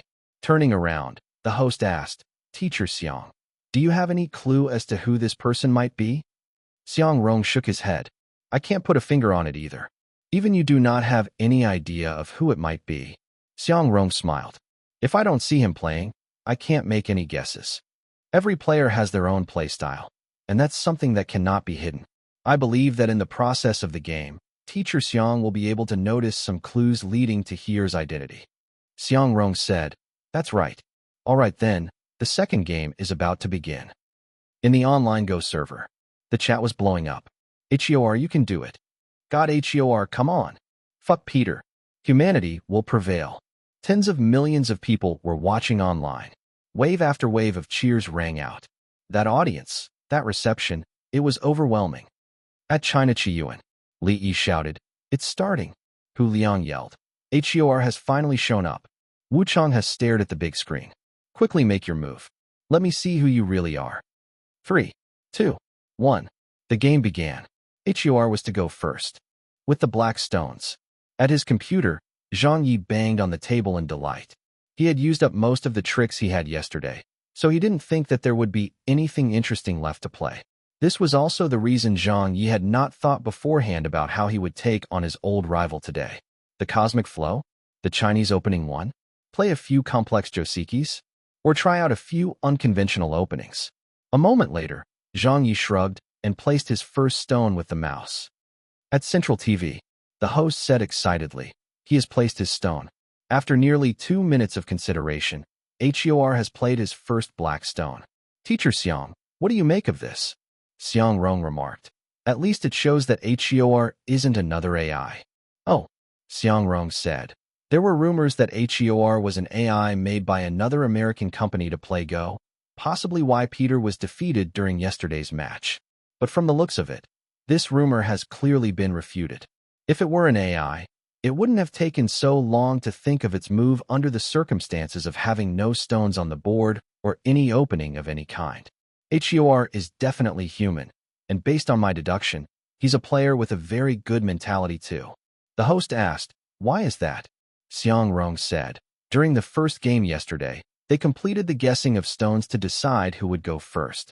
If it were me, or even any other professional Go player, we would have gone back and pondered what opening strategies to play in today's game and what tactics to use. We would have planned out our strategy beforehand. However, Hor didn't do that. The time that he used to consider his move shows that he hasn't made any preparation at all, and that his move was decided spontaneously. Sonya, Chen Yinyin yelled. Why did he take so long for the first move? Tian Weiwei said in a speechless manner. Has he not planned this out at all?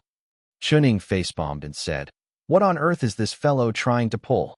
Chun Chi-Chi said, this person can only be a grandmaster or a noob. This game is against the best AI in the world, so how can he be so casual about it? Beside them, a female professional Go player said, does this Hor not understand the situation? Chun Yinyin pointed at the screen and said, he's placed another stone. Everyone looked and was a little stunned to see this move. At Central TV, Xiang Rong was also slightly taken aback. The host quickly said, about this opening. Xiang Rong fell silent for a moment before saying, Hor has played on a star point. A star point? Just the sound of it was impressive. The host did not really understand Go, so he immediately said in anticipation, what style of play is this? There's no such style. The host's eyes gleamed. Is this a new opening? No. Are there complex variations that can be derived from this move? It's not complex at all. Huh. This is the most common opening. Huh. In the online Go server, the viewers were whispering to one another. A star point. I often use this for my opening as well. Me too. The star point placement is a very conventional way of playing, and it belongs to one of the more simple openings. So why did Hor use it as well? Shouldn't the experts use the rotating star point or an even more complex opening? Yeah, only a newbie would play a star point opening. Isn't that so? What the fuck is this Hor doing? Peter is the most outstanding AI in the world to play Go. It can even calculate the most complex of josekis. Yet you played such a simple opening? How are you going to make things difficult for it? Can't you see that the entire Go world has been creating new ways to play precisely because of that? Everyone is trying to win against Peter Go. But you, why would you play such a simple and clicked move? Aren't you walking directly into the line of fire this way? Could this person really be a newbie? It seems so to me. Fuck, could yesterday's game really have been won by Hor due to a bug affecting Peter Go? At China Chiyuan, Wu Changhe said angrily, what is this Hor doing? Nine Dan Li could not understand either. This is too common. A coach said, an opening of such level can easily be found in any amateur game. It's over, we've got the wrong person. If this is really a newbie, then we're going to be screwed. Yeah, all of Asia is watching this game. In the villa's living room, Zhang Ye's father said dumbfoundedly, this move? His mother said excitedly, did little Yi win? His father said, win? The game has only just started. All right. His mother rolled her eyes. Then why are you looking so surprised? An approach and a star point. His father said, even I know how to play that way. Little Yi has played another stone and advanced again. Right, this over here. I can't be more familiar with this style of play. His mother exclaimed, even you know how to play it? Then what good can this move be? His father looked at old Wu. Zuching, do you understand this game? Wu Ziqing smiled and shook her head. I don't understand it either. His father slapped his thigh and said, this little Yi, what the heck is he doing? Why isn't he playing properly? Where's that cosmic flow he created? That zombie flow that he used to play? Doesn't he always have all kinds of different strategies? Wu Ziqing laughed and said, Dad, Let's watch the game slowly and see what happens. The level that little Yi is on, not even my dad can understand it, much less us. Chapter 1526. I might just know who he is. Chapter 1526. I might just know who he is. Translator, leg editor, leg. 1 move. 3 moves. 5 moves. Click, click, click. It was the sound of the mouse being tapped. In the villa, Zhang Ye was leisurely playing his match on the computer. In the online Go server, the viewers suddenly exclaimed, "The formation has changed. Peter has made its move. What a great move that is. This move is amazing. It's over. HER has been forced into passive play." He was too lackadaisical during the opening. Since he didn't attack first, Peter will definitely take the chance to do so. Let's see how he's going to deal with this. On TV, Xiang Rong zeroed in. There it is. The host said nervously. How will HER respond to this? Xiang Rong said, this move by Peter is marvelous. With it, the situation on the board has become much more complex. It played a push-through over here to leave HER in a very awkward position. If he is a highly ranked professional Go player, he will likely go for a basic 2 to 5 approach strategy so that he can take Peter head-on. By being a little more careful, he would at least not be pushed back by too much. Let's see how HER will handle. Very quickly, HER placed a stone onto the board as well. There was almost no unnecessary hesitation from him. But Xiang Rong frowned at this move. What kind of move is this? The host asked. Has HER countered that move? No. With the next stone, Peter forced another move. At China Chiyuan, Hu Liang marveled. What a strong killing intent. Li Yi said, great move. This is the part Peter Go is really good at. Wu Changhe got angrier the more he watched. What is this HER doing? Hu Liang also said, why didn't he counter that move? Wu Changhe couldn't wish more for himself to play in Here's stead. How would I know? At this moment, HER played another stone. When everyone saw it, they couldn't be more disappointed. A professional 7-dan player said, what an amateurish way of playing. Doesn't he know that danger is right at his doorstep? He should have played the little chi flow over here and taken Peter head-on. Sonia, Chen Chi-Chi said anxiously. If it goes on like this, he will definitely lose. Chen Yin said, he's totally not a match for Peter. Chen Ying said, the difference in strength is too great. Here's playstyle is just at the level of the average amateur. There's no creativity and no strategy to his moves. Instead, Peter is playing so well with so many magnificent moves made. Little Tian, what's your opinion of this game? But Tian Weiwei frowned and kept quiet. Chen Ying said, what's the matter? Tian Weiwei wondered. Here's first move advantage seems to still be intact. When everyone heard that, they took a look and froze. Chen Chi-Chi said, it's true. Chen Yin was stunned. What's going on? Tian Weiwei said, something isn't right. Korea. A few professional Go players were huddled together and watching the game. Why? I don't understand what's going on. Is this a newcomer or an expert? At Central TV, the host asked this. Xiang Rong said, I don't understand either. Xiang Rong wondered. If we look at it from the angle of a high-ranking game, here's responses do seem a little mediocre. He didn't make any counterattacks and simply ignored Peter's provocations. Instead, he modestly continued playing his moves down here.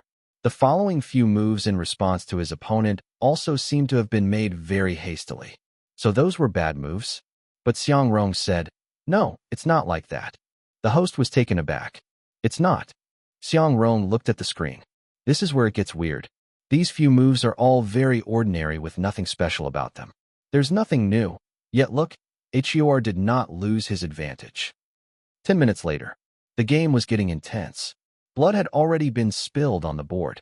Peter Go was pressing hard with every step, and every move that it made was out to kill. Every few steps, it would play an outstanding move that made the viewers marvel. But on Here's side, there was not even a single magnificent play by him since the very beginning of the game. The difference was too great, and it seemed like his board would collapse at any moment. On Weibo, it's over.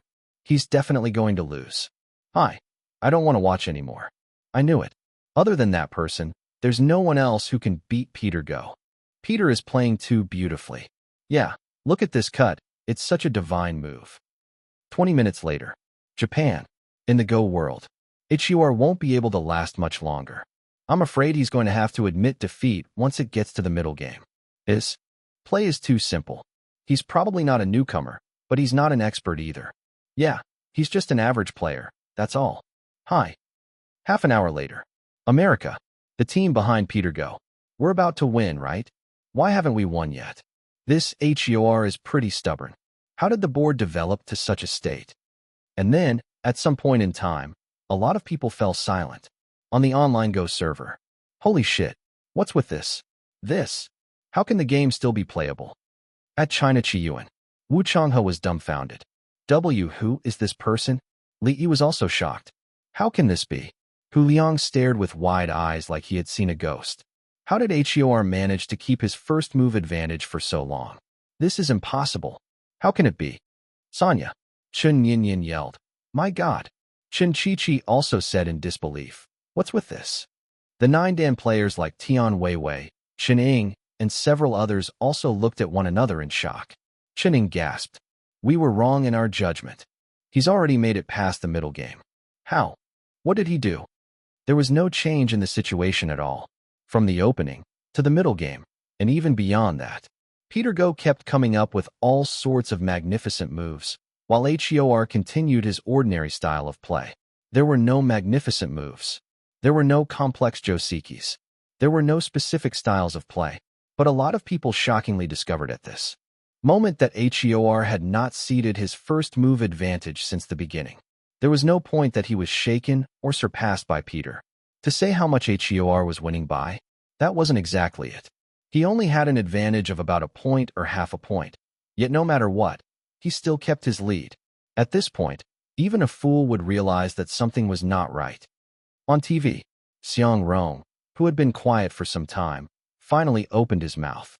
When he spoke, his words couldn't be more shocking. Xiang Rong drew in a deep breath. This is a master-level player. Furthermore, he is so skilled at Go that it would be unimaginable for everyone. The host said in surprise, What? A master? But there's nothing special about his playstyle at all. Isn't that so? But Xiang Rong questioned back. What do you think is worthy of being called a good game? The host said, I only remember that during the war between humans and machines those years ago, I got such a shock when the zombie flow was played out of nowhere. It was only then that I knew that Go could even be played in such a way. Xiang Rong asked again, and why was there a need to use the zombie flow at that time? The host was stunned by that question. There isn't really a reason for it, no? Maybe because it's strong. But Xiang Rong shook his head and said with a laugh, if it was really such a strong move, the stones wouldn't have ended up getting surrounded by the opponent and dying. Then, there wouldn't have been a need to use the zombie flow to bring the stones back to life either, right? What is the zombie flow really? It's just a strategy to bring dead stones back to life due to a player lacking the necessary skills in the first place and falling behind in a game. The host froze. Xiang Rong said, similarly, that holds true for the cosmic flow. If one isn't inferior to their opponent in territorial fights, then why not take the opponent head-on, and at the same time, expand their influence in the surrounding area where the formation lies? Wouldn't planting more seeds around the board allow the flowers a better chance at blooming? Why would someone throw away an attacking opportunity and focus on the overall situation instead? It is only because they are not able to take on the opponent directly that a lot of people turned to playing the cosmic flow.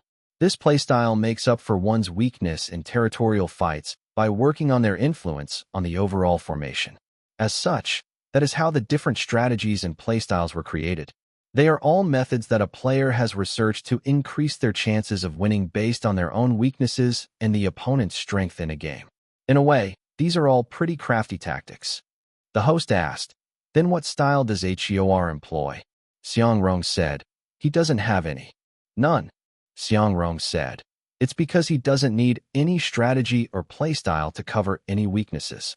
He doesn't need to resort to those bells and whistles or springing a surprise on the opponent. He pointed at the screen that was showing HUR and Patergo's match. Don't you see? This is an absolute strength, a power so strong that it needs no hiding. Ever since the game started, HUR has been suppressing Peter with every move he made. Regardless of whether it is the overall situation, the attacking or defending, or plugging any holes, HUR did not play any special moves. But at the same time, you don't see any mistakes from HEOR either. Every move of his was played right where it should be.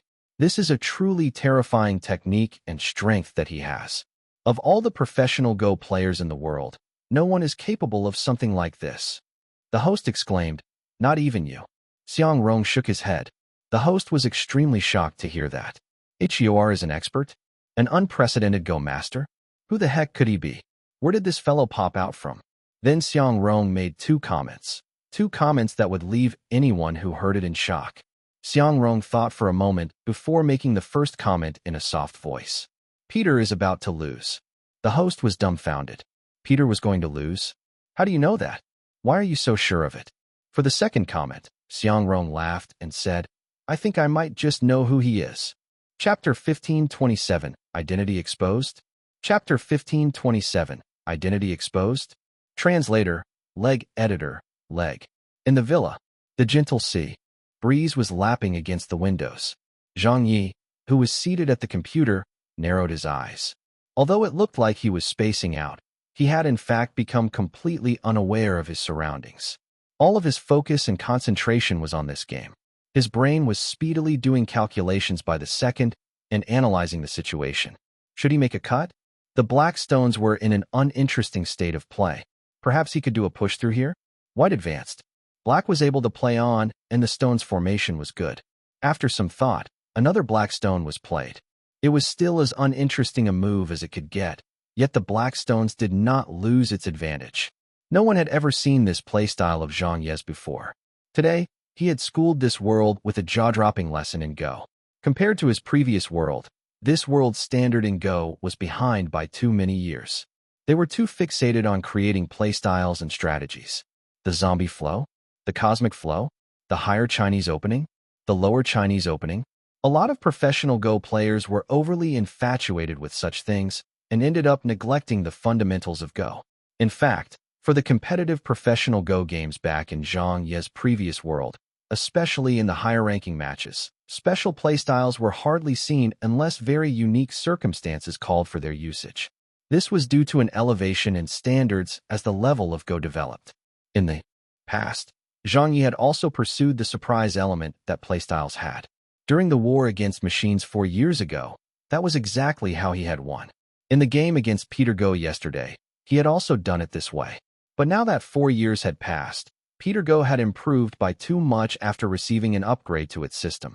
Zhang Ye had used 7 to 8 different strategies that involved never-before-seen complex josekis to take on Peter to try to make it fumble, but he still won the game by just half a point.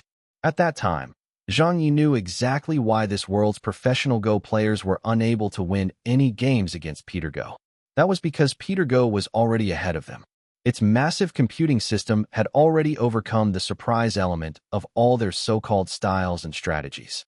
As such, Zhang Ye thought it through before he started his match today regarding how he should handle this game. He considered everything before finally deciding to just compete on the most basic rules of Go. Zhang Ye had only thought of giving it a try by tossing away all playstyles, tricks, and disguises. In this way, they would find out who was actually the one skinny dipping. Without any playstyles, without any surprises, without any magnificent moves, Zhang Ye was now suppressing Peter Go with just his level of play. Japan. Many of the professional Go players were dumbfounded from watching. How is Peter getting pushed around like this? This is simply unbelievable. This Chinese person is too skilled at Go. Can Go even be played in such a way? Korea. Several Go masters were gasping. Just who is this person that is playing? Even 9 Dan Wu Changhe and 9 Dan Xiang Rong did not possess such great prowess at their peaks. This is too scary. This is absolute strength. America. Damn it. What's happening with Peter? Why hasn't it taken the game yet? They're advancing into the endgame. There's no time left. Hurry up and finish it off. On Weibo. Oh my god. Can he win? Can he really win? This is such a fucking unexpected situation. How did they end up playing to such a state? The game had developed in an unprecedented way, with the most common of openings, with the most basic way of playing. Yet as they got closer to the end, the more shocking it was for everyone watching. Xiang Rong was very strong. As the former world #1 player of the Go world, his playstyle was thunderous, and he was good in both attack and defense. Tian Weiwei was also very strong. As the current world #1 in Go, his playstyle was highly varied, and he was full of tricks and magnificent moves. Thus, in the eyes of many, these two people were indeed both very strong. This strength of theirs was enough to make anyone exclaim in admiration. With just a look at how they played, one could tell that they would never be able to win against them in their lifetimes. But it wasn't until today that a lot of people finally understood the true meaning of strength after witnessing this game. This was a feeling that would make anyone tremble with fear. It was a feeling of not ever wanting to play against such a person. At Central TV, in the live coverage studio, the host was exclaiming anxiously, "You can guess who it is?" Xiang Rong said, "I probably can." The host hurriedly asked, "But this playstyle of his hasn't been seen before." Xiang Rong said with a smile, "The way a person plays can always change. Their moves can change, and their playstyles can even be disguised. However, there's one thing that cannot be hidden." The host asked, "What is that?" Xiang Rong looked at the screen and said with a smile, "It's the level that one is at." With a pause, his eyes showed reminiscing. In all of the world, there's only that person who could possibly reach this level and go. The host looked confused. "That person? Which person?" "At China Chiyuan," Hu Liang said excitedly. "He has played another stone." Su Han clenched his fists and said, "Peter has already been tested 4 times. A professional 5-dan player shouted, "How scary. This person is such a fearsome player." Wu Changhe even started swearing. "Who the fuck is this person?" 9-dan Li stamped his feet and said, "Yeah, who is this person? Who the hell could it be?" A female Go player said, "When I played against Little Tian in the past, I could still see a chance of winning whenever I analyzed our games after my loss. If I didn't make some mistakes, or if I had played some moves at a different position, there would have been a possibility of me winning. At least, that's how I feel. But this HEOR is really too scary." Watching up to here, I suddenly realized that even if I were to play 100 games against him, even if I were to play to my fullest potential in all of those games, and even if I were to get a little lucky in them, I would still never be able to win a single game against him. This is the first time I felt like that since my debut. He's the most terrifying player I've ever encountered. Wu Changhe said in annoyance. An expert like this would never have just popped out of nowhere. Think about it, everyone. We definitely know this person. Hu Liang gave a bitter smile. "I don't know if I know anyone as strong as this." Su Han said, "Yeah, a player of such a level is really unheard of. Even Master Xiang at his peak and the current level that Little Tian is at are still not as strong as HEOR." Hu Liang remarked, "Unless that person has come back, otherwise." All of a sudden, Hu Liang froze. Then 9-dan Li also froze. Su Han was so startled that his legs started trembling. Then he glanced at Wu Changhe. Li drew in a deep breath and said, "Teacher Changhe, do you think that it could be?" Wu Changhe said flatly, "Impossible." Then, he took a look at the screen with every move that HEOR had made. Seeing that, he didn't feel so sure anymore. "Damn, surely not, right?" "Sonya," Chen Qiqi cried out. "What a good endgame." Chen Yinyan was nearly kneeling. "My idol. Here's gonna be my idol for life." Chen Ning gasped in amazement. "This is what you truly call assuming formlessness, one." Everyone was dishing out praise over and over again. But off to one side, Tian Weiwei was looking visibly excited. Chen Ning looked at him. "Little Tian, what's the matter?" Tian Weiwei looked at her. "Sister Chen, do you think?" "Think what?" Chen Ning asked. Tian Weiwei pondered for a moment. "Do you think that that person could be back?" Chen Ning was instantly startled. "What?" Tian Weiwei gave a bitter laugh. "Other than him, I can't think of anyone at all." Chapter 1528. That person who can beat it has returned. Chapter 1528. That person who can beat it has returned. Translator, Leg Editor, Leg. In the living room, Zhang Ye's father said excitedly, "We're still in the lead. Our son is still ahead." Wu Ziqing said, "The endgame is almost over." His father said, "Hang on. Keep hanging on." His mother said excitedly, "Are we really going to win?" His father stared at the television without blinking. "We're almost there. All that's left is the endgame." Cece clenched her little fists and said, "Daddy, you can do it. Beat the robot. Beat the robot." America. The team was in chaos. There's still a chance. Peter can't hang on for much longer.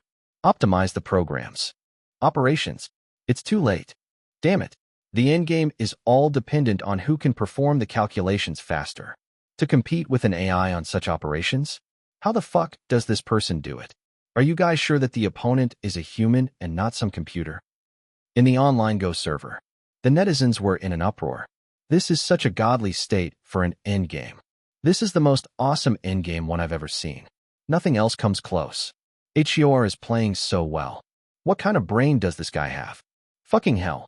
Even Peter can't process its moves faster than him. At a company, in an office, watching the game, Ha Chi-Chi froze. She picked up her cell phone and called up Zhang Ye. Zhang Ye said, "Old Ha, what's up?" Ha Chi-Chi got straight to the point. "Are you watching the Go game? You're watching it too? I've been watching it for a while now. This HEOR is amazing." Ha Chi-Chi hesitated before saying, "Don't you find it a little familiar?" Zhang Ye was taken aback. "Familiar?" Ha Chi-Chi said. "Here's aura, his strength, and especially that in-game's playstyle." When Zhang Ye heard this, he gasped. "Are you saying?" At China Chiyuan, a professional Go player called out, "He's played another stone." Nine Dan Li said in amazement, "That's too fast. He's too quick at calculating. How can he possibly think faster than a computer?" Hu Liang could already feel goosebumps all over his body. The endgame should be the most difficult stage of play. Every move made could change the entire board situation and lead to one losing or gaining an advantage in play. Furthermore, one has to predict the overall advantage 3 or 5 moves ahead. So how did he manage to consider all those factors so quickly and still continuously suppress Peter by 1.5 points advantage after taking into consideration the compensation 2 rules? The few times that little Tian lost to Peter, he only lost because of the endgame. Some experts and the media have commented that this is the difference that humans would never be able to surpass an artificial intelligence in. But how did HEOR do it? Suhan was silent for a moment before saying, "If it is indeed that person, there's a possibility that he could really do it." Everyone agreed. If it was that person, he could definitely do it. Hu Liang said excitedly, "See, could he have really come back?" Sonya. On the screen, the battle had entered its final stages.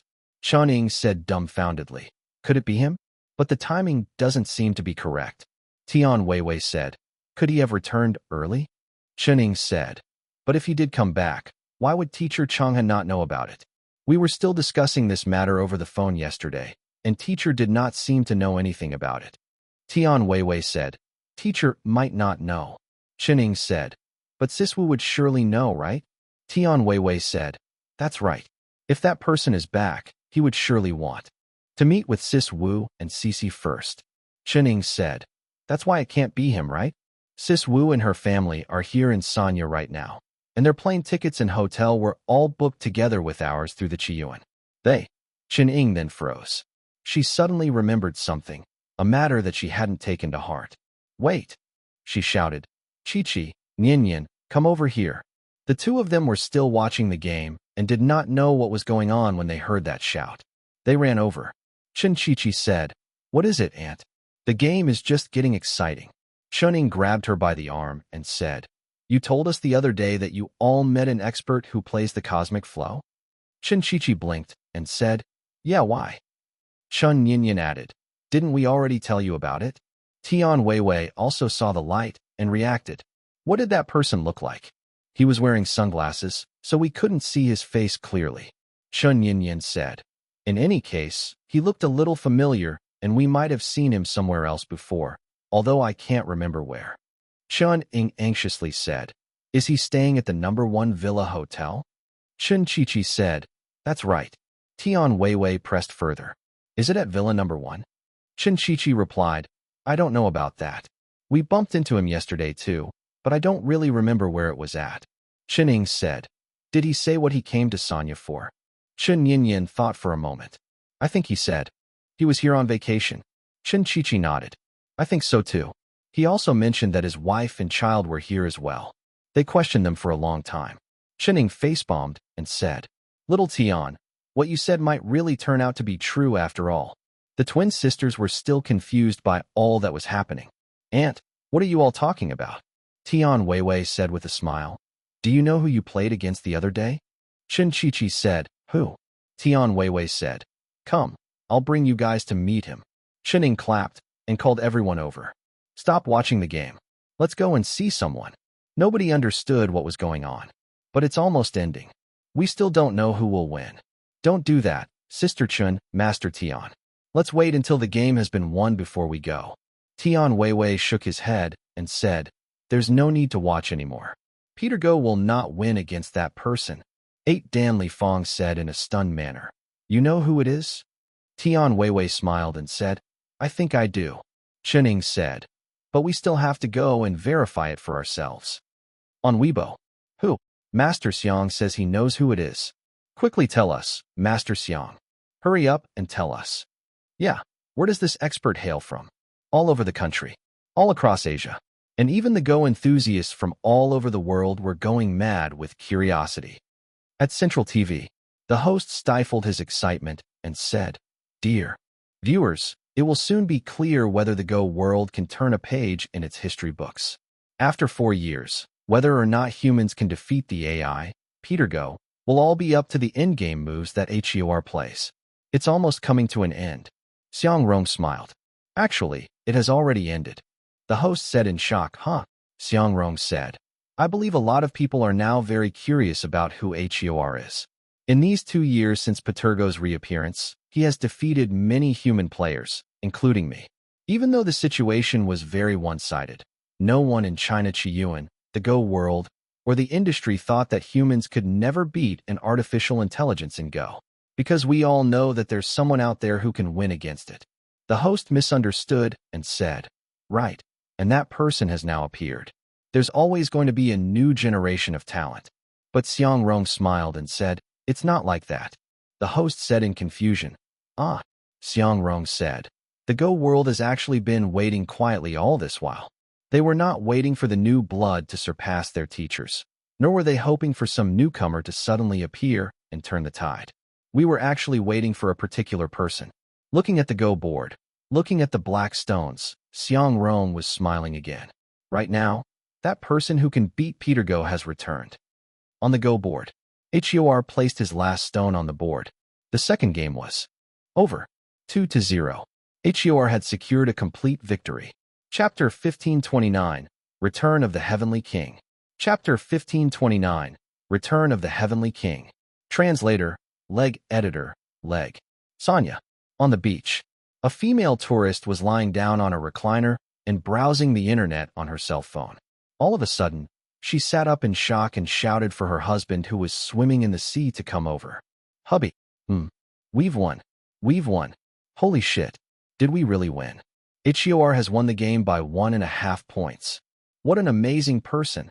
The legend of Patergo's undefeated record of 2 years has finally been shattered. In reality, the two of them did not know how to play Go at all. They could not even understand the basic rules of Go and were complete laypeople. But just as how a lot of people in China and across Asia were at this moment, the war between humans and the artificial intelligence was something entirely unrelated to them not knowing how to play Go. This was a matter of human dignity, the bottom line of human intelligence that must not be crossed. Be it the Go enthusiasts, professional Go players, or even the everyday person, everyone was paying very close attention to this battle of the century. Tian Weiwei, Qining, and the group of Go players happened to pass by at this moment. He really won. The game has ended? Chen Qiqi's eyes became a little wet. Chen Yinyin and several newcomers of the Qiyuan got so excited they couldn't control themselves. They had been waiting for this victory for too long. It had been far too long. Chen Qiqi said anxiously. Aunt, just who is that person? Qining smiled. Aren't we bringing you guys over to meet him? Chen Qiqi exclaimed. What did you say? Chen Yinyin was also dumbfounded. Why, you're saying that HEOR is that folk expert we met on our way here. The dozen-odd newcomers of the Qiyuan in the group were dumbfounded. Up ahead, they arrived at the number 1 Villa Hotel. Tian Weiwei and Qining looked like they already knew where that person was staying. Without even looking or asking, they headed straight for the villa that was labeled Villa Number 1. The newcomers followed behind in a daze. How could that be possible? How could a folk expert with an amateur background possibly win against Peter Go? Somehow, they weren't very convinced by Qining and Tian Weiwei's claims. The gate at the villa's yard wasn't closed and was wide open. However, Chen did not go in, and neither did Tian Weiwei. They courteously stood outside at the door and pressed the doorbell. Ding dong, ding dong. A middle-aged woman's voice crackled through the intercom. Who is it? Tian Weiwei hurriedly said. Auntie, is Sis Wu around? I am Tian Weiwei. Then another woman's voice came through the intercom. Little Tian. Tian Weiwei said. Sis Wu, it's me. The woman asked. What are you doing here? Did he come back? Her. Who are you talking about? Tian Weiwei did not know whether to laugh or cry. Sis Wu, don't try to fool us. If we can't even recognize that, we're better off dead. The intercom went silent. A moment later, the villa's door opened. A young man wearing sunglasses came out looking annoyed. He leaned against the door with folded arms and said, You guys are great. Huh? You can even recognize that it's me from a game. This was a face they had not seen in a long time. It was a face that they had been waiting to see for far too long.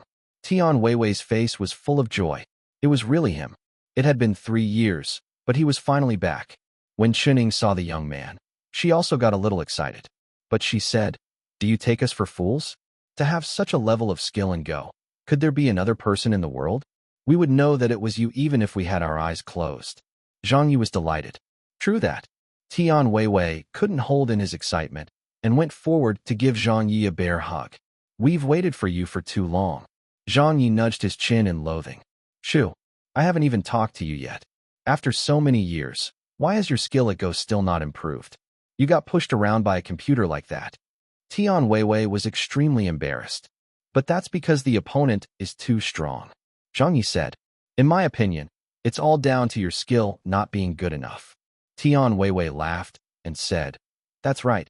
How could I possibly compare to you? Zhang Ye looked at Chen. Old Chen, you've put on some weight, huh? Seems like age has finally caught up with you. Chen said angrily. Get lost. Don't you also have several more wrinkles? Zhang Ye touched the corners of his eyes. Do I? I don't think so. The group of newcomers, including Chen Qiqi and Chen Yinyan, were all dumbfounded. Having known Tian Weiwei and Chen for so long, they had never seen Master Tian and Sister Chen look like that before. That person dared talk down to Master Tian, and even said that Sister Chen had put on weight? Who exactly was he? Chen Qiqi said in surprise, Master. Zhang Ye looked over to her. Yo, classmate Qiqi. Chen Qiqi said in disbelief. Did you really win against Peter Go? Zhang Ye smiled and said, Yes, that's right. Chen Yinyan yelled. Damn, you lied to us. Zhang Ye said startled. When did I lie to you all? Chen Yinyan said angrily. Didn't you say that you were an amateur? Zhang Ye spread his hands. But I am an amateur. I was never a part of your Go world. Those veteran 8 and 9 Dan professional Go players had recognized who he was. Li Fong had a stunned look. Zhou Zhun was thrilled. Only the newcomers looked totally confused. Chen glanced at her 2 nieces. Have you guys managed to recognize who this is yet? Chen Yinyan said, No. At this moment, a woman who looked as pretty as a painting came out from inside the villa. Don't make people stand out here. Invite them in. Zhang Ye smiled and said, Come on in then. The newcomers were dumbfounded. Chen Qiqi gasped. Auntie Wu. Chen Yinyan was also shocked silly. Auntie Wu, what are you doing here? They naturally knew who Wu Ziqing was. She was Teacher Chang'e's daughter, so how could they not know? But what was she doing here? Why did she appear beside the master? Finally, these idiots realized and almost jumped in fright. Chen Qiqi pointed at the young man in horror and stammered. You are Zhang Ye. Chen Yinyan roared. Damn. A teenager's jaw dropped. Lord Zhang. Another teenager was nearly left kneeling. Oh my god, Chen said helplessly. You guys are so stupid. You only just managed to recognize him.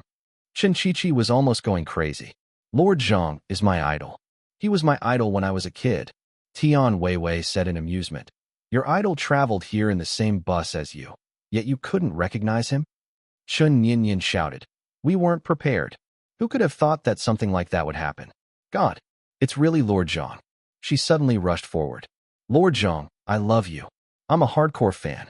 I listened to your songs when I was growing up, and I also became a professional Go player because of that battle between you and Peter Go years ago. A teenager raised his hand. Me too. Me too. A teenage girl shouted. I'm also your fan. When I was in school, There were a lot of your essays and poems in my language textbooks. We were required by the teachers to memorize them. They were all very excited.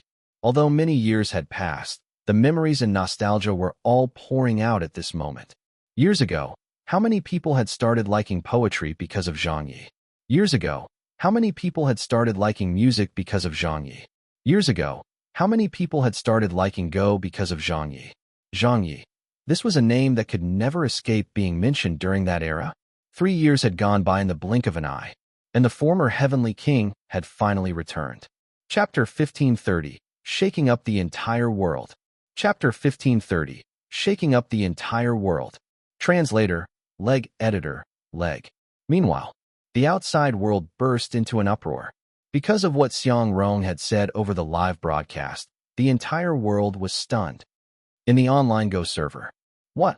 What did Master Xiang say? That person who can beat Peter Go has returned? Holy motherfucking shit. Surely that can't be true. Are you serious? Is that for real? Ah, what are you all talking about? Who is he referring to? Damn, previous poster, are you dumb? Who else could he mean? At China Chiyuan, Li Yi said in surprise. Teacher Chang'e. Wu Chang'e insisted, impossible. Hu Liang said, even Master Xiang has said that it's him. Wu Chang'e said, would I not know if my son-in-law came back? Then a call from Tian Weiwei arrived. Tian Weiwei said, Teacher, Lord. Zhang is back. Wu Chang'e replied, that can't be. He's right beside me. What? He nearly flared up. That rascal. Get him on the phone right now. Immediately. Lord Zhang says that he's not around. Wu Chang'e got very angry at that. Little Tian, tell him he can stay at Sanya if he wants. If he dares to come back here, watch how I'll punish him. Suhan slapped his thigh. I knew it. I knew it must have been him. Hu Liang laughed heartily. Teacher, don't chide Lord Zhang. Lord Zhang has done our Go world another big favor. If it weren't for him, we would never have beaten Peter Go. We couldn't beat it 4 years ago, and we still couldn't beat it 4 years later. Wu Chang'e harumphed. Bullshit. There are lots of talented people in the Go world. Would the earth stop spinning without him? Li Yi chuckled. I don't know if the earth would stop spinning or not without your son-in-law.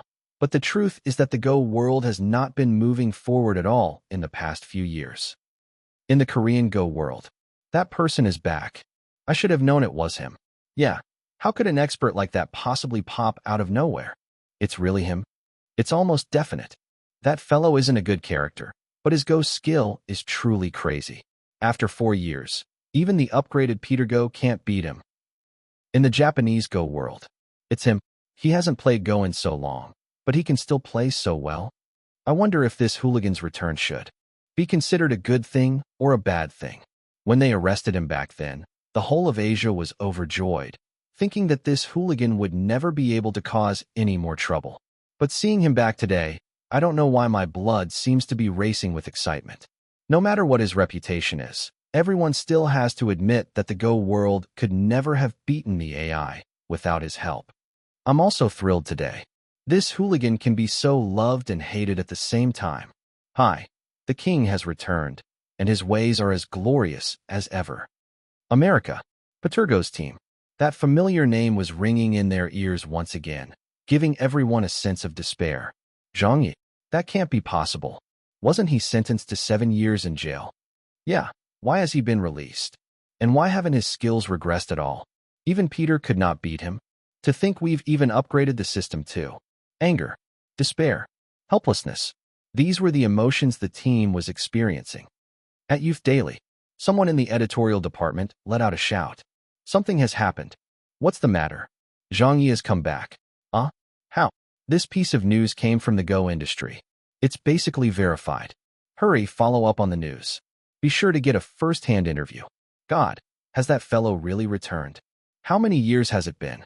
It's already been 3.5 years. Time really flies. At Beijing Television. In the news department. Where is he currently? We haven't found out yet. Producer. Quickly go and check then. Right away. At Yao Jinsai's house. Old Yao, who was drinking beer at this moment, stared dumbfoundedly at the TV. The beer can in his hand had dropped to the floor, and he hadn't even noticed. The door was pushed open. Yao Mi, who had graduated from university, rushed in and exclaimed, Dad. Old Yao's wife also rushed over. Old Yao, what's going on? Yao Jiankai smiled. That kid, he's finally back. Yao Mi said excitedly. Is it Uncle Zhang? Is it really him? Yao Jiankai said. Who else could such a big stir other than him? This fellow has never been one to hold back. He's only just returned, but the entire world has already found out. Yao Mi belly laughed. That's exactly what can be expected of my Uncle Zhang. Old Yao's wife said with a sigh. It's been so many years. I wonder how little Zhang is doing. Yao Jiankai pointed at the television. As you can see for yourself, he's still alive and kicking. At an old friend's house. Zhang is back. That fellow is too much. He didn't even tell us that he's back. He's still as capable of stirring things up as ever. Ha ha. Quick, give him a call to ask if it's really him. It won't go through. His cell phone is off. Well, it's been almost 4 years. I suppose his number has been disconnected? Let's wait till he gets back to catch up with him. The entertainment circle is going to be lively again from now on. Yeah, an entertainment circle without him around always feels a little less exciting than it should. At Zhang Xiao's house, Grandma Zhang was on the phone with someone. Yuanqi, Zhang Ye is back. I just heard about it. Aren't you going to make a comeback? Forget it. I think it isn't too bad taking a break. Us old friends should hold a gathering sometime. I wonder if the kid will be getting back into the entertainment industry now that he has returned. Who knows? He might just have become tired of that place like you and decides to take a break from it as well. He's not the type who would want to take a break. Is that so? Then I guess we're probably going to see some interesting developments. At a company, it was very noisy in the office space. It's Zhang Ye. What a nostalgic name. Is he really back? However, Ha Chi-Chi, who was also in the office, started laughing. She was laughing so exuberantly she was tearing up. Then she took a deep breath and lowered her head to sort out the matters she had on hand. After that, she started typing out something on her computer and sent out an email. She stood up and walked towards the boss's office. Knocking on the door. Entering the office. The boss looked up. Director Han. Ha Chi-Chi said something stunning. CEO Han. Thank you for taking care of me these past few years. The boss gave a wry smile. I knew that this day would come. Ha Chi-Chi smiled. I've already sent my resignation letter to you.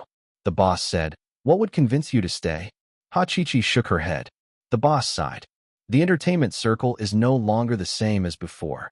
Times have changed, and a new generation has replaced the old. The fame that teacher Zhang once enjoyed is a thing of the past. If you go back now, you'd have to start all over again. You. Ha Chi-Chi smiled and interrupted. Then I'll just start from the beginning. At a private clubhouse, a dinner event, several rather popular B-list young hunks were holding a party. Did you hear? Zhang Ye is back. That name sounds like a blast from the past. Yeah, no one has mentioned him for the past 3 or 4 years. He was taken off the Asian Celebrity Rankings Index, as well as the Chinese Celebrity Rankings Index, since around that time too, right? That's right. Be it the Chinese or the Asian Celebrity Rankings indices, he doesn't have a spot on them anymore. Even he's a former heavenly king, we still shouldn't underestimate his popularity. If he decides to return to the entertainment circle, he will definitely have some appeal. But as for how strong his appeal is, I guess no can really be sure.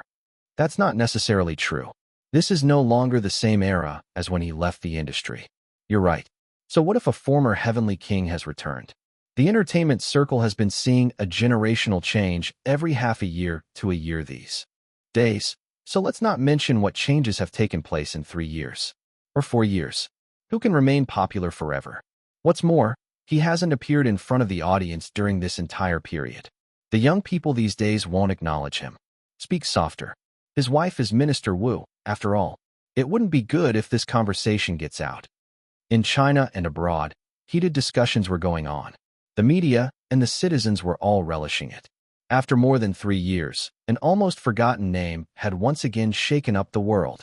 That biggest hooligan of the entertainment circle and that greatest shit-stirrer of the industry. He was back.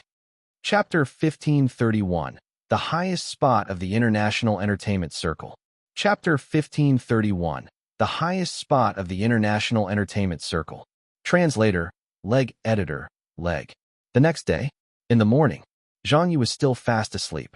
His entire family was already up and was having breakfast in the villa's living room. Cece kept turning around to look behind her with every bite. Mommy, When will Daddy wake up? Wu Ziqing smiled and said, Daddy is tired. Let him sleep for a little longer. Cici gave an okay. Zhang Ye's mother nagged, Eat the egg. Don't be picky. Cici widened her eyes and looked back again. Nana, when will Daddy wake up? His mother rolled her eyes. Why do you only know how to look for your daddy? His father doted on his granddaughter. He immediately shouted to the bedroom, Little Yi, your daughter is looking for you. After a while, Zhang Ye came out in his pajamas, yawning.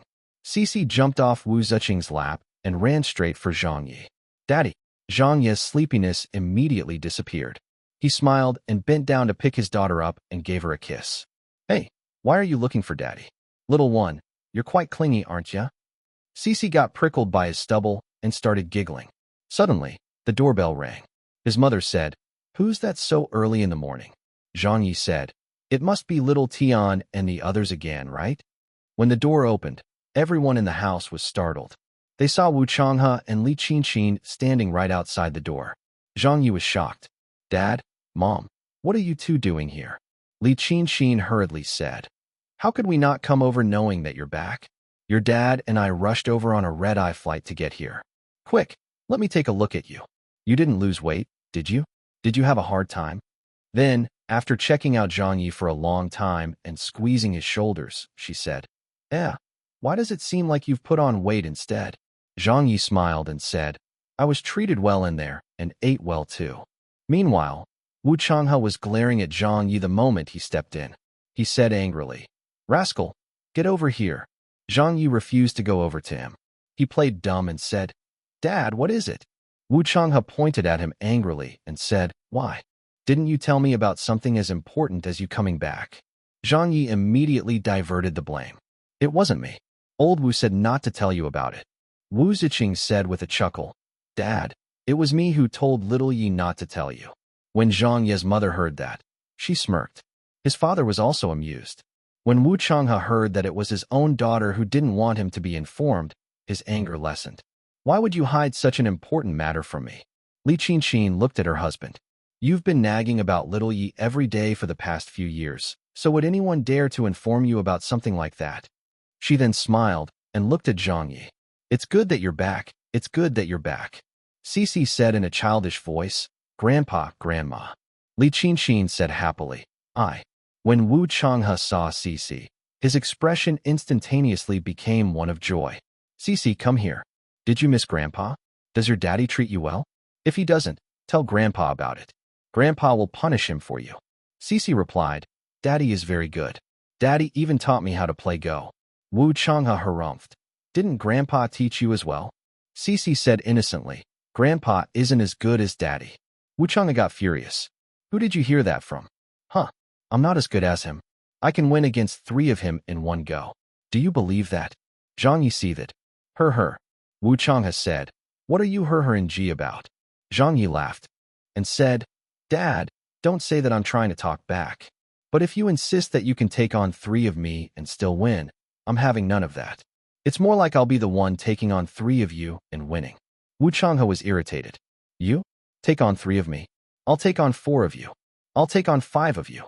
I'll take on 6 of you. Li Qinqin said in a speechless manner, You two are grown men. Why are you arguing the moment you meet? It's been so long, yet the both of you are still the same. Everyone laughed. Li Qinqin whispered to her son-in-law with a smile, Don't listen to your dad. When you won against Peter Go yesterday, he was showing off at the Qiyuan and being all proud. Zhang Ye laughed. Wu Changhe said, What are you two talking about? Li Qinqin turned around. Good things about you. Wu Changhe thought of something and said to Zhang Ye, Oh yes, there's a batch of newcomers that came to Sanya as well. You met them yesterday, right? Afterwards, train them a little for me. Zhang Ye exclaimed, I'm on vacation here. We'll talk about it again when we get back to Beijing. Wu Changhe clearly knew what he was thinking. Can I find you when we get back to Beijing? Zhang Ye said perfunctorily, All right, I'll do it. Wu Changhe said with a stern face, Take this seriously. They're all good saplings. Zhang Ye said, I got it, Dad, I'll teach them well. Wu Changhe said, Oh yes, there's a consultant role available at China. Qiyuan, I've already accepted the appointment on your behalf. Zhang Ye said, Why would I want to be a consultant? Wu Changhe said, Don't talk nonsense. It wasn't easy for someone to beat Peter Go, so we can't allow this honor to go to someplace else. It would definitely have to come to the Qiyuan. Zhang Ye did not argue back. All right, handle it however you like. Li Qinxin smiled and said, You've really done us proud this time. In fact, your dad and quite a few people at the Qiyuan were very worried. They were afraid that your skill level would drop and that you wouldn't be able to defeat Peter Go since you haven't touched Go in so long. Zhang Ye smiled and said, You're thinking too much. My skill will never drop. It can only go up. Zhang Ye caught a glimpse of a huge stack of newspapers on the table. He picked them up and flipped through them. Looking at the reports, he broke into a smile. It was his news all over the papers. Peter Go suffers a terrible defeat. Here's identity turns out to be Zhang Ye. China Qiyuan has confirmed this news. A former heavenly king gets an early release from prison.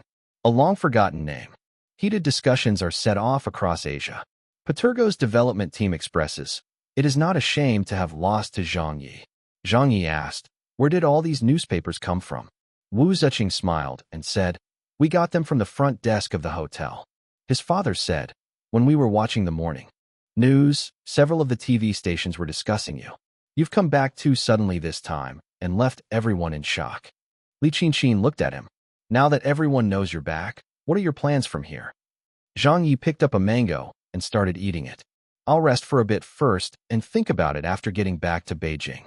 A delivery person arrived. Wu Ziqing went to receive the package and handed it to Zhang Ye. I bought you a new cell phone. Have a look. Zhang Ye smiled and said, It's still my wife who is the meticulous one. What brand is it? Wu Ziqing said, Rueha, made in China. His mother said, This is the best domestic cell phone brand in China right now. Zhang Ye spread his hands. Whatever, I've never heard of it before. But your SIM card is no longer usable. Wu Ziqing said gently, They've switched the card type. If you still want to use your original number, you'll have to get the card replaced. Zhang Ye exclaimed, They've switched to a new generation of SIM cards so quickly. Wu Chang'e said, Quick. Do you know how many years it has been? Wu Ziqing said, Many things are no longer the same. Zhang Ye said, All right, I'll slowly get accustomed to it. Li Qinxin said with a hint of pain, How have you been spending the past few years? Zhang Ye smiled and said, About that, I won't be able to finish telling you all about it even if I spoke for 3 whole days and nights. I'll explain it in detail in the future, when I have more time. Zhang Ye already knew that it would be very difficult for him to continue his journey in the entertainment circle after being away for close to 4 years. Actually, even before he was released, he had a premonition of how things had become.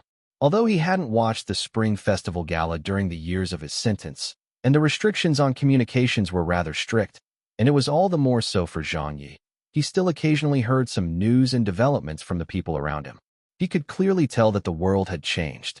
As such, Zhang Ye was already mentally prepared for this. Now that he was back, he would have to slowly get used to the environment again. How should he proceed from here? What direction should he take? What was going to be the focus of his work? How was he going to build a team? All of this needed re-examining.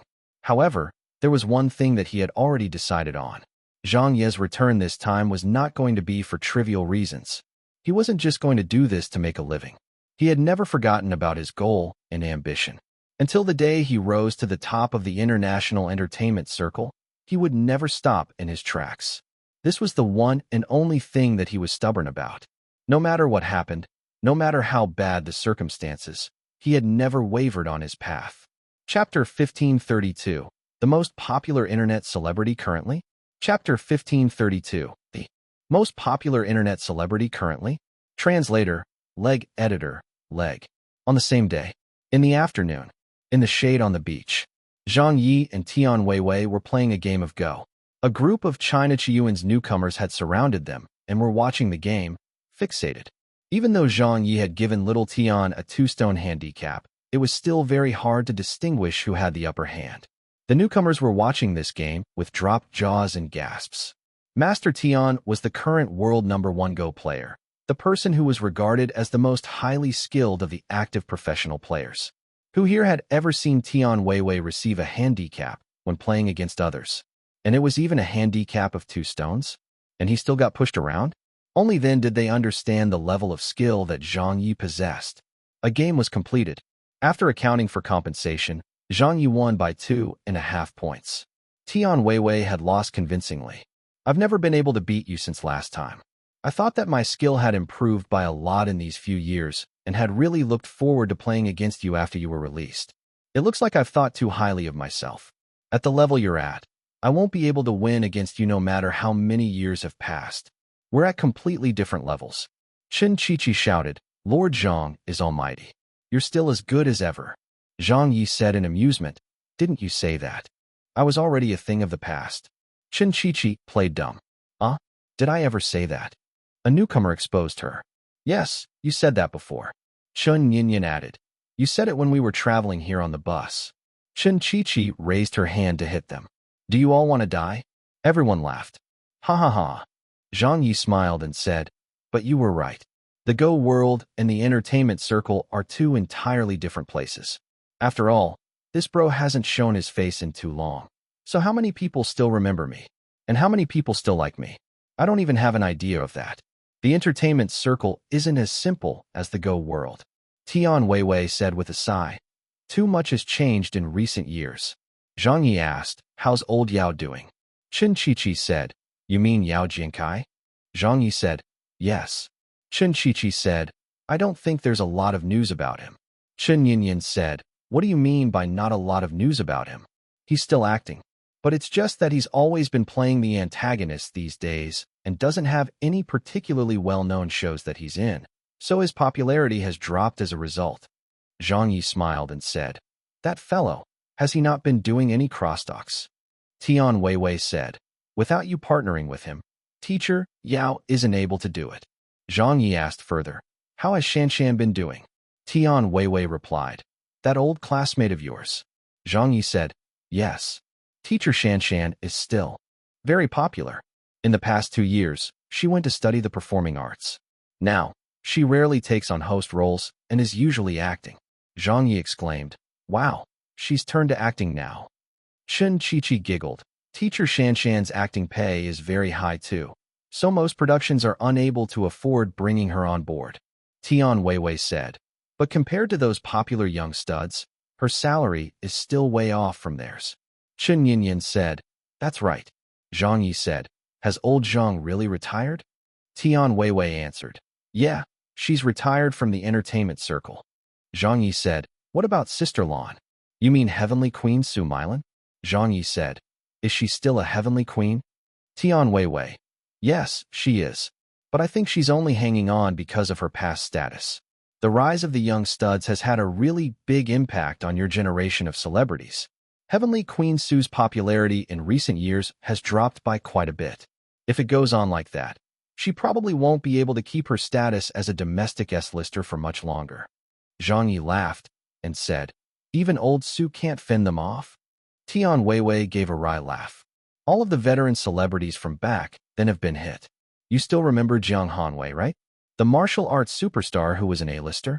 I heard that he even had a few disagreements with you in the past. Jiang Hanwei has now become a C-list artist in China. When that scandal broke, his popularity took a big hit, and he plummeted down the rankings. Zhang Yi continued asking, how is Spring Garden doing? A teenage girl blinked and said, who is Spring Garden? Zhang Yi exclaimed, you don't even know Spring Garden? Tian Weiwei explained, she's young and wouldn't have paid attention to such matters at that time. For us, we haven't heard the name of Spring Garden in a long time. They disbanded a few years ago. Zhang Yi said in disbelief, disbanded? Tian Weiwei scratched his head. I think it had something to do with the talent agency. They didn't disband of their own accord, but they went solo afterwards. With the group disbanded, their popularity would of course not be as high as before. Zhang Yi asked, what about Grandma Zhang Xia? Tian Weiwei shook his head. We haven't heard much from her these few years, nor do we see her appearing on the Spring Festival Gala anymore. I suppose she has also retired from the scene? It's really difficult for the older generation of artists to make a living. There's hardly any events for them to take, and many of the older artists that I like have retired, which is quite a pity. The feeling that we get from the entertainment industry these days is that there is an ongoing generational change. The only thing that no one expected is how this generational change is happening so quickly. Old Zhang had retired. Old Yao had been left in the dust. Spring Garden was disbanded. Old Sue was unable to hang on for much longer. After asking all those questions for a long time, Zhang Ye's expression was one of lament. He said, "Then who's popular now?" Chen Qiqi said, "Lord Zhang, you wouldn't know even if we told you." Chen Yinyan giggled. "You definitely wouldn't know any of them." All of a sudden, a shout rang out from a distance away. "Wow, it's a celebrity. Oh my God, it's Dandan. It's her in person."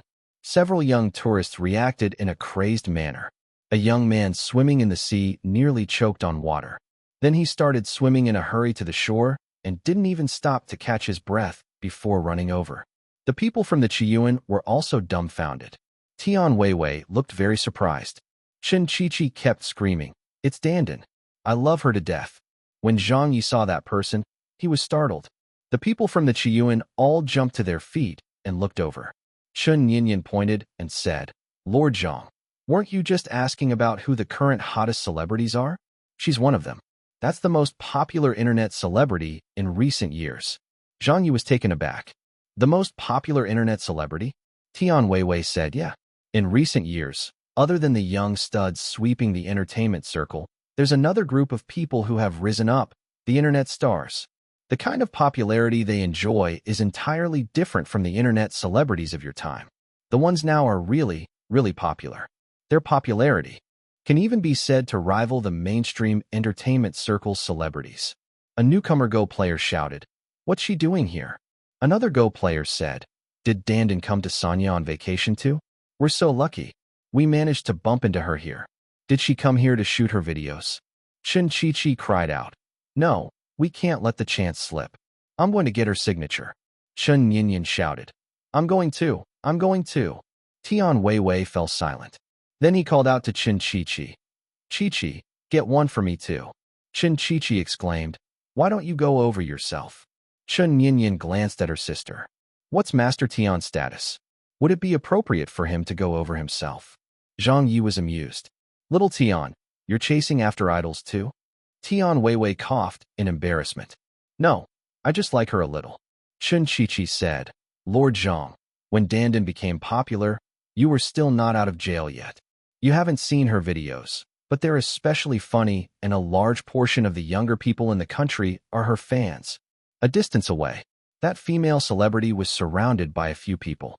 Nobody didn't know if they were her agents or her assistants, but they started shielding her from the crowd. The female celebrity was looking around when she suddenly saw the Qiyuan's people. Her eyes reddened, and she ran over without caring about her image. When the other two girls saw this, they also ran over, screaming. Tian Weiwei was dumbfounded. "Ah," Chen Qiqi said in surprise. "They're running towards us?" Chen Yinyan was at a loss. "Damn, what's going on? 20 meters. 10 meters. 5 meters. Zhang Ye broke into a smile and stood up. The next moment, under the dumbfounded gazes of everyone, the female celebrity jumped right into Zhang Ye's embrace and started crying. "Bro, you're finally back." Zhang Ye patted Chao Dan on her back. "Yes, I'm back. Behind her, the other two girls rushed up one after another. His third sister wailed loudly, "Bro, I missed you so much." Zhang Ye said, "I also missed you guys." When his second sister saw them crying so hard, she pretended to rub her eyes. "Bro, why didn't you come back on Lunar New Year's Eve? Are you still going to give us the New Year money?" Zhang Ye rapped his second sister on the head. "Girl, you're always thinking about money." His second sister giggled. His three cousins kept hugging Zhang Ye and did not let go of him. Zhang Ye said, sounding relieved, "You've all grown up." His third sister said in tears, "Bro, you've become an old uncle. Look at your wrinkles." Zhang Ye laughed and said, "I'm past 30 now, so how could I not have wrinkles?" Then, he patted his eldest younger sister on the head and said, "Stop crying. You're all grown up and a big star now, so why are you still acting like a child?" His eldest younger sister said in a spoiled manner, "So what if I'm a child?" Zhang Ye asked, "Where's Grandpa and Grandma?" His second sister said, "They're all here. They're in the villa at the moment." Zhang Ye said, "Io, but I'll be going back in a few more days." His eldest younger sister said, rubbing her eyes, "Grandma and Grandpa said they couldn't wait and insisted on coming with us. Let's go. Go inside quickly." Zhang Ye hurriedly pulled his sisters towards the villa. The people from the Chiyuan were left standing there with dropped jaws. They had only just found out that Chao Dan, the most popular internet icon in recent years and an idol of the new generation, was actually Zhang Ye's younger sister. What is with this? Isn't this news huge? Chapter 1533, The Team Returns. Chapter 1533, The Team Returns. Translator, Leg Editor, Leg. By the beach. The villa was crowded with people. Zhang Ye's first uncle, his first aunt, grandpa, and grandma were all here. Zhang Ye pushed open the door and went in. Grandma. His grandma immediately looked over. Little Ye, come and let your grandma have a look at you.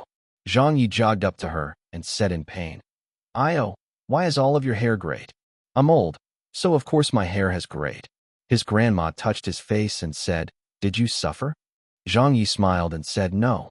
His grandpa said, How could you not have suffered? Look at how thin you've become. Zhang Ye said guiltily, I was going to go back in a few days to pay you two a visit. You're so old, so why did you fly over?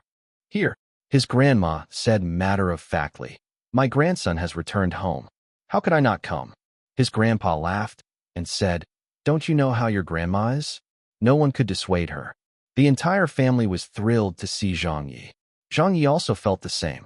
It's all my fault that I couldn't be by your sides for these past few years. There were quite a bit of restrictions, and I wasn't even allowed to have a phone call.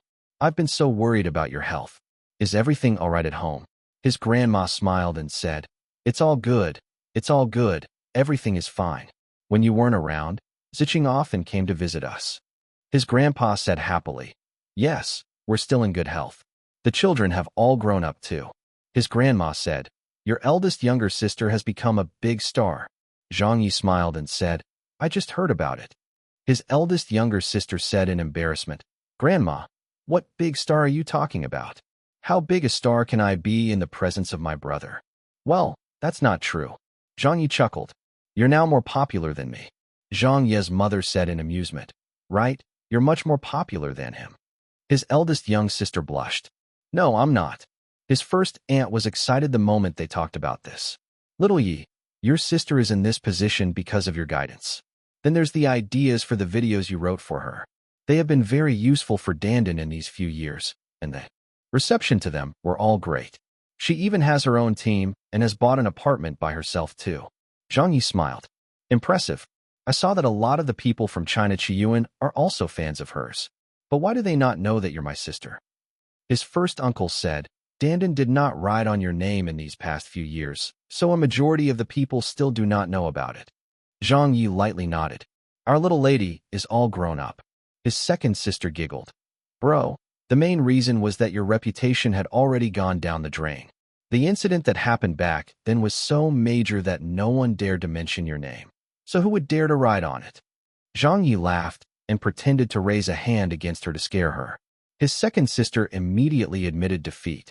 Bro, I was in the wrong. The entire family laughed. Zhang Ye joked. Looks like I'll have to rely on my sister to guide me then. His eldest younger sister exclaimed, Aya, don't tease me like that. Zhang Ye asked, Where are you on the domestic celebrity rankings? His eldest younger sister said with a smile, I'm at the bottom of the B list. Zhang Ye said in surprise, You're that highly ranked? Then aren't you even further ahead than Jiang Hanwei? His mother smiled and said, Your eldest younger sister is not a normal person anymore.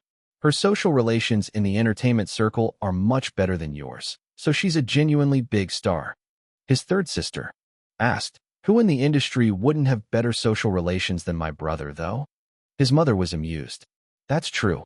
Zhang Ye was speechless. His eldest younger sister asked, Are you thinking of making a comeback to the entertainment industry? Zhang Ye said, That's right. His eldest younger sister said, That's great. I can finally fight alongside with my brother. Zhang Ye laughed and said, I'm all alone. I don't have any money or anyone working for me, so how can I fight any battles? I'm still unsure of what I should do after I come back. When I was popular back then, I had a greater say in things, and my past performances had helped me a lot as well, so everything that I did was relatively easy for me. But that isn't going to work anymore. I have to start all over from nothing. The industry is dominated by young guns these days, so even if I were to send out a message that I'm coming back, I won't be able to make much of an impact. His eldest younger sister said, I can't compare to those hunks either. They're too popular to compete against. Zhang Ye said, when I get back, I'll have to build my team up again before I think about what to do next. I just wonder if my old friends still want to join me in wading into these muddy waters again. At this moment, Chao Dan's cell phone rang. She answered and spoke softly on the phone. Then, after hanging up, she looked at Zhang Ye and said, Bro, I have a surprise for you. Zhang Ye blinked. What? Surprise? His eldest younger sister smiled mysteriously. Come outside with me. She pushed open the villa's door. Outside in the yard were over a dozen people standing in a crowd. Zhang Ye looked astounded. When the group of people saw him, some of them became very excited and others started crying. Director Zhang. Boss. Sob sob sob. You're really back? All of them rushed up. Some were screaming. Some were crying tears of joy. Looking at all those familiar faces, Zhang Ye also got very excited. Ha Chi-Chi, Zhang Zhua, Wu Yi, Tong Fu, Little Wang. They were all here. The people from Zhang Ye's studio were all here. Zhang Ye said in disbelief, Why are you all here? His eldest younger sister smiled and said, Director Ha came to me to find out where you were, so I told her. As for the rest, I know nothing. Zhang Ye looked at the almost unrecognizable Ha Chi-Chi. Sister Ha, when did you start keeping your hair short? Ha Chi-Chi smiled and said, I cut it short the year you left. Later on, I got used to having short hair and didn't bother growing it out anymore. Zhang Ye looked at Zhang Zhua. Brother Zhua, you are sporting a beard now. Zhang Zhua dried the tears at the corners of his eyes and smiled. Yeah, thought I should change styles. Little Tong, how's your girlfriend doing? Zhang Ye asked. Tong Fu said, scratching his head. In reply to my boss's question, she's no longer my girlfriend. We held our wedding ceremony last summer, so she's my wife now, and she's recovered well too. Zhang Ye said happily. Great, I'll give you your wedding gift money at a later date. His eldest younger sister said at this moment. My brother was just talking about you all a moment ago. Ha Chi-Chi asked, What about us? Zhang Ye said, I was just wondering if you all were willing to join me in wading into these muddy waters again. After so many years, all of you must have sought out better opportunities elsewhere, and everyone should probably be doing quite well in their current jobs. Meanwhile, I'm broke with nothing to my name. Honestly, I would like for everyone to come back, but I find it difficult to ask. Ha Chi-Chi smiled and said, Who says we're doing well? We've been struggling these few years, and we're thinking of changing jobs when you came back. But Little Wang exposed her. Don't believe her, Director Zhang. Sister Ha is a very famous director and can independently take on her own productions. Be it documentaries or variety shows, she has helmed them all. Central TV even wanted to get Sister Ha to join them as the assistant director for this year's Spring Festival Gala, but she turned them down. The moment she learned you had come back yesterday, Sister Ha submitted her resignation notice. Then she called us one by one to ask if we were willing to come back and work with you. Ha Chi-Chi shot her a look. Girl, you talk too much. Little Wang stuck out her tongue. I'm just telling the truth, that's all. Zhang Ye was very touched. Old Ha, why would you do that? Ha Chi-Chi was just about to answer. But Little Wang cut in again and said, Sister Ha says that you have just returned and surely lack some people and ammo. So this is the time that you need us the most. With the return of the Heavenly King, if the Heavenly King's original team did not get back together with him, the story would somehow feel a little less wonderful. Ha Chi-Chi opened her mouth, wanting to speak. Little Wang said, Sister Ha also said. Ha Chi-Chi was angry and amused. Do you want to continue talking, or can I talk? Little Wang said, please go ahead, please go ahead.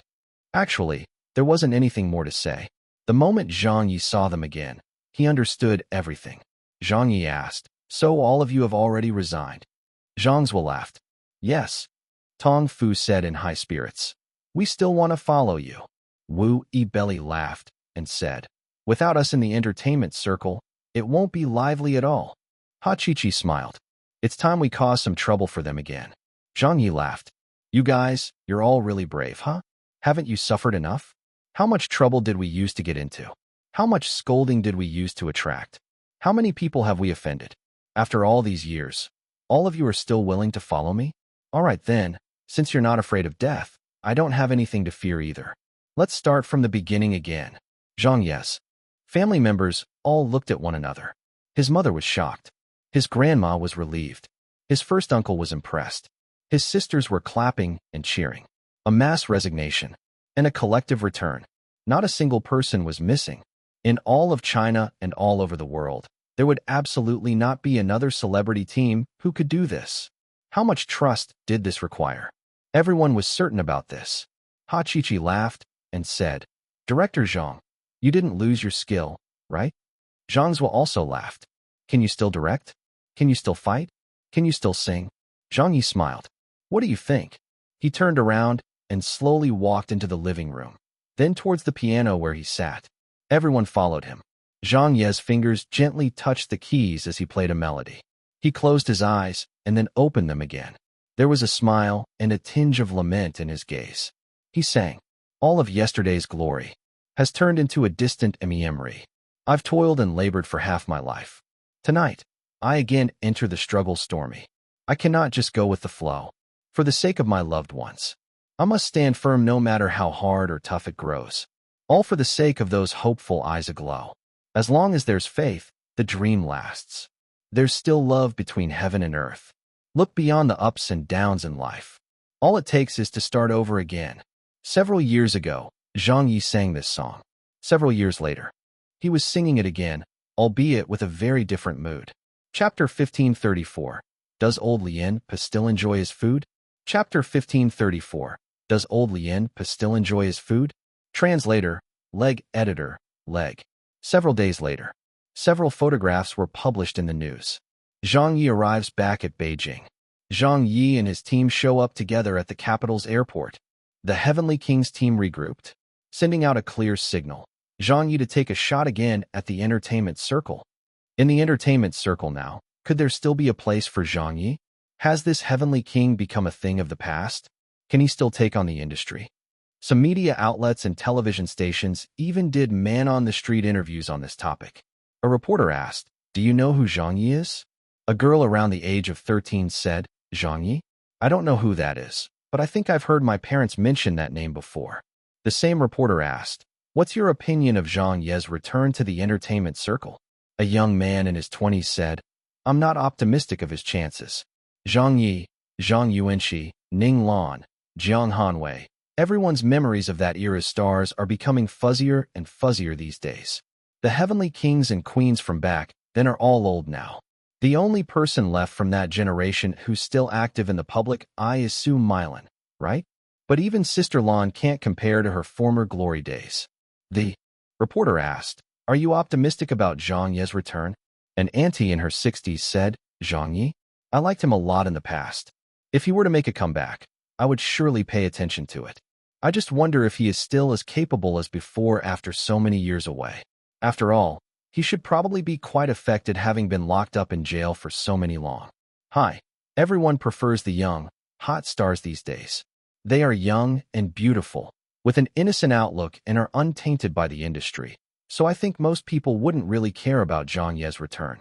The world's most dangerous hacker in 100 years, the entertainment industry's hooligan of the yesteryears. None of his nicknames portray a positive image, so why would anyone still acknowledge him? I don't know. I suppose we'll have to see what kind of work he comes up with. Beijing. In a sedan that was traveling on the highway back from the airport, Zhang Ye gazed at the city from the inside, like he was a country bumpkin. He asked, where has the shopping mall gone?" Ha Chichi replied, "They tore it down long ago." Zhang Ye asked, "Wasn't there a movie theater here in the past?" Zhang Ye said, "It's moved away. They shifted to Dongqing 1. Zhang Ye said, "Whoa, the changes are so big. I can't even recognize the roads anymore." Ha Chichi said, "Yeah, the changes that happened over the past few years are indeed not small." Little Wang said, "Director Zhang, you have to call us along the next time you go out. Otherwise, you're going to lose your way, and we won't be able to locate you." Everyone had a laugh. Zhang Ye asked, "So when do we start work?" Zhang Ye thought about it. "Tomorrow, I guess." Zhang Ye said, "All right, we'll go and make the necessary arrangements then." Zhang Ye said, "Is our studio still around?" Ha Chichi shook her head. "That's something I really don't know about. We haven't been in contact with Sister Rao these 3 years. After your incident, the studio staff disbanded." Zhang Ye smiled and said, "How much money do we have left?" Little Wang gave a bitter smile. You're out of your mind. There's not even a single cent left.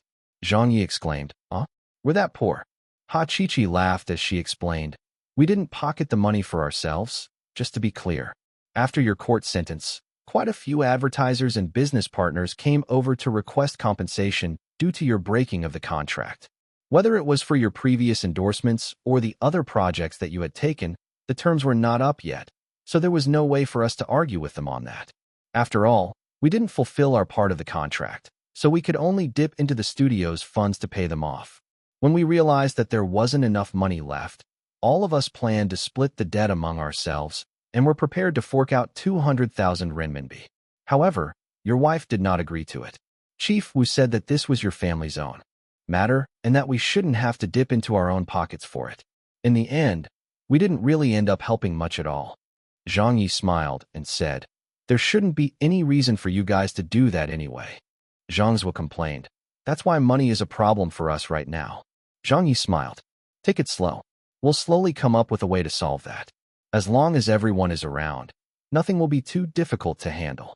Ha Chi also smiled and said, right, we also started with nothing back then, and we still managed to turn the entertainment circle upside down.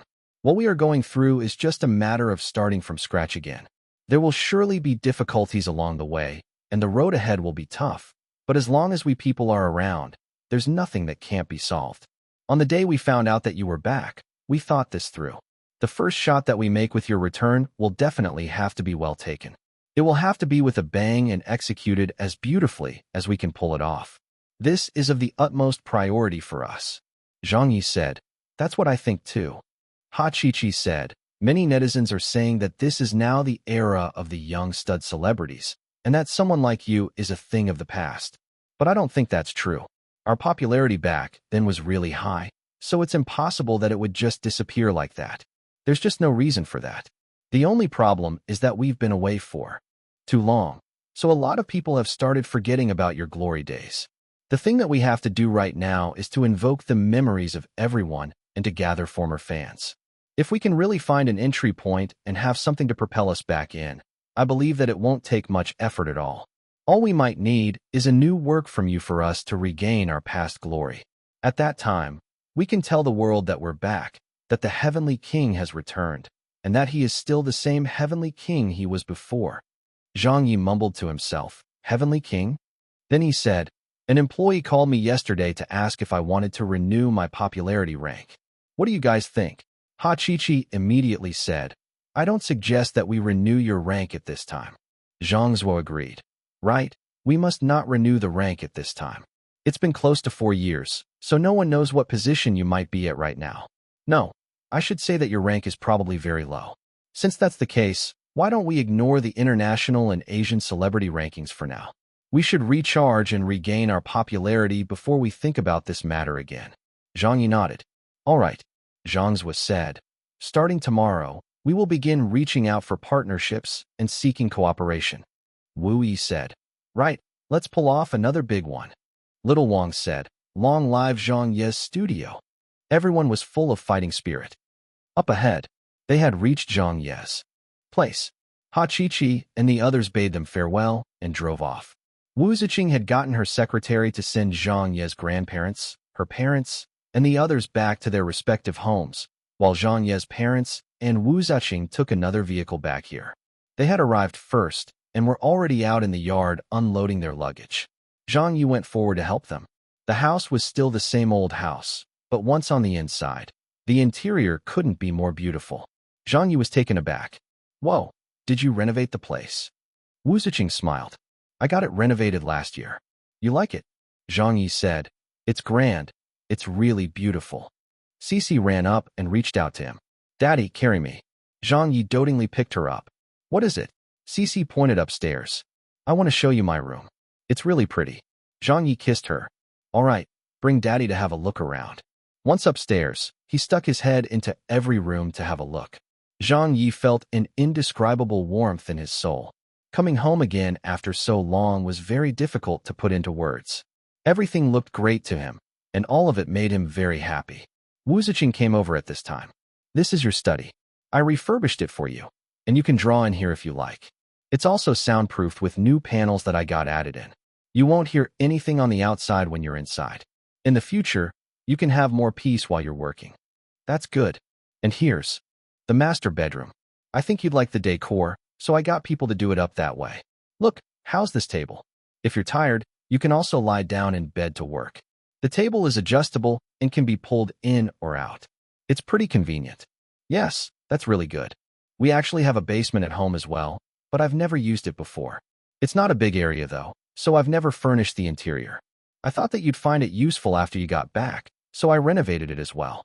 It's been turned into a recording studio, so you can sing and record at home. But it's just that I haven't been able to get the equipment in time. I thought you'd be back after another few years, so I didn't get around to buying them. You can tell me what kind of equipment you need. I can get my secretary to handle it. Everything that could be thought of was already planned for him by his wife. Zhang Ye had a fuzzy feeling in his heart. The studio will be announcing the news of my comeback tomorrow. Old Wu, do you think I've become old? Wu Ziqing smiled and rubbed the corners of his eyes. Do you think you've become old just because you have a few more wrinkles? Rest easy and go do what needs to be done. Let everyone judge for themselves whether you're old or not.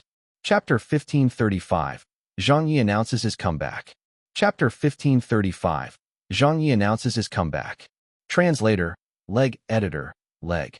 The next day, it was the 7th day of the Lunar New Year. The holidays had ended, but the students had not returned to school yet. Meanwhile, the adults were starting to return to work.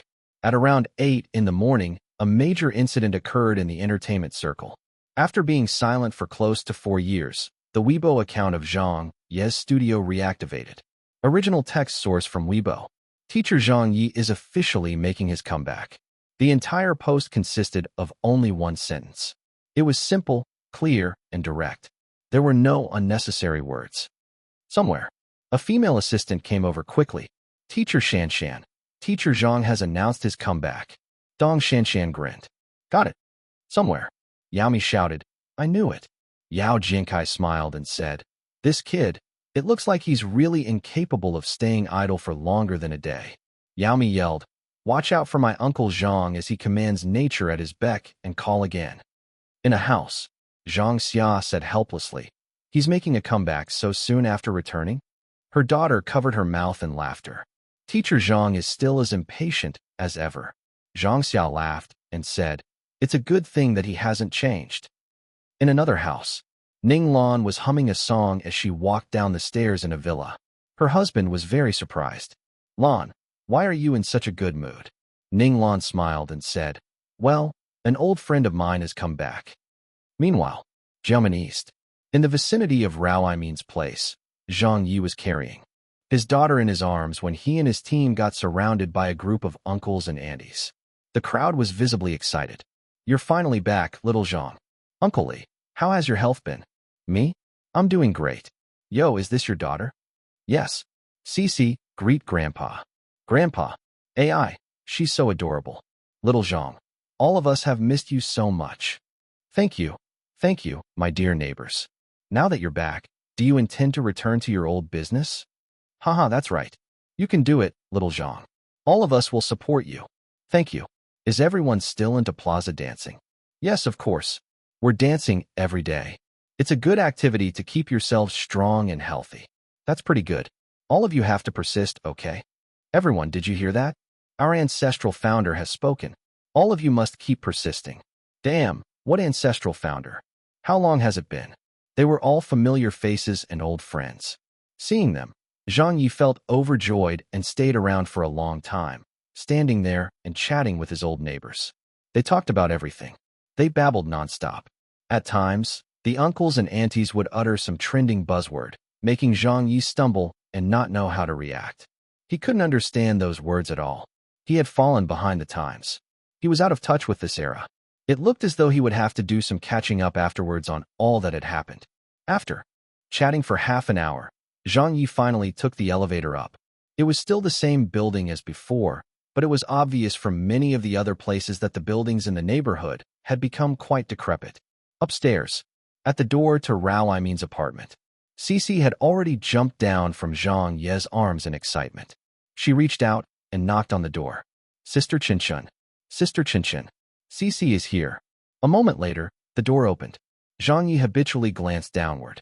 In the past, he had always known the kid to be at that height. But when the door opened and the figure of a girl was revealed, he was taken aback. He could not help but look up higher from where he originally had his gaze to renew his mental image of the child. Cici said happily, "Sister Qinshan." Qinshan nodded and put her hand out. Cici obediently put her hand into Qinshan's hand. Qinshan pulled Cici to her and looked up at Zhang Ye. Then she reached out with her other hand to pinch Zhang Ye's face. Zhang Ye did not shrink away and said with a sigh, "Kid, when did you become so tall?" Qinshan curled her lips. "I'm already in the first year of middle school." Zhang Ye lightly smacked her hand aside and said, "Enough, don't pinch me anymore." Qinshan asked, "Zhang Ye, you have wrinkles now?" Zhang Ye rolled his eyes. "You'll have them too when you grow up." Qinshan said, "I won't have them." Zhang Ye laughed and said, "All right, watch and see then." Qinshan smirked. Her, your sister." This kid, she was still as beautiful and annoying as ever. Zhang Ye asked, "Where's your aunt?" Qinshan replied, "She went traveling." Zhang Ye said in a speechless manner, "She left you alone at home? Then who's taking care of your meals?" Qinshan said boldly, "I go to your house every day for my meals. Sister Qinshan can eat so well." Cici giggled. Zhang Ye was at a bit lost for words. "No wonder my parents insisted on hurrying back home. So it was because they had to cook for you? You've been freeloading off my family." Qinshan seethed. "I've been taking care of your child for you." Zhang Ye said happily, "All right then, thank you for that." Then Qinshan behaved like a little adult and adjusted Cici's crooked pigtail. She said to Cici, "Now that your daddy is back, you mustn't listen to everything that he tells you. He is a very childish person and also very stupid at doing things." But Cici said, "My daddy is the greatest." Qinshan sighed. "You must have been deceived by his appearance." Why didn't you wear your scarf?" "Didn't I tell you? Winter hasn't passed yet." Cici stuck her tongue out. "I forgot." Qinshan went back into the apartment and grabbed a scarf. "You can have mine." Cici joyfully took it from her. "It's very pretty." Looking at Qinshan taking care of Cici like a true elder sister, Zhang Ye felt very pleased. He couldn't help but caress Qinshan's hair and say, "All right, you're all grown up now.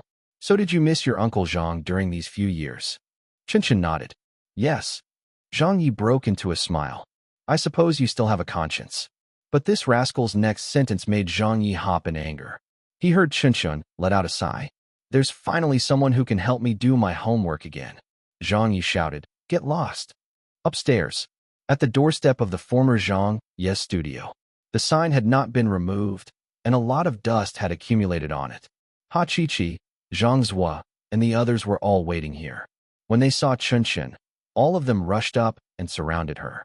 They had missed her greatly. "Qinshan, you're this tall already? Do you still remember, Auntie?" Qinshan was pulling Cici with one hand and holding a key in her other hand. She listlessly greeted them. "Old Ha, Old Zhua, Old Wu, Little Wang, you're all here?" She then turned the key a few times and opened the door. She turned around and handed the key to Zhang Ye, saying, "My aunt knew that you got back a few days ago, so she called me. She told me to hand the key to you and wait until she got back to discuss the rent." Everything in the apartment was fully intact. It was kept in almost the exact same state as Zhang Ye had remembered before he left. Zhang Ye smiled and said, "This place hasn't been rented out all this while." Qinshan said, "No." Zhang Ye felt a warmth in his heart. Old Rao is still as reliable as ever. Knowing that this bro would be back, she actually left the place empty for me. I won't call Old Rao a money grubber anymore. Qinshan suddenly said, "Oh right."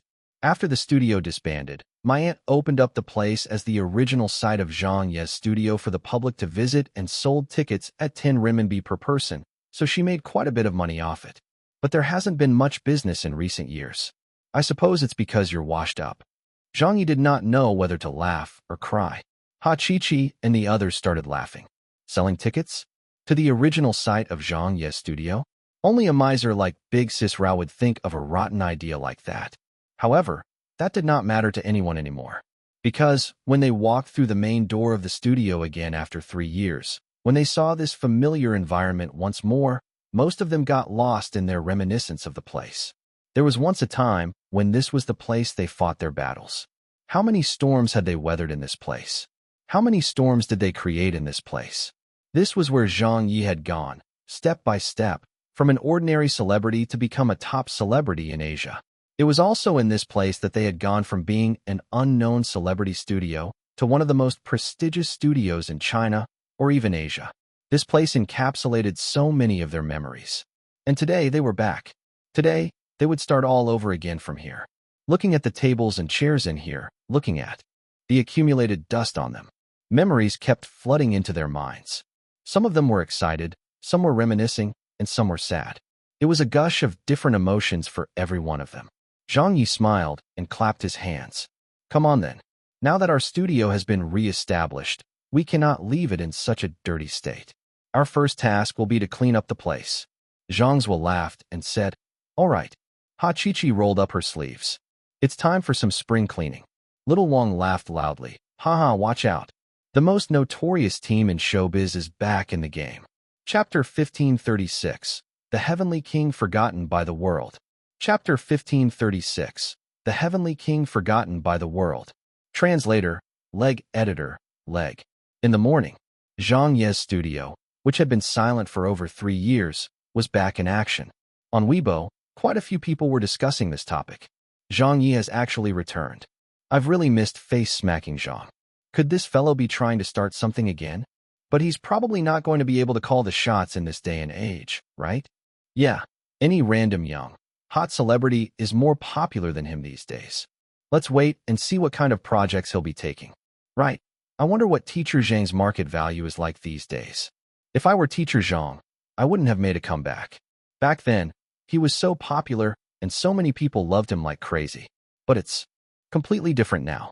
Too many years have passed. If Zhang Ye makes his return and can't even command 1/3 of the endorsement fees of a B-list hunk, that would be so embarrassing. I'd rather he leave us with the memory of his good times and just retire. The entertainment circle is being rejuvenated with young blood, with an emphasis on good looks and idol values. Teacher Zhang doesn't fit in with any of that. He's never been an idol since the start, so he'll definitely find it even harder to get ahead now. I'm not too optimistic either. Hi. Face-smacking Zhang has really gotten old. There were all kinds of talk. Most people held a skeptical stance regarding this matter. At the studio, everyone got busy. Ha Chi-Chi was making some phone calls. Boss Yen, Director Ha, has Teacher Zhang really made his comeback? Yes, he'll be returning to the entertainment circle starting today. Then we'd like to arrange an endorsement deal with Teacher Zhang. Sure, we have a new beverage that will be released to the market soon. It's a new product for the brand name that Teacher Zhang used to endorse for us several years ago. Will you be interested in working together on it? Of course, we can always discuss about it. What is the endorsement pay? Why don't we do it this way? We'll sign a year's contract at 3 million RMB first. How about that?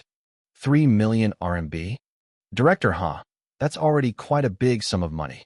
If you aren't sincere in your offer, I'm afraid we won't be able to discuss this further. I am sincere, but that's the market rate these days. Director Ha, I know that you find this amount to be somewhat little, but times have changed. We were able to accept Teacher Zhang's rate of 30 million renminbi a year for his endorsement back then and would never have bargained with it. But it's not the same anymore. I'm sure you know Teacher Zhang's situation clearer than I do. It's also a big risk for us to get Teacher Zhang to endorse us. Surely you can't let us lose money, right?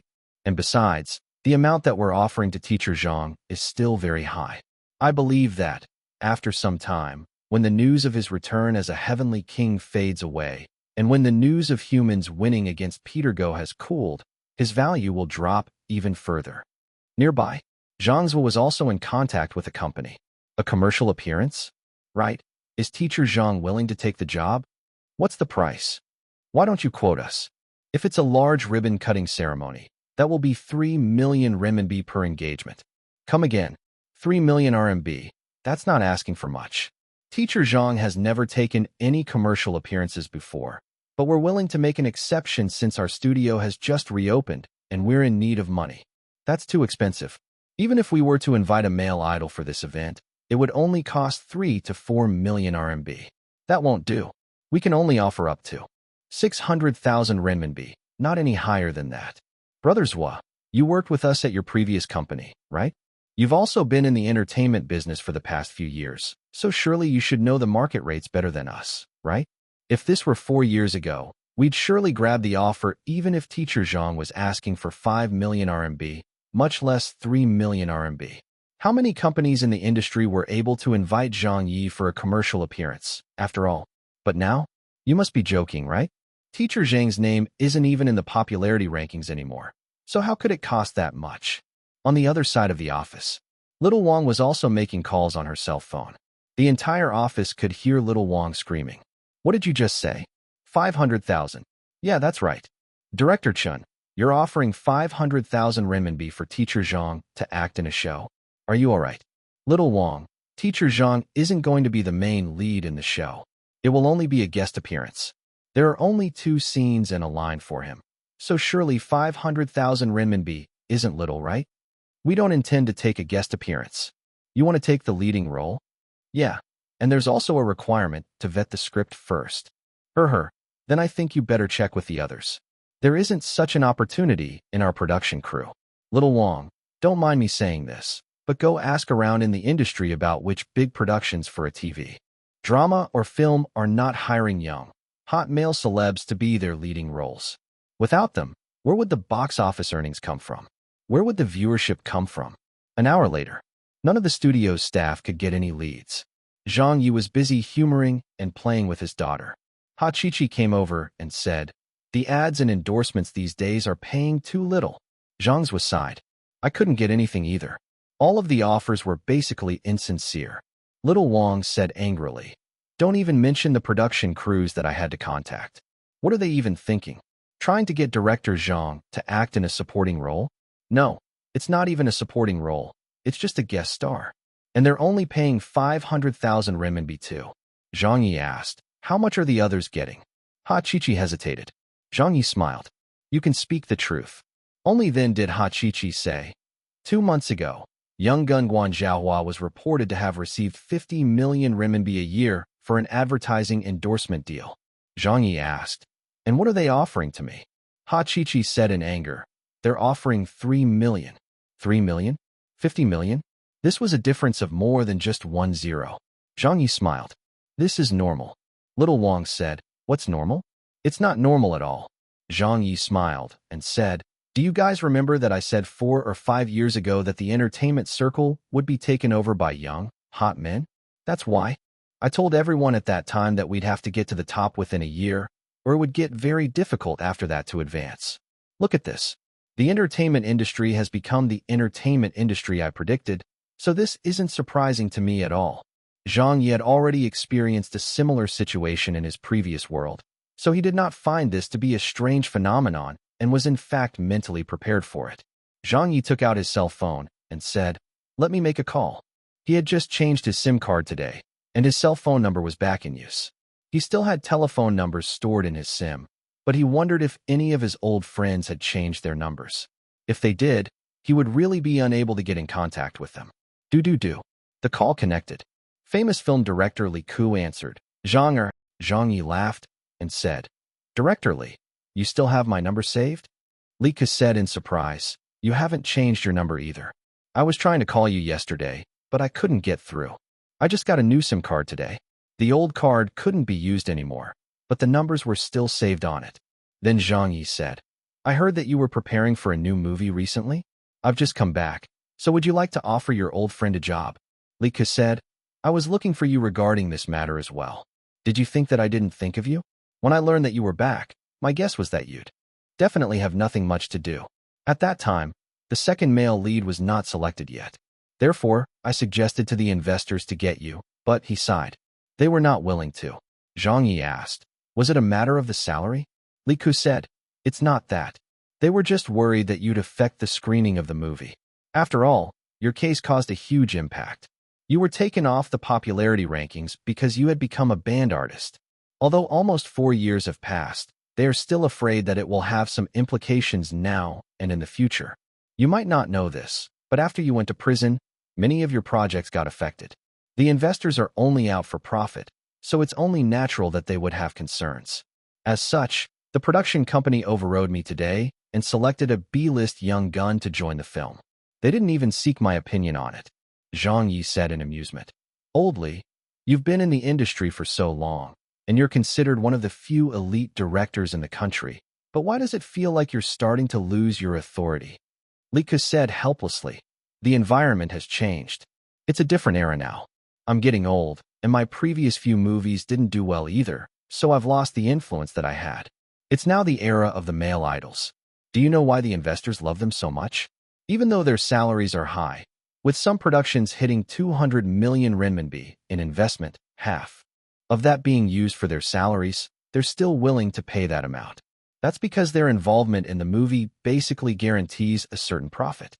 A male idol can bring in a massive number of fans, and that means that even before a movie is filmed or before a television drama starts production, the box office earnings and viewership are already a guarantee. Zhang Ye said, "Is it really that exaggerated?" Lika told him, "That is how it works these days. With a young stud cast in a leading role of a movie, even if the word of mouth for the movie is terrible, with ratings so low that even the industry insiders are unable to bear seeing it, the box office earnings at the end still leave everyone dumbfounded. 500 million yuan. Can you imagine that?" Zhang Ye said, "Then help me find a reliable investor. I'll shoot something myself."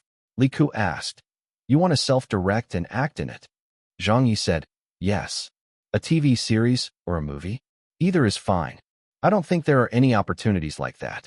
Who would be willing to invest in you? Be it a movie or TV series, you've never done any of them before.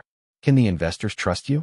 To shoot a production these days, all you need is a large investment and have hot young men join the project to make it work. Do you think they still care about acting skills or experience? All of those are outdated ways of doing things. Do you know why Ning Lan retired? It's not because she got married, but that her last two movies after her marriage only took in just over a 100 million yuan at the box office. This is Ning Lan we're talking about, an A-lister and a Best Actress winner. What does it mean to earn just over a 100 million yuan at the box office? Can you imagine that? The call ended. Zhang Ye shrugged. Endorsements? Commercial appearances? Acting? Directing? All of the possible inroads seemed to be cut off for him. Ha Chi-Chi rubbed her forehead. Even Director Li can't help? Zhang Ye laughed and said, Director Li can't even fend for himself anymore. He also has it tough. When Chun Chun, who was playing with Cece nearby, heard that, she said, So, Zhang Ye, it's true that you're a has-been? This was show business. The cruelest place in the world. Hearing that, Cece panicked. Daddy isn't a has-been. Daddy is the greatest. Zhang Ye picked up his daughter with a smile and gave her a kiss. Right, they just don't know how to appreciate what's good. Cece nodded enthusiastically. Daddy is the greatest superstar. Zhang Zhe was tickled. That's right, your daddy is the most unique celebrity in the world. You can't find someone like him no matter how hard you look. Ha Chi-Chi came over and patted Cece on her head. She said emotionally, It's been 4 years already. A lot of people seem to have forgotten about the earth-shattering events that your daddy caused. Since they've forgotten, let us remind them once more. Since no one is optimistic about your daddy, let's tread our own path to move forward on. We'll make them remember your daddy's name again. Chapter 1537, An Anti-Corruption Drama Project? Chapter 1537, An Anti-Corruption Drama Project? Translator, Leg Editor, Leg. 1 day, 2 days, 3 days.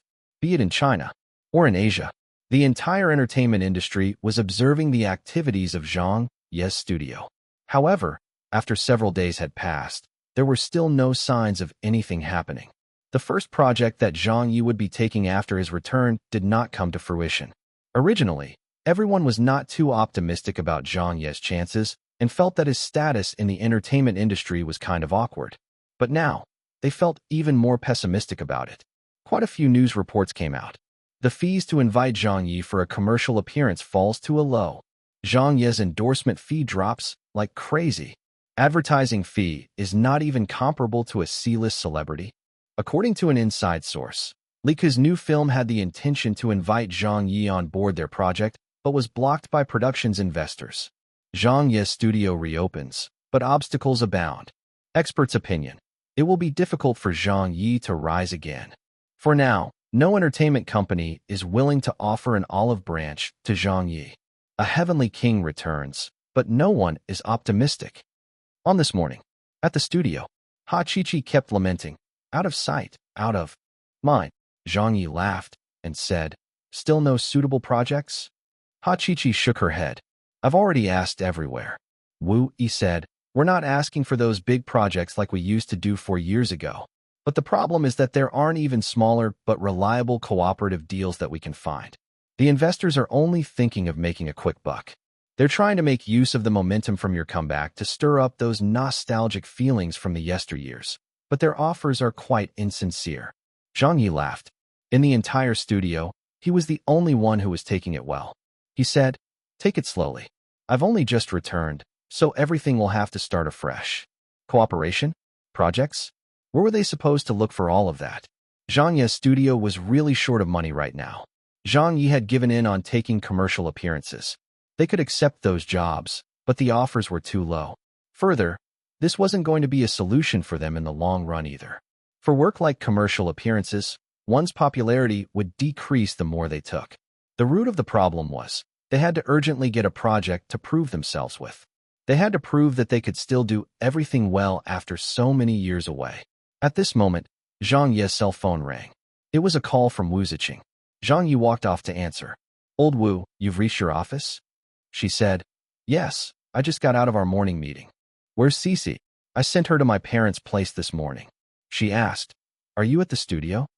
Zhang Ye said, yeah. She asked, you haven't received any work yet? Not yet. Everyone is just chatting. She said, then why don't you come to my office to have a look? What's up? Is there something? She said, come over and talk. All right, I'll go over to have a look then. I haven't been to your workplace after you were transferred to a different department. After hanging up, Zhang Ye informed his staff and drove out. Around 20 minutes later, at West Chang'an Avenue 1, at the compound of the Central Publicity Department 2, in front of a high wall, Zhang Ye's car drove over. There were 3 cars waiting in the line ahead of him, and the security guard at the gate was checking them one by one. One of the cars did not have a valid pass and was stopped. The woman in the car said, I have an appointment with Deputy Director Chun. The security guard said with a straight face, we did not receive any notice of that.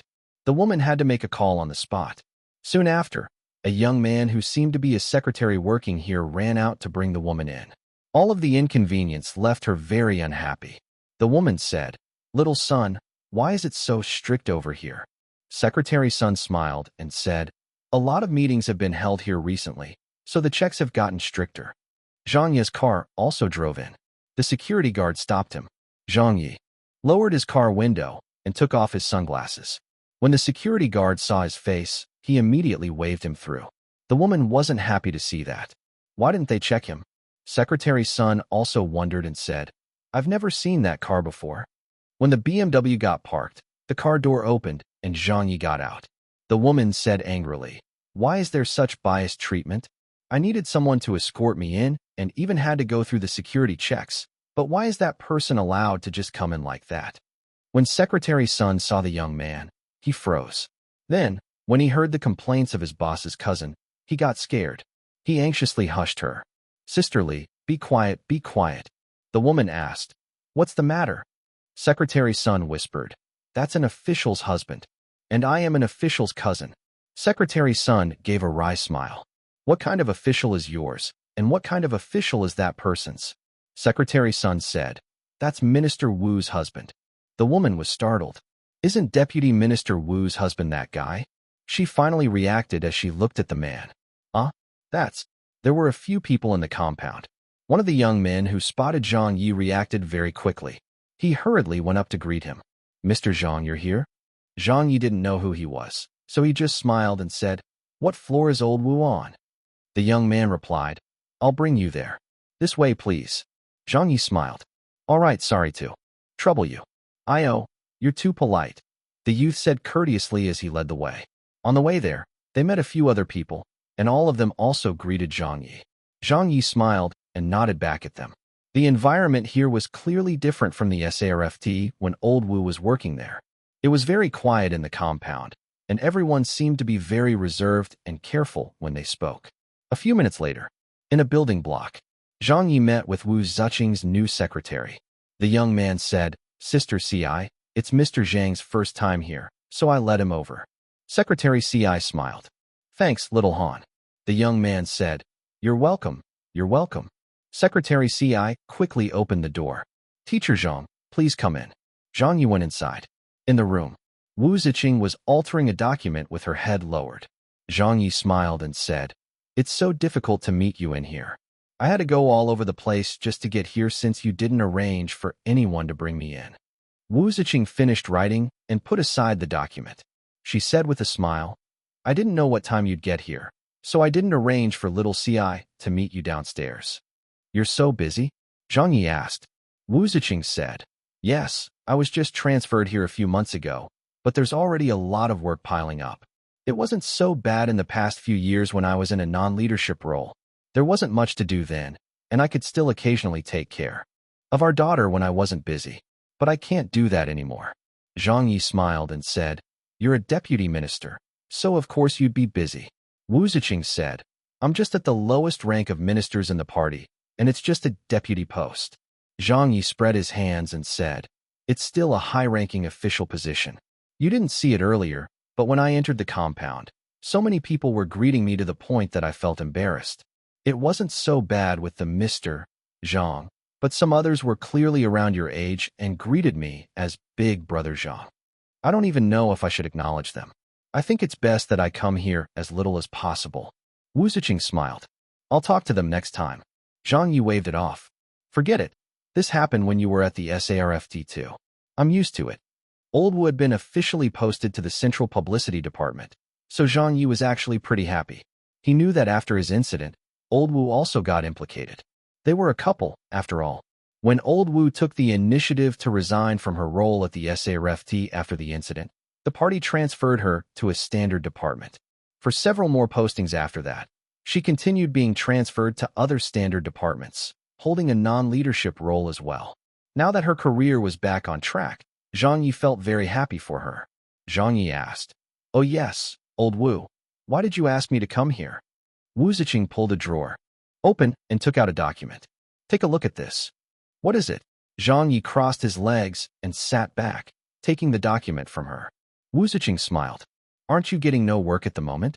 I have a project over here, but it's not anything good. Take a look and tell me if you're okay with it. Zhang Ye blinked. You even have something for me here? Wu Ziqing said, I really do. Zhang Ye flipped through the document. He was dumbfounded. A film and TV project? An anti-corruption drama? Wu Ziqing explained. This was a project that the Central Publicity Department came up with at the end of last year. You may call it a political duty, because there is a very fierce crackdown 3 on the tigers going on, and the state is very determined to fight corruption. As an ideological mouthpiece, the ministry is leading the way by producing a TV series, and the basic concept is anti-corruption. It's been over half a year, but there hasn't been any progress at all. There are many reasons for this, with one being that no one dares to take on a TV series with propaganda, and 2 being that there isn't much funding for it. The funds that the ministry has for this project is limited, with at most 30 million renminbi allocated to it. Based on the specifications, it's not really enough to get any of the more popular actors on board for the project. We've approached quite a few directors, but none of them are willing to take it on. Although the ministry also has an in-house video department, they are only meant for doing promotions. There aren't any professional film directors. With the lack of a director and a script, the project kept getting put on hold. Zhang Ye was already getting very excited. Are there any limitations on the script? Wu Ziqing said, No. Zhang Ye asked, What about the scope of involvement? Wu Ziqing smiled and said, It can involve official ranks. Zhang Ye said, Okay. Wu Ziqing said, Without any restriction on how high up the ladder it can go. Zhang Ye said, Don't try to fool me. I know the criteria that the SARFT will assess it on. When one of the dramas back then showed a police station's director getting involved in criminal activities, the SARFT banned it. Wu Ziqing smiled. That's old news from so many years ago. The SARFT is under our jurisdiction, so would they dare ban a project headed by the Central Publicity Department? With a pause, she said, Since this was requested by the higher-ups, everything will naturally be greenlit. But since this is a drama with a political message, there are some requirements to it. We request that it meet a 1% nationwide viewership rating. We don't want to fork out 30 million yuan and end up having no one to watch it. That wouldn't do. At the very least, there must be a minimum amount of viewers. This was also why a lot of the directors that we approached were unwilling to take on the project. There's no profit to be made, yet they must still guarantee a minimum amount of viewership. Therefore, just like I told you, this project isn't actually that good. Otherwise, it wouldn't have been delayed until now with no one wanting to take it on. An anti-corruption drama? Without any restrictions? Ha ha ha. Zhang Ye jumped to his feet. Wu Ziqing said, "What is it?" Zhang Ye strode up to old Wu and excitedly kissed her. "Old Wu, you're really my dearest wife." Wu Ziqing laughed. "What am I if I'm not your dearest wife? What do you call timely rains? This is what you fucking call timely rains. What do you call timely assistance? This is what you bloody call timely assistance." He was getting whatever he needed. Wu Ziqing knew that her husband did not have any experience filming TV series and films, so she asked, "Can you direct a TV drama?" Zhang Ye banged the table excitedly and said, "Can I direct it? I'll direct one and show you what I can do. Old Wu, I accept this project." Chapter 1538. Come on out, in the name of the people. Chapter 1538. Come on out, in the name of the people. Translator, Leg Editor, Leg. Noon. At the studio. Zhang Ye came back to the studio with the project in high spirits. "Everyone gather around. We have work to do." Everyone was startled and pleasantly surprised. "There's work? So quickly? I thought you went to look for your wife. So what big job is it?" Zhang Ye placed the documents down and said, "Have a look." When the studio's staff saw the project details that Zhang Ye had brought back, many of them were dumbfounded. Ha Chi-Chi said dumbfoundedly, "An anti-corruption drama?" Tong Fu exclaimed, "What the hell?" Wu Yi said anxiously, "Director Zhang, calm down. Don't rush into it." Little Wang said in a panic, "Although we aren't exactly in the best of situations, we cannot take any job that is offered to us. This project mustn't be taken." Zhang Yi laughed and said, "Why can't we take it? This sort of project is a trap." Tong Fu was sweating. A political drama isn't going to be easy to shoot. Even up to a few years ago, no one would dare to take on such a drama. The topic is too serious, and there's too strong a political inclination. The public definitely won't accept it. Furthermore, what era are we in now? It's the age of commercial productions. To surpass 1% in the viewership ratings, only a commercially motivated drama or an idol show could do it. Nothing else can achieve that. We cannot jump into a pit like this. What if the viewership does not meet the requirements of the central publicity department after we film it? Who is going to take responsibility for that? That kind of pressure is too great. Ha Chi-Chi gasped and said, "There will only be an investment of 30 million renminbi?" Zhang Yi smiled. "That's all that they have." Ha Chi-Chi still understood the market.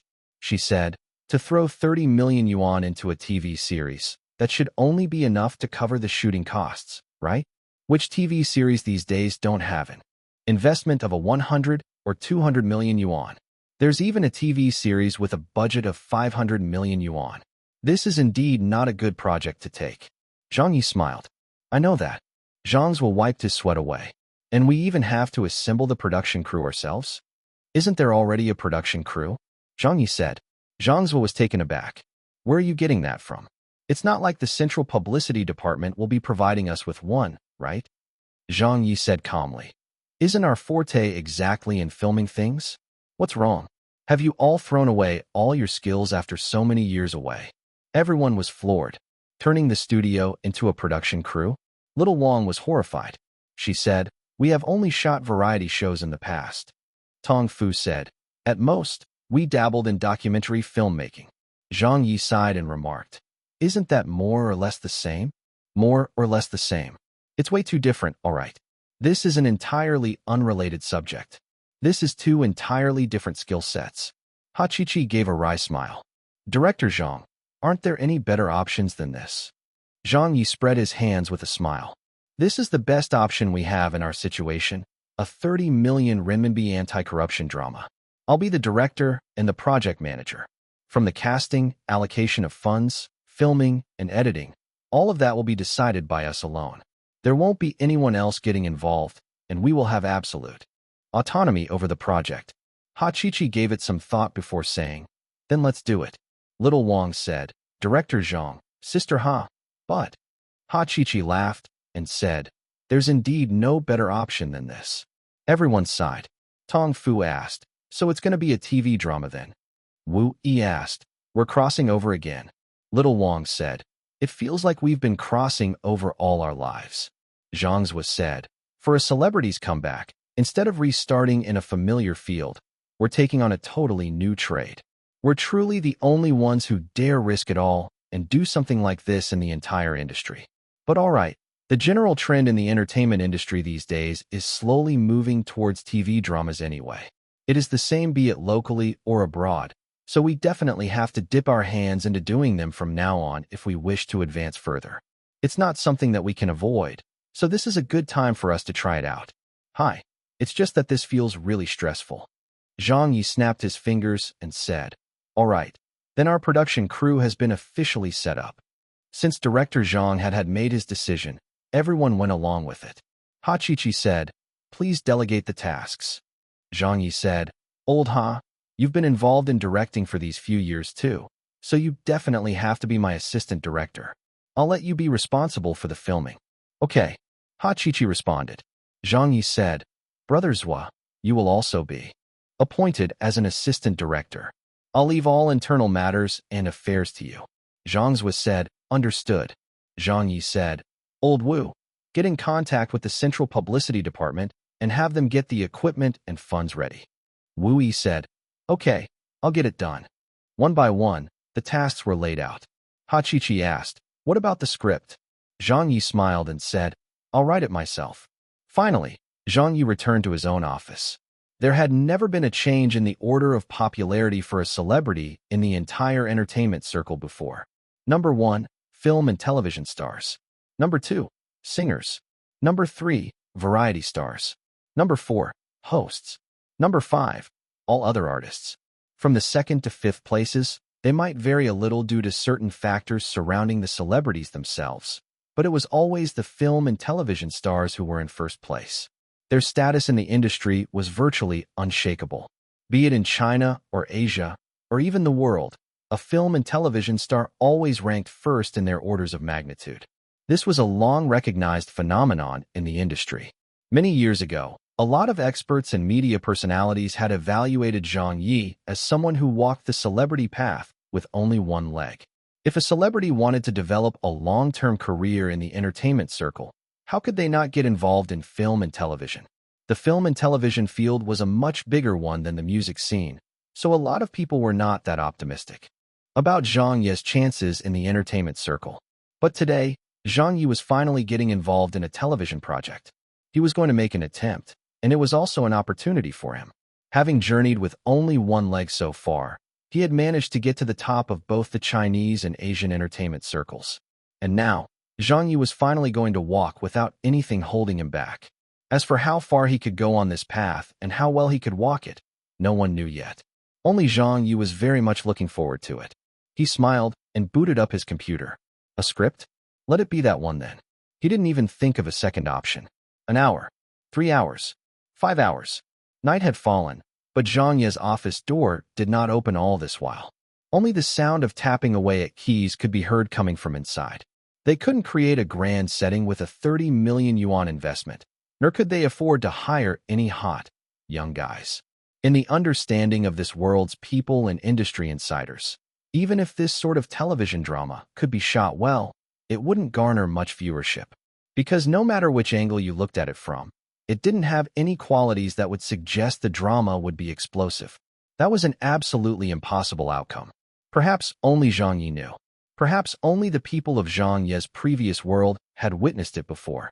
Without any hot, young men. Without any huge investments. And anti-corruption. Drama could become so explosively popular that its own mother would not recognize it. Zhang Ye could already see the dumbfounded expressions of this world's people. Come on out, in the name of the people one. This is going to be this bro's first project since my comeback. I'll be depending on you. Chapter 1539. A group of old friends take on the industry again. First half. Chapter 1539. A group of old friends take on the industry again. First half. Translator, leg editor, leg. Several days later. At Yao Jinsai's house. Ding dong, ding dong. Someone was pressing on the doorbell. When old Yao's wife opened the door, she froze right there. Then she exclaimed, "Zhang, what are you doing here? Come in quickly." Zhang Ye came in carrying large and small bags of items. "Sister-in-law, it's been a while." Old Yao's wife's eyes had reddened. "It's been 4 years." Zhang Ye smiled. "Yeah." In a flash, for years have already passed. A scream came from a bedroom. Yao Jinsai's daughter, Yao Mi, came running out. "Is it Uncle Zhang? Is it Uncle Zhang?" Zhang Yi smiled broadly. "It's me." Yao Mi went up to him and gave him a hug. "You're finally back." Zhang Yi smiled and said, "Yes, I'm back. Where's your dad?" Finally, Yao Jiankai, who was still dressed in his pajamas, slowly walked out of his bedroom. When the two saw each other, they both broke into smiles. Old Yao had changed too much. He had less hair now and was thinner than before. "Yao." Jiankai looked at him. "You've been back for how long now? So you've finally remembered about coming to visit, huh?" Zhang Yi smiled and said, "There were too many things to handle since I got back. I haven't even met up with any of our old friends yet. Let me say this first. You're the first person that I came to look for. So how's that for a friend? I heard that your career has been going backwards these few years. You don't even do crosstalk anymore. And the roles that you play on TV are always as the antagonists? What's with that?" He sized him up. "Why have you gotten so thin? You're old. Why would you go on a diet? What's the meaning of this? Are you planning to become an idol celebrity?" Old Yao's wife snickered. "What diet can he be on? He has become thin from anger." Zhang Yi said in surprise. "Oh, who has offended our teacher Yao?" Old Yao's wife said, "It's all because he couldn't get any roles in the good productions these days. The market is being dominated by the young studs nowadays, so there are fewer and fewer spots for the other actors to maneuver around." Yao Jiankai smacked his lips and said, "Enough. Why are you bringing that up?" Old Yao's wife rolled her eyes. "Little Zhang isn't an outsider." Yao Mi hurriedly said, "Uncle Zhang, what do you plan on doing now that you're back? Quickly start something. My dad has been slacking at home for the past 2 months." Zhang Yi said in amusement, "I do have a project on hand." Yao Jiankai said, "Curiously, there's actually someone who would hand you a project to do?" Zhang Yi said, a bit embarrassed, "It's a project from the Central Publicity Department." When they heard that, they were astounded. Yao Jiankai burst into laughter. "You two intend to keep the family store running, huh?" Zhang Yi ignored him and placed the script down. "I've kept a role for you. Take a look and see if you want to take it. But let me say this first.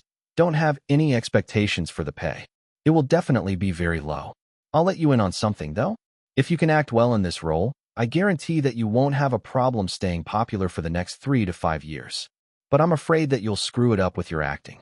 It's been so many years. Can you still do it?"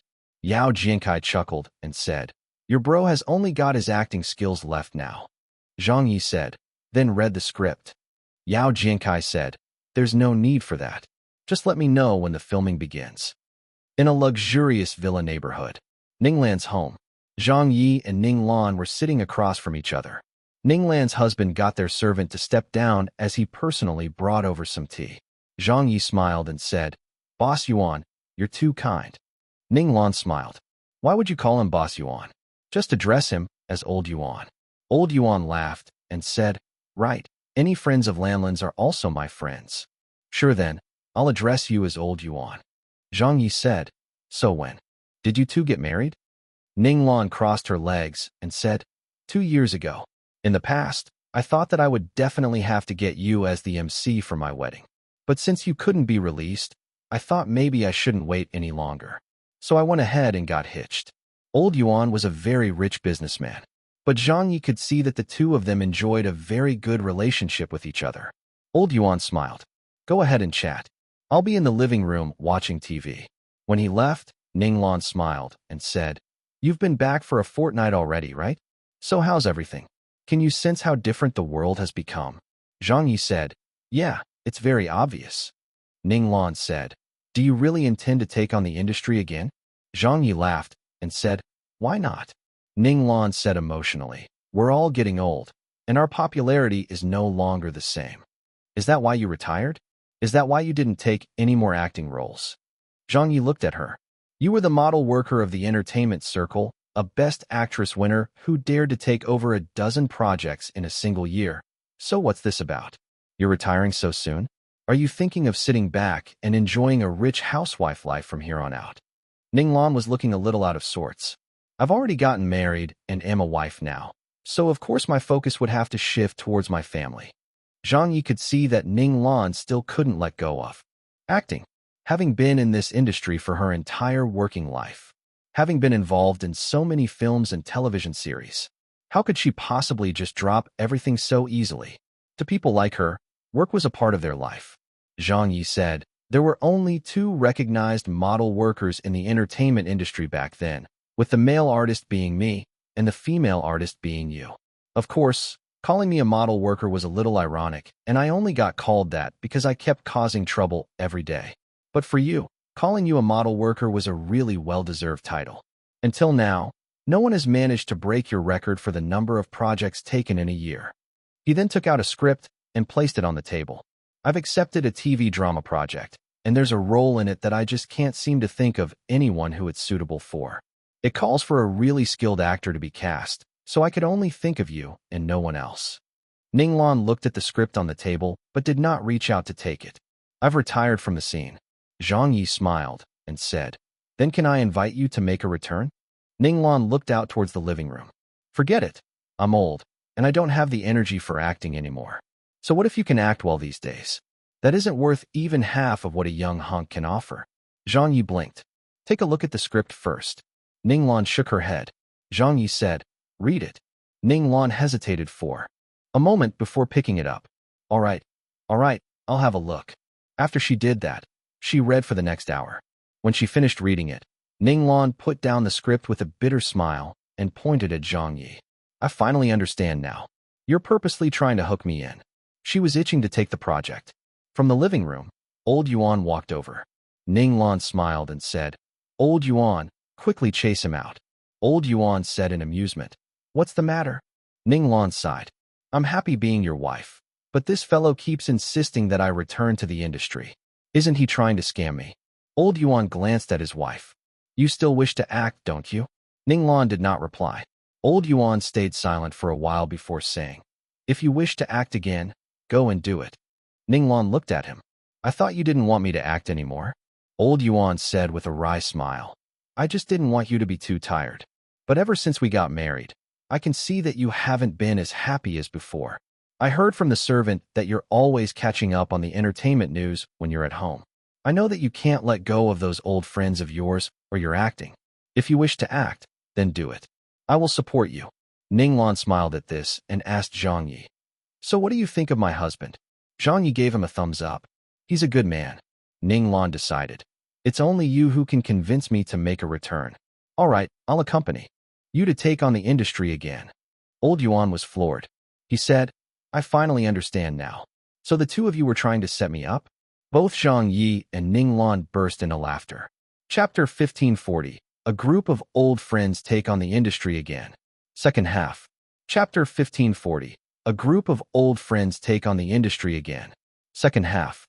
Translator, Leg Editor, Leg. At Zhang Xia's house.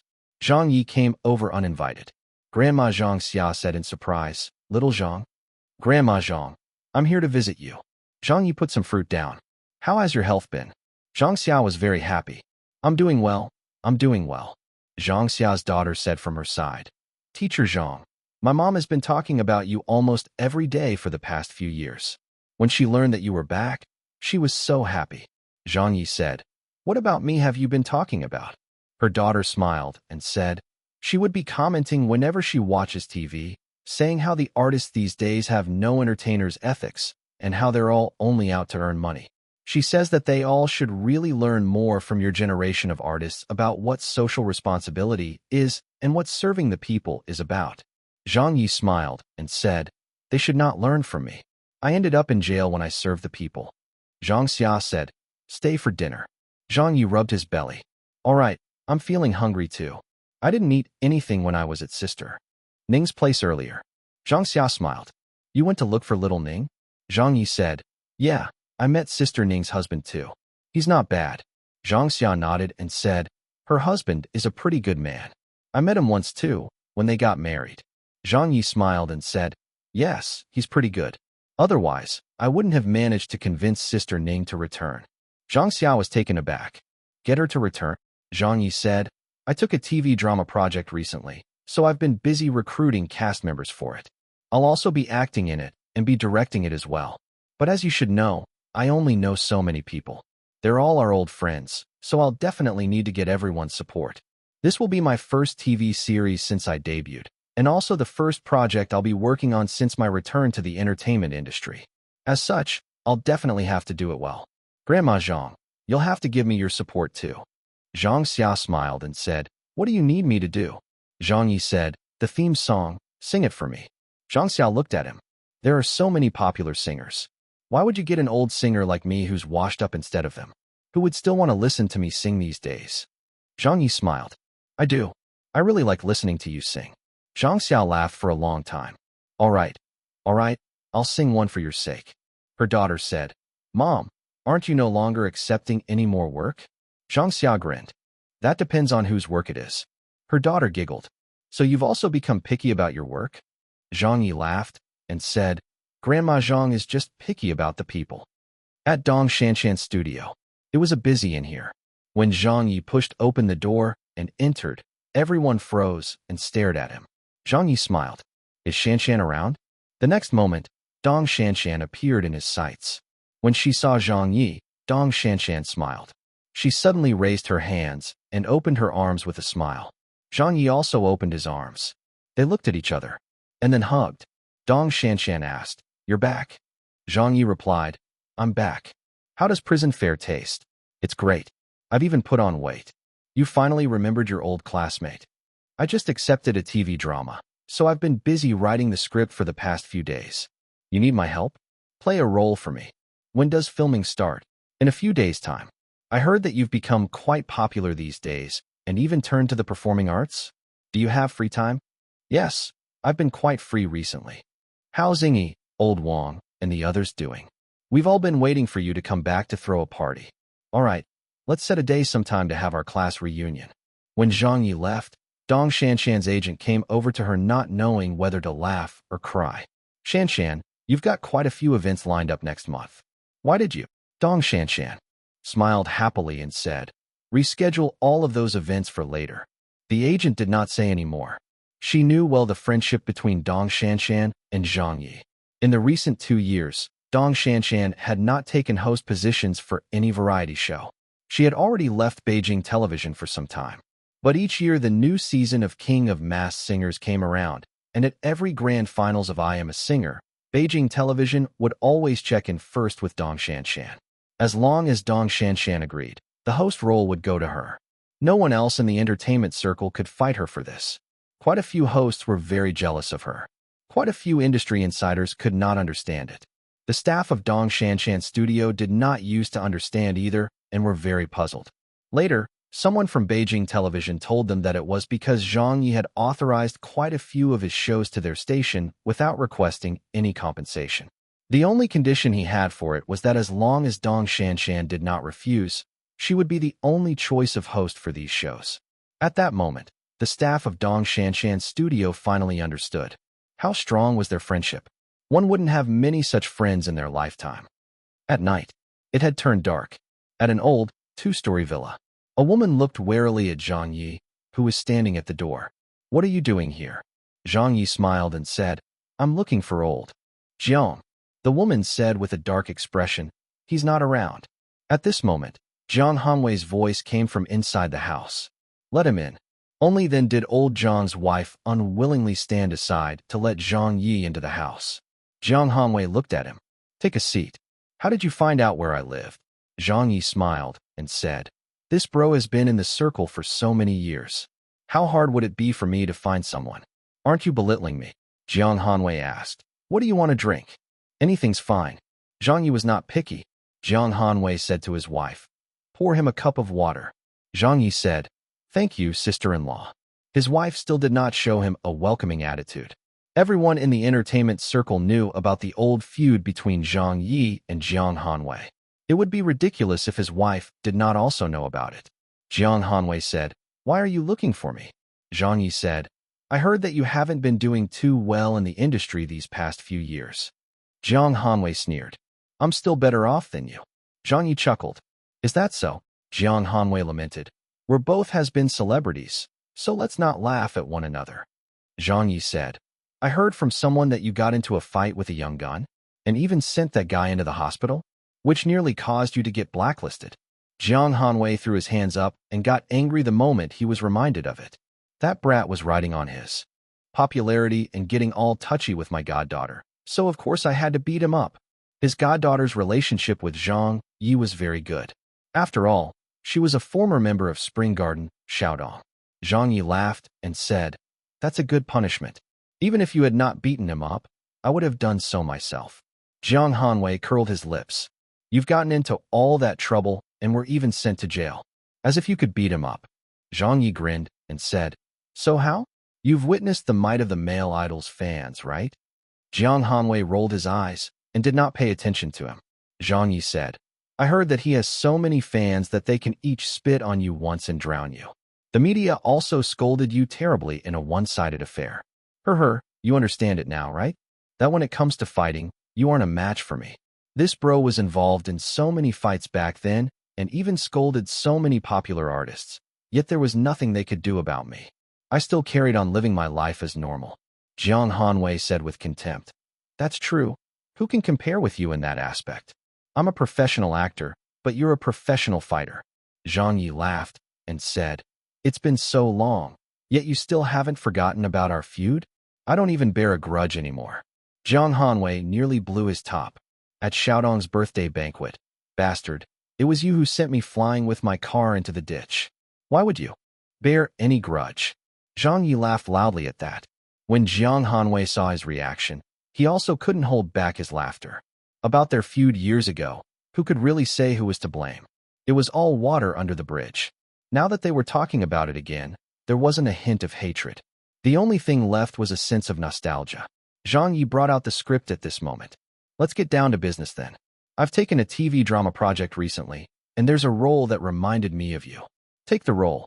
Old Zhang's wife was bringing the water over when she heard that. She was dumbfounded. You're looking for our old Zhang to act in a show? Zhang Ye smiled and said, Yes, sister-in-law. Jiang Hanwei also did not expect this. My reputation is quite bad now. Zhang Ye said, It's fine. It's an antagonist role anyway. Jiang Hanwei got extremely curious. Why did you think of approaching me? Zhang Ye spread his hands.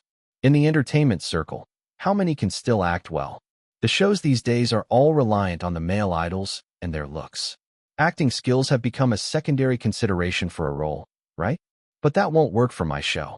This role has a very specific requirement and needs to be played in the way that I want. I've seen your acting before. They're almost always fighting roles, so I think it's time that you change your formula. This role of mine could very well be your breakthrough role. For such a good job, I only ever considered you for it. It can't be given to just anyone. What's more, I think that you can definitely act well and bring the character to life. After all, you've won the Best Actor award before. He looked through the script. Jiang Hanwei read through every single word in it. Finally, he said to Zhang Ye, You even dare take a drama like this? Zhang Ye smiled and asked, Of course I dare. But the question is, do you dare act in it? His wife said, Old Jiang. Jiang Hanwei waved her off. Which other actors are there? Zhang Ye explained, Me, Yao Jiankai, Ning Lan, Dong Shanshan, and a few other veteran actors. They're basically the same group of people that you knew. Jiang Hanwei broke into a smile. Other than Dong Shanshan, the people you approached are either retired or washed up. Zhang Ye shrugged and said with a laugh, I can't afford to hire any of the male idols, after all. Jiang Hanwei pondered it. I'll accept the role. Zhang Ye said, Aren't you going to ask about the pay? Jiang Hanwei sneered. Yours is a political drama. What pay can there be? It's already good if you don't ask me to dip into my own pockets. His wife said in a speechless manner. Then why did you accept it? Yeah, why did I accept it? Jiang Hanwei didn't know how to answer either. Perhaps he wanted to make use of this opportunity to find out if he was really old. Perhaps he wanted to see if the industry still needed veterans like them who used to call the shots. 1 person, 3 people, 5 people, 10 people. Some of them had retired. Some of them were old. Some of them were no longer popular. They were disheartened by the state of the industry. On this day, on Zhang Ye's return, he had gathered many of his old friends and foes together. It wasn't for the money, and it wasn't for the profit. All of it was to remind the industry of their names. Chapter 1541. Dear Showbiz, I trust you've been well? Chapter 1541. Dear Showbiz, I trust you've been well? Translator, Leg Editor, Leg. On this night, at Zhang Ye's house, the main door of the villa was open. Zhang Ye was busy washing vegetables and cooking the dishes in the open kitchen all by himself. It was going to be the first meeting for the main cast of the drama In the Name of the People. Zhang Ye had chosen not to hold the gathering at a restaurant this time. Instead, he held it at his house because it meant a lot to him. Outside, the door was being knocked on. Ning Lan was the first to arrive. "Zhang, may I come in?" Zhang Ye said, holding a kitchen knife in his hands. "Come in, the door's open." Ning Lan looked around. "Where's Minister Wu?" Zhang Ye said. "Oh, her? She's working overtime today." Ning Lan broke into a smile. She didn't even change out of her shoes and stepped in with her high heels still on. "You could have said so earlier. I wouldn't have knocked otherwise." Zhang Ye laughed and said, "Big sis, can't you be a little more courteous?" Ning Lan chuckled and said, "What's the need to be polite with you?" Zhang Ye ordered her, "By the way, help me take care of my daughter. She's upstairs." Soon after, Ning Lan went upstairs to bring Cici down. From outside, Yao Jinkai entered the villa. "Yo, kid, you're personally whipping up the courses?" Zhang Ye grinned. "But of course, I gotta show you guys what I'm capable of, after all." Yao Jinkai asked, "Is your wife around?" "No, she's working overtime today," Zhang Ye replied. Yao Jinkai also came in casually and started rummaging through the cabinets for tea leaves without any courtesy. "Where's the Dahong Pao? Hurry up and hand them over." Cici, who had just been brought downstairs, asked, "Daddy, who are they?" Zhang Ye patted his daughter on her head. "They're your uncles and aunties. Have you greeted them yet?" Cici shook her head as she became rather shy. Yao Jinkai got rather excited. "This is your daughter? Do you know me, little girl?" Cici tugged at her father's shirt. "Daddy, can you play with me?" Zhang Ye smiled and said, "Daddy is preparing some good food. Go find Auntie Ning and play with her." Ning Lan clapped her hands and said, "Come here, Cici. Auntie will play with you. Let your daddy cook dinner for us." Outside the doorway, Zhang Xia also slowly walked in. "Is everyone busy with something?" Her. Yao Jinkai greeted Zhang Xia. Ning Lan smiled and said, "Grandma Zhang, this kid even managed to convince you to make a return?" Zhang Xia smiled back. "Yes, I couldn't refuse him at all." Then she asked Zhang Ye, "Is your wife around?" Before Zhang Ye could answer her, Zhang Hanwei had also arrived. The moment Zhang Hanwei came into the house, he said, "Minister Wu isn't at home." Zhang Ye rolled his eyes. "She's not around. She's working overtime today and probably won't be back before 9 p.m. Hi, but this is really interesting. Why are all of you asking whether my wife is around or not the moment you step in?" Ning Lan laughed and said, "Your wife is now an important minister at the Central Publicity Department. If she were around, do you think we would dare to speak so casually? We'd have to behave ourselves." Zhang Yi said, "Don't worry about her. She is her, and I am me." Dong Shanshan arrived shortly after as well. "Zhang is your wife." Before she could finish asking, Zhang Yi was already answering, "My wife is not around. Make yourself at home." All of the guests arrived. Sun Qishua, a big name in the theater scene. Shu Han, a former A-lister. Jiang Bin, a veteran actor who had debuted 30 years ago. Over a dozen people had gathered here, but none of them needed any introduction to one another. Everyone knew each other, although some were more familiar with others, while some were just acquaintances. Half an hour later, the dishes were served and the drinks were waiting.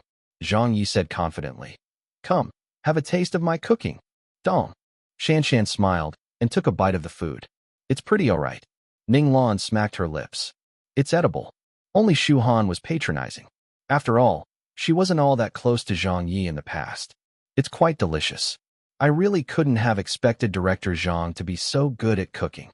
Zhang Yi said, "When my wife broke her leg years ago, I had the opportunity to learn and practice."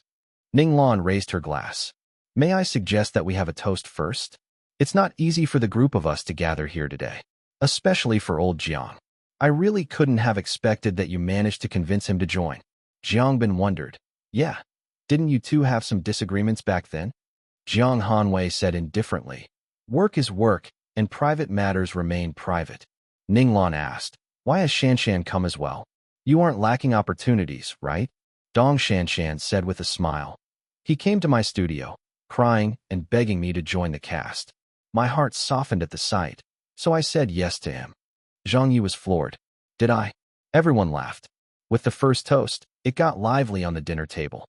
Zhang Ye stood up and said, "Allow me to say a few words.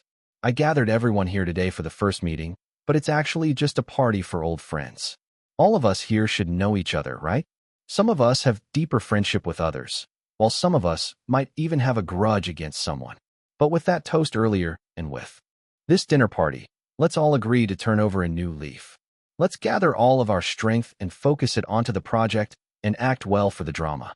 It's time that us old-timers produce some results for the world to see, so don't screw it up." Yao Jiankai said. "I'm just afraid that you'll be the one screwing up." Ninglan agreed. "Yeah, all of us here should be best actors and best actresses, right?" Zhang Yi blinked. "Is that so?" Shu Han smiled. "Of course. I don't think there's a need to mention more about old Ning's achievements. The number of Best Actress awards that she's won are uncountable, and I myself have gotten it twice before." Jiang Hanwei said stiffly, "I've won it 4 times. Yao Jiankai laughed and said, "I've gotten it once, and another 4 for Best Supporting Actor." Jiang Bin smiled. "I've not counted it before, but I've probably won 2 or 3 domestic awards too." Sun Qishua said, "Do theater awards count? If it does, then I've won 8 or 9 awards." Dong Shanshan looked at Zhang Ye. "I've won it once as well." Zhang Ye said in surprise, "You have one too?" Dong Shanshan smiled and said, "I got it last year, but it was just a Best Actress award for a short film." Ning Lan said in amusement, "The Best Actress for a short film is a Best Actress award nonetheless." Zhang Yu wiped away his sweat. "So I'm the only one who isn't a former winner?" Dong Shanshan said, "It's not only that. You haven't even acted in any dramas before." Zhang Xia was also laughing from all of this. She said with a sigh, "For someone who hasn't even acted in a TV drama before, he actually dares to gather everyone to act in a drama? Zhang, just how bold do you have to be to do something like that? In the entire entertainment industry, when it comes to courage, I really can't think of anyone else who is braver than you." Zhang Yi smiled and said, "Then why did all of you dare to take part?" Shu Han laughed. "That's because we all know how capable you are." Ning Lan smirked. "Yeah, other people might have forgotten about how capable you are, but how could we?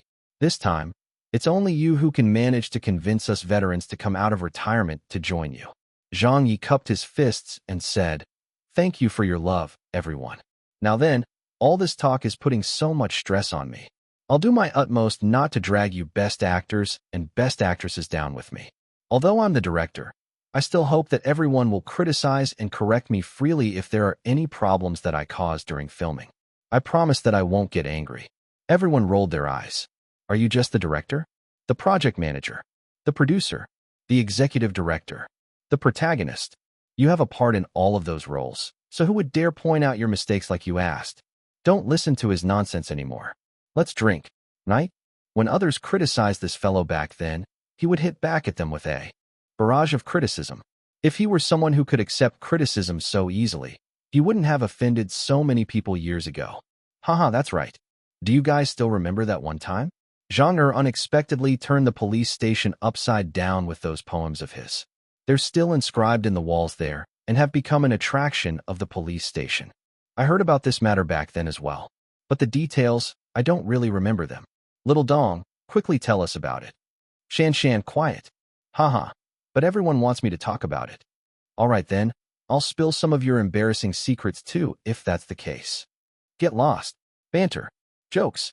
Reminiscing. Speaking of the past, everyone drank heartily in happy moods. Eventually, Zhang Yi suggested, "Come, let's take a photo together." Ning Lan said, "Sure, this is a day worth remembering." Dong Shanshan asked, "Does this mean that the production crew is officially set up?" Zhang Yi smiled. "Yes, it's officially set up." Zhang Xia said, "Come, let's take the picture." Shu Han said, "Grandma Zhang, you stand in the middle." Zhang Yi said, "Quick, I'm going to take the picture. 3, 2, 1, cheese." In this picture were all sorts of silly behavior. Dong Shanshan made bunny ears over Zhang Ye's head. Zhang Ye mischievously pinched Yao Jiancai's face. Ninglan pinched Shu Han's chin. Shu Han was laughing and tiptoeing to appear much taller than everyone else. With the photo taken, everyone gathered around to look at it. Then all of them burst out laughing. Even Jiang Hanwei couldn't help but shake his head in amusement. Dong Shanshan said, "Quick, put this up on Weibo." Zhang Yi didn't want to. "But I look really ugly in this photo," Yao Jiancai said. "My face was already all distorted, yet I'm not grumbling about it being ugly." Ninglan said, "This is a pretty good shot. Quickly post it." Zhang Xia said, "We shouldn't just post the picture alone. We should write something to go along with it too." Shu Han said, "We could inform people that our production crew has been set up." "What should we write then?" Zhang Yi asked. Shu Han smiled. "That's your job." Yao Jiancai said, "Yeah, we're not as talented as you when it comes to writing showy." Ninglan looked at him. "You've been locked away for 3 years. Surely you didn't become stupid during that time? You can still write, right?" A bunch of washed-up veterans were behaving mischievously like teenagers. Perhaps deep down in their hearts, none of them wished to admit that they were old. That was the reason they came. That was the reason they were making a return to the industry today. For dignity? For beliefs? Or maybe it was for that lost honor. Zhang Yi laughed and said, "All right then." Uploading the picture, Zhang Yi closed his eyes and thought for a while. Then he opened his eyes and started typing on his phone with a smile. Very quickly, Zhang Ye's first Weibo post since his return appeared and showed itself to the world. The original Weibo post went, "The torrents of the Yangtze wash away heroes of yore. Right and wrong, success and failure, all are no more. Green hills remain the same. Deep the setting sun spreads its flame. Fishermen with gray locks work on rivers and banks. The scenery and good times simply blanks. They lug jugs of spirits and drink at ease, chatting about the past and smiling in the breeze." Finally, at the end were 2 simple lines. "Dear Showbiz, I trust you've been well." From Zhang Yi and the main cast of In the Name of the People. Yao Jiancai shouted, "Great." Ninglan said excitedly, "Well written." Shu Han gave him the thumbs up. "What a good torrent of the Yangtze. What a good green hills remain the same. What a good deep the setting sun spreads its flame. What a good dear Showbiz, I trust you've been well." With just a few sentences, it left a soul-stirring impression. Chapter 1542, As Reckless as Ever. Chapter 1542, As Reckless as Ever. Translator, Leg Editor, Leg. The next day, in the morning, it was getting rowdy on Weibo. The Immortal by the River won. The Torrents of the Yangtze by Zhang Yi, along with his selfie with Ning Lan, Dong Shanshan, Jiang Hanwei, Shu Han, and the others had created a huge commotion. There was just too much information within it that could be processed, so much so that it dumbfounded a lot of people as everyone crazily discussed it. However, Zhang Yi did not care about the online comments. He had come to the central publicity department early in the morning with Wu Zuqing and borrowed a small conference room. The production crew was about to start filming, and the equipment, venue, and actors were more or less set in stone. However, the most important matter of the funding still remained unresolved. They had already done an expense calculation for the initial funding of 30 million renminbi that was supposed to cover the cost of filming. However, this did not include the miscellaneous expenses.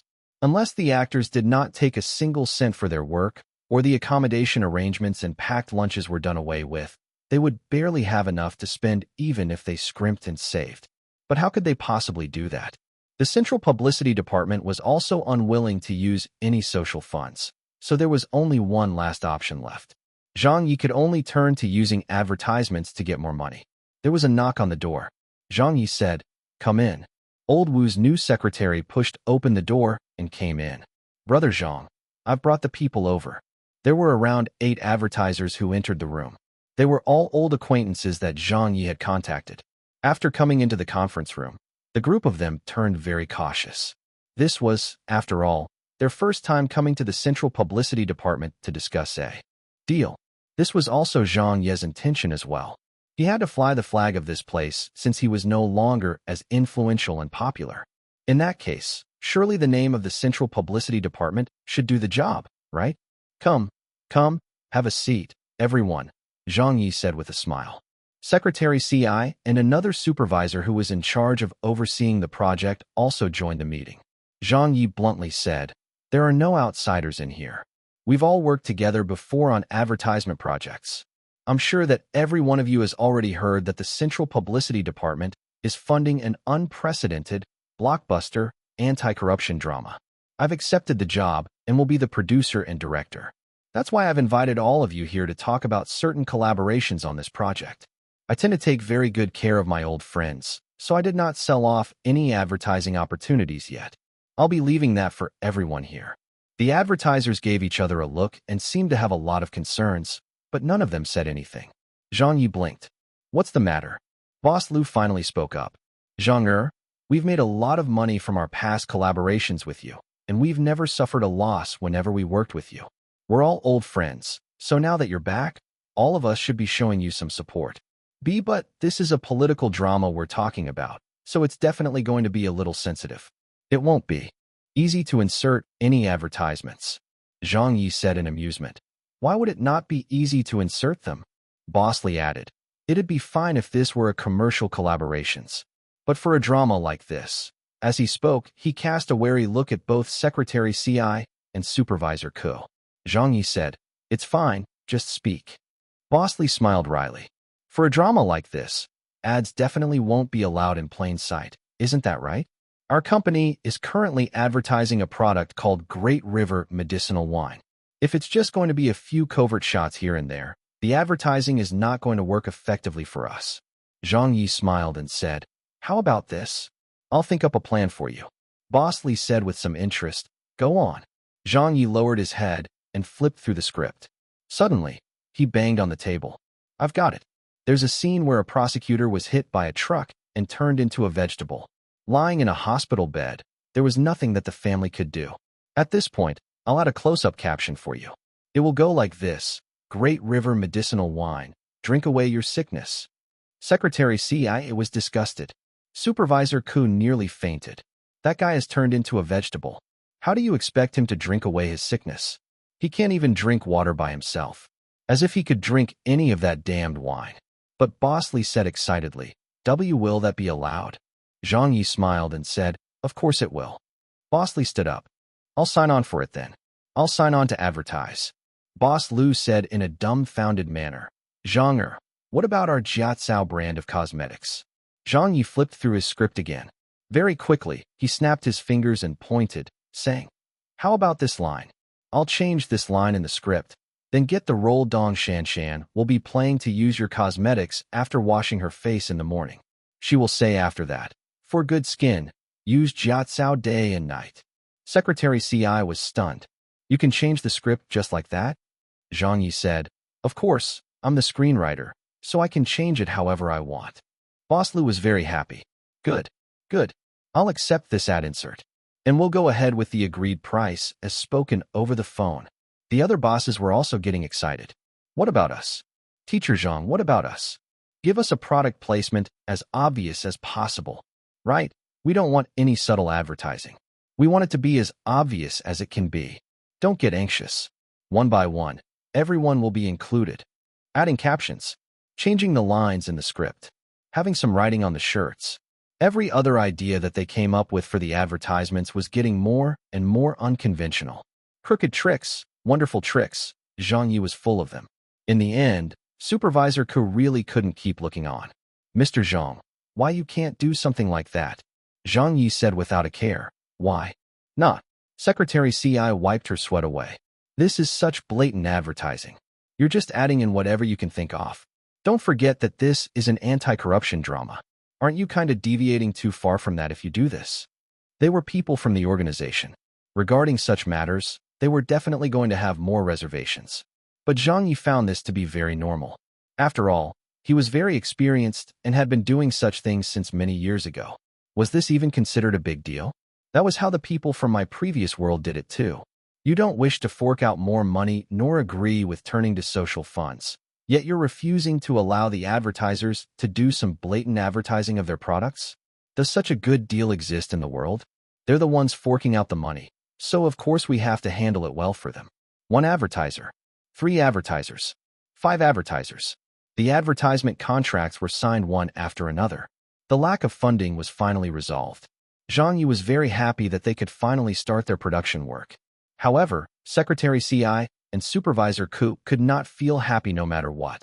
They kept thinking that these advertisements were simply too immoral and had no bottom line.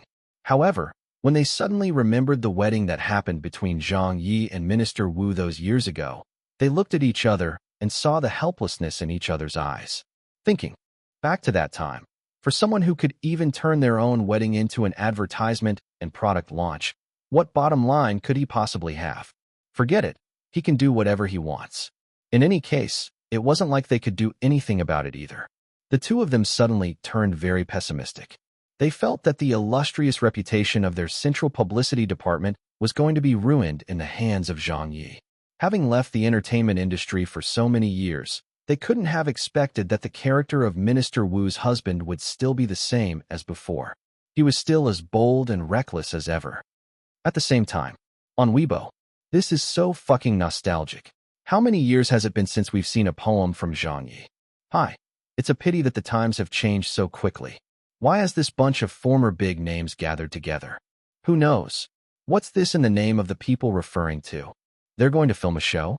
Of these people, other than Dong Shanshan, aren't all of the others washed up? And even if it is Dong Shanshan, how can she fight the popularity of those young hunks? Which show these days aren't headed by a cast of male idols. For them, there isn't even one stud on board, so what show can they possibly shoot? Eventually, the details were revealed on the news. Central Publicity Department funds the production of an anti-corruption drama. Zhang Ye's first job is here. Zhang Ye takes on his first drama series. The title of the drama is confirmed. In the name of the people. The list of starring cast members is released. Zhang Ye, Yao Jiankai, Ning Lan, Dong Shanshan, Shanshan, etc. Ning Lan's first return to show business after her marriage. Zhang Ye's late-night post on Weibo. A group of veterans take on the industry again. The people were dumbfounded. What? The investment amount is only 30 million renminbi? Are they really going to film the show? Asterisk faints asterisk for a drama based on such a serious topic and with a political message. Who would want to watch it? This is going to be dead on arrival. Has Teacher Zhang directed a TV drama before? Like hell he has. For someone who has never directed or acted in a TV drama before, he's actually leading a group of has-been celebs to take on an anti-corruption drama? Are these people crazy? I've come across daring people, but I've never come across people as daring as them. Ha ha. This fellow is still as reckless as ever. Uft. I want to see how face-smacking Zhang will handle this. Can face-smacking Zhang still be the old face-smacking Zhang? Hi, who knows? In comparison, my attention is going to be more on Hunk Li Xiao's new TV drama. Yeah, I heard that the production has already begun. It's a big production with an investment of 500 million yuan and is headed by a well-known director. When you put it like that, it really makes Zhang Ye's drama series feel non-existent. At the team office of a male idol. Zhang Ye, Ning Lan, and Yao Jiankai are going to shoot a drama? Looking at the time, I suppose they will be scheduled for the same slot as us? Ignore them. They're just a bunch of old-timers messing around. There's nothing to worry about. That's true. At Guang and Fan Wenli's house. Oh, those guys had a party? Haha, it's gonna be interesting. I'm also looking forward to seeing how the drama's plot will develop. At Xiaodong's house, Li Xiaoxian was around as well. Teacher Zhang has really made his return. That's great. Looking at them, why do I feel like I'm suddenly wriggling with excitement? Me too. At his eldest younger sister's house, Xiaodan clenched her fists. Bro, you can do it. Show them that you're still relevant. Chapter 1543, Zhang Ye's daughter goes back to school. Chapter 1543, Zhang Ye's daughter goes back to school. Translator, Leg Editor, Leg. In the morning, at home, Wu Ziqing was helping Zhang Ye pack his luggage. How long will you be away for? Zhang Ye smiled and said, at least a month. Wu Ziqing nodded and smiled. You don't have to be worried about anything at home. I'll take care of it all. Just film the drama. When you get back, I'll hold a reception for you. Zhang Ye hugged Wu Ziqing, who was kneeling on the floor and packing his luggage for him from behind. My wife is still the best. I had wanted to spend more time with you and our daughter since I just came back. It hasn't even been half a month, but I have to go away again. Hi, look at me. Why can't I just seem to sit still? Wu Ziqing smiled. After packing the luggage, she stood up and adjusted Zhang Ye's collar. It's good to be active. I gave you the project after all. Since you have to do it well. Don't disappoint those who are still supporting you, and show them what you're capable of. Zhang Ye said, okay. Cici looked a little sad. Daddy. Zhang Ye smiled and picked her up. What is it, my dear? Don't go, Cici said. Wu Ziqing smiled. Daddy will be back soon. Cici said unhappily, Cici has to go to school today. I want Daddy to come with me. Wu Ziqing said, didn't we already agree that Mommy will go with you? Cici tugged at Zhang Ye's collar and said softly, I want Daddy to go with me. Wu Ziqing smiled and said, you've clinging to your daddy? Cici said shyly, teacher hasn't met Daddy before. When he heard that, Zhang Ye's heart melted. So he said, all right, Daddy will go with you to school. Wu Ziqing said, you still have a flight to catch.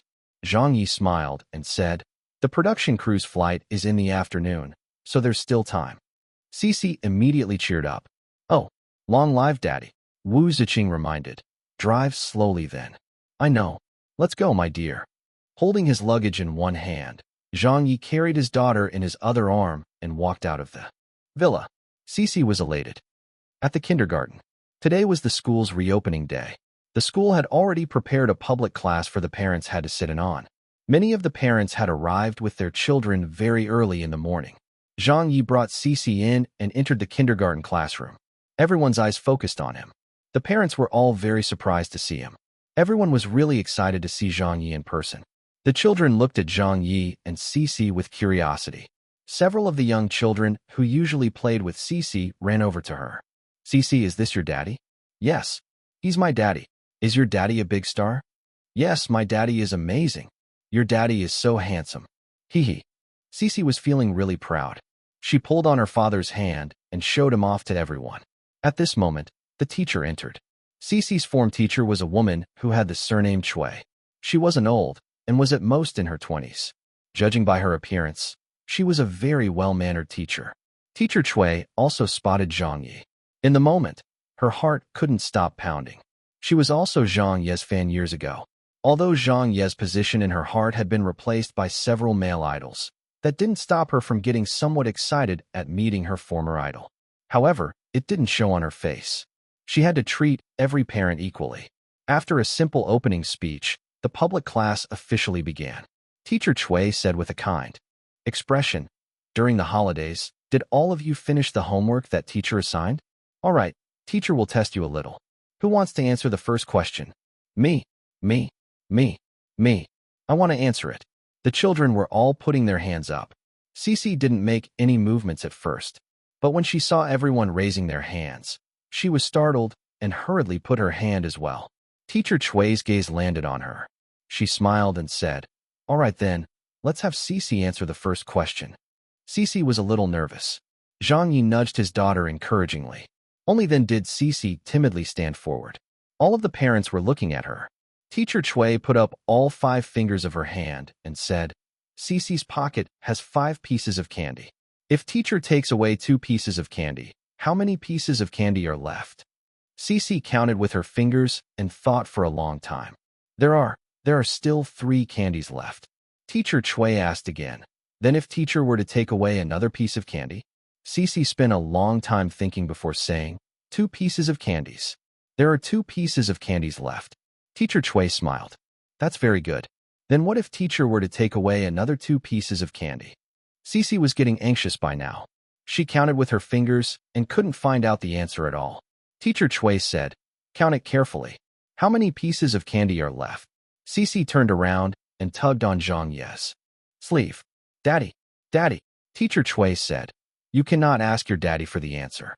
Think for yourself. Cici couldn't calculate it no matter what, and her eyes reddened. Many of the parents laughed under their breath. Now Zhang Ye demonstrated how protective he was of his daughter. He bent down and picked Cici up, then said to Teacher Cui with a smile, Teacher Cui, there's a problem with your question. Teacher Cui was taken aback. What problem? Zhang Ye said, the child only has 5 pieces of candy, but you took all of it away and didn't even leave one for her. Aren't you being a little too unkind? Teacher Cui was horrified. The group of parents burst into laughter. The class ended. Teacher Chui angrily called Zhang Ye and Cici to her office. Teacher Chui criticized, "Professor Zhang, how could you do that? You cannot be so protective of children. You were also a professor at Peking University's Chinese and math departments, as well as an honorary associate professor at Media College. The language textbooks also have your essays in them. In the field of academia, you're my senior. You're also involved in education work. So how could you have low awareness of things?" Zhang Yi hurriedly accepted the criticism. "Teacher Chui, I'll change my ways." Teacher Chui did not know whether to laugh or cry. In the past, it was always your wife who came for the parent-teacher meetings. In terms of educating the children, you really have to learn how from Minister Wu. Zhang Yi smiled and said, Yes, I will learn from her. It's only because I'm a first-time father who hasn't spent much time with his child that I am so inexperienced. If there's anything that I did wrong, please criticize me further. In the future, if my child makes any mistakes, please guide her well." Then he patted his daughter on the head and said, "Cici, Daddy is going away for work today. From now on, you must listen to Teacher Chui's words, understand?" Cici made a noise in acknowledgement.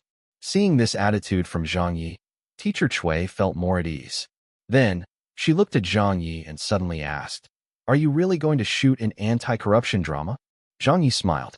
"Yes, we begin shooting today." Teacher Chui said worriedly, "This is your first time directing a TV drama, right?" Zhang Yi said, "Yeah, it's my first time." In the office space, several other teachers stood up. A male teacher smiled and said, "Teacher Zhang, you can do it." A middle-aged female teacher said, "We're all waiting to watch it." Zhang Yi cheerfully waved his hand about. "All right, please give me your support when the time comes, everyone." "Definitely. That's a must." The teachers all nodded in response. But of course, this was only them being courteous. In fact, none of them were actually optimistic about it. Chapter 1544. The cameras start rolling for In the Name of the People. Chapter 1544. The cameras start rolling for In the Name of the People. Translator, Leg Editor, Leg. Nanjing. The plane slowly descended. Zhang Yi led the production crew as they disembarked from the plane. They were chatting and laughing as they came through the security checks. But before they could even take a few steps out, they heard a scream come from the other side. "Ah, he's here. He's coming out. How handsome." Quite a few young girls were behaving like they were crazy. Zhang Yi was startled. "Are they here to welcome us?" Ning Lan smiled. "Surely not, right?" In the end, they saw that those fans were indeed not here for them. Chu Dong, Chu Dong, Chu Dong. A lot of people were looking in one direction and chanting a name. Zhang Yi sighed. "I had thought they were here for us." Jiang Hanwei sneered. "Do you think this is a few years ago?" Dong Shanshan exposed him. "You're speaking like he ever had anyone welcome him at the airport. Can you not speak the truth?" Zhang Yi was very embarrassed. "My fans are all very sane people. They don't believe in things like receiving me at the airport or whatnot. They'll silently support me." Several of the crew members laughed. All of them knew that Zhang Ye's fans were indeed quite different from the fans of other celebrities. For the fans of other celebrities, there was always a feverish sense of support for them. It was like this for Ning Lan, Jiang Hanwei, and Shu Han as well. Everyone received similar treatment from their fans except Zhang Yi.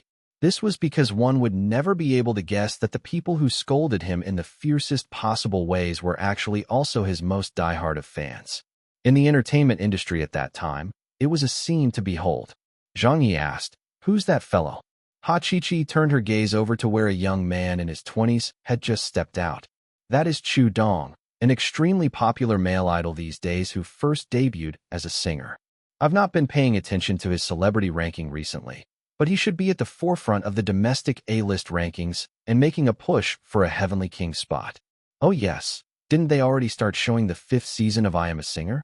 "Chu Dong is this season's favorite, and he's really popular on the show," Zhang Yi said emotionally. "They're already into the 5th season?" Shu Han smiled and said, "What thoughts do you have about it, being the show's first season winner?" "What thoughts can I have? Come on, let's go." Zhang Yi led the team forward. Many of the people at the airport had their attention on Chu Dong, so there was basically no one who noticed Zhang Yi, Ning Lan, and the rest of the group. Someone even brushed past Zhang Yi without recognizing him wearing sunglasses. There were some things that didn't need any explaining at all. Ever since Zhang Ye's return, this atmosphere and his dwindling popularity felt very obvious to him. It had been close to 4 years. To a normal person, this wouldn't feel like very long. But for a celebrity, it was a passage of time where everything could change. Outside, the bus that was picking them up had already arrived. On the bus, Zhang Ye said, "We'll get the cameras rolling and start filming today. Let's strive to finish filming the entire series in 1.5 months. We're going to aim to finish earlier rather than later." Ning Lan said, "Won't there be a lensing ceremony one?" Zhang Ye smiled and said, "How many people are paying attention to this production of ours? So what's the point of holding the ceremony?" Jiang Hanwei said, "A lensing ceremony is the convention. Which production crew doesn't do it?" Zhang Ye said in amusement, "I'm not one to stick to convention." Jiang Bin, who was the oldest of the lot and more superstitious about such things, said, "Traditionally, shouldn't we at least hold a simple one?" But Zhang Ye said nope. Jiang Bin could only helplessly say, "All right then." Dong Shanshan laughed and said, "You're the director. You have the final say." Praying to the heavens, offering joss sticks, cutting the roast suckling pig, covering the prayer table with red cloth. This was the customary opening ceremony for the filming of Chinese movies and TV series. Every production crew did it, but Zhang Ye refused. He had always been a superstitious person, but he didn't want to believe in this. Whether or not a drama could succeed depended on the director, actors, and the entire production team. Working together, would praying to the heavens and offering joss sticks ensure its success? Wasn't that bullshit? If holding a lensing ceremony worked, then what was the point of having a director direct the actors? Zhang Ye had always been considered a maverick in the entertainment circle. He had his own style of doing things, and it wouldn't matter how others tried to persuade him. Everyone understood this to be Zhang Ye's nature. Be it directing variety shows or documentaries, or even a television drama, Zhang Ye had always been a very headstrong director. He was like this in the past, and he was still like this now. Zhang Ye said, "Come on, I'll run everyone through the script again." On the bus ride, he was telling everyone about the key points of today's shoot. The script that he had written for In the Name of the People was not entirely the same one as his previous worlds, and had gone through many changes in the details as dictated by Zhang Ye. There were many reasons for that, such as the issues of the actors and how they were their own persons. Since the actors from both worlds were different, the script had to be adjusted according to the actors' qualities and acting skills. Among the changes were also some subjective adjustments made by Zhang Ye, such as the son of the chairman of Big Wind Factories Union, Zheng Qinggong, and his daughter-in-law. Zhang Ye felt that it was too long-winded and had nothing to do with the main storyline, with more than 8 episodes of scenes focusing on them. Not only that, a lot of advertisements were injected in between the scenes. All of that was absolutely unnecessary, and the people from his previous world had criticized this too. So Zhang Ye cut a lot of scenes from the original, leaving his version of In the Name of the People at only 42 episodes instead of 55. There was no guarantee that he wouldn't cut it further in post-production, as he intended to strip away many of the cumbersome and non-essential storylines. What he needed to do was create an excellent anti-corruption drama that would open the path for similar works. On location, the pre-arranged venue had been set aside for them. Without any unnecessary chatter, they started setting up the cameras, decorating the set, and putting makeup on the actors. At 5:10 p.m., the filming of In the Name of the People officially started in Nanjing. 3, 2, 1, action.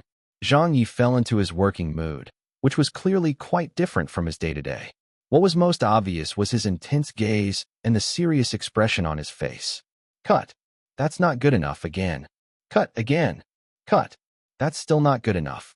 That's not right. You can't eat a bowl of noodles like this. Do you eat zhajiangmian too that way? Your mannerisms are too elegant. Again, just a single scene took them 8 or 9 takes. The actors of the production crew were not small-timers either. This lineup of best actors and best actresses couldn't get more luxurious. Although they no longer enjoyed the popularity of yesteryear, their status in the industry was still there.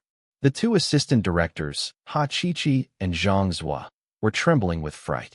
They were so afraid that the best actors and actresses would quit filming as a result, and also felt that director Zhang was being too harsh for one scene. But the 2 of them could not have expected the actors to not grumble one bit. especially the veteran actor who was filming the noodle-eating scene. He was a very senior figure in the industry. He had already eaten 3 bowls of noodles, but the glimmer in his eyes was shining brighter and brighter. Ning Lan smiled. Jiang Bin and Jiang Hanwei looked at each other. Shu Han also gave a slight grin. At this moment, everyone was reminded of how much hard work they had to put into filming not just several years ago, but even decades back. This was how it should be. Acting was always supposed to be like this. This was what you truly called acting. Chapter 1545, Wrapping Up. Chapter 1545, Wrapping Up. Translator, Leg Editor, Leg. At the filming location, Zhang Ye was at the scene overseeing all operations. Action. Cut. All right, that'll do. Shan, well done. Your expression is spot on. Beautiful, old Yao.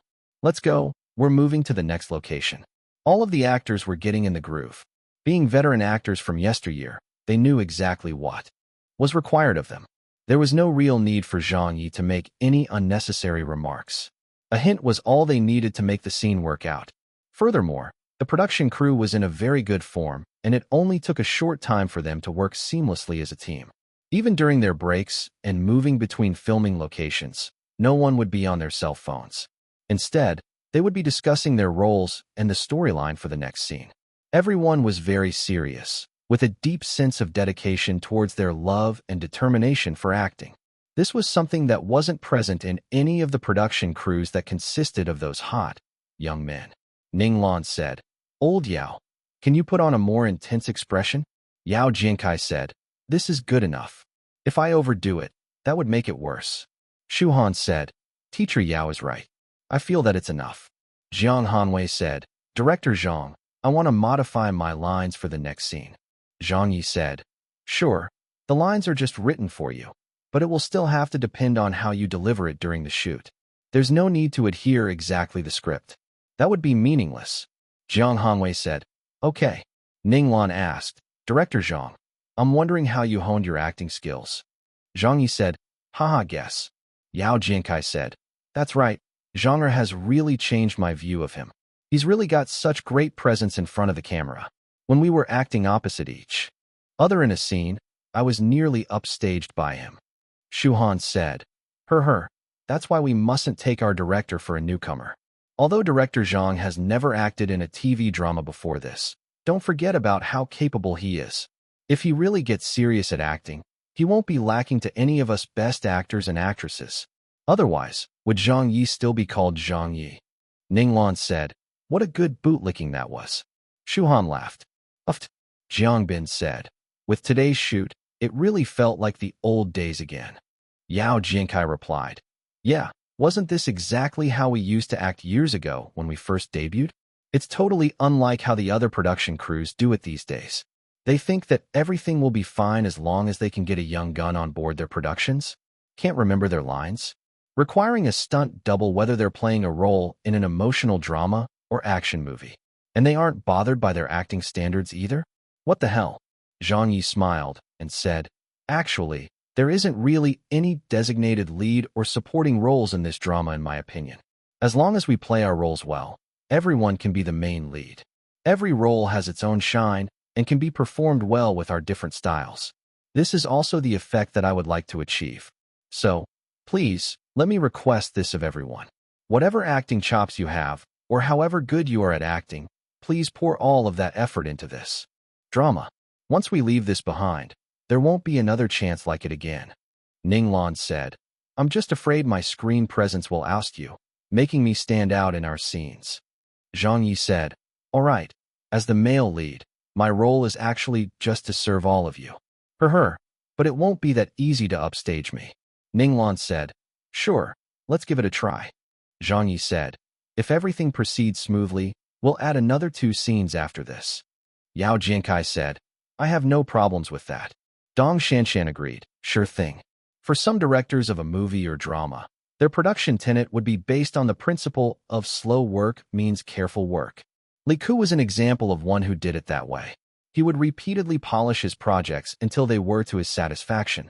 Others placed more emphasis on the actors. As long as the actors were popular enough, and as long as the actors could bring up their productions, all other requirements could be lowered. Every director had a different style of directing, and Zhang Ye was the type who focused on efficiency.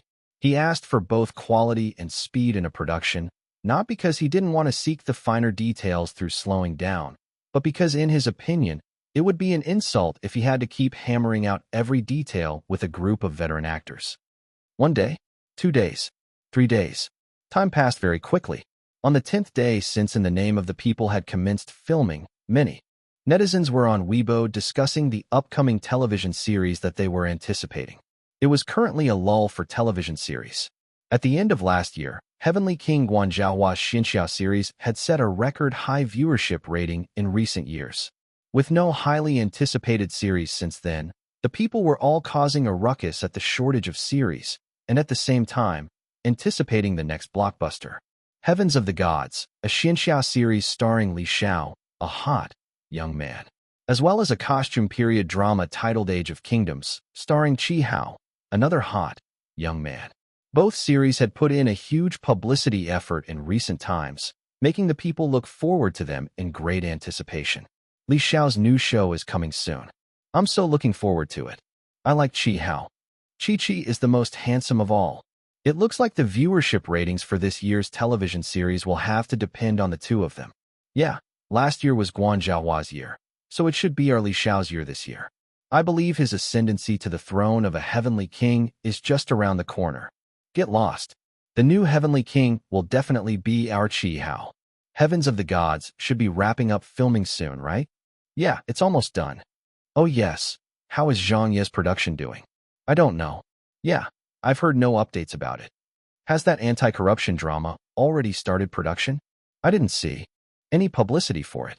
I suppose they just started the production then. I'm not going to pin any hopes on a political drama. There will be all sorts of restrictions and praise lavished on the government, so it's not likely that it will be interesting. The production is going so slowly as well. If it were Zhang Ye of yesteryear, he would not have needed to take on that sort of TV series. But look at him now. His appeal is really lacking compared to the male idols these days. And with that temper of his, how many people has he offended before? So who would possibly invest in a production of his? Therefore, the only projects he can take will be these small productions. Hi, for a heavenly king of his generation, it's such a pity. Yeah, looking at the comments and topicality of the matter, it's clear to us how things are. No one is paying any attention at all to that In the Name of the People production of theirs. Elsewhere, at the Central Publicity Department, at this moment, some people were reminded of this production as well. Although this production was headed by their Central Publicity Department, Zhang Ye's status in the project was still too unique. He was Deputy Minister Wu's husband, so who would dare question him?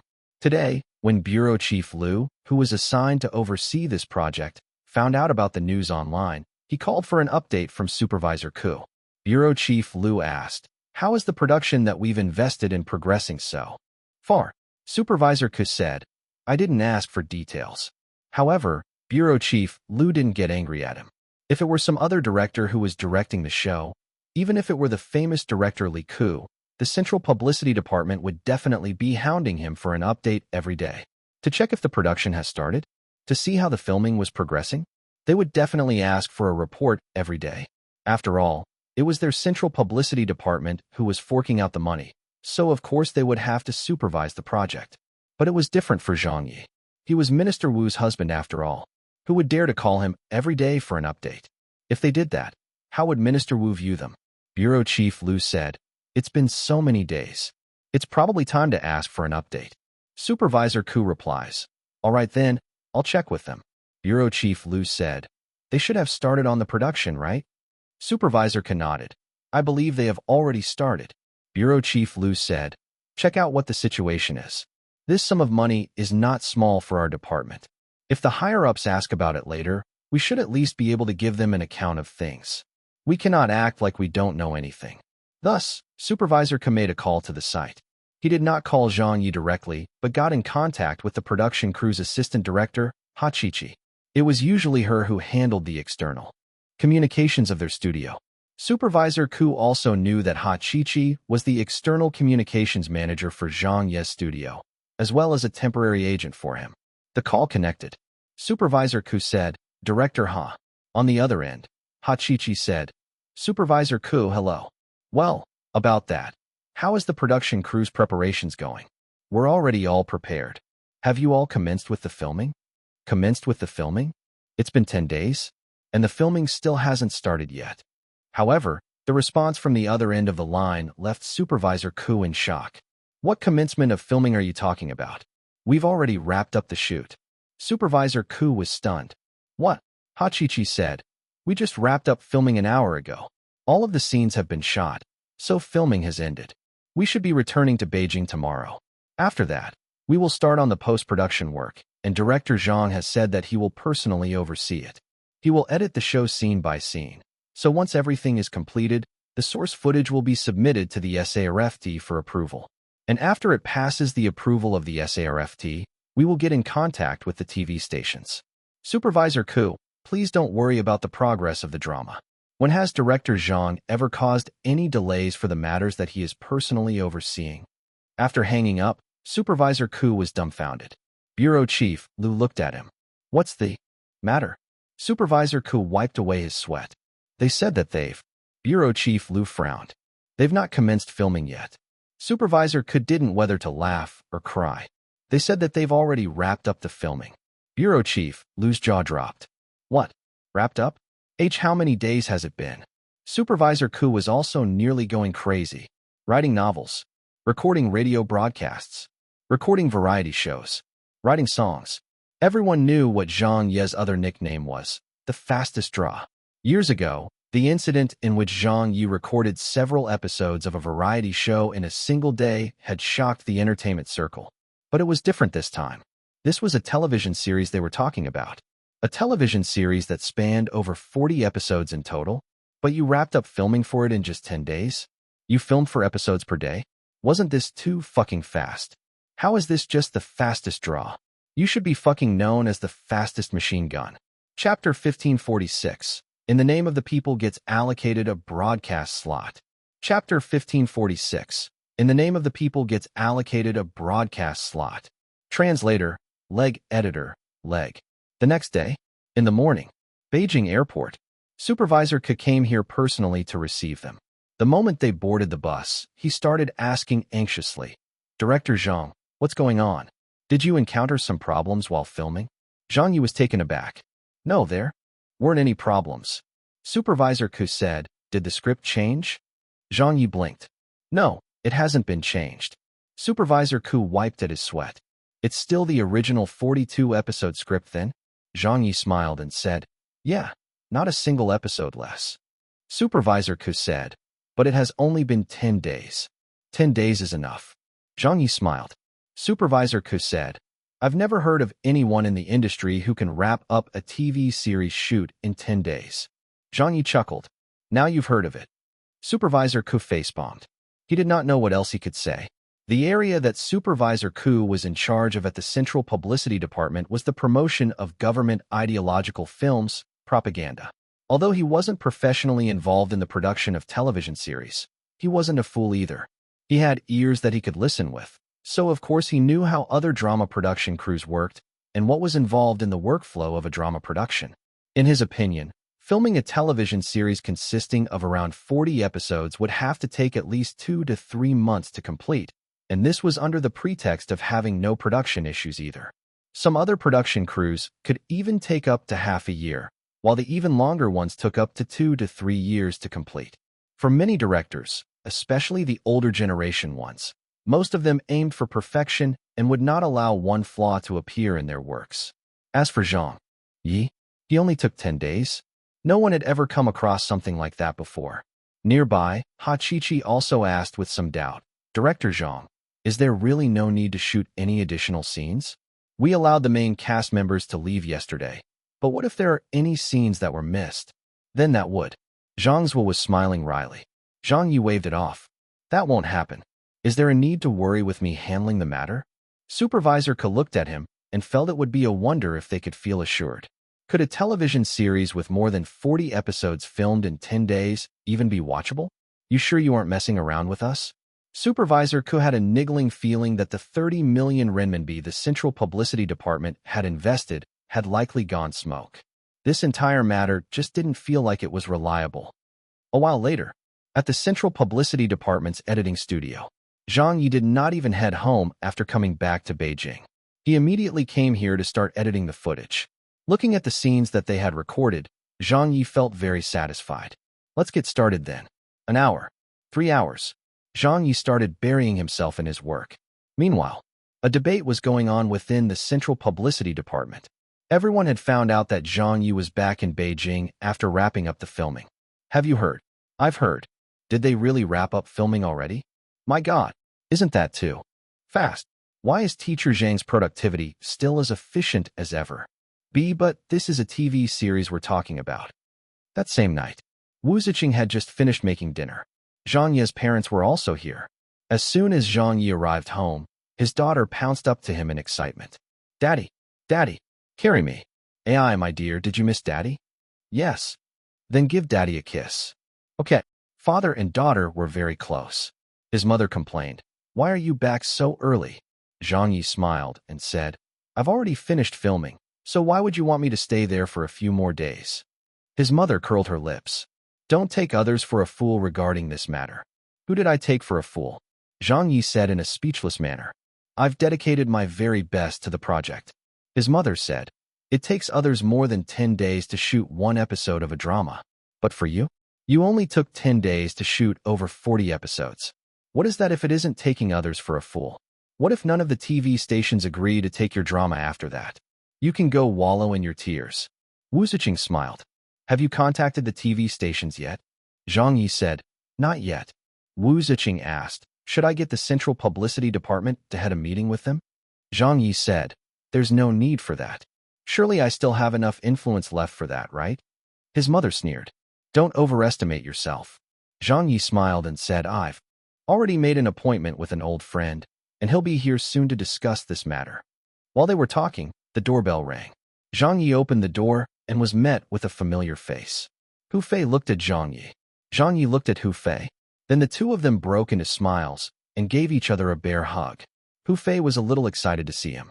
Well, you haven't changed one bit, I see. You really haven't changed at all. Zhang Ye laughed heartily. You too, brother Hu, you too. You still look as spirited as ever. So how have you been? I just came back, but I've already heard about your promotion. You're the deputy station head of Beijing TV, huh? Hu Fei smiled and said, I worked hard to get there. Zhang Ye brought his daughter over and said, Greet Uncle Hu. Cece hid behind her father and peeked at Hu Fei. Then she said timidly, Uncle Hu.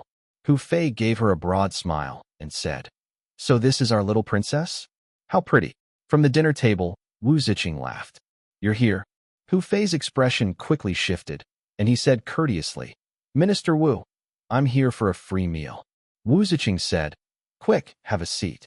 Hu Fei also knew Zhang Ye's parents from before. He went over to greet them. They sat down and began eating. While eating, Hu Fei asked, I thought you went away to shoot the drama. Has the filming started yet? Why are you so free to treat me to a meal today? I was thinking of meeting up with you after you finished with the shoot. Zhang Ye laughed and said, Filming has already wrapped up. Hu Fei nearly spat out a mouthful of food. What? Zhang Ye said, We wrapped up filming yesterday. Hu Fei smacked his forehead.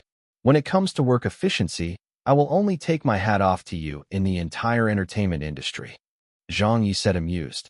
Well, I always work very quickly when it comes to filming. You should know that. Hu Fei said helplessly. But I didn't know that you could shoot a TV series that quickly, though. They're all the same. Then Zhang Ye said, So how about it, brother Hu? I'm still editing the footage and can probably send it in for approval in a few more days. Do you want to purchase the broadcast rights of the drama? Hu Fei smiled and said, How much? Zhang Ye said, It will surely be a fair price for you since both of us go way back. If it were anyone else, I wouldn't sell it to them no matter how much they offered. Hu Fei chuckled and said, Get off it. Since when did you speak so honestly? Do you think that anyone would dare to buy a show that's produced by you? It's only our station that would do it. With a pause, he said, All right, I'll make the decision on the matter. Once the approval goes through, we will still need to have a quick look at the footage before signing the contract. I wouldn't honor this if it were anyone else, but since it's you, little Zhang, I have no choice even if I didn't want to give you face. Zhang Ye said, Sweet, it's settled then. Don't forget to leave us the best time slot that you have for the scheduling of the show. Hu Fei said, "Don't worry about that. How could I possibly shortchange you?" Zhang Ye said, "So which time slot will we be taking over?" Hu Fei gave it some thought before saying, "There's going to be a primetime show ending next month, but that slot isn't too good. Heavens of the Gods and Age of Kingdoms are both very highly anticipated blockbuster series for the year. Although you have only just returned, I think you should have heard of them too, right? These two series will be broadcasting at around the same time on two other TV stations. They've already gone through the final round of talks, so my guess is that they will begin their broadcast run in the following month. Two very popular young guns are going to be fighting for a spot in the S-list rankings, and the battle will be happening in full force, so it's better that you don't join in the fun there. Which series is not stepping back and avoiding them? How about this? I'll arrange a broadcast slot for you 2 months from now. There shouldn't be anyone competing with you then, and it will be much easier to get good results." Hu Fei's idea was created with good intentions. In this era of hot, young male stars, with Zhang Ye having just returned and his popularity slowly recovering, there wasn't any need for him to fight it out with them. But Zhang Ye did not appreciate his kindness at all. Zhang Ye smiled and said, 2 months is too long. Hu Fei was taken aback. "Ah," Zhang Ye said, "let's just go ahead with the broadcast next month." Hu Fei didn't know whether to laugh or cry. "Are you sure?" "I'm sure." Zhang Ye grinned. "Brother Hu, it has always been others avoiding my shows and time slots. Back when we were doing variety shows at Beijing TV, even Central TV Department 1 had to steer clear of us and change their show's broadcast time. When have you heard about me avoiding others?" His mother rolled her eyes and said, "Do you think you're still living in that time?" Zhang Ye boasted, "It has always been that way, and it will continue being so." His father said, "Little Hu, don't listen to him. This kid is getting big-headed again." Zhang Ye laughed and said, "Dad, I know what I'm doing." Hu Fei massaged his temples and said, "Kid, that temper of yours still hasn't changed." He couldn't help looking at Wu Zuqing to see what she had to say. This matter wasn't something that Zhang Ye could decide on alone. Being a project led by the Central Publicity Department, the final say still rested with them. At this moment, old Wu spoke up. Wu Zuqing smiled as she ate. "Just schedule it according to what my husband says." No matter what decisions Zhang Ye made, Wu Zuqing has always been very supportive of him. There was really no one else like Zhang Ye's wife. Zhang Ye smiled and said, "This is a good opportunity to pit the appeal of the young hunks against the strength of the veterans. Bring it on. Actions speak louder than words. It's time to see who is worthy. This is no big deal. Competing on appeal with the young male idols? Competing on viewership with the young male idols?" If any other person heard this, they would probably think that Zhang Ye had gone mad. In this age, who could still fight against the hunks? Hu Fei had no choice, so he smiled and said, "As long as you're not afraid that it will affect the viewership ratings, I won't have any problems with it on my side. Scheduling a show is just a matter of scheduling for us after all. Isn't that so?" Zhang Ye was amused. Affect the viewership ratings? How is that possible? This was in the name of the people they were talking about. If a single series comes at me, I crush them. If a group of series come at me, I'll crush them all. Chapter 1547. An Invitation from I Am a Singer. Chapter 1547. An Invitation from I Am a Singer. Translator, Leg. Editor, Leg. Several days later, the SARFD received the source footage of In the Name of the People. What? They've finished filming? And it's even been edited already? I sent this a little too fast. Is this for real? It's really that anti-corruption drama that was sent over from the Central Publicity Department? I'm gonna faint. How many days has it been? Let's have a look at it first. The scope of involvement is really big. Yeah, it involves so many issues of the political arena. Can a show like that even get approved? The tune was set by the higher-ups, so how can we not pass it? That's true. In that case, there's no need to watch it anymore. Let's just get it approved and certified. Zhang Ye is too daring to film a drama like this. Shouldn't you know who Zhang Ye is by now? This fellow has always been stupidly brave, so what doesn't he dare to do? Not even a day passed. After only a few hours, Zhang Ye received news that In the Name of the People had been passed for broadcast. The permit for the distribution of television plays and the drama approval ID were also issued, with all the paperwork in order. This was what you called a man leaning against a big tree can enjoy the shade it provides. If anyone else had produced this sort of an anti-corruption drama, just the approval process alone would have taken several months to a year, with the outcome not even guaranteed. But since the Central Publicity Department had set the tune by investing in the drama, the SARFD didn't even need to finish watching it to issue the permits. This was what you called efficiency. The production was brought to a successful completion. They could throw the celebratory feast now. So Zhang Ye smilingly made a call to book a location to hold it. Noon. Somewhere in the suburbs. It was now spring, so the temperatures had risen a bit. The outdoor barbecue pit was set up through the efforts of Zhang Ye and several others. Then they took out their cell phones to check the news. I Am a Singer Season 5 comes to a close. The grand champion, Chu Dong, will be holding a concert tour next. The countdown begins for the television series Heavens of the Gods. Li Xiao and Qi Hao battle for a heavenly king's throne. Su Milan to fall off soon from the S-list rankings. Sister Lan, the only remaining heavenly queen from the old generation. The others also arrived. Other than Dong Shanshan and several actors who had events to attend today, the rest were all here. Ning Lan greeted from afar. What are you guys reading? Why isn't anyone welcoming us? Zhang Yi laughed and said, We're reading the news. Yao Jinkai asked, Is it about us? Zhang Yi shrugged. There's not a mention of us. It's all news related to the young guns. Is this how the news is these days? I saw them writing about our group of people, and we were described as belonging to the old generation. It's fine once you get used to it.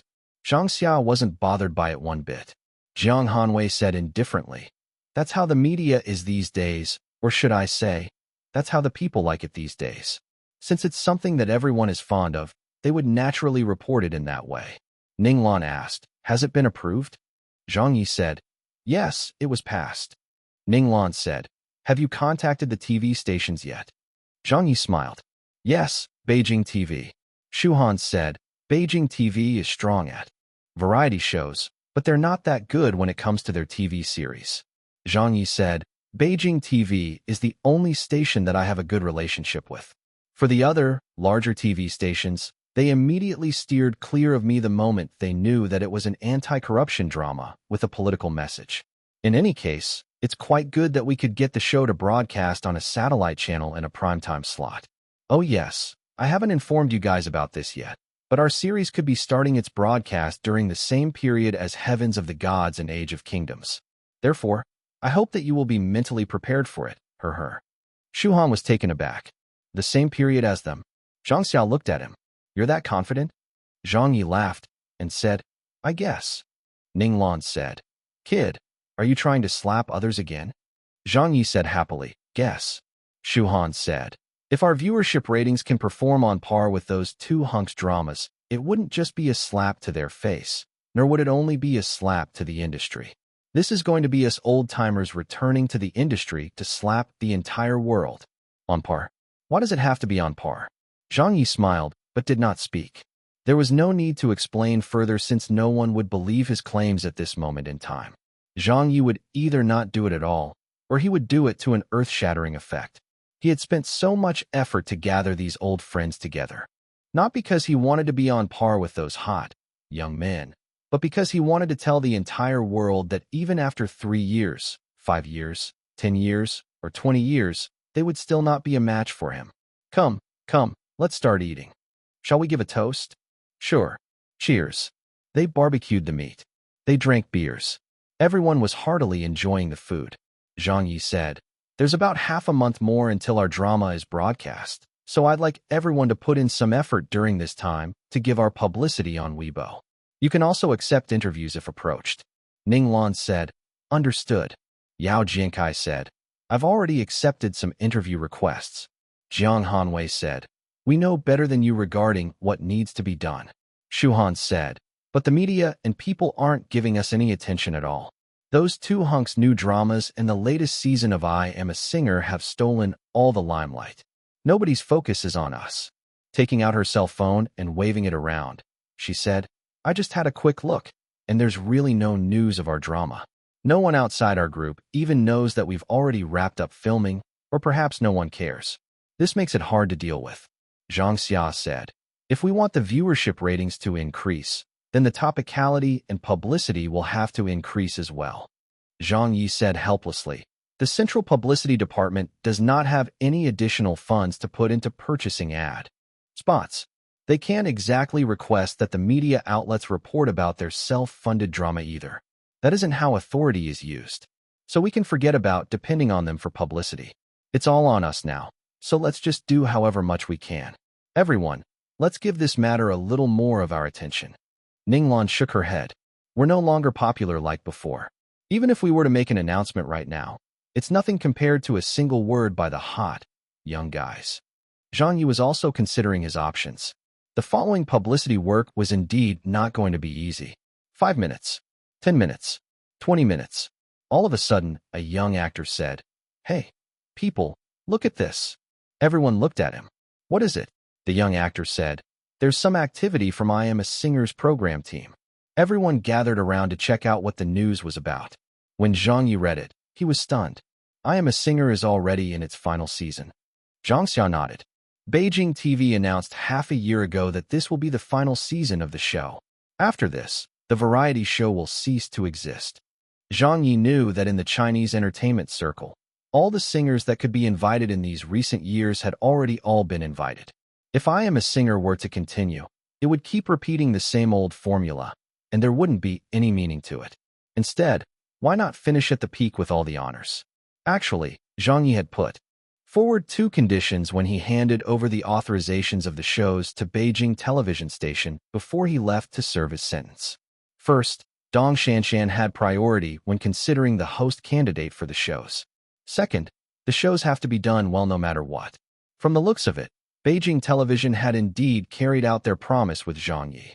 In their judgment, they believed that I Am a Singer would likely head downhill by the next season, so they decided to bring forward the decision of ending this phenomenal variety show that no one could bear to abandon. To be able to make a decision like that required a very strong will. Zhang Ye felt quite pleased about it. It was a different era. This was now a time where the hot, young male stars dominated the industry. Acting skills, singing skills, these things were getting less and less important nowadays. It was a good thing that it was coming to an end. There was indeed not much meaning in having a stage for singers to compete based on popularity. But at this moment, what surprised Zhang Ye and everyone else was that the program team of I Am a Singer had actually announced a new plan. This was also to be the final curtain call of I Am a Singer. They had thought of organizing a battle between the former grand champions of I Am a Singer as its closing show. What was the meaning of this? This meant that the grand champions from Season 1 to Season 5 would all stand on this stage to fight it out among themselves to decide the greatest champion of all 5 seasons of I Am a Singer. In the past, it was singers versus singers. And now, they were planning to have grand champions versus grand champions. Zhang Xia was amused. They've really upped the ante. Ninglan said, "They really dare to try something like that?" Yao Jiankai said, "Would anyone go?" Shu Han said, "Yeah, being a grand champion is the highest honor that can be achieved. But now, they're asking for all the past grand champions to return for another battle to decide the greatest champion." Beijing television was very clear about it. This was purely going to be voluntary, and no one would be forced to take part. They would hold this battle of the grand champions in a fair and just manner. It would be best if the previous season's winners were willing to take part.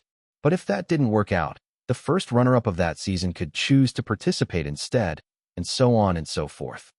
On Weibo, the netizens blew up. "Wow, this is good. This is really good. This is so exciting. A battle of the grand champions? This is going to be a contest between 2 different generations of singers. Chu Dong has just emerged as the grand champion of Season 5. His popularity is at its peak, so he'll surely have a very large advantage." That might not be true. The past few seasons' winners are not pushovers either. I'm so looking forward to it. What a good plan by the program team. Right, this is surely the most suitable ending for I Am a Singer. I wonder if those previous grand champions will participate or not. Everyone probably cherishes their past honors very much, so it's unlikely that they would agree to participate so easily, right? Yeah. Besides, some of the grand champions have aged and can't sing good enough. Can the past grand champions really stand together on the same stage? At this moment, the Weibo of Chudong Studio gave their response. Chudong Studio announces that they will be taking part in the upcoming battle of the grand champions. 10 minutes later, Season 4's grand champion of I Am a Singer also made an official announcement. They would accept Beijing TV's invitation to join the show. The other grand champions responded in succession. Heated discussions broke out on the internet. They've really decided to join? Oh my god, how exciting. It's going to be really exciting. Chu Dong will definitely emerge as the greatest champion. Get lost. Qi Liang's season of I Am a Singer is the best one ever. Right, Season 4's grand champion, Qi Liang, is definitely the singer who will give everyone a run for their money. In the suburbs, Zhang Ye's cell phone rang. It was a call from an old friend. Xiao Lu said, Teacher Zhang. Zhang Ye laughed and said, Xiao Lu, what's this that you're planning? Xiao Lu said, you saw the news already? Zhang Ye said, it's all over the internet. Xiao Lu said gleefully, we spontaneously decided to hold the competition. In fact, we talked about this with many of the other grand champions and discussed it as well. At that time, you hadn't been released yet, so I couldn't get to you in time. But it's not too late, so how about it? Will you be interested to take part? Zhang Ye said, you're really daring, huh? Xiao Lu said, I learned that from you, didn't I? Zhang Ye said, that's a fight between the young guns. Why would I want to join in the tussle? Xiao Lu said, don't joke around. You're the creator of I Am a Singer, and also the first season's grand champion. So how can we leave you out? Zhang Ye shook his head. I haven't sung in so many years. Xiao Lu said, are you scared? Zhang Ye let out a chuckle. Why would I be scared? Xiao Lu said, Teacher Zhang, don't tell me that you're admitting you've become old. Don't try that with me. Zhang Ye said, this bro is not going to fall for it. The call ended. Zhang Xia chuckled and said, is Beijing TV inviting you to join? Zhang Ye nodded. Yes. Jiang Hanwei laughed and said, that's the best promotional platform that we can get. With the status and viewership ratings of I Am a Singer in the variety scene, there isn't another variety show that's a match for it. If they're going to hold a battle of the grand champions, the viewership ratings will certainly go up a notch. This is a hard-to-come-by opportunity. Zhang Ye rolled his eyes. Ning Lan looked at him. Don't tell me you're scared. Zhang Ye curled his lips. Ning Lan said, if you aren't going, then Grandma Zhang will have to go in your stead. Zhang Xiao waved it off. Age has really caught up with me. I won't be able to out-sing the other contestants. Shu Han said, if you two aren't going, then wouldn't there be no representative for the first season of I Am a Singer? Without any representative, wouldn't that look really bad on the participants of the first season? Zhang Ye said, isn't old Chen still singing? Ning Lan said, Chen Guang can't win against them. Zhang Xiao laughed. Honestly speaking, I can't beat them either. Yao Jinkai said. So does it mean that there will only be a chance of winning if Zhang participates? For a moment, everyone on the production crew looked at Zhang Ye. Zhang Ye said helplessly, what are you all looking at me for? Ning Lan said, we're all depending on you for the publicity work. Shu Han grinned and said, if Director Zhang wins this battle of the grand champions, that would be the best publicity we can get for the drama. For the sake of our production crew, and as a director, it looks like you have no choice but to stand up for us. Zhang Ye said with a laugh, are you guys throwing me under the bus? Jiang Hanwei said, you're the director, after all. Zhang Ye laughed and said, all right, let me think about it. But Zhang Xia said, little Zhang,